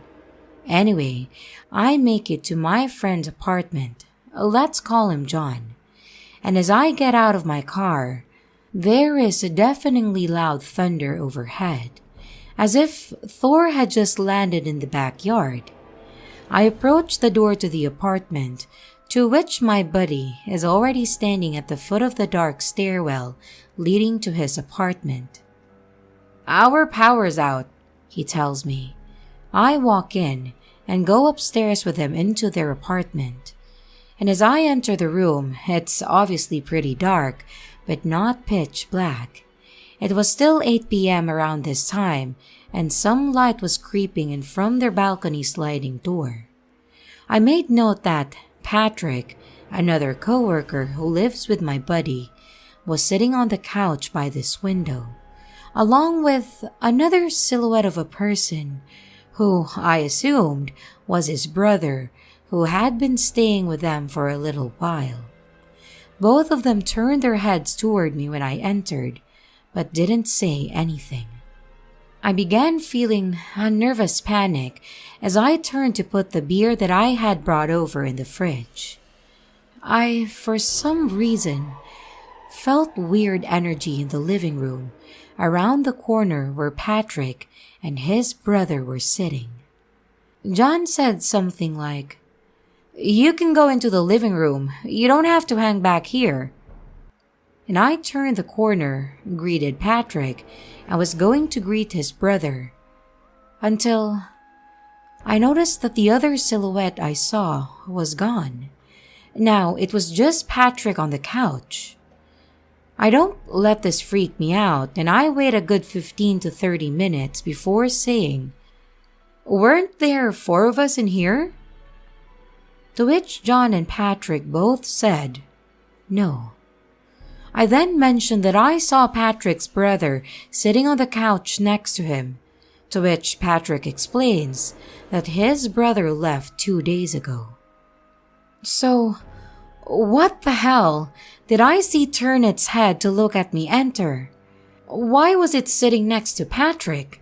Was this just my mind filling in the blanks because I assumed his brother was over and it was dark enough that my mind put an imaginary person next to Patrick? Does anybody have any theories?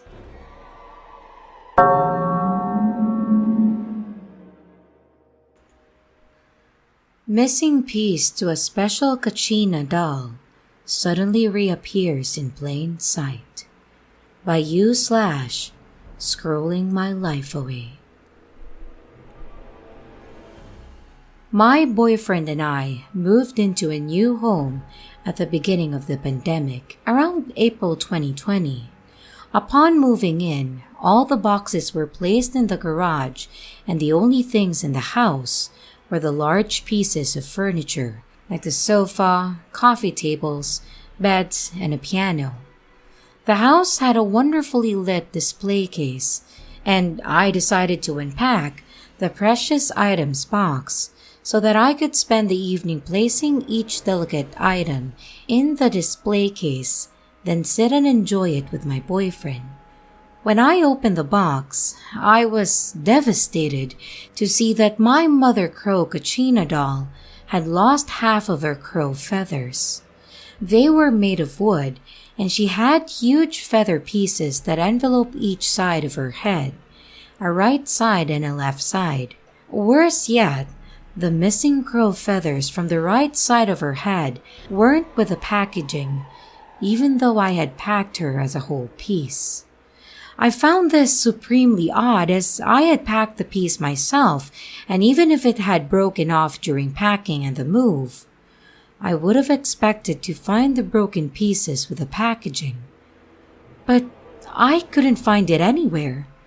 I told my boyfriend and we began looking in the box and on the floor for it. After intense searching, we were both completely at a loss to where it could have gone to. We looked all over the house, which was silly because it was completely empty except for our large pieces of furniture, and we found nothing. We checked the box it came in again, and nothing. It was absolutely nowhere to be found. During this time, we were both up and moving around, and neither of us ever found it. After a while, we gave up, sat on the couch, and lamented the loss. It was a gorgeous, authentic Zuni piece, representing the mother of creation. He had given it to me for my birthday, and I cherished it. And we both took it as a bad sign that it had not only broken during the move, but that we couldn't even fix it because we couldn't find the missing piece anywhere. We had some whiskeys, talked about other things, and then went to bed. The next day that we enter the living room, we see the missing feather piece for Mother Crow placed in easy view on top of the armrest of the couch. And somehow, the next morning, it's suddenly just right there and absolutely impossible to miss. Neither one of us could believe it. There was no way it was there that night before, and neither one of us placed it there. The house was virtually empty, so it's not like it would have been hard to find. It seemed to literally appear out of nowhere the next day, and was in such a visible place that there's no way that we would have missed it when looking for it the night before. We talk about the strangeness to this day and still don't really know what happened or how it got there.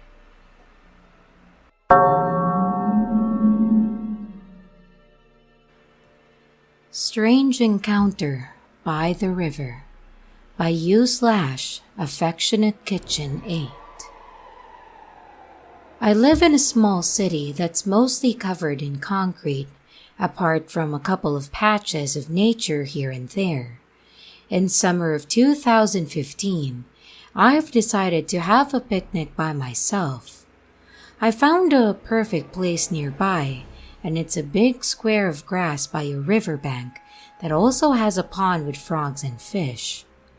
The meadow is surrounded by the river on one side, a street on the opposite side, and trees separating it from neighboring houses. There are a couple of trees and some bushes right by the river too. I chose a spot almost in the middle of the meadow. I didn't want to be close to the cars, houses, and I didn't want to fall into the overgrown river either. The picnic was going great. I had some music playing. It was very hot, so I took off my shirt to try and catch some breeze. I was located so that the river was to my right side and the road was to my left. After a while, I heard a rustle behind me. I didn't want to find out I was trespassing or bothering someone with my music, and I turned my head around to the left, and it was a 30-something heavy-set man, wearing white shorts and a blue t-shirt with a red and white logo. He was walking about 5 meters behind me, heading towards the river. So he disappeared behind me. I've decided to put my shirt back on in case he comes over to talk to me. I did so, and then I looked back to see where he was.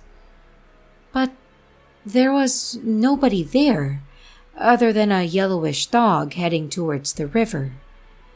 At first, I didn't find it strange. I just got up because I didn't want to risk getting my face bitten by some dog. I started to pack up and noticed there was no man in sight. The nearest trees must have been at least 100 meters away. It was just a big, completely flat meadow. After packing up, I felt a little courageous and slightly approached the place where the dog went. It was trying to pull something large and heavy out of the river. I didn't see what it was because of the bushes, but I could see it struggling to pick it up and hear the heavy sounds the thing was making against the bank. I just went home afterwards, not frightened, but a little intrigued. It's just a little contribution for me. It could have been nothing, a hallucination caused by the hot weather, but I've never experienced anything like that before, or even afterwards. It was so vivid that I can still see the outfit he wore.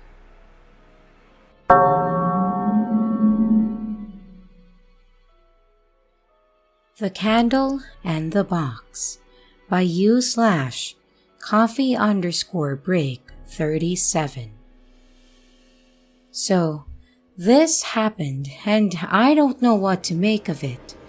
My fiancé and I were eating dinner, and he was recounting a TED Talk that he watched during a seminar today. As he was speaking, I had the most extreme déjà vu, but it was more than just a feeling. I knew exactly what he was going to say. He was telling the story of how people were presented with a candle and a box of tacks and matches on a table, and told to use these items to light the candle without it dripping on the table. As soon as he said the word candle and a box of tacks, my mind instantly showed me an image of the solution, because I remember him telling me the story before, and I said, "I know this story. You've told this to me before." He was adamant that he had not. I then told him that I remember him telling me the answer. Push the tack through the box to hang on the wall and placing the candle in the box. As soon as I said the answer, we were both staring at each other. He does not recall ever seeing this and states that he would remember because the story was really memorable. He has a fairly good memory and no other forgotten memories that we know of. His immediate thought is that it could be a memory he forgot. But even he doesn't fully believe this because his memory is fine. But the alternative is just too strange. I'm convinced that this is some strange glitch, but I wanted to post here and see if anyone has any thoughts. And maybe notable, we've had one other glitch. Last year, I heard him walk up to the door, and I thought that I heard him at the door and I shouted because I was in the kitchen and it was completely quiet, so hearing him at the door startled me. Then, he runs in 10 seconds later and says, "Why did you scream? Are you okay?" But I explained to him that I screamed because I heard him at the door and it startled me. By his recount, he was walking up the stairs to the second flight of stairs when he heard me yell, and then he ran up the rest of the stairs. We live in an apartment with 2 sets of outside stairs. We still don't really know what happened then, but just attributed it to something that we cannot explain.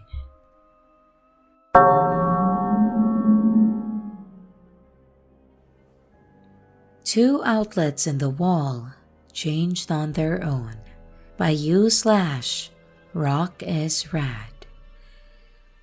This happened yesterday. I'm a part-time college student that lives with my grandma, and her house is fairly old. It was built anywhere between the 50s and the 70s.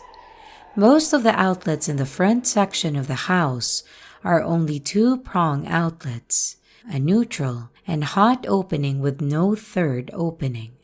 No ground opening, I think it's called. The back room for the house, which acts as the main living room, is an extension of the house that was built about 15 years ago or so. So those outlets on that side all have 3-prong outlets. I've lived with her since 2019 and have always had an extension that connects 3 prongs to 2-prong outlets on the plug for my laptop. Last night, I came home from work. I was going to use my laptop, but I noticed that the battery was low, so I went to plug it into the plug right by my bed with an extension. I noticed that the outlet now suddenly had 3-prong openings. I was in shock and just stared and wondered if it had always been like that. But I'm near certain it hasn't, because why else would I go out of my way to look for an extension to plug my laptop into that outlet in the past? I even remember losing the extension earlier this year and being unable to plug my laptop in my room because all the outlets only had 2-prong openings. I was in disbelief, so I go to my grandma's room to tell her and my mom. My mom was also shocked. She told me that she knows it was only 2 openings because when she came to bug me one day, she went to plug her phone in my bed and plugged it into my extension cord that had my 3 to 2-prong extension.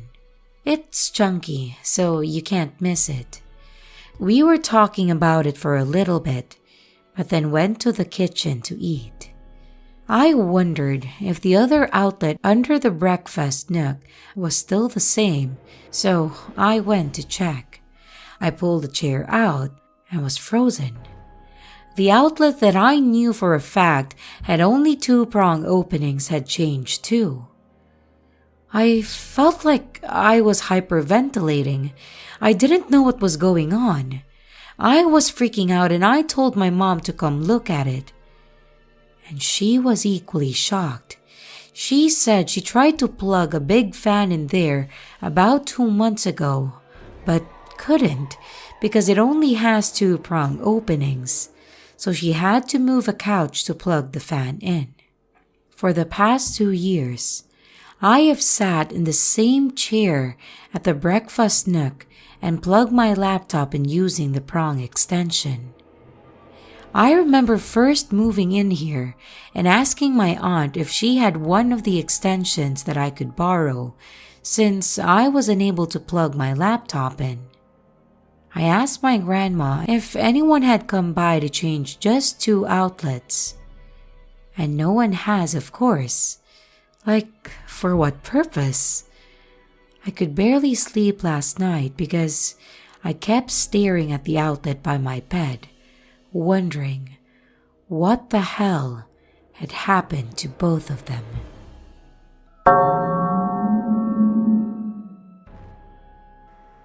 Where Did the Other Chair Go? By U/Key2062. Last night, to celebrate the 4th of July, my husband and I watched the fireworks from a hotel room at a local casino. After the display, we went down to find some food, enjoyed our pho, then went to find seating somewhere outside to smoke our cigars to cap off the evening. Unlike Vegas, this casino only has one very small outdoor area with slot machines. This area leads to an outdoor space with 3 long benches. He stayed in an area with the slot machines, looking around while I walked outside to find a seat. There were people sitting at each of the benches, and one gentleman in a chair, talking on his phone placed in between one set of benches. I looked down the line to see if there were other chairs, but it was just that one, so we settled for the opposite end of the nearest bench to share with another couple. We are sitting there chatting away, and he says, "I guess he's waiting on his friend to join him." Since we are sitting at the first set of benches and I'm facing him while we are talking, all of the other benches are to my back, so I turned around to see who he was talking about, and it was the guy in the chair. He's still on his phone, and there's an empty seat to the right of him. I thought, that's odd. How did I miss that other seat? And shrugged it off, assuming that I just didn't pay close enough attention the first time. I said, "I saw him when I came out and wondered why there aren't more chairs out here." And in that moment I realized it was the chair from the slot machine area. I guess someone just pulled them out of there. So we continue on with our conversation about random things, and after a few minutes, he interrupts himself and says, "Where did the other chair go?" I turn around, and the guy is still sitting there on the phone, alone in the chair. But this time, there's no other chair, and I said, "Oh, wow, yeah, where did the other chair go?" We are looking around to see if he moved it and discuss was it possible somehow that someone came by and grabbed it, and somehow we missed it. There wasn't enough time or space for that to happen, and both of us miss it. But we just couldn't come up with another explanation. After a few minutes of us being completely weirded out about this dang missing chair, I go over to the guy and say, "Excuse me, I'm sorry, but was there another chair here beside you?" He says no, and it's just this one. I look at him like, what the fuck? He wants to know what's going on, and I said that I'll tell him the story when he's off of FaceTime. Another few minutes go by and he gets up to leave and walks by us. We tell him the story, and he looks at us like we are nuts and points at our cigars, shakes his head, laughs, and then walks away.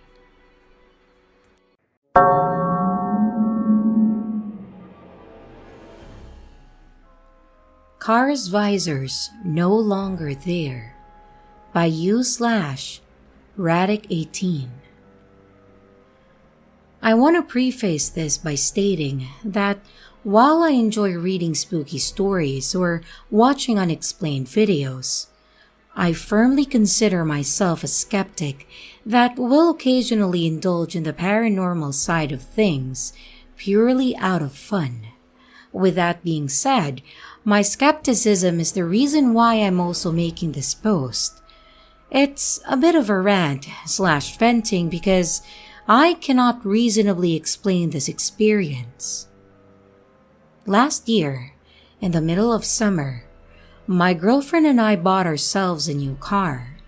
We fell in love with it at the dealer and all the other features it came with, despite it being a little pricey. Completely worth it.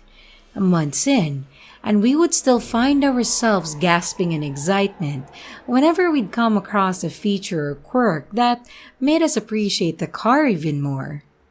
One of these things was the little visor extensions. I'm not sure if there's a proper name for it, but you know how some visors have a little black slide that helps extend over more? Yeah, that thing. We came across it October 23, 2020. I know the exact date because that day, we drove out to pick up the new iPhone 12 Pro that had just come out. The color configuration that I wanted was sold out in the Apple store in my city, so I had to go pick it up a city over. Now, the drive itself isn't bad, about 40 minutes to and from, but traffic was heavy that day and we had to drive slowly on the way back against the sun. I pulled the visor down to block the sun, and when it didn't, I looked for the visor extension, and boom, problem solved. I probably did this rather dramatically, or something, because my girlfriend noticed and immediately did that little gasp and quickly once again mentioned how great this car was while pulling hers out too. Something so small and simple, but our previous car didn't have one, and the one she owned before she met me didn't either, so she flipped her shit at finally having one. Again, sometimes it's the small things in life. We drove home that day, and God knows how long it was before we were once again driving into the sun, but we did. Next time, I found my routine as being blessed by the sunlight. I pulled down the visor and quickly reached for the extension because it was once again not going to be enough. I pawed at it for a bit, looking for the extension and trying to grip at it while my eyeballs are being cooked. But after a few seconds, I flip it back up and then down again. Nothing. I'm kinda baffled at it not being there and quickly let my girlfriend know and ask her to pull hers down to check. Nope, not on that one either. Okay, we're definitely questioning some things at this point, but we're fine. It must have been the other car we used to drive, right? We come home and check, but no, that car doesn't have it either. Even if it did, that was not the car that we had driven that day to pick up my new phone. There was no other car, no Uber, no rental, no nothing. It was our current white Lincoln SUV. It had a visor. It is by far the one glitch in the Matrix moment for us, and I still can't explain it. Every time a conversation about this topic comes up, I find myself frustrated at how I have to retell something that I just cannot understand. Part of me wishes it was something that only one of us had experienced, because then I'd be able to write it off as a false memory or dream. But having both of us experience this makes it more mind-blowing.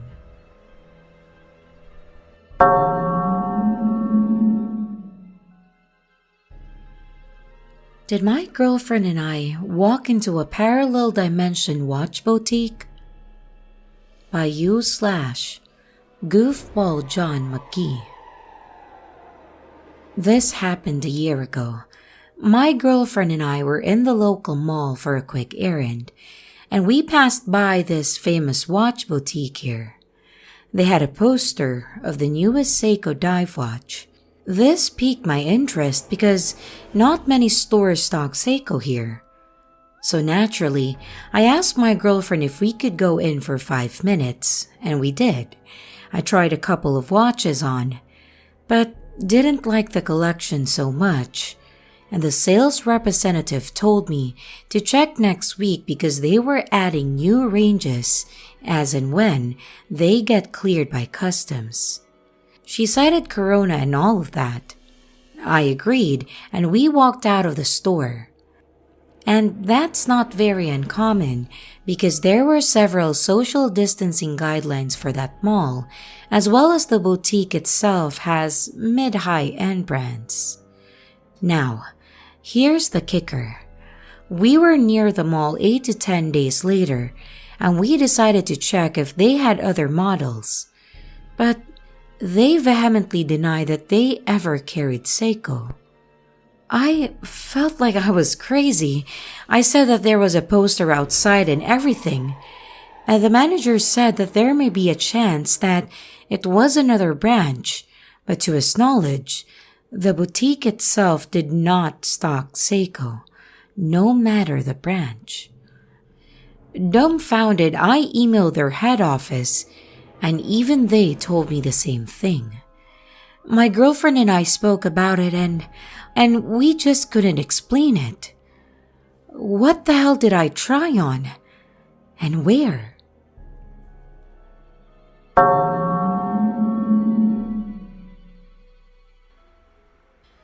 I feel like this is gonna sound insane, but I've been thinking about this for 2 days now.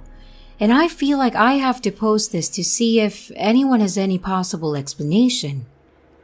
2 nights ago, me and my girlfriend were laying in bed while playing YouTube on the TV in our bedroom.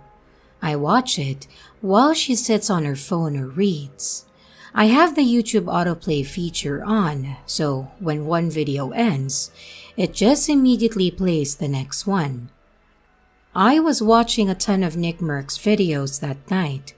For those that don't know, Nick Merckx is a gaming streamer or YouTuber, so I ended up falling asleep while the videos are playing and the TV is on lower than half volume because it's late and pretty much just background noise, honestly.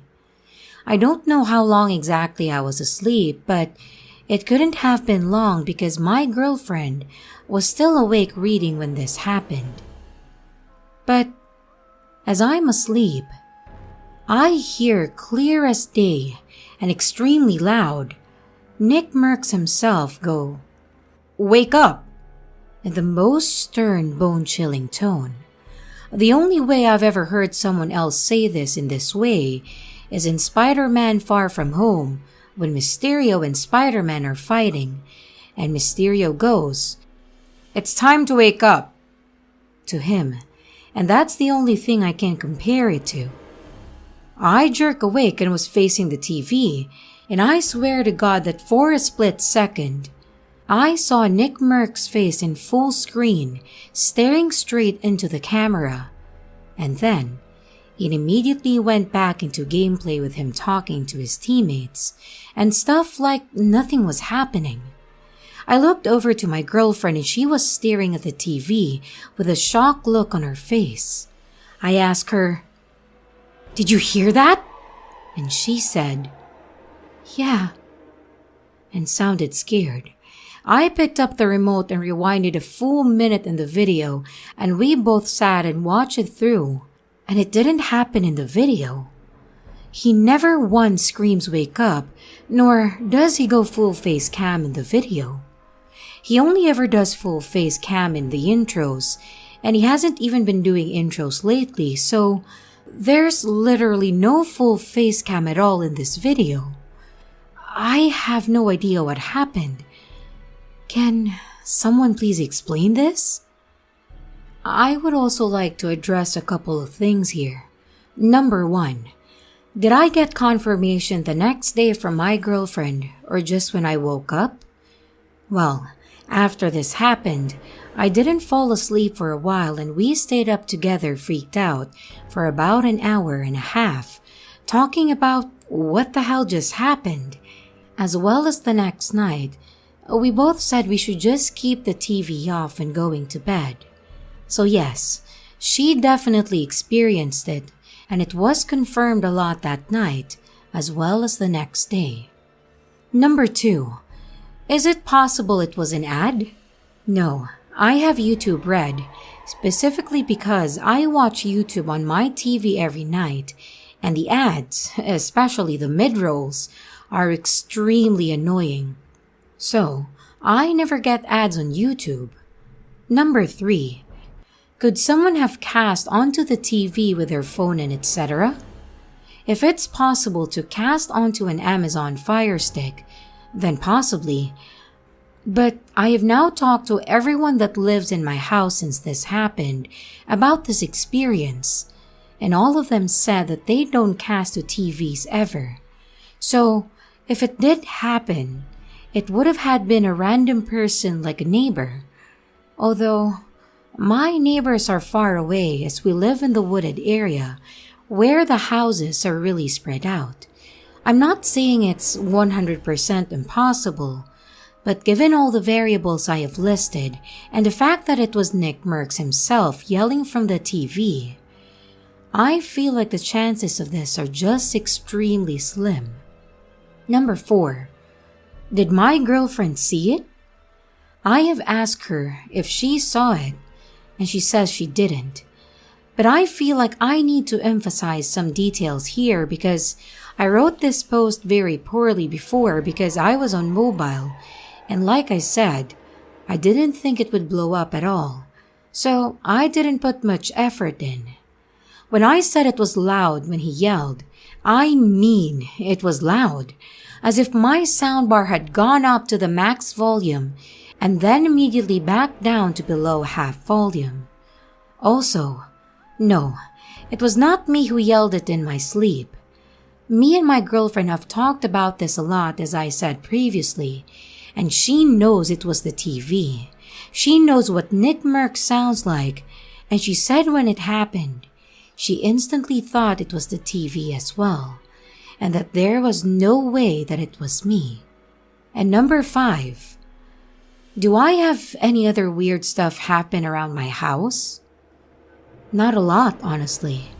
My sister watched her closet doorknob twist back and forth once, and when she finally opened the door, there was no one in there.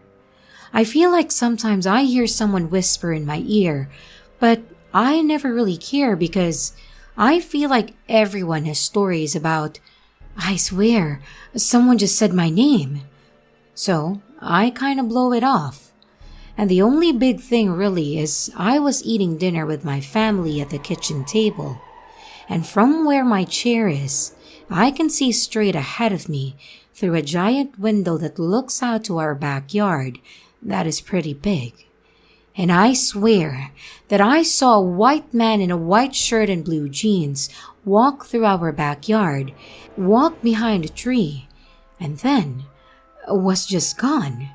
I went, who the hell is that? And everyone looked out of the window, and my dad went, oh shit, and ran and grabbed his gun while we all kept watching the tree that he went behind.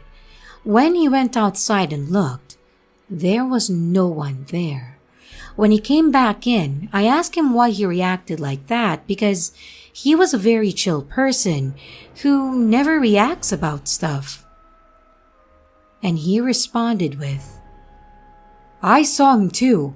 He went behind the tree, right?" I said yes. And he just looked spooked and didn't say anything else about it.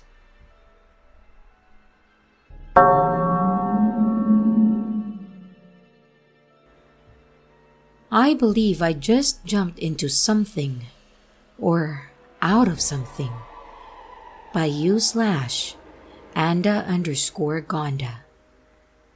Okay, this happened like 5 minutes ago, and I am writing this immediately after.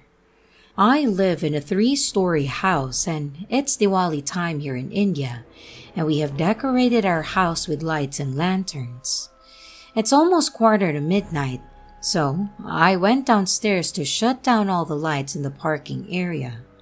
I had a little chat with the neighbor too.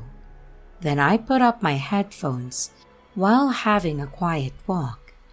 It's the same playlist which I listen to every day, so nothing out of the ordinary till now. Now, as I have my last drag, the song almost ends and I walk back to the switchboard to turn off all the lights in the parking. As I turn them off one by one, coming to the last switch, some teeny tiny insect hits me in the head. It felt like a flick on my forehead. And my immediate response, almost sort of a reflex action, is that I swat my forehead, catch the insect, and for a moment there, I had closed my eyes. 3 things happen here. I'm pretty sure that I had the bug or whatever hit my head in between my fingers. Second, the song changed to the next song on the playlist. Third, all the lights went out. Or, that's what my brain records clearly as I am typing these words. The second my eyes opened somehow, the first song which was playing started over again. Come on, dude. You must have accidentally hit the previous arrow, or it must be on repeat. No, I never put on repeat on my Spotify, and also, my phone was sitting in the stairs in a secluded window, and I have no family members with me at this moment of time. And second, the bug or whatever it was that I clearly caught wasn't there anymore in my palm or fingers. But dude, you just said you turned off all the light switches. How are you sure it didn't escape or jump off or something? Well, this brings me to my next item. Third, all the switches were turned on. I took a second to contemplate and register all my actions and responses, and just continued as usual. I don't know if I should be swearing to God on this, but yeah, believe it or not, this just happened.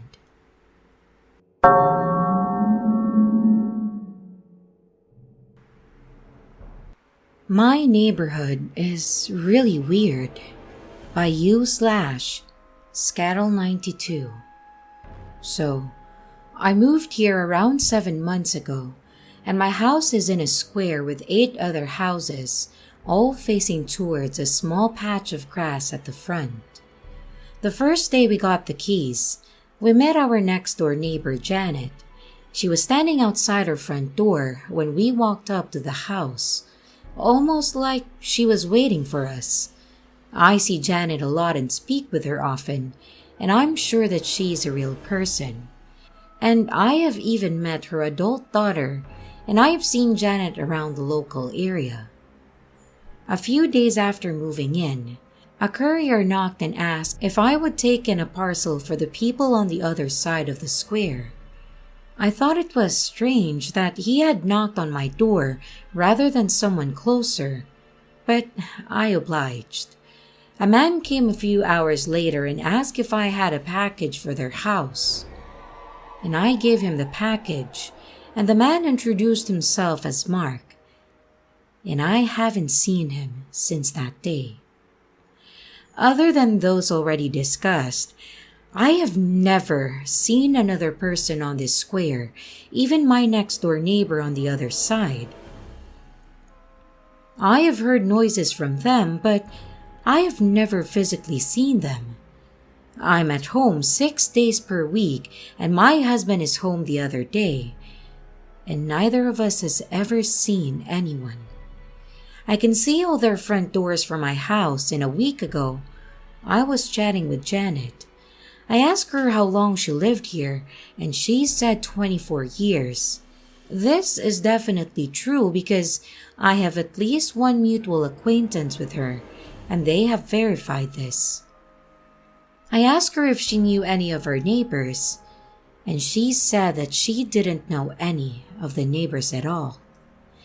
Janet is a very friendly and warm person, and she's very chatty, so it doesn't make sense for her not to know any one of our neighbors, at least casually.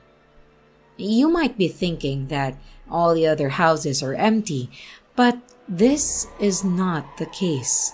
The hedges at the front of the houses are all well maintained, the windows are clean, and the flower beds are looked after. Then, yesterday, I saw a man on the green. He was in the middle of the green carrying a laptop bag. I watched him walk into one of the houses, but then an hour later I saw him again, still carrying a laptop bag, and I saw him in the middle of the green and watched him into the same house.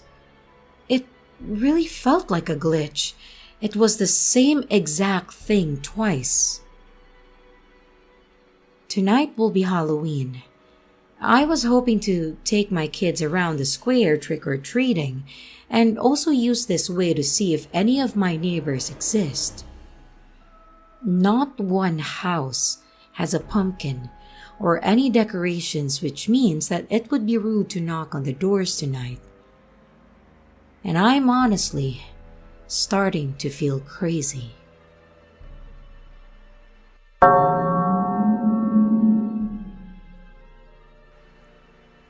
Real story, maybe not a glitch, but still gives me goosebumps. By u/Deco Dynamite.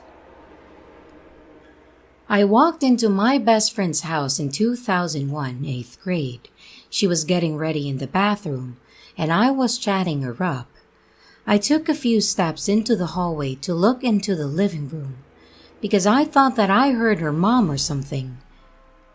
But there I see a young woman sitting on the couch, and I knew her. Riley. She lived in a different state, did drugs with my cousin, but had no relation to my best friend or her family. My brain wouldn't compute. I pull my best friend into the hallway and point, and she sees her too. I said, "I know her. Her name is Riley." I didn't mention the drugs because I'm sure this chick can hear me. Riley waves and smiles, and she embodies mischief. My best friend confirms that nope, she's never seen her before, and why the hell is she on the couch? My friend and I disappear in the opposite direction, looking for her mom. Why didn't we approach Riley instead? Riley was creepy. When she looked at you, it was like she wanted to eat you or devour your soul. Terrifying. It might have been the drugs. We find her mom outside, and she tells us, "She's having problems at home, and I'm not telling you anything more. You girls be nice. Make her feel at home." Riley stays there for a month or two, and my best friend's mom sometimes house victims of abuse through a nonprofit. Riley was their newest safe haven. She comes, she leaves, and she was creepy. Fast forward 10-ish years, my best friend and I go to visit my cousin, and guess who we see? Creepy McCreepy, Riley. Riley says that she hasn't seen me since I was a small child. I give her a puzzled look. Maybe she wants to keep the home abuse a secret? Forget it all. She acts like she has never met my best friend. Okay, so maybe nobody in her life knows about this trip to a safe house for a month. Gotcha, we're all clued in. Later, Riley and I end up alone on the outdoor deck. She says something like, I can't believe I haven't seen you since you were, 5 years old? And a few other curiosities. I didn't intend to comment on anything, but like word vomit, it came out. Do you really not remember seeing me? After explaining everything, the safe house, her month's stay, and etc. During those months, we talked about my cousin, their drug use, her family, and she looks effing baffled. I told her that if she didn't believe me, we could grab my best friend and get her side of it. She agrees, and my best friend comes out. Riley is now so perplexed that she's not even talking. Then, it's denial. She says she might have a doppelganger or twin. We say, no, you talked about my cousin, your home, nothing was different. Now, we're getting concerned we're going to bring up repressed memories or shit. And I'm trying to leave it alone. Change the subject. Nope. Dog meat bone. She starts asking us what year this was, what month, says she can prove that it wasn't her. Riley calls my cousin out, asks him what grade they were in when they went to Yellowstone for 2 weeks. Through photos and 3 hours of sleuthing. Indeed, Riley was in Yellowstone with my cousin the same time that she was at the safe house. The information suggests it was around July 20-ish. And Riley feels vindicated, like, see, I told you it wasn't me. And my best friend and I are beyond horrified. There are only 3 options. We got the dates wrong, or drugs riddled this chick's brain, or she really wanted to keep it a secret and we just effed it up big time. A few months later, my best friend calls me for our nightly chats and says something like, I talked to my mom and she remembers Riley. She remembers that she was weird and she was the most stressful safe haven that they've ever had. They called her Sticky Fingers. My best friend asked about the dates her mom thought she stayed with us. It was the same time frame as Riley's Yellowstone trip with my cousin, middle of July to middle of August. Years passed and we left it alone. Obviously, we had gotten dates wrong. Well, something, fine. I'm pragmatic, and I'll admit when I'm wrong. Riley shoots me a Facebook message, which is our first conversation ever. She says, Look what I found. She and my cousin had a photo of them at Cook City entrance with a firefighter who had been battling a fire for a week or so that summer. The date on the photo was July 31st of 2001, middle of their trip to Yellowstone. My bestie's birthday is August 2nd, and Riley was there for that party. She sat in the kitchen and she ate some cake. Impossible. I still don't know what happened, and I've completely given up on trying to figure it out. But still a good story, and I thought that I would share.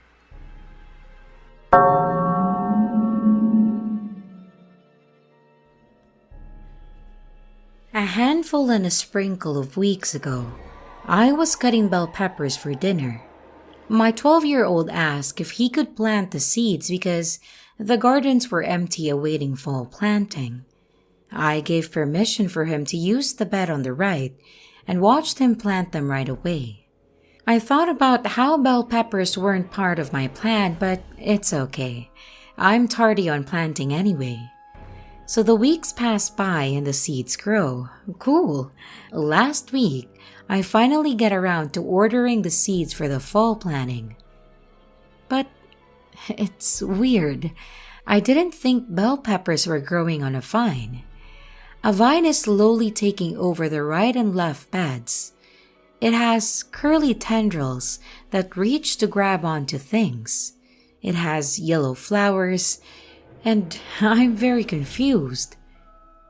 Then last night, I went to tell the 12-year-old to go look at his bell peppers because there might be some fruit by now. We go together and discover melons. What? There are cantaloupes growing in my garden. We don't throw garden seeds there willy-nilly, and I carefully plan the beds. I watched him plant the bell peppers, and we don't even buy cantaloupes more than once or twice a year, and I usually buy them already cut. There's enough plants that it couldn't have been an accident. Right where he planted at the bell pepper seeds, moments after I cut them open, are melons. So, I have no idea.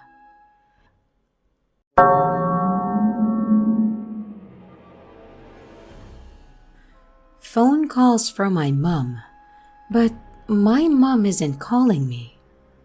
By u/fan fiction music lover. These events happened between 2019, 2020, and 2021. My family and I use Facebook Messenger to talk to each other whenever we can't be in the same area of the house or town. But because I like headphones and I put on music very loudly, I don't hear my parents calling me, and in the past, we had neighbors complaining about us yelling too loudly. So, my parents started calling me either on Facebook Messenger or on my regular phone. In 2019, I was living at my aunt's house going to college when I got 2 regular phone calls with months in between from my mom. The first one I had just managed to get away from a potentially dangerous situation, and I was walking quickly to my bus, and my phone rang, only to hear static that caused me a headache and then hung up. Once I was safely away from when I was potentially in danger, I called my mom back, asking her why she called me. My mom then told me that she was thinking of calling me, but hadn't called me. Then I told her what happened, and she just told me to be thankful for that call and just focus on moving forward with my life. The second time this happened in 2019, I was cooking dinner at home, and I got a call. And since my aunt's landline was damaged, then sometimes calls wouldn't go through or receive said calls. We had agreed that if they call me and leave it ringing for 3 rings, means they have been trying to call me on the landline and to call them. So, this happens. My mom calls me and lets it ring 3 times. I get to the landline and call home only to be told by my dad my mom had been talking to my Uncle Thomas on her cell phone for the past hour. I was so confused, and later in the night, I talked with my mom and asked her if she called me at 8 p.m., but she hadn't. Then 2020 comes. We are in quarantine and I was in my room and I was healing from a TBI. So I wasn't allowed on my phone and I was working on relearning how to write when my phone rang and I peeked to see that it was my mom. Thinking that my mom might have needed toilet paper because I heard her going to the bathroom. So, carefully I walked to the storage room, grabbed 3 rolls of toilet paper, and carefully again went to the bathroom and asked her what she wanted.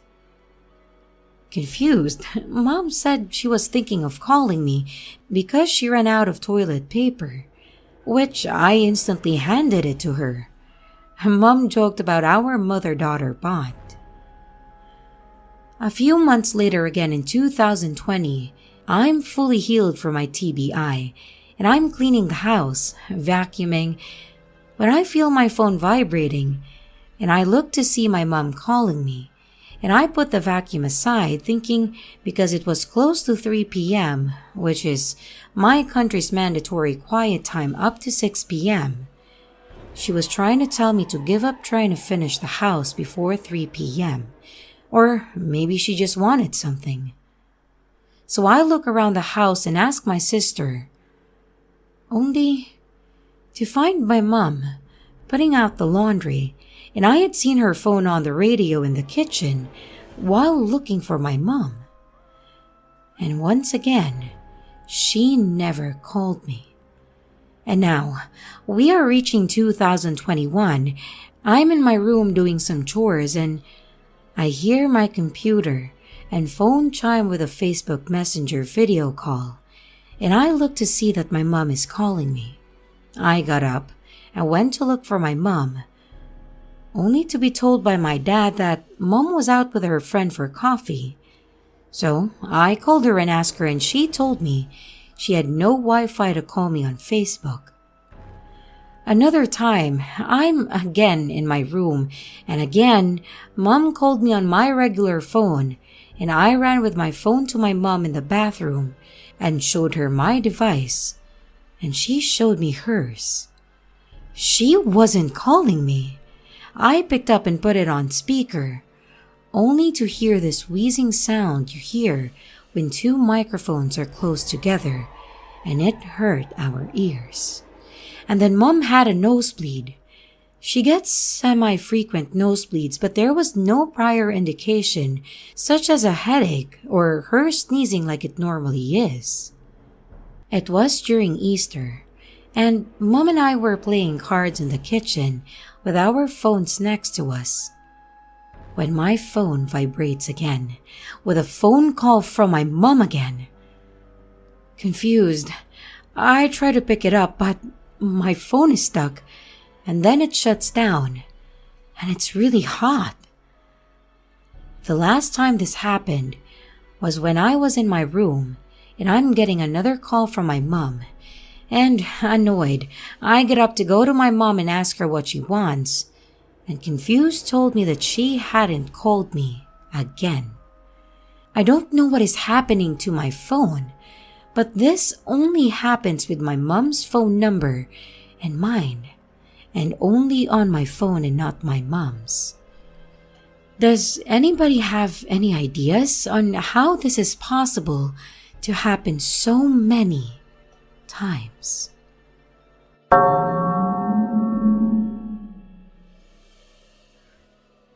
Photos there one moment and gone the next. By u/darkangel10848.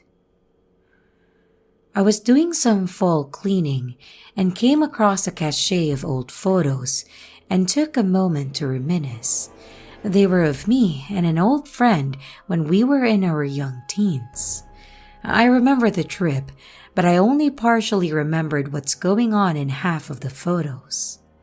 After 10 minutes of reminiscing, I gathered all the photo albums and packets and put them in a shelf in my kitchen to decide where to rehire them permanently later. I then went back to cleaning.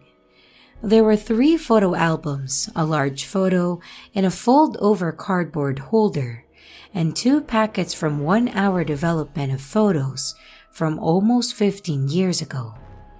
I finished cleaning and my boyfriend comes over, and I remember those pictures, and I wanted to show him what I looked like as a teenager. When I go to the shelf, I find the photo albums, the cardboard holder with the large photos, and a different 1 hour packet with completely different photos. I went nuts and cleaned everything off of the shelves and went back and checked where I found the pictures to begin with. I have been unable to locate those original pictures. There are completely different pictures in a similar packet now of a completely different time in my life. And I have been looking for almost 2 weeks now, and still have been unable to locate that original packet of pictures. Seriously, who knows?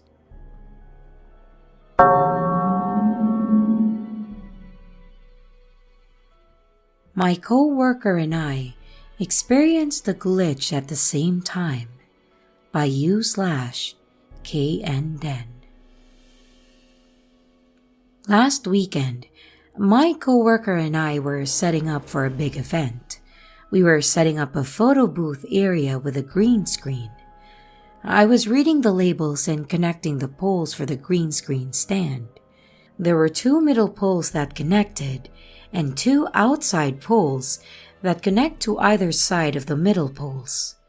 The 2 middle poles connected no problem, but when it came to connecting the outside poles, we both ran into the same problem.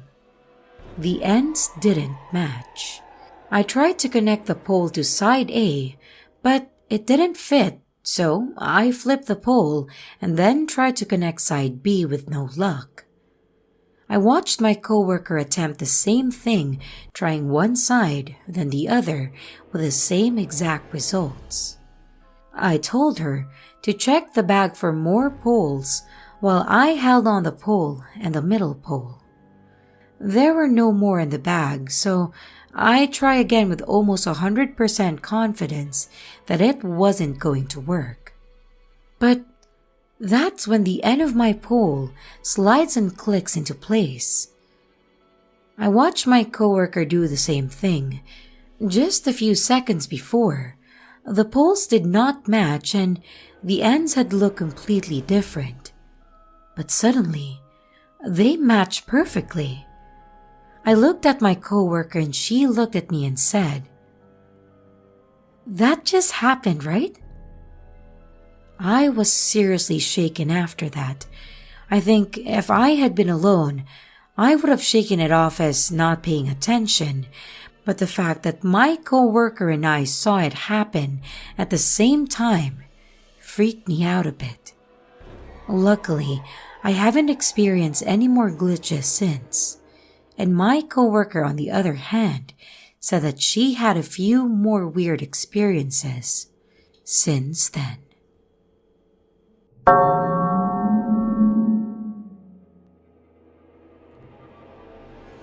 Swiss Army Knife Teleported by u/Pandawa008. I have a Swiss Army knife that I got for a birthday, and I always make it a point to keep it with me because you never know when you might need it. I always carry it in my bag, and I always carry my bag when I'm going somewhere. One time, my girlfriend and I were going to her hometown. We met up with some friends and went drinking outside. It was in a park in front of a theater, a place where most people our age hang out usually. We brought some drinks with us, some beers, ciders, and many more. A friend asked if anyone had a bottle opener, so I pulled out my Swiss Army knife and opened the bottle. I remember we all commented on how practical it is to have it, but no one bothers to carry it. I've placed my knife in some steps, as I was expecting to open more bottles soon. But it started raining heavily pretty quickly, and we took our stuff and took shelter. When the rain subsided, we decided to go home. When my girlfriend and I arrived, I noticed that I didn't pack the knife and I remembered that I left it on the steps. It was pretty late and we decided that we will look for it tomorrow early morning. When we got back to the park the next day, well, the knife was gone. We searched around for it, but nothing. I had to accept that I've lost the knife and we started packing for our trip back home. While we were driving back at some point, I started seeing how it's a shame that I've lost the knife. I find it very dear, and even though I could easily get another knife, I kind of got attached to this one. We were about to enter our house and we made another couple of comments about the knife. We unpacked and all, and I was taking out some documents to put in top of my drawer where I usually keep this stuff. And as I opened the drawer, there it was. The red Swiss Army knife was placed right in the middle of the drawer. I was shocked. I quickly called out to my girlfriend and we couldn't believe it. It was my knife. After the amazement subsided, we started coming up with theories as to how it could have happened. One idea was that I never even brought the knife and that the beers were open in some other way. But we knew that wasn't true. Also, I never keep it in any drawer. Ultimately, we didn't come up with a good answer. I've come to accept the whole thing as very positive. Someone or something obviously cared enough about me to make sure that I got reunited with my knife. That is the story of the teleporting knife, and I'm not looking for answers, but I'd be curious to know what your experience are with this.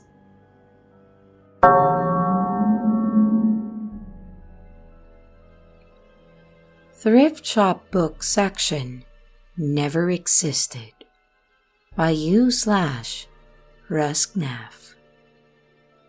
This happened a couple days ago and still kind of weirded out by this.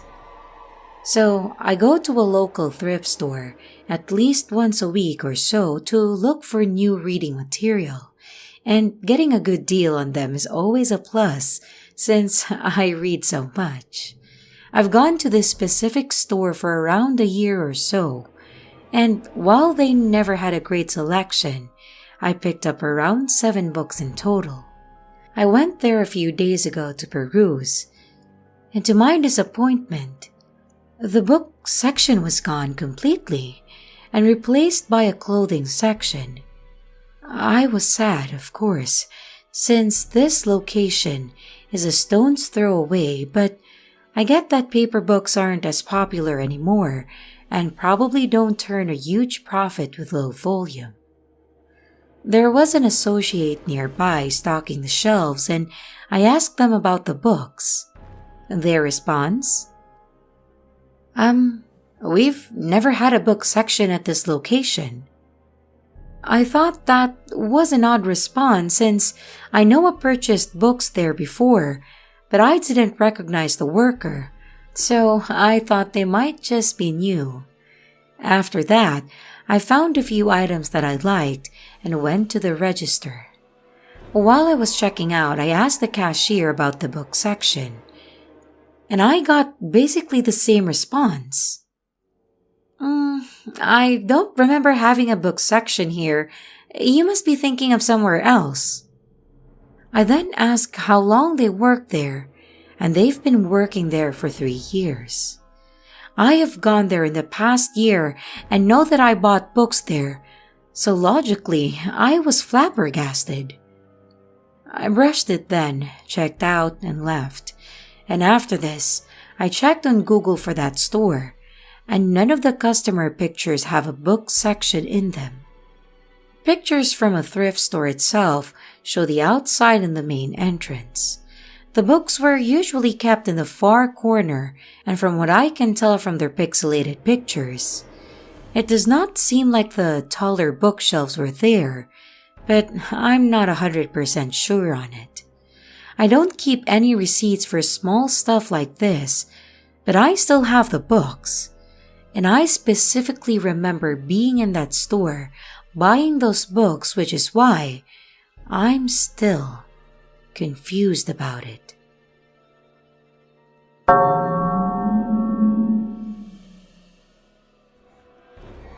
What the fuck happened to me? By u/Hey, just a writer.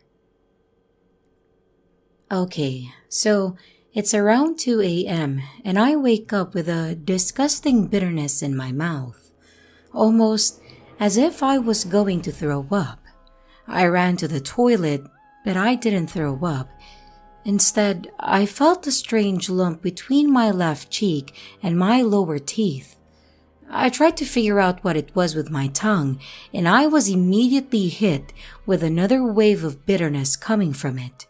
So I hastily stuck my fingers in there and took it out, and it was very like a disintegrated pill, but it was green like a dark toothpaste. My thoughts are, perhaps I could have been sleepwalking and drank a pill, but I was asleep so I didn't drink it. Instead, I just pushed it in the corner of my mouth where it disintegrated. But we have no green pills in the house, and all medication is stored away where it's hard to reach in my mom's room. She would have woken up if I entered the room because there are very noisy floorboards. And the last time that I sleepwalked was 13 years ago. My second thought is it could have been a bad toothpaste. But why would toothpaste taste that bad? I did not brush my teeth that night either. The one absurd thought that I had is that, you know that flash that MIB uses when they need a person to forget what they had seen? Yeah, not impossible, right? The only green things that I had to eat that day before was salad and a cup of cream soda.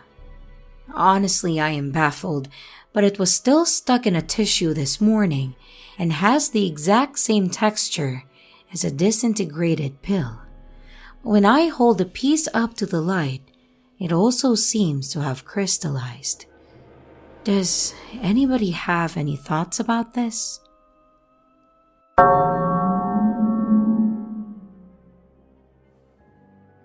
Weird happening. Me and 4 dogs heard my girlfriend pull up in her car, shut the front door, and enter the house, but she didn't come home from work for another hour. By U/Overall Resolve 4490. I've been diving into high strangeness since I was little, but last year I read John Keel's 8th Tower, and my whole perspective changed. For the past 3 months or so, I've been pretty absorbed by all things strange.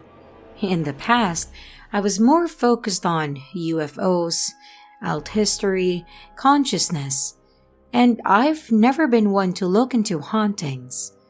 But after reading Keel, I've started watching videos of stories and browsing relevant subreddits. It's become an interest of mine, but I will say that I have no desire to experience any ghost or poltergeist activity. So, last night, I was working outside on the patio while my girlfriend was at work. I had one of her dogs, a Pyrenees, outside with me, and her other dog was inside with my 2. It was about 7 p.m. when I heard her pull up and lock the car. The dogs inside started doing what they normally do when she comes home, and one of my dogs came to the patio door, wagging her tail and telling me to come inside to say hi. Since I was working, I couldn't leave right then. I was going to wait for her on the patio. I heard the front door open and shut, normal front door closing sound, where the whole house shakes a little. My dog ran back towards the front door to greet my girlfriend, but then ran back to the patio door in the kitchen and was excitedly whining. And soon after, my dog, who was inside, and the Pyrenees, who was outside, started looking towards the laundry room attached to the kitchen. The lights were off in the kitchen and laundry room, so I turned them on with my phone. Nothing in the kitchen or laundry room. No cats, dogs, or girlfriend. Still, the Pyrenees stood and stared towards the same spot for at least 30 seconds. While all of this is happening, I'm kind of annoyed. She didn't tell me she'd be home early, even though I was just texting with her. And I was in the middle of work and hadn't tidied up before she got back. So my heart rate and BP was elevated because of surprise and stress. Once I realized that she didn't come home, I was scared that someone else had gone in the house, 'cause I heard the freaking door shut and my house shook. The dogs heard it all too, but after I checked my security logs, it was clear none of the doors had been opened and no one else was at my house. I tried to tell my girlfriend about it, but it scared her and she forced me to explain it away. I said, maybe it was a subwoofer in someone's car that shook the house. But I am 100% positive that's not what it was. It's also worth noting that my driveway isn't near any others, and no one lives in the house closest to mine. I have zero reasonable explanation for this, and honestly, I almost forgot about it, but figured that I'd go ahead and write it down. Anyone else have a similar story, or anyone else experience something after spending a lot of time looking into strangeness?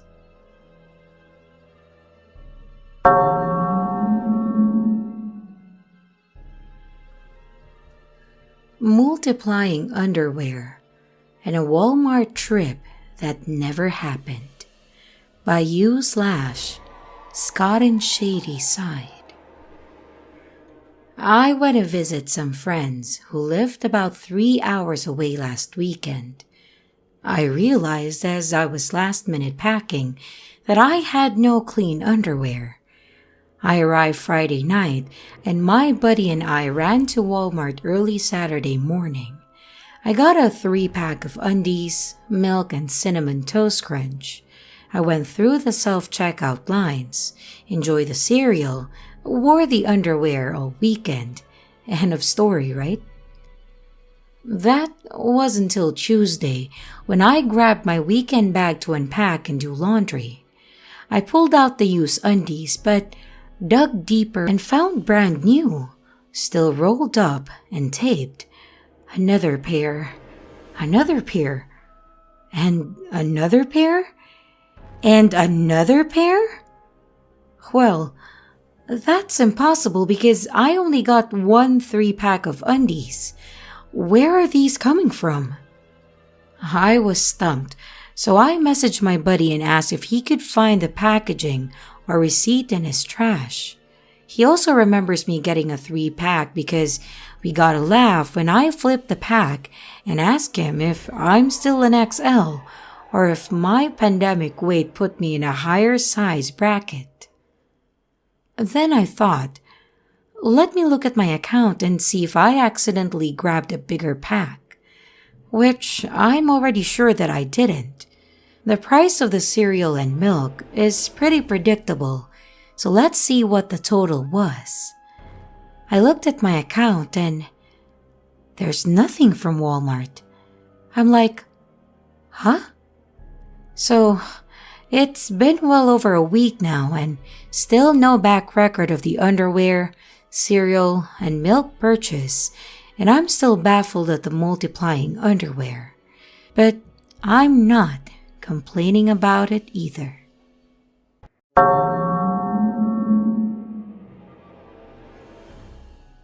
I lost my debit card. Now I have 2. By /X I'm sorry for any mistakes. English is not my first language. This is my first and only glitch so far, and it happened around February. I wanted to pay online and couldn't find my debit card, and I remembered that my husband used it to pay for car insurance. So, I asked him where it was. He told me that he put it back in my wallet. I emptied it and searched my wallet in front of him, and the card wasn't there. So, we searched our apartment twice, but nothing. I emptied and searched my wallet again. Nothing. In the next 2 weeks, we looked for it occasionally, but it was nowhere to be found, and I emptied my wallet for the 3rd time with my husband. We both looked through it, and all the cards that I have, but still nothing. And so I went to the bank and got a new one. A few days later, when I was about to pay in a grocery shop, I opened my wallet and noticed that there are 2 cards in one card holder now, which is pretty obvious. First was my ID card, and I took it out, and lo and behold, my old debit card. It was absolutely not stuck to my ID, and even if it were, I'd notice it when I repeatedly took it out and put it back in my wallet. So, now I have 2 cards. If it were just me, I'd probably persuade myself that I just overlooked it. But my husband was here all the time and helped me with my search and is baffled as much as I am. We don't have an explanation for this. Where was my card all this time? And how did I get it back? I decided to keep my old card so that I won't forget this absurd experience.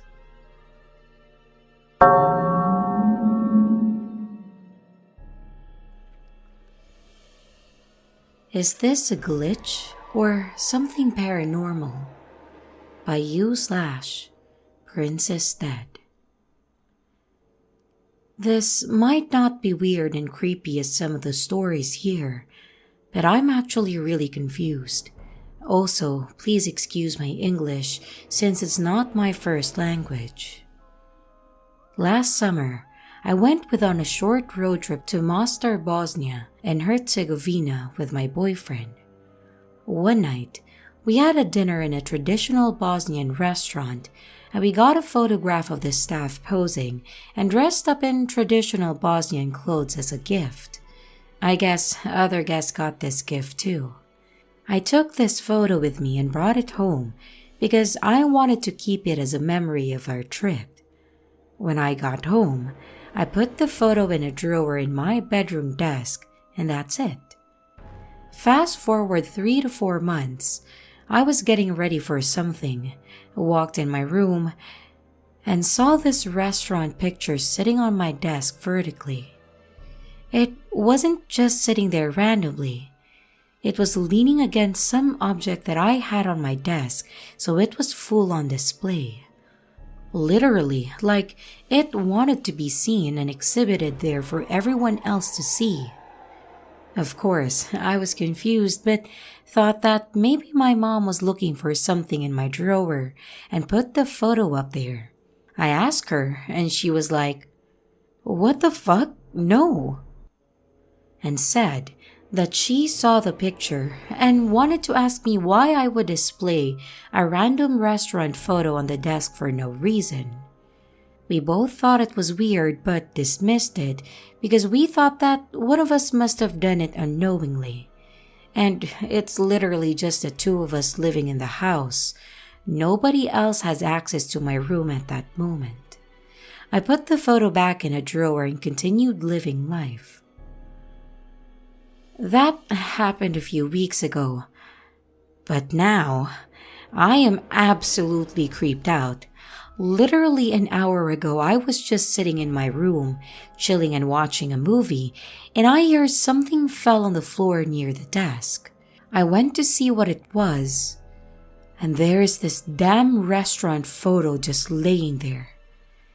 It was in the drawer, and it somehow fell from who knows where and landed on my floor. Where did it come from? I wasn't even near my desk. I was across the room on my bed. What the hell is happening? Is that damn picture haunted, or am I just in the Matrix?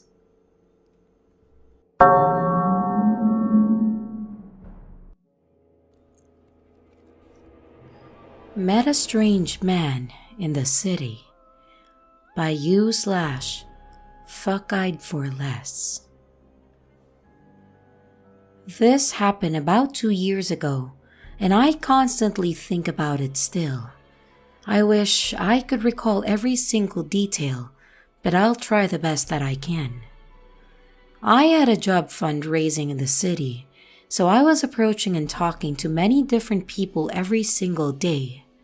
Looking back now, it all blurs in together. But there was one day that I will never, ever forget. After not being able to close a sale with someone, I noticed a very loud character on the other side of the road near my coworkers. He was laughing and carrying on, and I could see the other people in my job couldn't find a way to approach him.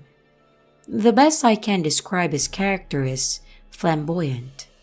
He had very dark skin, was wearing black jeans, red shoes, and a red shirt and red headphones. I wish I could remember his name. He came over to my side of the road to save a bee, and since my job was helping raise money for animals, I took the chance to step in and try to make a sale. Upon meeting face to face, the first thing that I noticed was that he was wearing blue eye contacts, and I complimented them as a way to break the ice. He explains how he needs them to see, and then says something like, "Well, without these, how could I see your beautiful eyes?" and proceeded to stop passerbys to get them to look at my eyes. In this moment, I thought, well, shit, I'm not gonna be able to get to the point with this guy. Anyways, he suggested we sit down nearby to get talking, so I agreed. I wish I could remember everything we talked about, but the only thing I can say is that this is the most intense conversation that I have ever had. He told me all the degrees he has achieved in university multiple times, and also explained how he has photographic memory. He kept telling me that his family is the Rothschilds, and therefore, he could put himself into $1 million debt if he really wanted to. He told me that he tried crack once, and he will never touch it ever again because his uncle was on it and hung himself in front of his family. Which is exactly what happened with my auntie. She did the same thing. I looked at him in shock and told him this, and he just said, "I know." He kept recalling stories that sounded exactly the same as things that I had been through. There were a few other things that we had in common, and this year, I found out that my great-granddad was in the Rothschilds. I wish I could recall this more clearly, but something has told me that this guy didn't just happen to be in the same place as me that day.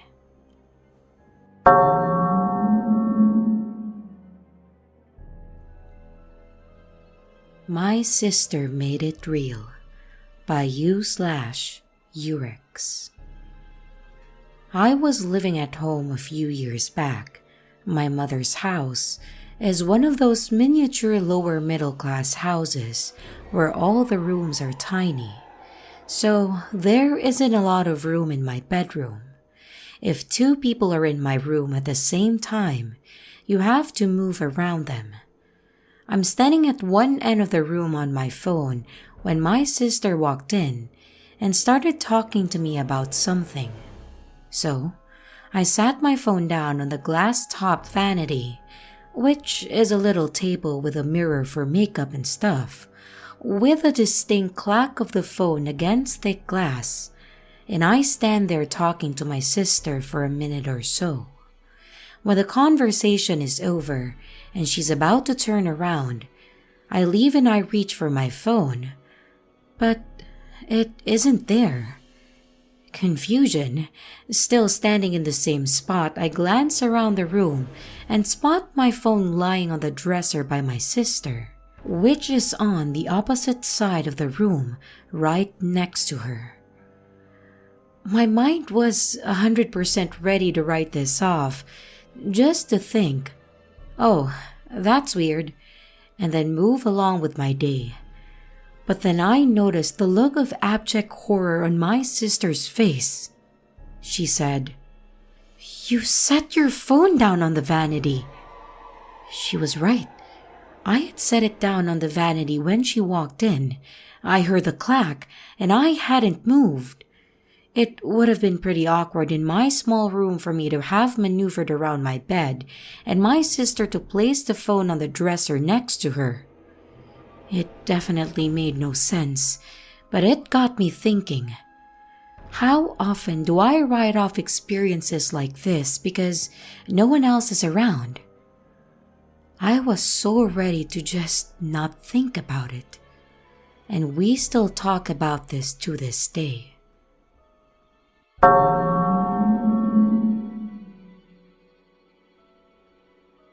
This isn't a fancy glitch, but an odd reoccurring one. So, I absolutely hate all jams except strawberry jam. But my jars of strawberry jams have been turning to raspberry jams in my fridge. It always happens after eating quite a bit of it too, which makes it even more odd. To preface with some facts, I am the only person who buys groceries in my house. And this has happened in 2 different apartments over the last 5 years, so probably not a carbon monoxide issue. I don't eat jam or fruit preserves that frequently, but I like to have it in the fridge for when I occasionally have a craving for toast, butter, and strawberry jam specifically. So, whenever I move, I'll specifically stock my fridge with condiments and things that I might need, and I'll buy a proper jar of jam. The first time this happened was 4 years ago when I bought Bon Mammon and was specifically psyched to try their strawberry jam. I distinctly remember picking out the strawberry one. I have clear memories of having it that day and a couple of times after, not with toast, but that's another story. And a good half of it was gone. I forget about it for a couple months, and then one day, my partner starts to make peanut butter and jelly sandwiches. He likes blueberry jam, so I got him a Smucker's. So I specifically asked him to use the strawberry for mine. He brings me the sandwich and I take one bite. And it's off? It doesn't taste like strawberries. It's far more tart. I just thought that he was being lazy and put the blueberry on mine to not have to wash the spoon. I literally never eat any jam other than strawberry, so I have no frame of reference. As I'm grumbling about that, he shows me the open jar on the counter, and it says it's raspberry. I was so confused because I had eaten from it before and it was strawberry. I even cooked a recipe that required strawberry jam with it. But my partner laughed it off and just said that I must have forgotten bought the wrong one. It didn't make any sense, but I just let it go. We've bought squeeze bottles of Smucker's a few more times at the apartment, but never a jar again, and all of those were fine. Fast forward to 6 months ago, I moved. I decide to buy a proper strawberry jam in a jar again before my parents visit. My mom loves strawberry jam too. Smucker's in a jar this time. All's good. We even have it for breakfast a couple times. Butter and toast and everything. But last week, I got some nice bread, so I thought about getting the strawberry jam out. And lo and behold, it's raspberry again. I checked with my parents and they remember eating strawberry jam. I remember it being strawberry, but it just changed again. What an odd but specific glitch to keep happening over and over again. So I thought that I would share. I also have another story. It's related, but I'm not sure if it's a glitch. Like I said, I have a super distinct childhood memory of having warm, almost burnt toast with salted butter and strawberry preserves with my mother. Ever since I moved out, I've occasionally gotten the hankering for it, but I have never been able to make it alone at my home for some annoying reason. And there was always a reason. First, I didn't own a toaster because I was a broke student. And then when I got one, I couldn't find a single apartment where it didn't set off the fire alarm. So I stopped using it entirely after trying to maneuver a toast spread in the balcony a few times. This was a hassle which only led to cold toast afterwards. I tried toasting the bread on the pan, but I had a shitty induction stove which never got to the right level of toastiness and texture. And I eventually just gave up trying to have this combo at home. I would occasionally get to have it at breakfast diners, but the toast was always a little too cool, or when I would meet my mom and specifically eat breakfast. So yeah, I have this super distinct childhood memory that I have never been able to recreate myself because I can't toast bread, and my jams keep changing flavors.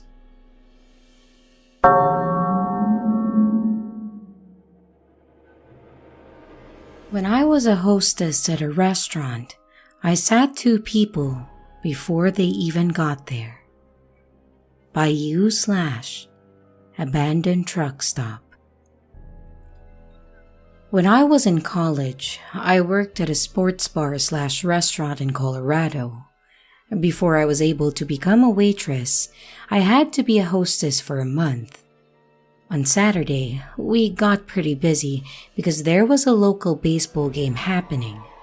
I was seating people pretty frequently throughout the afternoon. Toward the end of the lunch rush, a couple came into the restaurant. I remember commenting on the woman's large turquoise necklace, telling her how pretty it was as I showed them to a table on the back patio, having some useless and polite conversation with them the whole time. I went and got them waters and brought them to the table, told them that their server would be them shortly, then returned to the host stand. About 5 minutes later, the same couple walked into the restaurant and toured the host stand. I was very confused and asked if they needed to be reseated. The lady looked at me seemingly just as confused as I was, and I noticed her large turquoise necklace again. The man said, "2, please," and I instinctively grabbed 2 menus and told them to follow me, thinking someone was playing a joke on me. I turned the corner to get a view out of the back patio where I sat the couple originally, and saw that the table was empty. Per the couple's request to sit outside again, I led them to the patio and noticed 2 waters and 2 menus sitting on the table already. I didn't know what to do, so I picked everything up and told them that I would get them some new waters. I made my way to the bar to get water, and the waitress from the back patio section came up and asked if I was okay. She said that 5 minutes earlier she saw me walk to the patio holding 2 menus, as if I was seating people but there was nobody there. Then I came back with waters and put them down, as if I was talking to people but the seats were still empty. She said she was on her way to come check on me because her and other guests on the back porch were concerned about what I was doing, talking to nobody. I asked if there were people there now, and she looked confused and said, "Yes." So, from what I can gather, I saw, talked to, and sat these 2 people before they actually came into the restaurant. I have no explanation for this, and I'm wondering if anyone else has ever had an experience like this.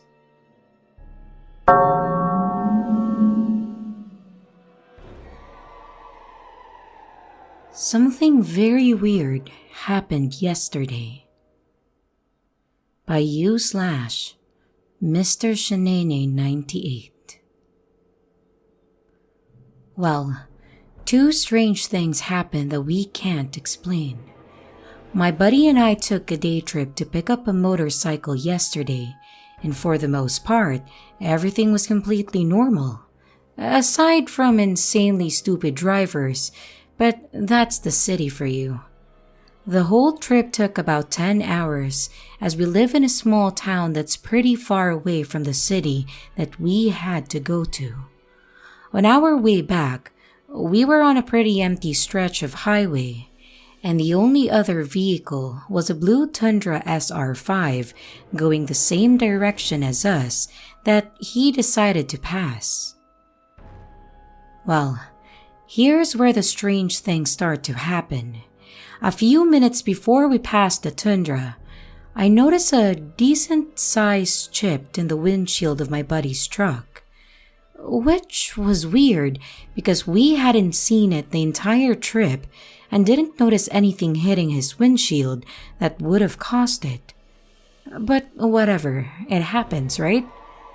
We passed the truck, and not 10 seconds after, he turned to me and said, "Huh? Where the hell did that blue Tundra go?" I asked him if he was talking about the one that we just passed, and all he said was, "So you saw it too, right?"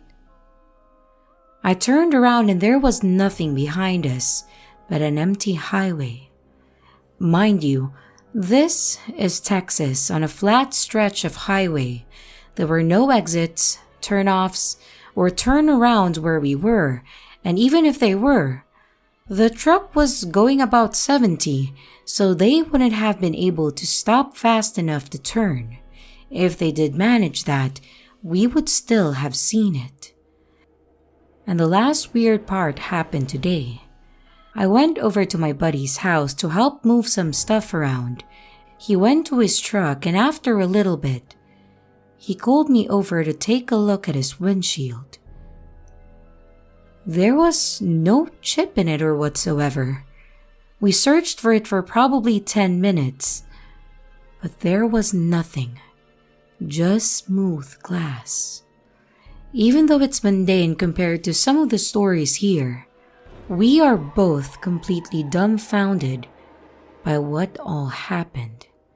We know we saw the Tundra, and we know there was a chip in his windshield, but both vanished with no explanation. Does anybody have any advice or similar stories?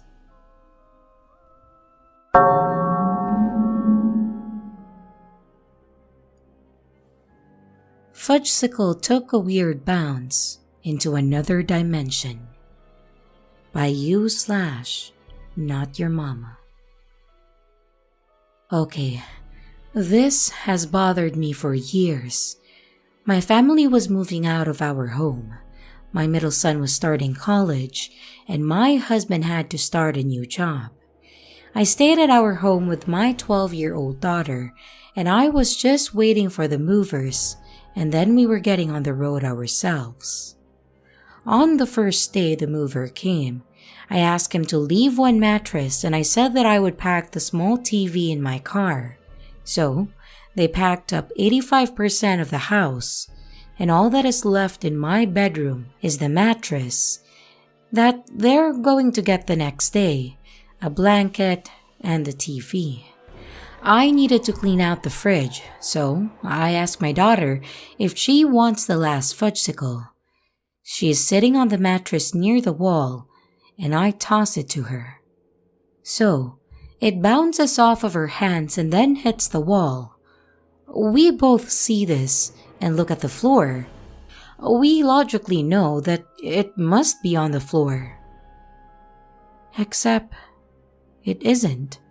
I move the mattress. I even go grab a book and toss it to her, hoping to recreate the path this dessert has taken. And we are both losing our minds.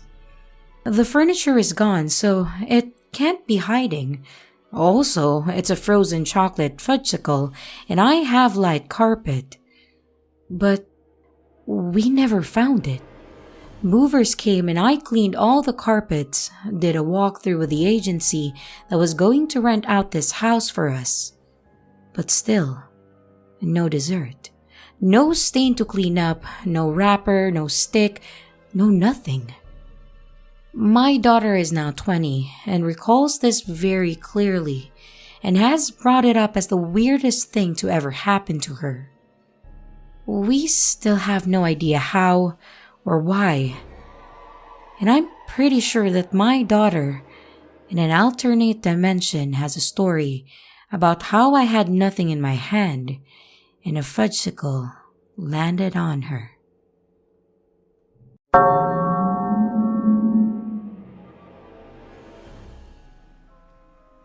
The Invisible Stepdad by u/Me Hucklebear. This happened when I was a teenager, like pre-2000s. I had just gotten home and no one is there. No cars, no nothing. I go to my room to listen to music. I didn't have a computer and smartphones weren't a thing yet. And I started getting hungry, so I walked to the kitchen.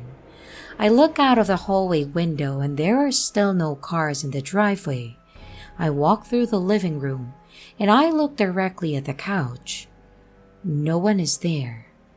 Finally, I get to the kitchen, make a sandwich, and get a cup of water, and as I'm walking back through the living room, my stepdad says, "Aren't you gonna say hi?"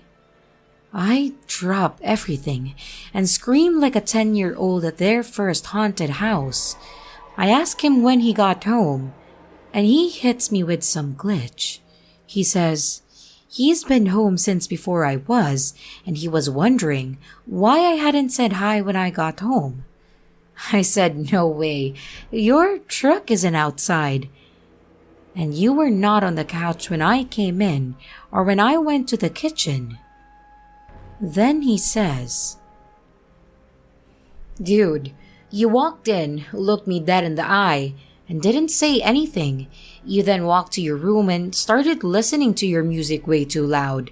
Then I see you strolling towards the kitchen, look me dead in the eye again, and still didn't say anything.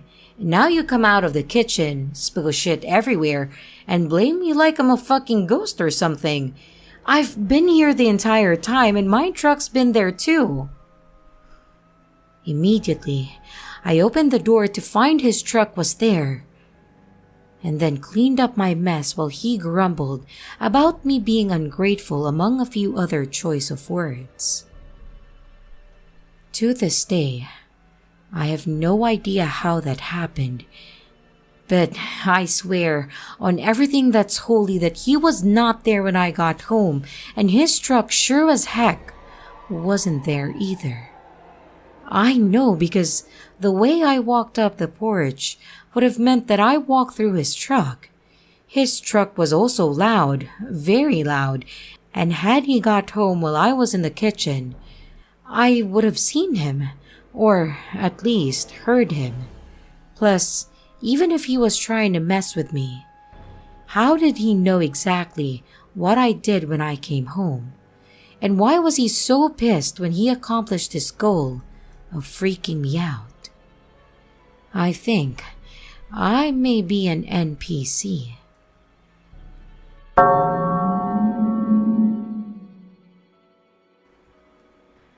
A glitch, time travel, or by u/no_manager342. This happened in the mid-2000s. My husband had bought a used pickup truck that had been worked on and souped up, as the saying goes. We called it his race truck. By all appearances, it seemed to be a normal truck. It ran fast, and I'm pretty sure we drove it for a while before noticing an odd occurrence. At this point in time, every morning during the week, my husband and I drove together to a place halfway between our jobs. where I would pick up my car at a friend's business and head east while he continued north, and it saved us on gas. Most of our commute together was on the interstate, and there was one spot in particular where something very strange happened every morning around 6 a.m. We listened to talk radio during the ride, and several miles past a way station for tractor trailers. The radio would develop static and fuzz out. When it came back on, the previous minute of the broadcast we had just been listening to would play all over again. Then, the broadcast would continue as normal. The first time it happened, we didn't think much of it. Just a crazy blip in the radio signal, right? Then, it happened again the next day, and the next, and on and on. Every morning, the static, and then the previous 60 seconds would play all over again. We thought it must be the radio station having issues. But after a while, though, it went from being a curiosity to a downright annoyance. It was like having to do over a whole minute of every day. We couldn't find a rational explanation either, but it was somehow tied to that truck. If memory serves correctly, I think it did happen with another radio station one time. However, it did not happen in any other vehicles or near any other way stations. It continued to occur like clockwork for as long as my husband owned the truck, but after he sold it, we never experienced the repeating minute again. This particular stretch of interstate does seem to possess some kind of a time anomaly. It's like an inverse of Einstein's theory. For about a 25-mile stretch, which includes the way station, I have noticed the faster I drive, the longer it takes to reach my destination. Conversely, the slower I drive, I make it with time to spare. I have monitored the clock against my speedometer and even allowing for morning traffic. This still bears out. My husband and I call it the time tunnel, and I have been on time to work many mornings thanks to this anomaly. Past that 25-mile range, however, it's back to the ordinary laws of physics, so you better step on it.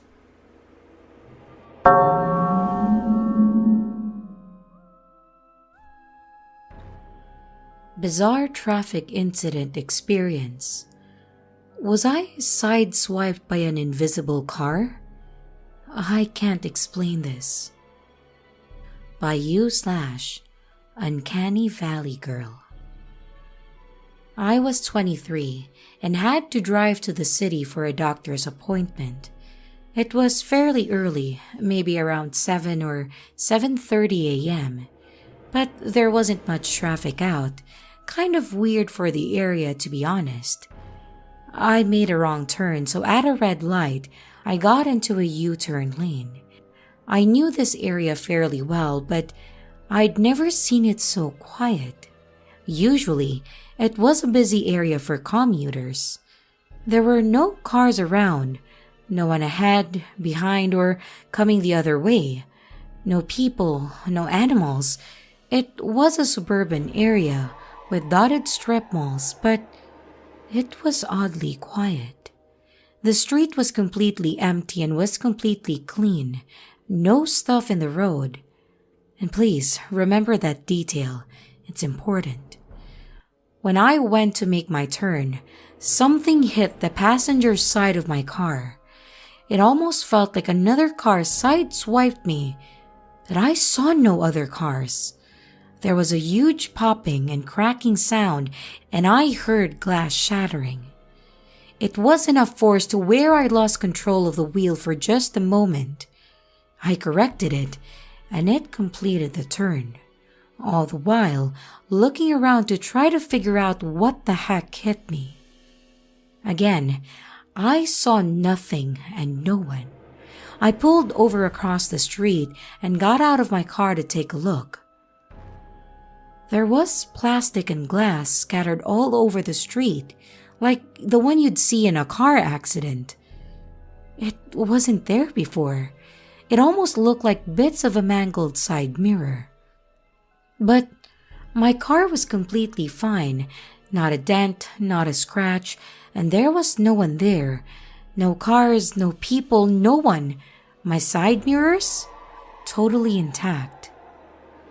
I've tried to figure out just what the heck happened. Did I hit an invisible car? Was there a car and it just disappeared? Is it a glitch in the Matrix?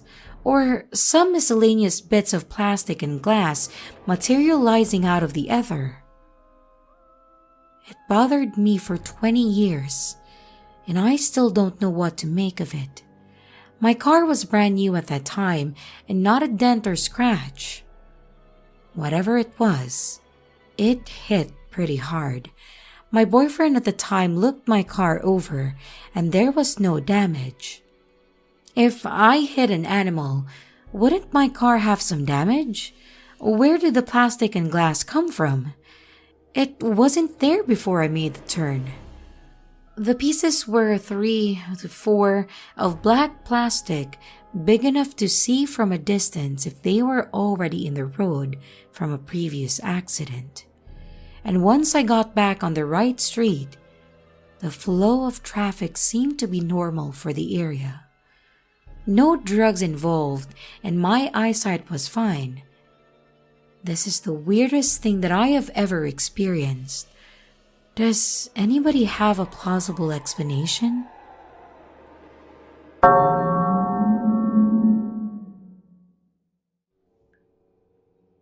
I met a doppelganger, up close and personal, by you/Sorry So Stupid. One day, I was doing some clothes shopping and I got a call from my college friend, Jeffrey, or J-Mo Moore, to just come over and hang out. I told Jeff that I would come over after I left the mall, and I was using public transportation. After I get to Jeff's house, Jeff introduced me to his friend, Sleepy. Sleepy appeared to be very sleepy and lethargic in the face, and Sleepy and Jeff were in Jeff's room chatting about school. In Jeff's room, we hung out and talked for a while, but I had to go, so I decided to leave after about an hour, and I shook Jeff's and Sleepy's hands before exiting. As I exit Jeff's room and into the hallway, through the dining room and living room, out of the front second floor door, and down 2 flights of stairs, I'm at the front door. And as I slowly open the house's front door, I notice that someone is blatantly blocking my exit. I look into the eyes of the person who could be so rudely and purposefully blocking my exit, and it's Sleepy.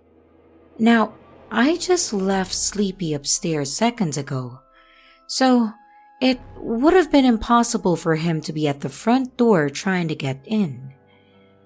Though I was in terror because I've lived a long life of ghosts, haunted houses, and bad luck, my first complete thought was, this is Sleepy's twin brother coming to visit from home.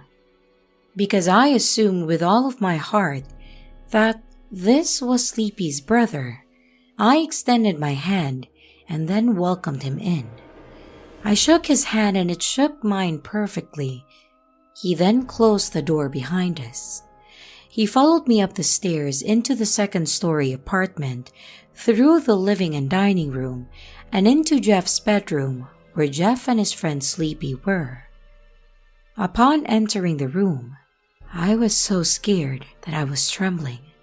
I quickly sat down on the corner of the bed and gave J-Mo a cigarette under the doppelganger's nose. I kind of handed Jeff the cigarette at the same time that the doppelganger entered the room, and the look on Jeff's face was terrifying. He was in disbelief. I looked to give Sleepy a cigarette to read him as well, but he didn't want one. I then turned to Sleepy as he also sat and said, "Sleepy, do you have a twin brother?" Sleepy shakes his head no and replies, "Nah." As Sleepy stared the doppelganger in the face, he seemed to almost cower, but he kept eye contact. The doppelganger was breathing furiously and was super strong as it stared back at Sleepy intently. And I watched them through the mirror because I didn't want to catch any eye contact from the doppelganger. I remembered to take note that the doppelganger had no reflection. And after what seemed like an eternity, I slowly stood up and calmly walked out of the room behind the doppelganger and left the house. I have no clue how it all played out in the end, and all three of our families experienced multiple deaths. Each time I saw Sleepy or Jeff in public, it slipped my mind to ask them how they got the doppelganger out of the house.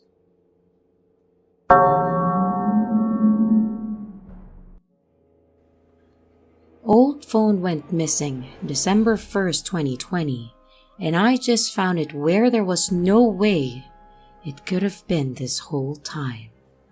By you/Stock Throwaway 2020. I lost my old phone, which was my work phone, on December 1st of 2020. I do work on ladders and break phones often, so having a spare phone to use for work was amazing when I got my new phone. We ripped apart the entire house. The couch's crevices are all open and go into the hole under the footrest, which pop out and can easily be seen and checked fully. They have been cleaned, checked, and cleaned again dozens of times since then, and they are not deep at all, so you can feel all the way through with little hands like mine. So we spent months looking for this stupid extra phone and never found a trace of it. Today, which is Halloween, my new phone goes missing. I knew it was in the house, but I had little idea where. My husband jokes that it would be scary to find my old missing phone. As he said this, I reached into the side of my normal spot on the couch and then found my old fucking phone. It was less than an inch from the edge of the couch on the inside. My husband is just as freaked as me, and we are not the kind of people that do pranks. I posted this in a different sub, and people just want to say it's a prank. I know it's not, and if it was, who the fuck waits almost an entire year for that? No one else has access to my house, and my husband did not do it. I am so mind blown, I can't even.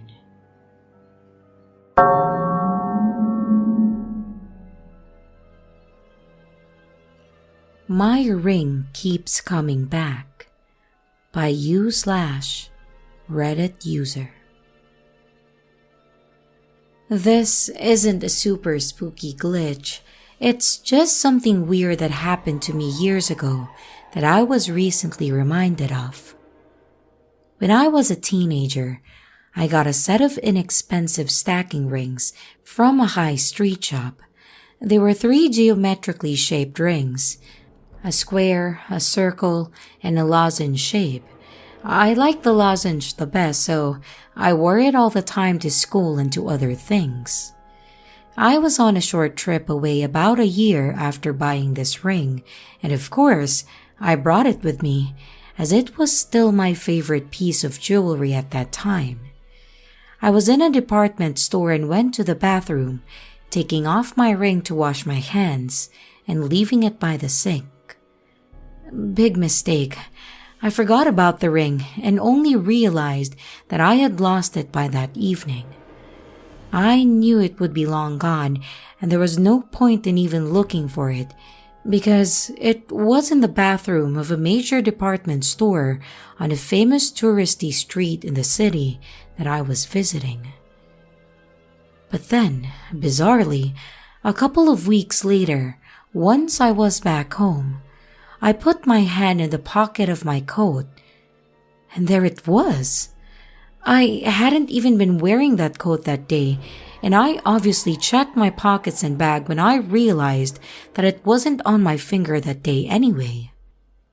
And since then, that specific ring has done a disappearing act a few more times, always showing up again in my house. One time, I lost it and genuinely had no idea where it was, until it turned up literally on my jewelry dish on my desk. Now, I just keep it in a box for safekeeping. I can't ever give it away. It will probably just come back to me anyway.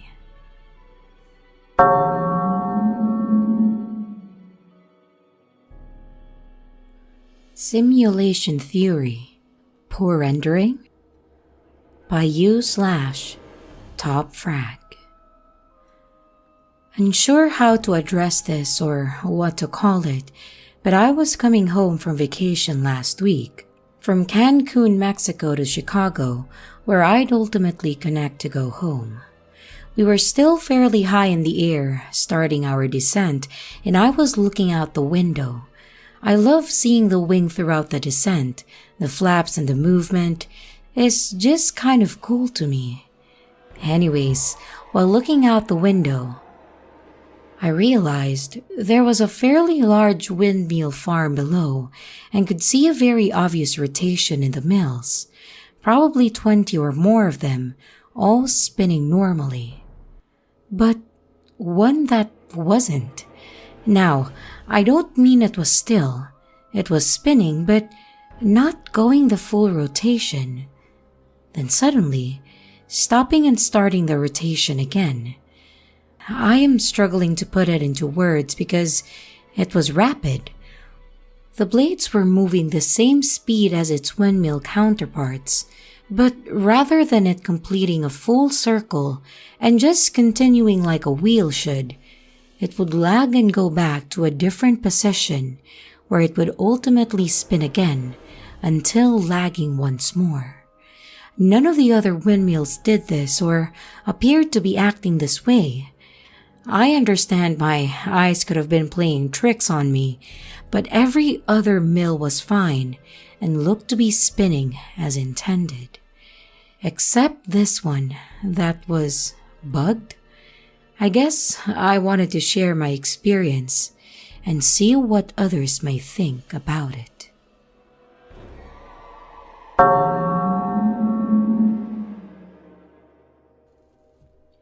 The Wi-Fi Modem by U/Miss Andromeda 19.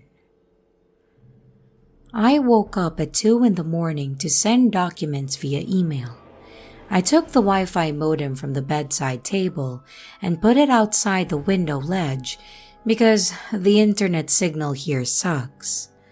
And while I was waiting for my email to be sent, I was watching videos on YouTube.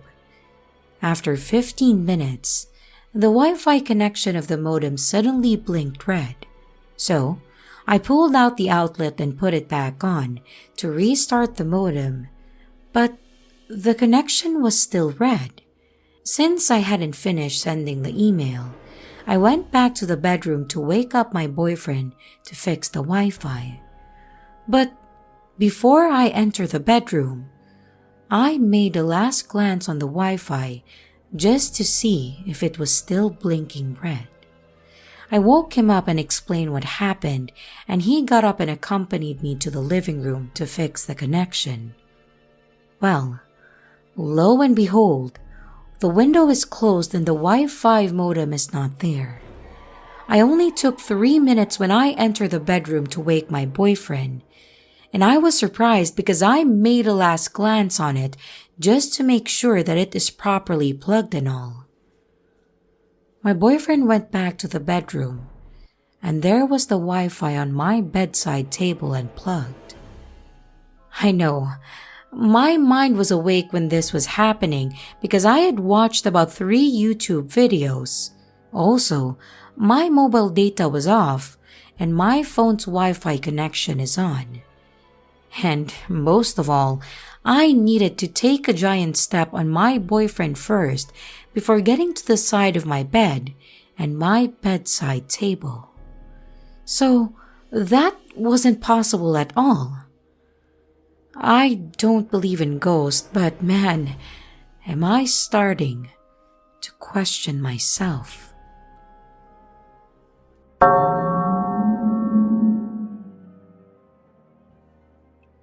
This afternoon at around 2:30 p.m., I walked into my office and my partner's red shirt was crumpled inside out and on my computer chair. I had an online work meeting at 12:30 p.m., so I asked him if he had meant to leave the shirt there when he changed, figuring that it just happened.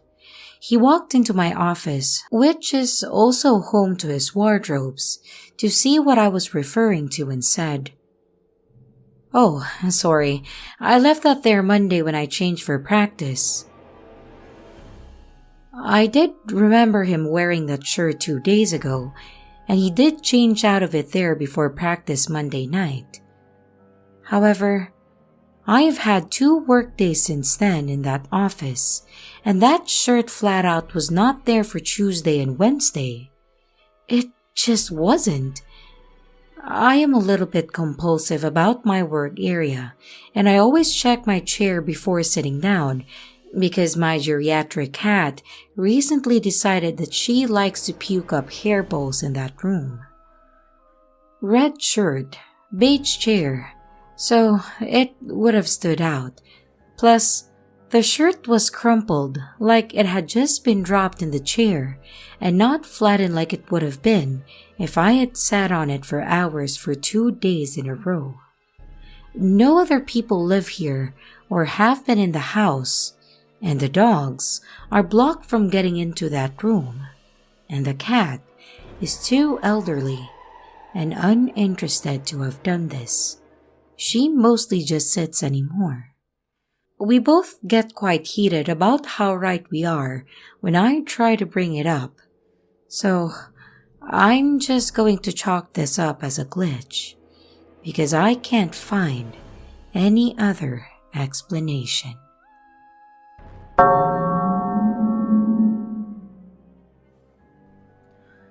Whose Vomit Did I Clean Up? By you/Andy Chamomile. I had a pretty bizarre experience with my roommate. Let's call her Morgan. Morgan had just started rush week, which includes lots of late night drinking and partying. She started coming back to the dorms really late and would wake me up because I'm a very light sleeper. One night, Morgan comes in around 3 a.m. and she has had way too much to drink. She is slurring her speech and barely walking straight. I have never seen her so drunk. I turn on the bedroom lights just as she throws up in the middle of the room. I get her some water, help her to the bathroom, and finally get her to bed. I use towels to absorb the vomit since the smell is so overwhelming. And eventually, I get back to bed close to 4 a.m., which sucked because I have class at 8 a.m., but Morgan doesn't have class. So I thought good for her. She can sleep off the hangover. I wake up at 7 a.m. and Morgan is not there. Her bed is perfectly made, but the vomit left a bit of a stain in the rug. I thought that maybe she managed to get up and get some breakfast, but it was weird that she had already made her bed. Anyways, I go to the kitchen to make myself breakfast, and she is nowhere in the apartment. As I'm about to leave for class, Morgan walks through the front door with 2 other sorority girls. They are making a ruckus, talking about how they spent all night partying. She apologizes to me for not coming back to the dorms and hopes that I wasn't too worried that she didn't come back all night. I was flabbergasted and kind of pissed. I thought she was playing a prank, and I told her, "What in the world are you talking about? You came home last night in a drunken mess, you threw up, and I took care of you and put you to sleep." But she and the two other girls were adamant that Morgan never came back to the dorms. I showed her the vomit stain and the towels that I used to clean up the vomit that she needed to wash herself for making such a mess. They denied everything. She even showed me a shitty cell phone video of them partying around 4 a.m. I had spent the previous night studying. I did not consume any alcohol or drugs, and I went to bed at around 11 p.m. And I swear that the girl that came into my dorm that night was Morgan. But she pretty much had an alibi that it wasn't her. Our university was very strict about room keys, and we each had exactly one key card to come into our apartment. If it wasn't Morgan, who in the world was able to come inside the apartment, who looked, behaved, and talked just like her? I had no idea how this could have happened. Unfortunately, this event put a huge strain on our friendship as we each stuck to our own stories. We were both too grossed out to clean the vomit towels, so we just threw them away. Morgan ended up moving into a sorority house, and I eventually moved back in with my parents to save money. And the vomit stain never disappeared.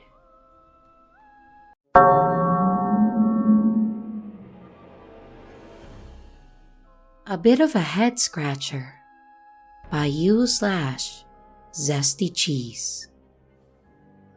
My daughter was complaining of a headache this morning, so I gave her some Tylenol. She was otherwise acting completely normal, so I didn't think there was anything going on other than wanting to stay home from daycare.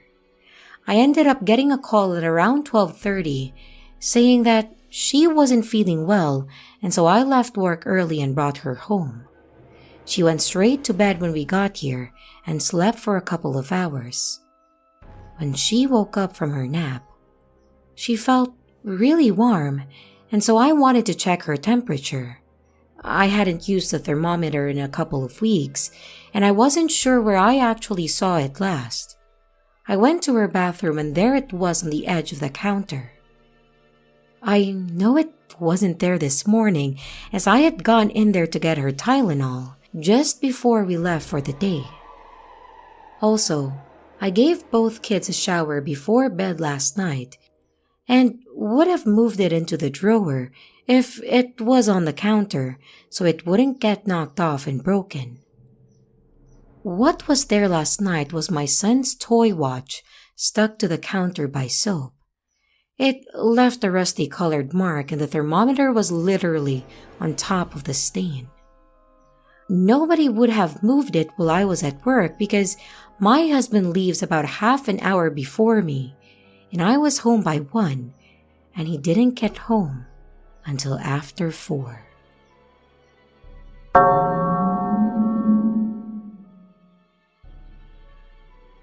A Different Conductor by Principessa Eboli. I'm in college studying music. I was in orchestra rehearsal today, and the guy conducting this concert, we'll call him Dr. F, raised his baton to begin a piece. My part starts out with an extended passage of soft pizzicato, so nothing I have to concentrate super hard on. I did look down at my music for the space of probably 10 to 15 seconds to be sure of what I was playing. I looked up, and at the podium conducting us was not Dr. F, but one of the student conductors whom we'll call Joe. Dr. F was standing at the back of the hall observing. My mind quickly pieced together what was happening. Dr. F must have asked Joe to conduct a run of the piece so he could watch and listen. But the problem is, I never heard him say anything to Joe before we started playing, and I clearly saw Dr. F cue in and start the piece.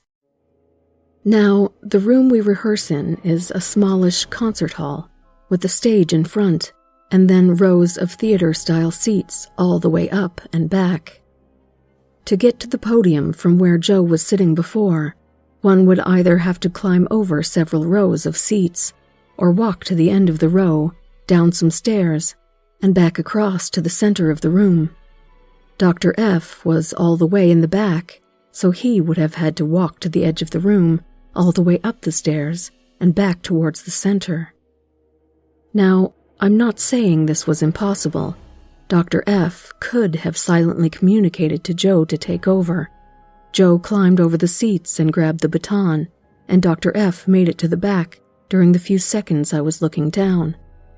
But it seems very highly unlikely to me, thinking about the layout of the room and the logistics and how rehearsals are run.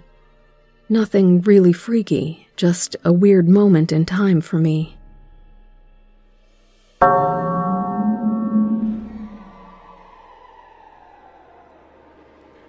I think my dog glitched. By U/Unlikely Public 55. First of all, sorry about my English if it's not perfect. English isn't my native language, but I will try to make this understandable. This happened to me today, and after a couple of hours of trying to find a logical explanation for this, I came to a conclusion that I can't. Later, I remembered reading these glitch stories from Reddit some time ago, so I thought I could make my first Reddit post and share this event. Here's some background information to make this a bit more clearer.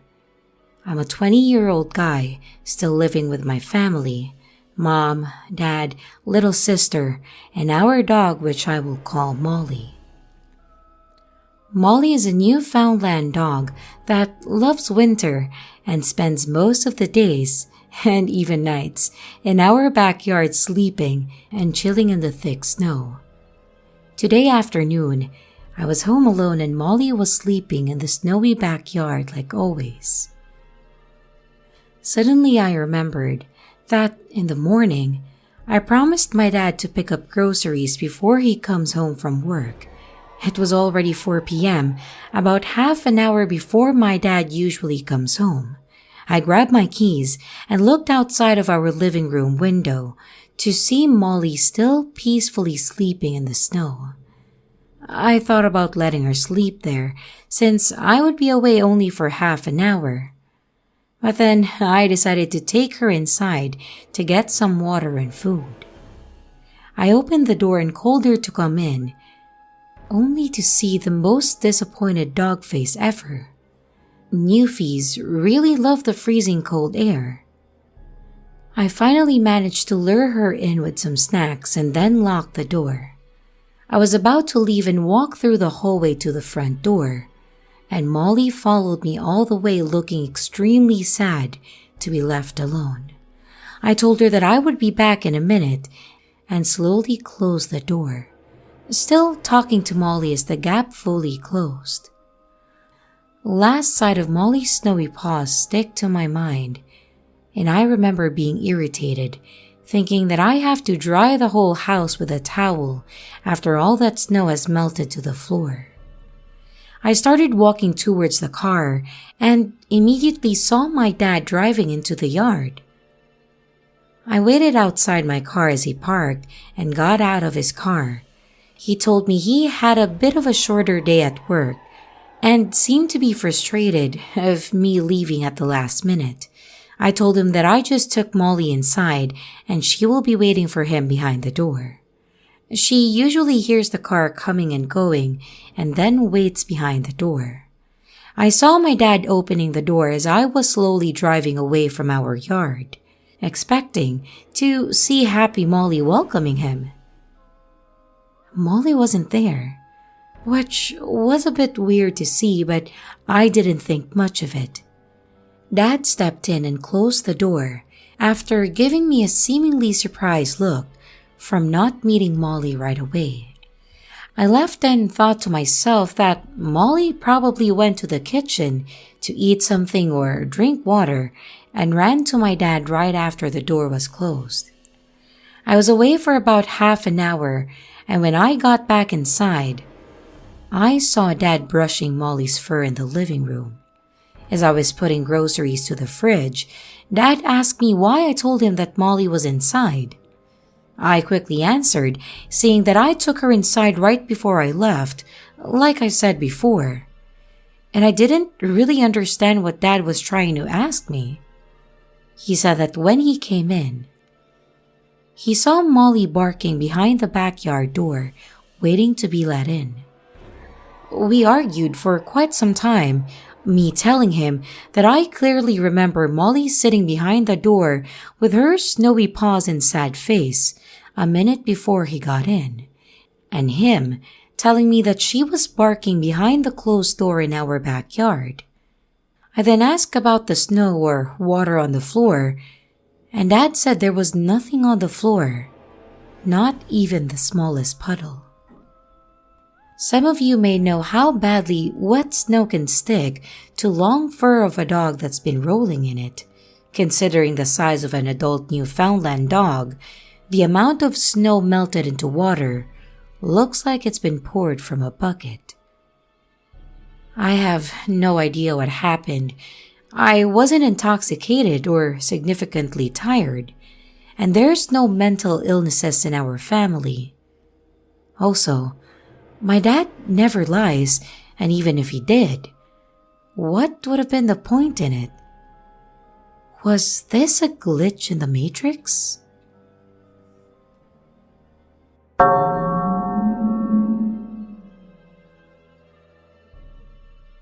D&D die just reappeared after losing it. Possible Fae encounter?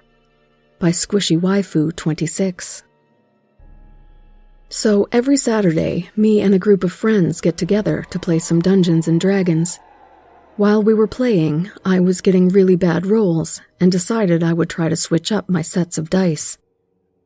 One set in particular, sky blue with purple numbers, caught my attention because it's a set I rarely use, but for some reason, my very lucky dice were rolling very unlucky today, so I chose the blue set.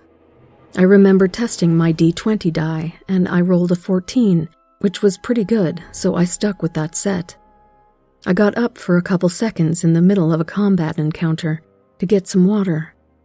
Keep in mind, I had not yet used that die for official rolls. I got back to my seat, and the D20 die was gone.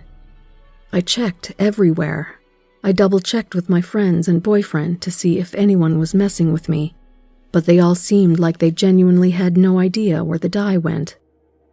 I shook my dress to see if it was just stuck in it, but nothing. My dress has no pockets or ruffles. It's a very simple sundress. Literally checked everywhere. Never heard a die fall to the floor. We have hardwood floors, so I would have heard it. I was really disappointed, but eventually I just gave up looking for it because it was nowhere to be seen. Session went on till late at night, and still no sign of the die.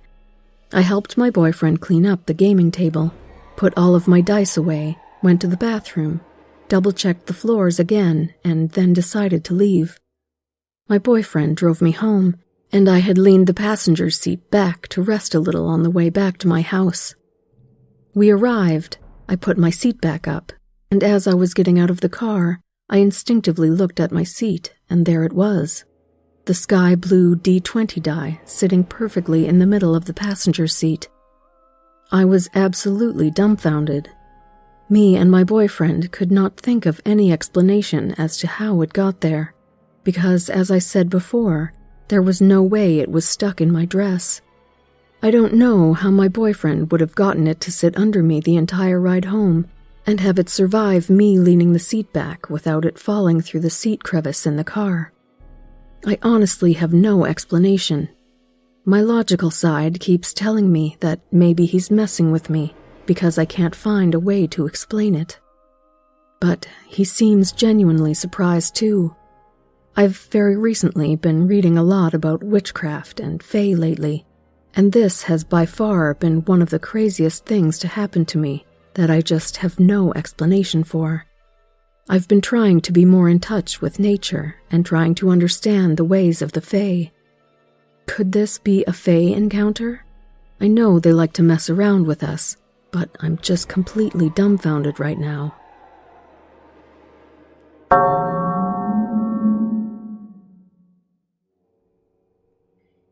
Seats Magically Aligned at John Mulaney's Show by u/Nanaruni. I went to see John Mulaney tonight. It was awesome. When the tickets were about to come out, my friend alerted me so we could buy the tickets together the second that they went on sale. It was just going to be me, my 2 friends, and my sister. And right before they went on sale, I told my friend, "Get 4 in a row, I'll pay you back." So she did. But then right after we bought it, I told my mom, and my mom said, "Wait, I want to go too. Buy me a ticket too." I went to go do it, but since they were a hot commodity, the seats on our row and directly behind us had been snatched up. The closest thing that I could get to us was a single seat caddy corner to us, aka the row behind us and 1 seat to the right. I went ahead and bought this seat because I figured my mom wouldn't mind it too much being the odd one out. My friends looked at my screen a couple times while I was doing this, and I lamented to them out loud about how the tickets were going fast and I just bought one on a different row. So, the show was today. I spent some time at dinner, a little anxious because I hadn't told my mom she wasn't sitting technically with us, and I was banking on her being cool with it, but planning to switch with her if I had to. I told her about it and she was cool with it. Whew. We get in line and distribute the physical tickets we printed. The friend holding them says, "Take the odd one out and give it to your mom." I look through them and see all seats are right next to each other, section 3, F1 to 5. I'm like, "Did you look at these? They're all the same row." She says, "Yeah, I looked. Here." Then goes to show me which one is on a different row. Then she's confused because she sees the same thing that I do, 5 seats in a row. We are all baffled because we all remember them not being together. We were baffled all the way from being in line to being in our assigned seats and seeing, yep, what the fuck? We're all sitting together. I can literally picture the seat map and exactly where the odd seat should have been. The only thing I can think is they changed the ticket. But there would be no reason to do that because we put them under separate names. So why would they just switch some rando a row up? I have no screenshot of the ticket right when I bought it, so I can't prove that it was the seat I thought it was. My ticket now says the seat number that was on the printed ticket. Well, thank you, glitch gods. I'm just glad that nobody had to sit alone.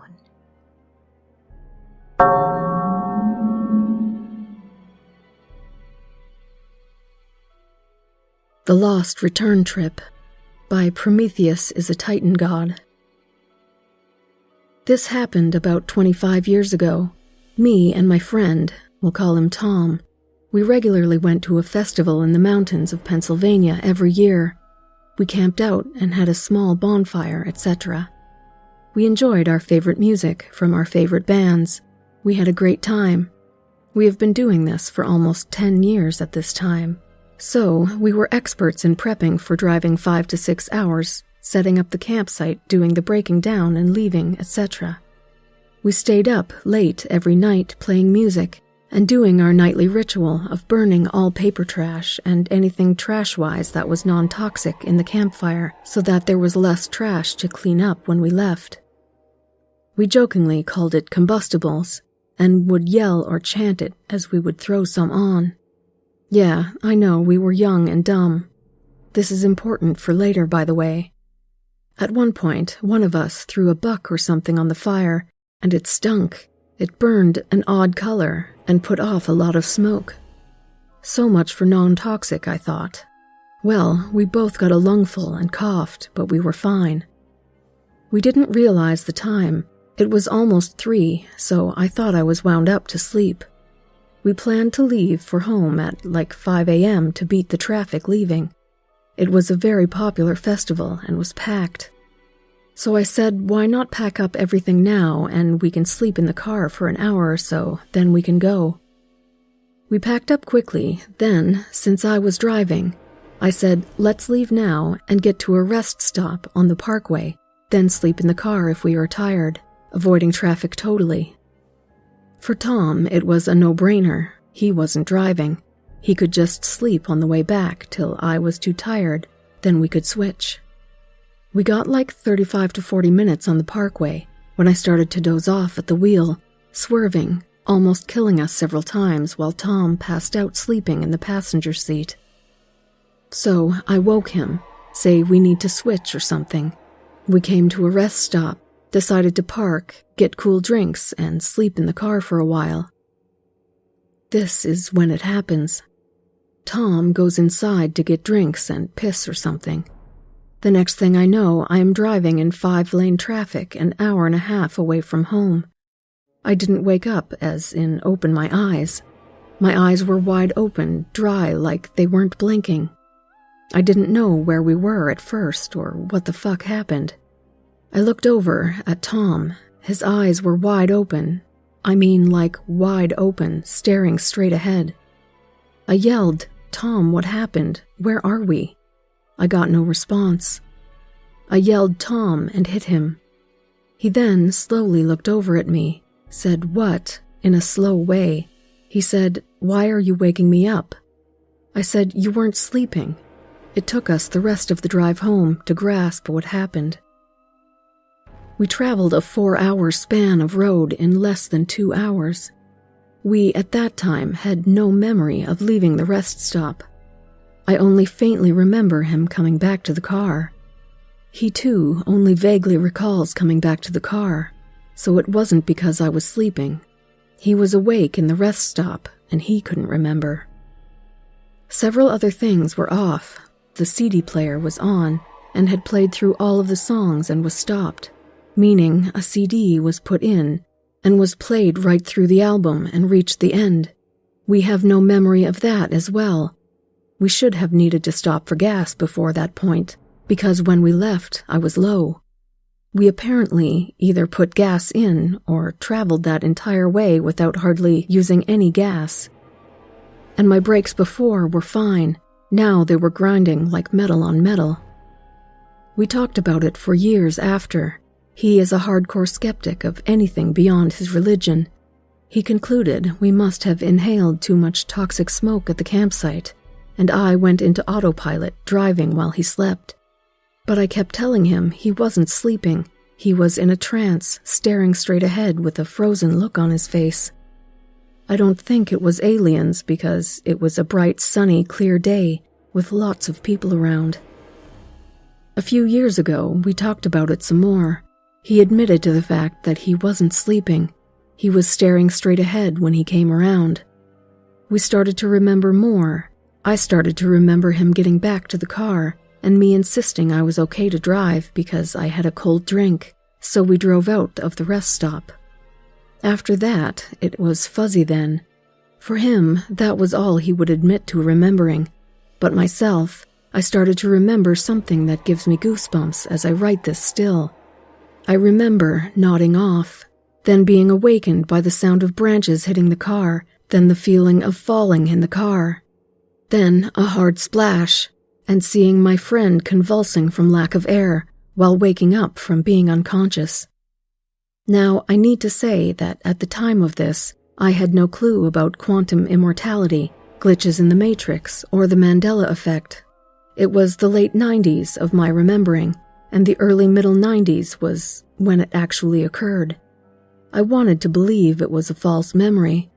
So a few years back, I went on Google Earth, something that I didn't have back then. And when I traced the route after the rest stop, there is a huge bridge that crosses over a major river. And yes, if you look, it's possible, if someone drove off-road going fast enough, you would hit small trees and then a big drop into the water. Seeing this freaked me out bad. I sat back and say, gosh, I think we died. Then, a few years back, I learned about glitches and quantum immortality after having some major experiences. Then it made sense to me. We did switch realities. It explains everything. Why my brakes were suddenly bad, why little things were off. The other thing was many of my close friends changed personality. I wouldn't go into details, but it seemed like after that ride home, the world was different. Close friends weren't close anymore. I am a huge MacGyver fan, never missed an episode, and recently I was watching it online and saw 2 episodes that never existed before. Sure, I could have missed them, but I actually recorded them on VHS back then, collecting the episodes so I knew each one. Truly freaked me out. Big on mythology and my fellow titans, especially Prometheus. So an episode where Mac actually talks about Prometheus. Yeah, I would have remembered that. The truly disturbing thing was the empty look in my friend's face and eyes after his convulsing underwater. It was the same look I saw when I asked what had happened. Where are we? I still don't know what happened.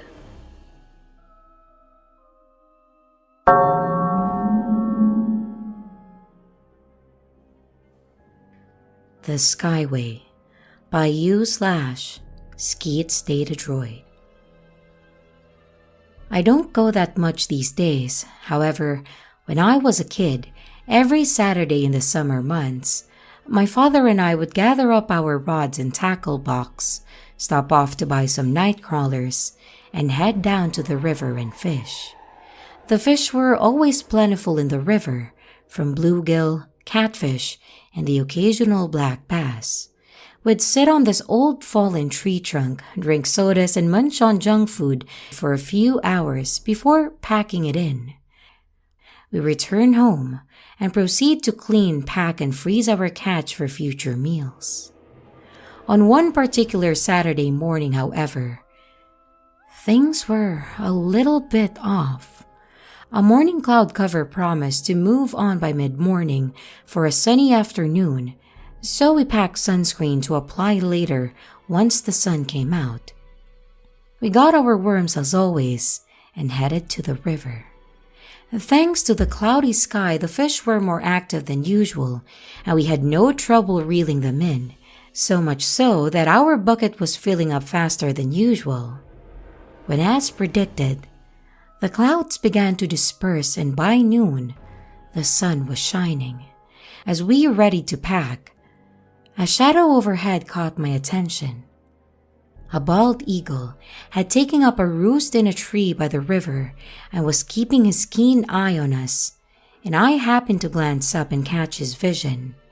I was about to grab my father's attention when I happened to glance at the patch of sky peeking through the leaves just behind the eagle, and saw something very, very weird. The blue sky had a kind of grid overlaying it, similar to a graph paper, a kind of bluish cross hatching, not the same shade of blue as the sky, but rather a few shades darker.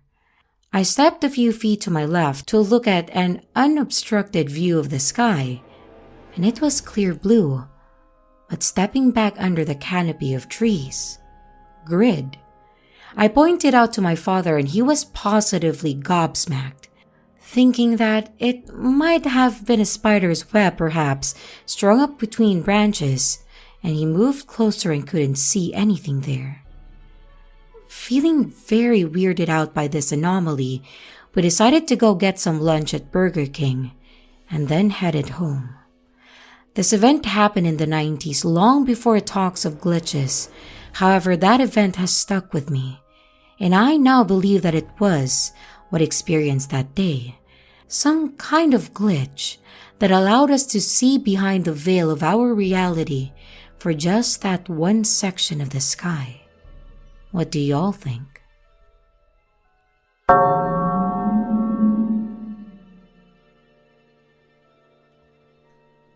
What are the odds of this happening? By u/Snuggles and Cuddles. I'm a 26-year-old male, and this story begins after I finish working out at my local gym. Usually after my workouts, I go into the sauna for about 20 minutes just to stretch and for general health purposes. Before I go into the sauna, I put all of my things inside of a locker, gym bag, jacket, and shoes, and I lock the locker with my Dudley lock, which I think is a very common style of lock. Now, I don't remember the exact locker number that I used to store my things. However, I just kept in mind the general area of which the locker I was using. This detail is important for later. Now, I finish up at the sauna and everything is pretty normal until this part. I go to my locker, unlock it, and to my surprise, none of my stuff is in it, and someone else's gym bag, jacket, and boots were in there. I was surprised, and I thought someone stole my things and replaced it with their things, but that wouldn't make any sense, because then I could just wait for that person to come back and confront him. So, I looked to the right and realized that the locker next to me is also using a Dudley lock. I try unlocking it, thinking that maybe this one is mine, but after 4 tries of putting in the code, there is no luck. Until the 5th, where I finally unlock it, and obviously see all of my stuff there. Is this a glitch in the Matrix? Or do I have an undiscovered talent for unlocking locks?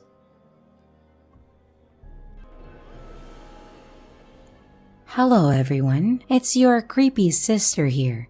Thank you so much for watching the video.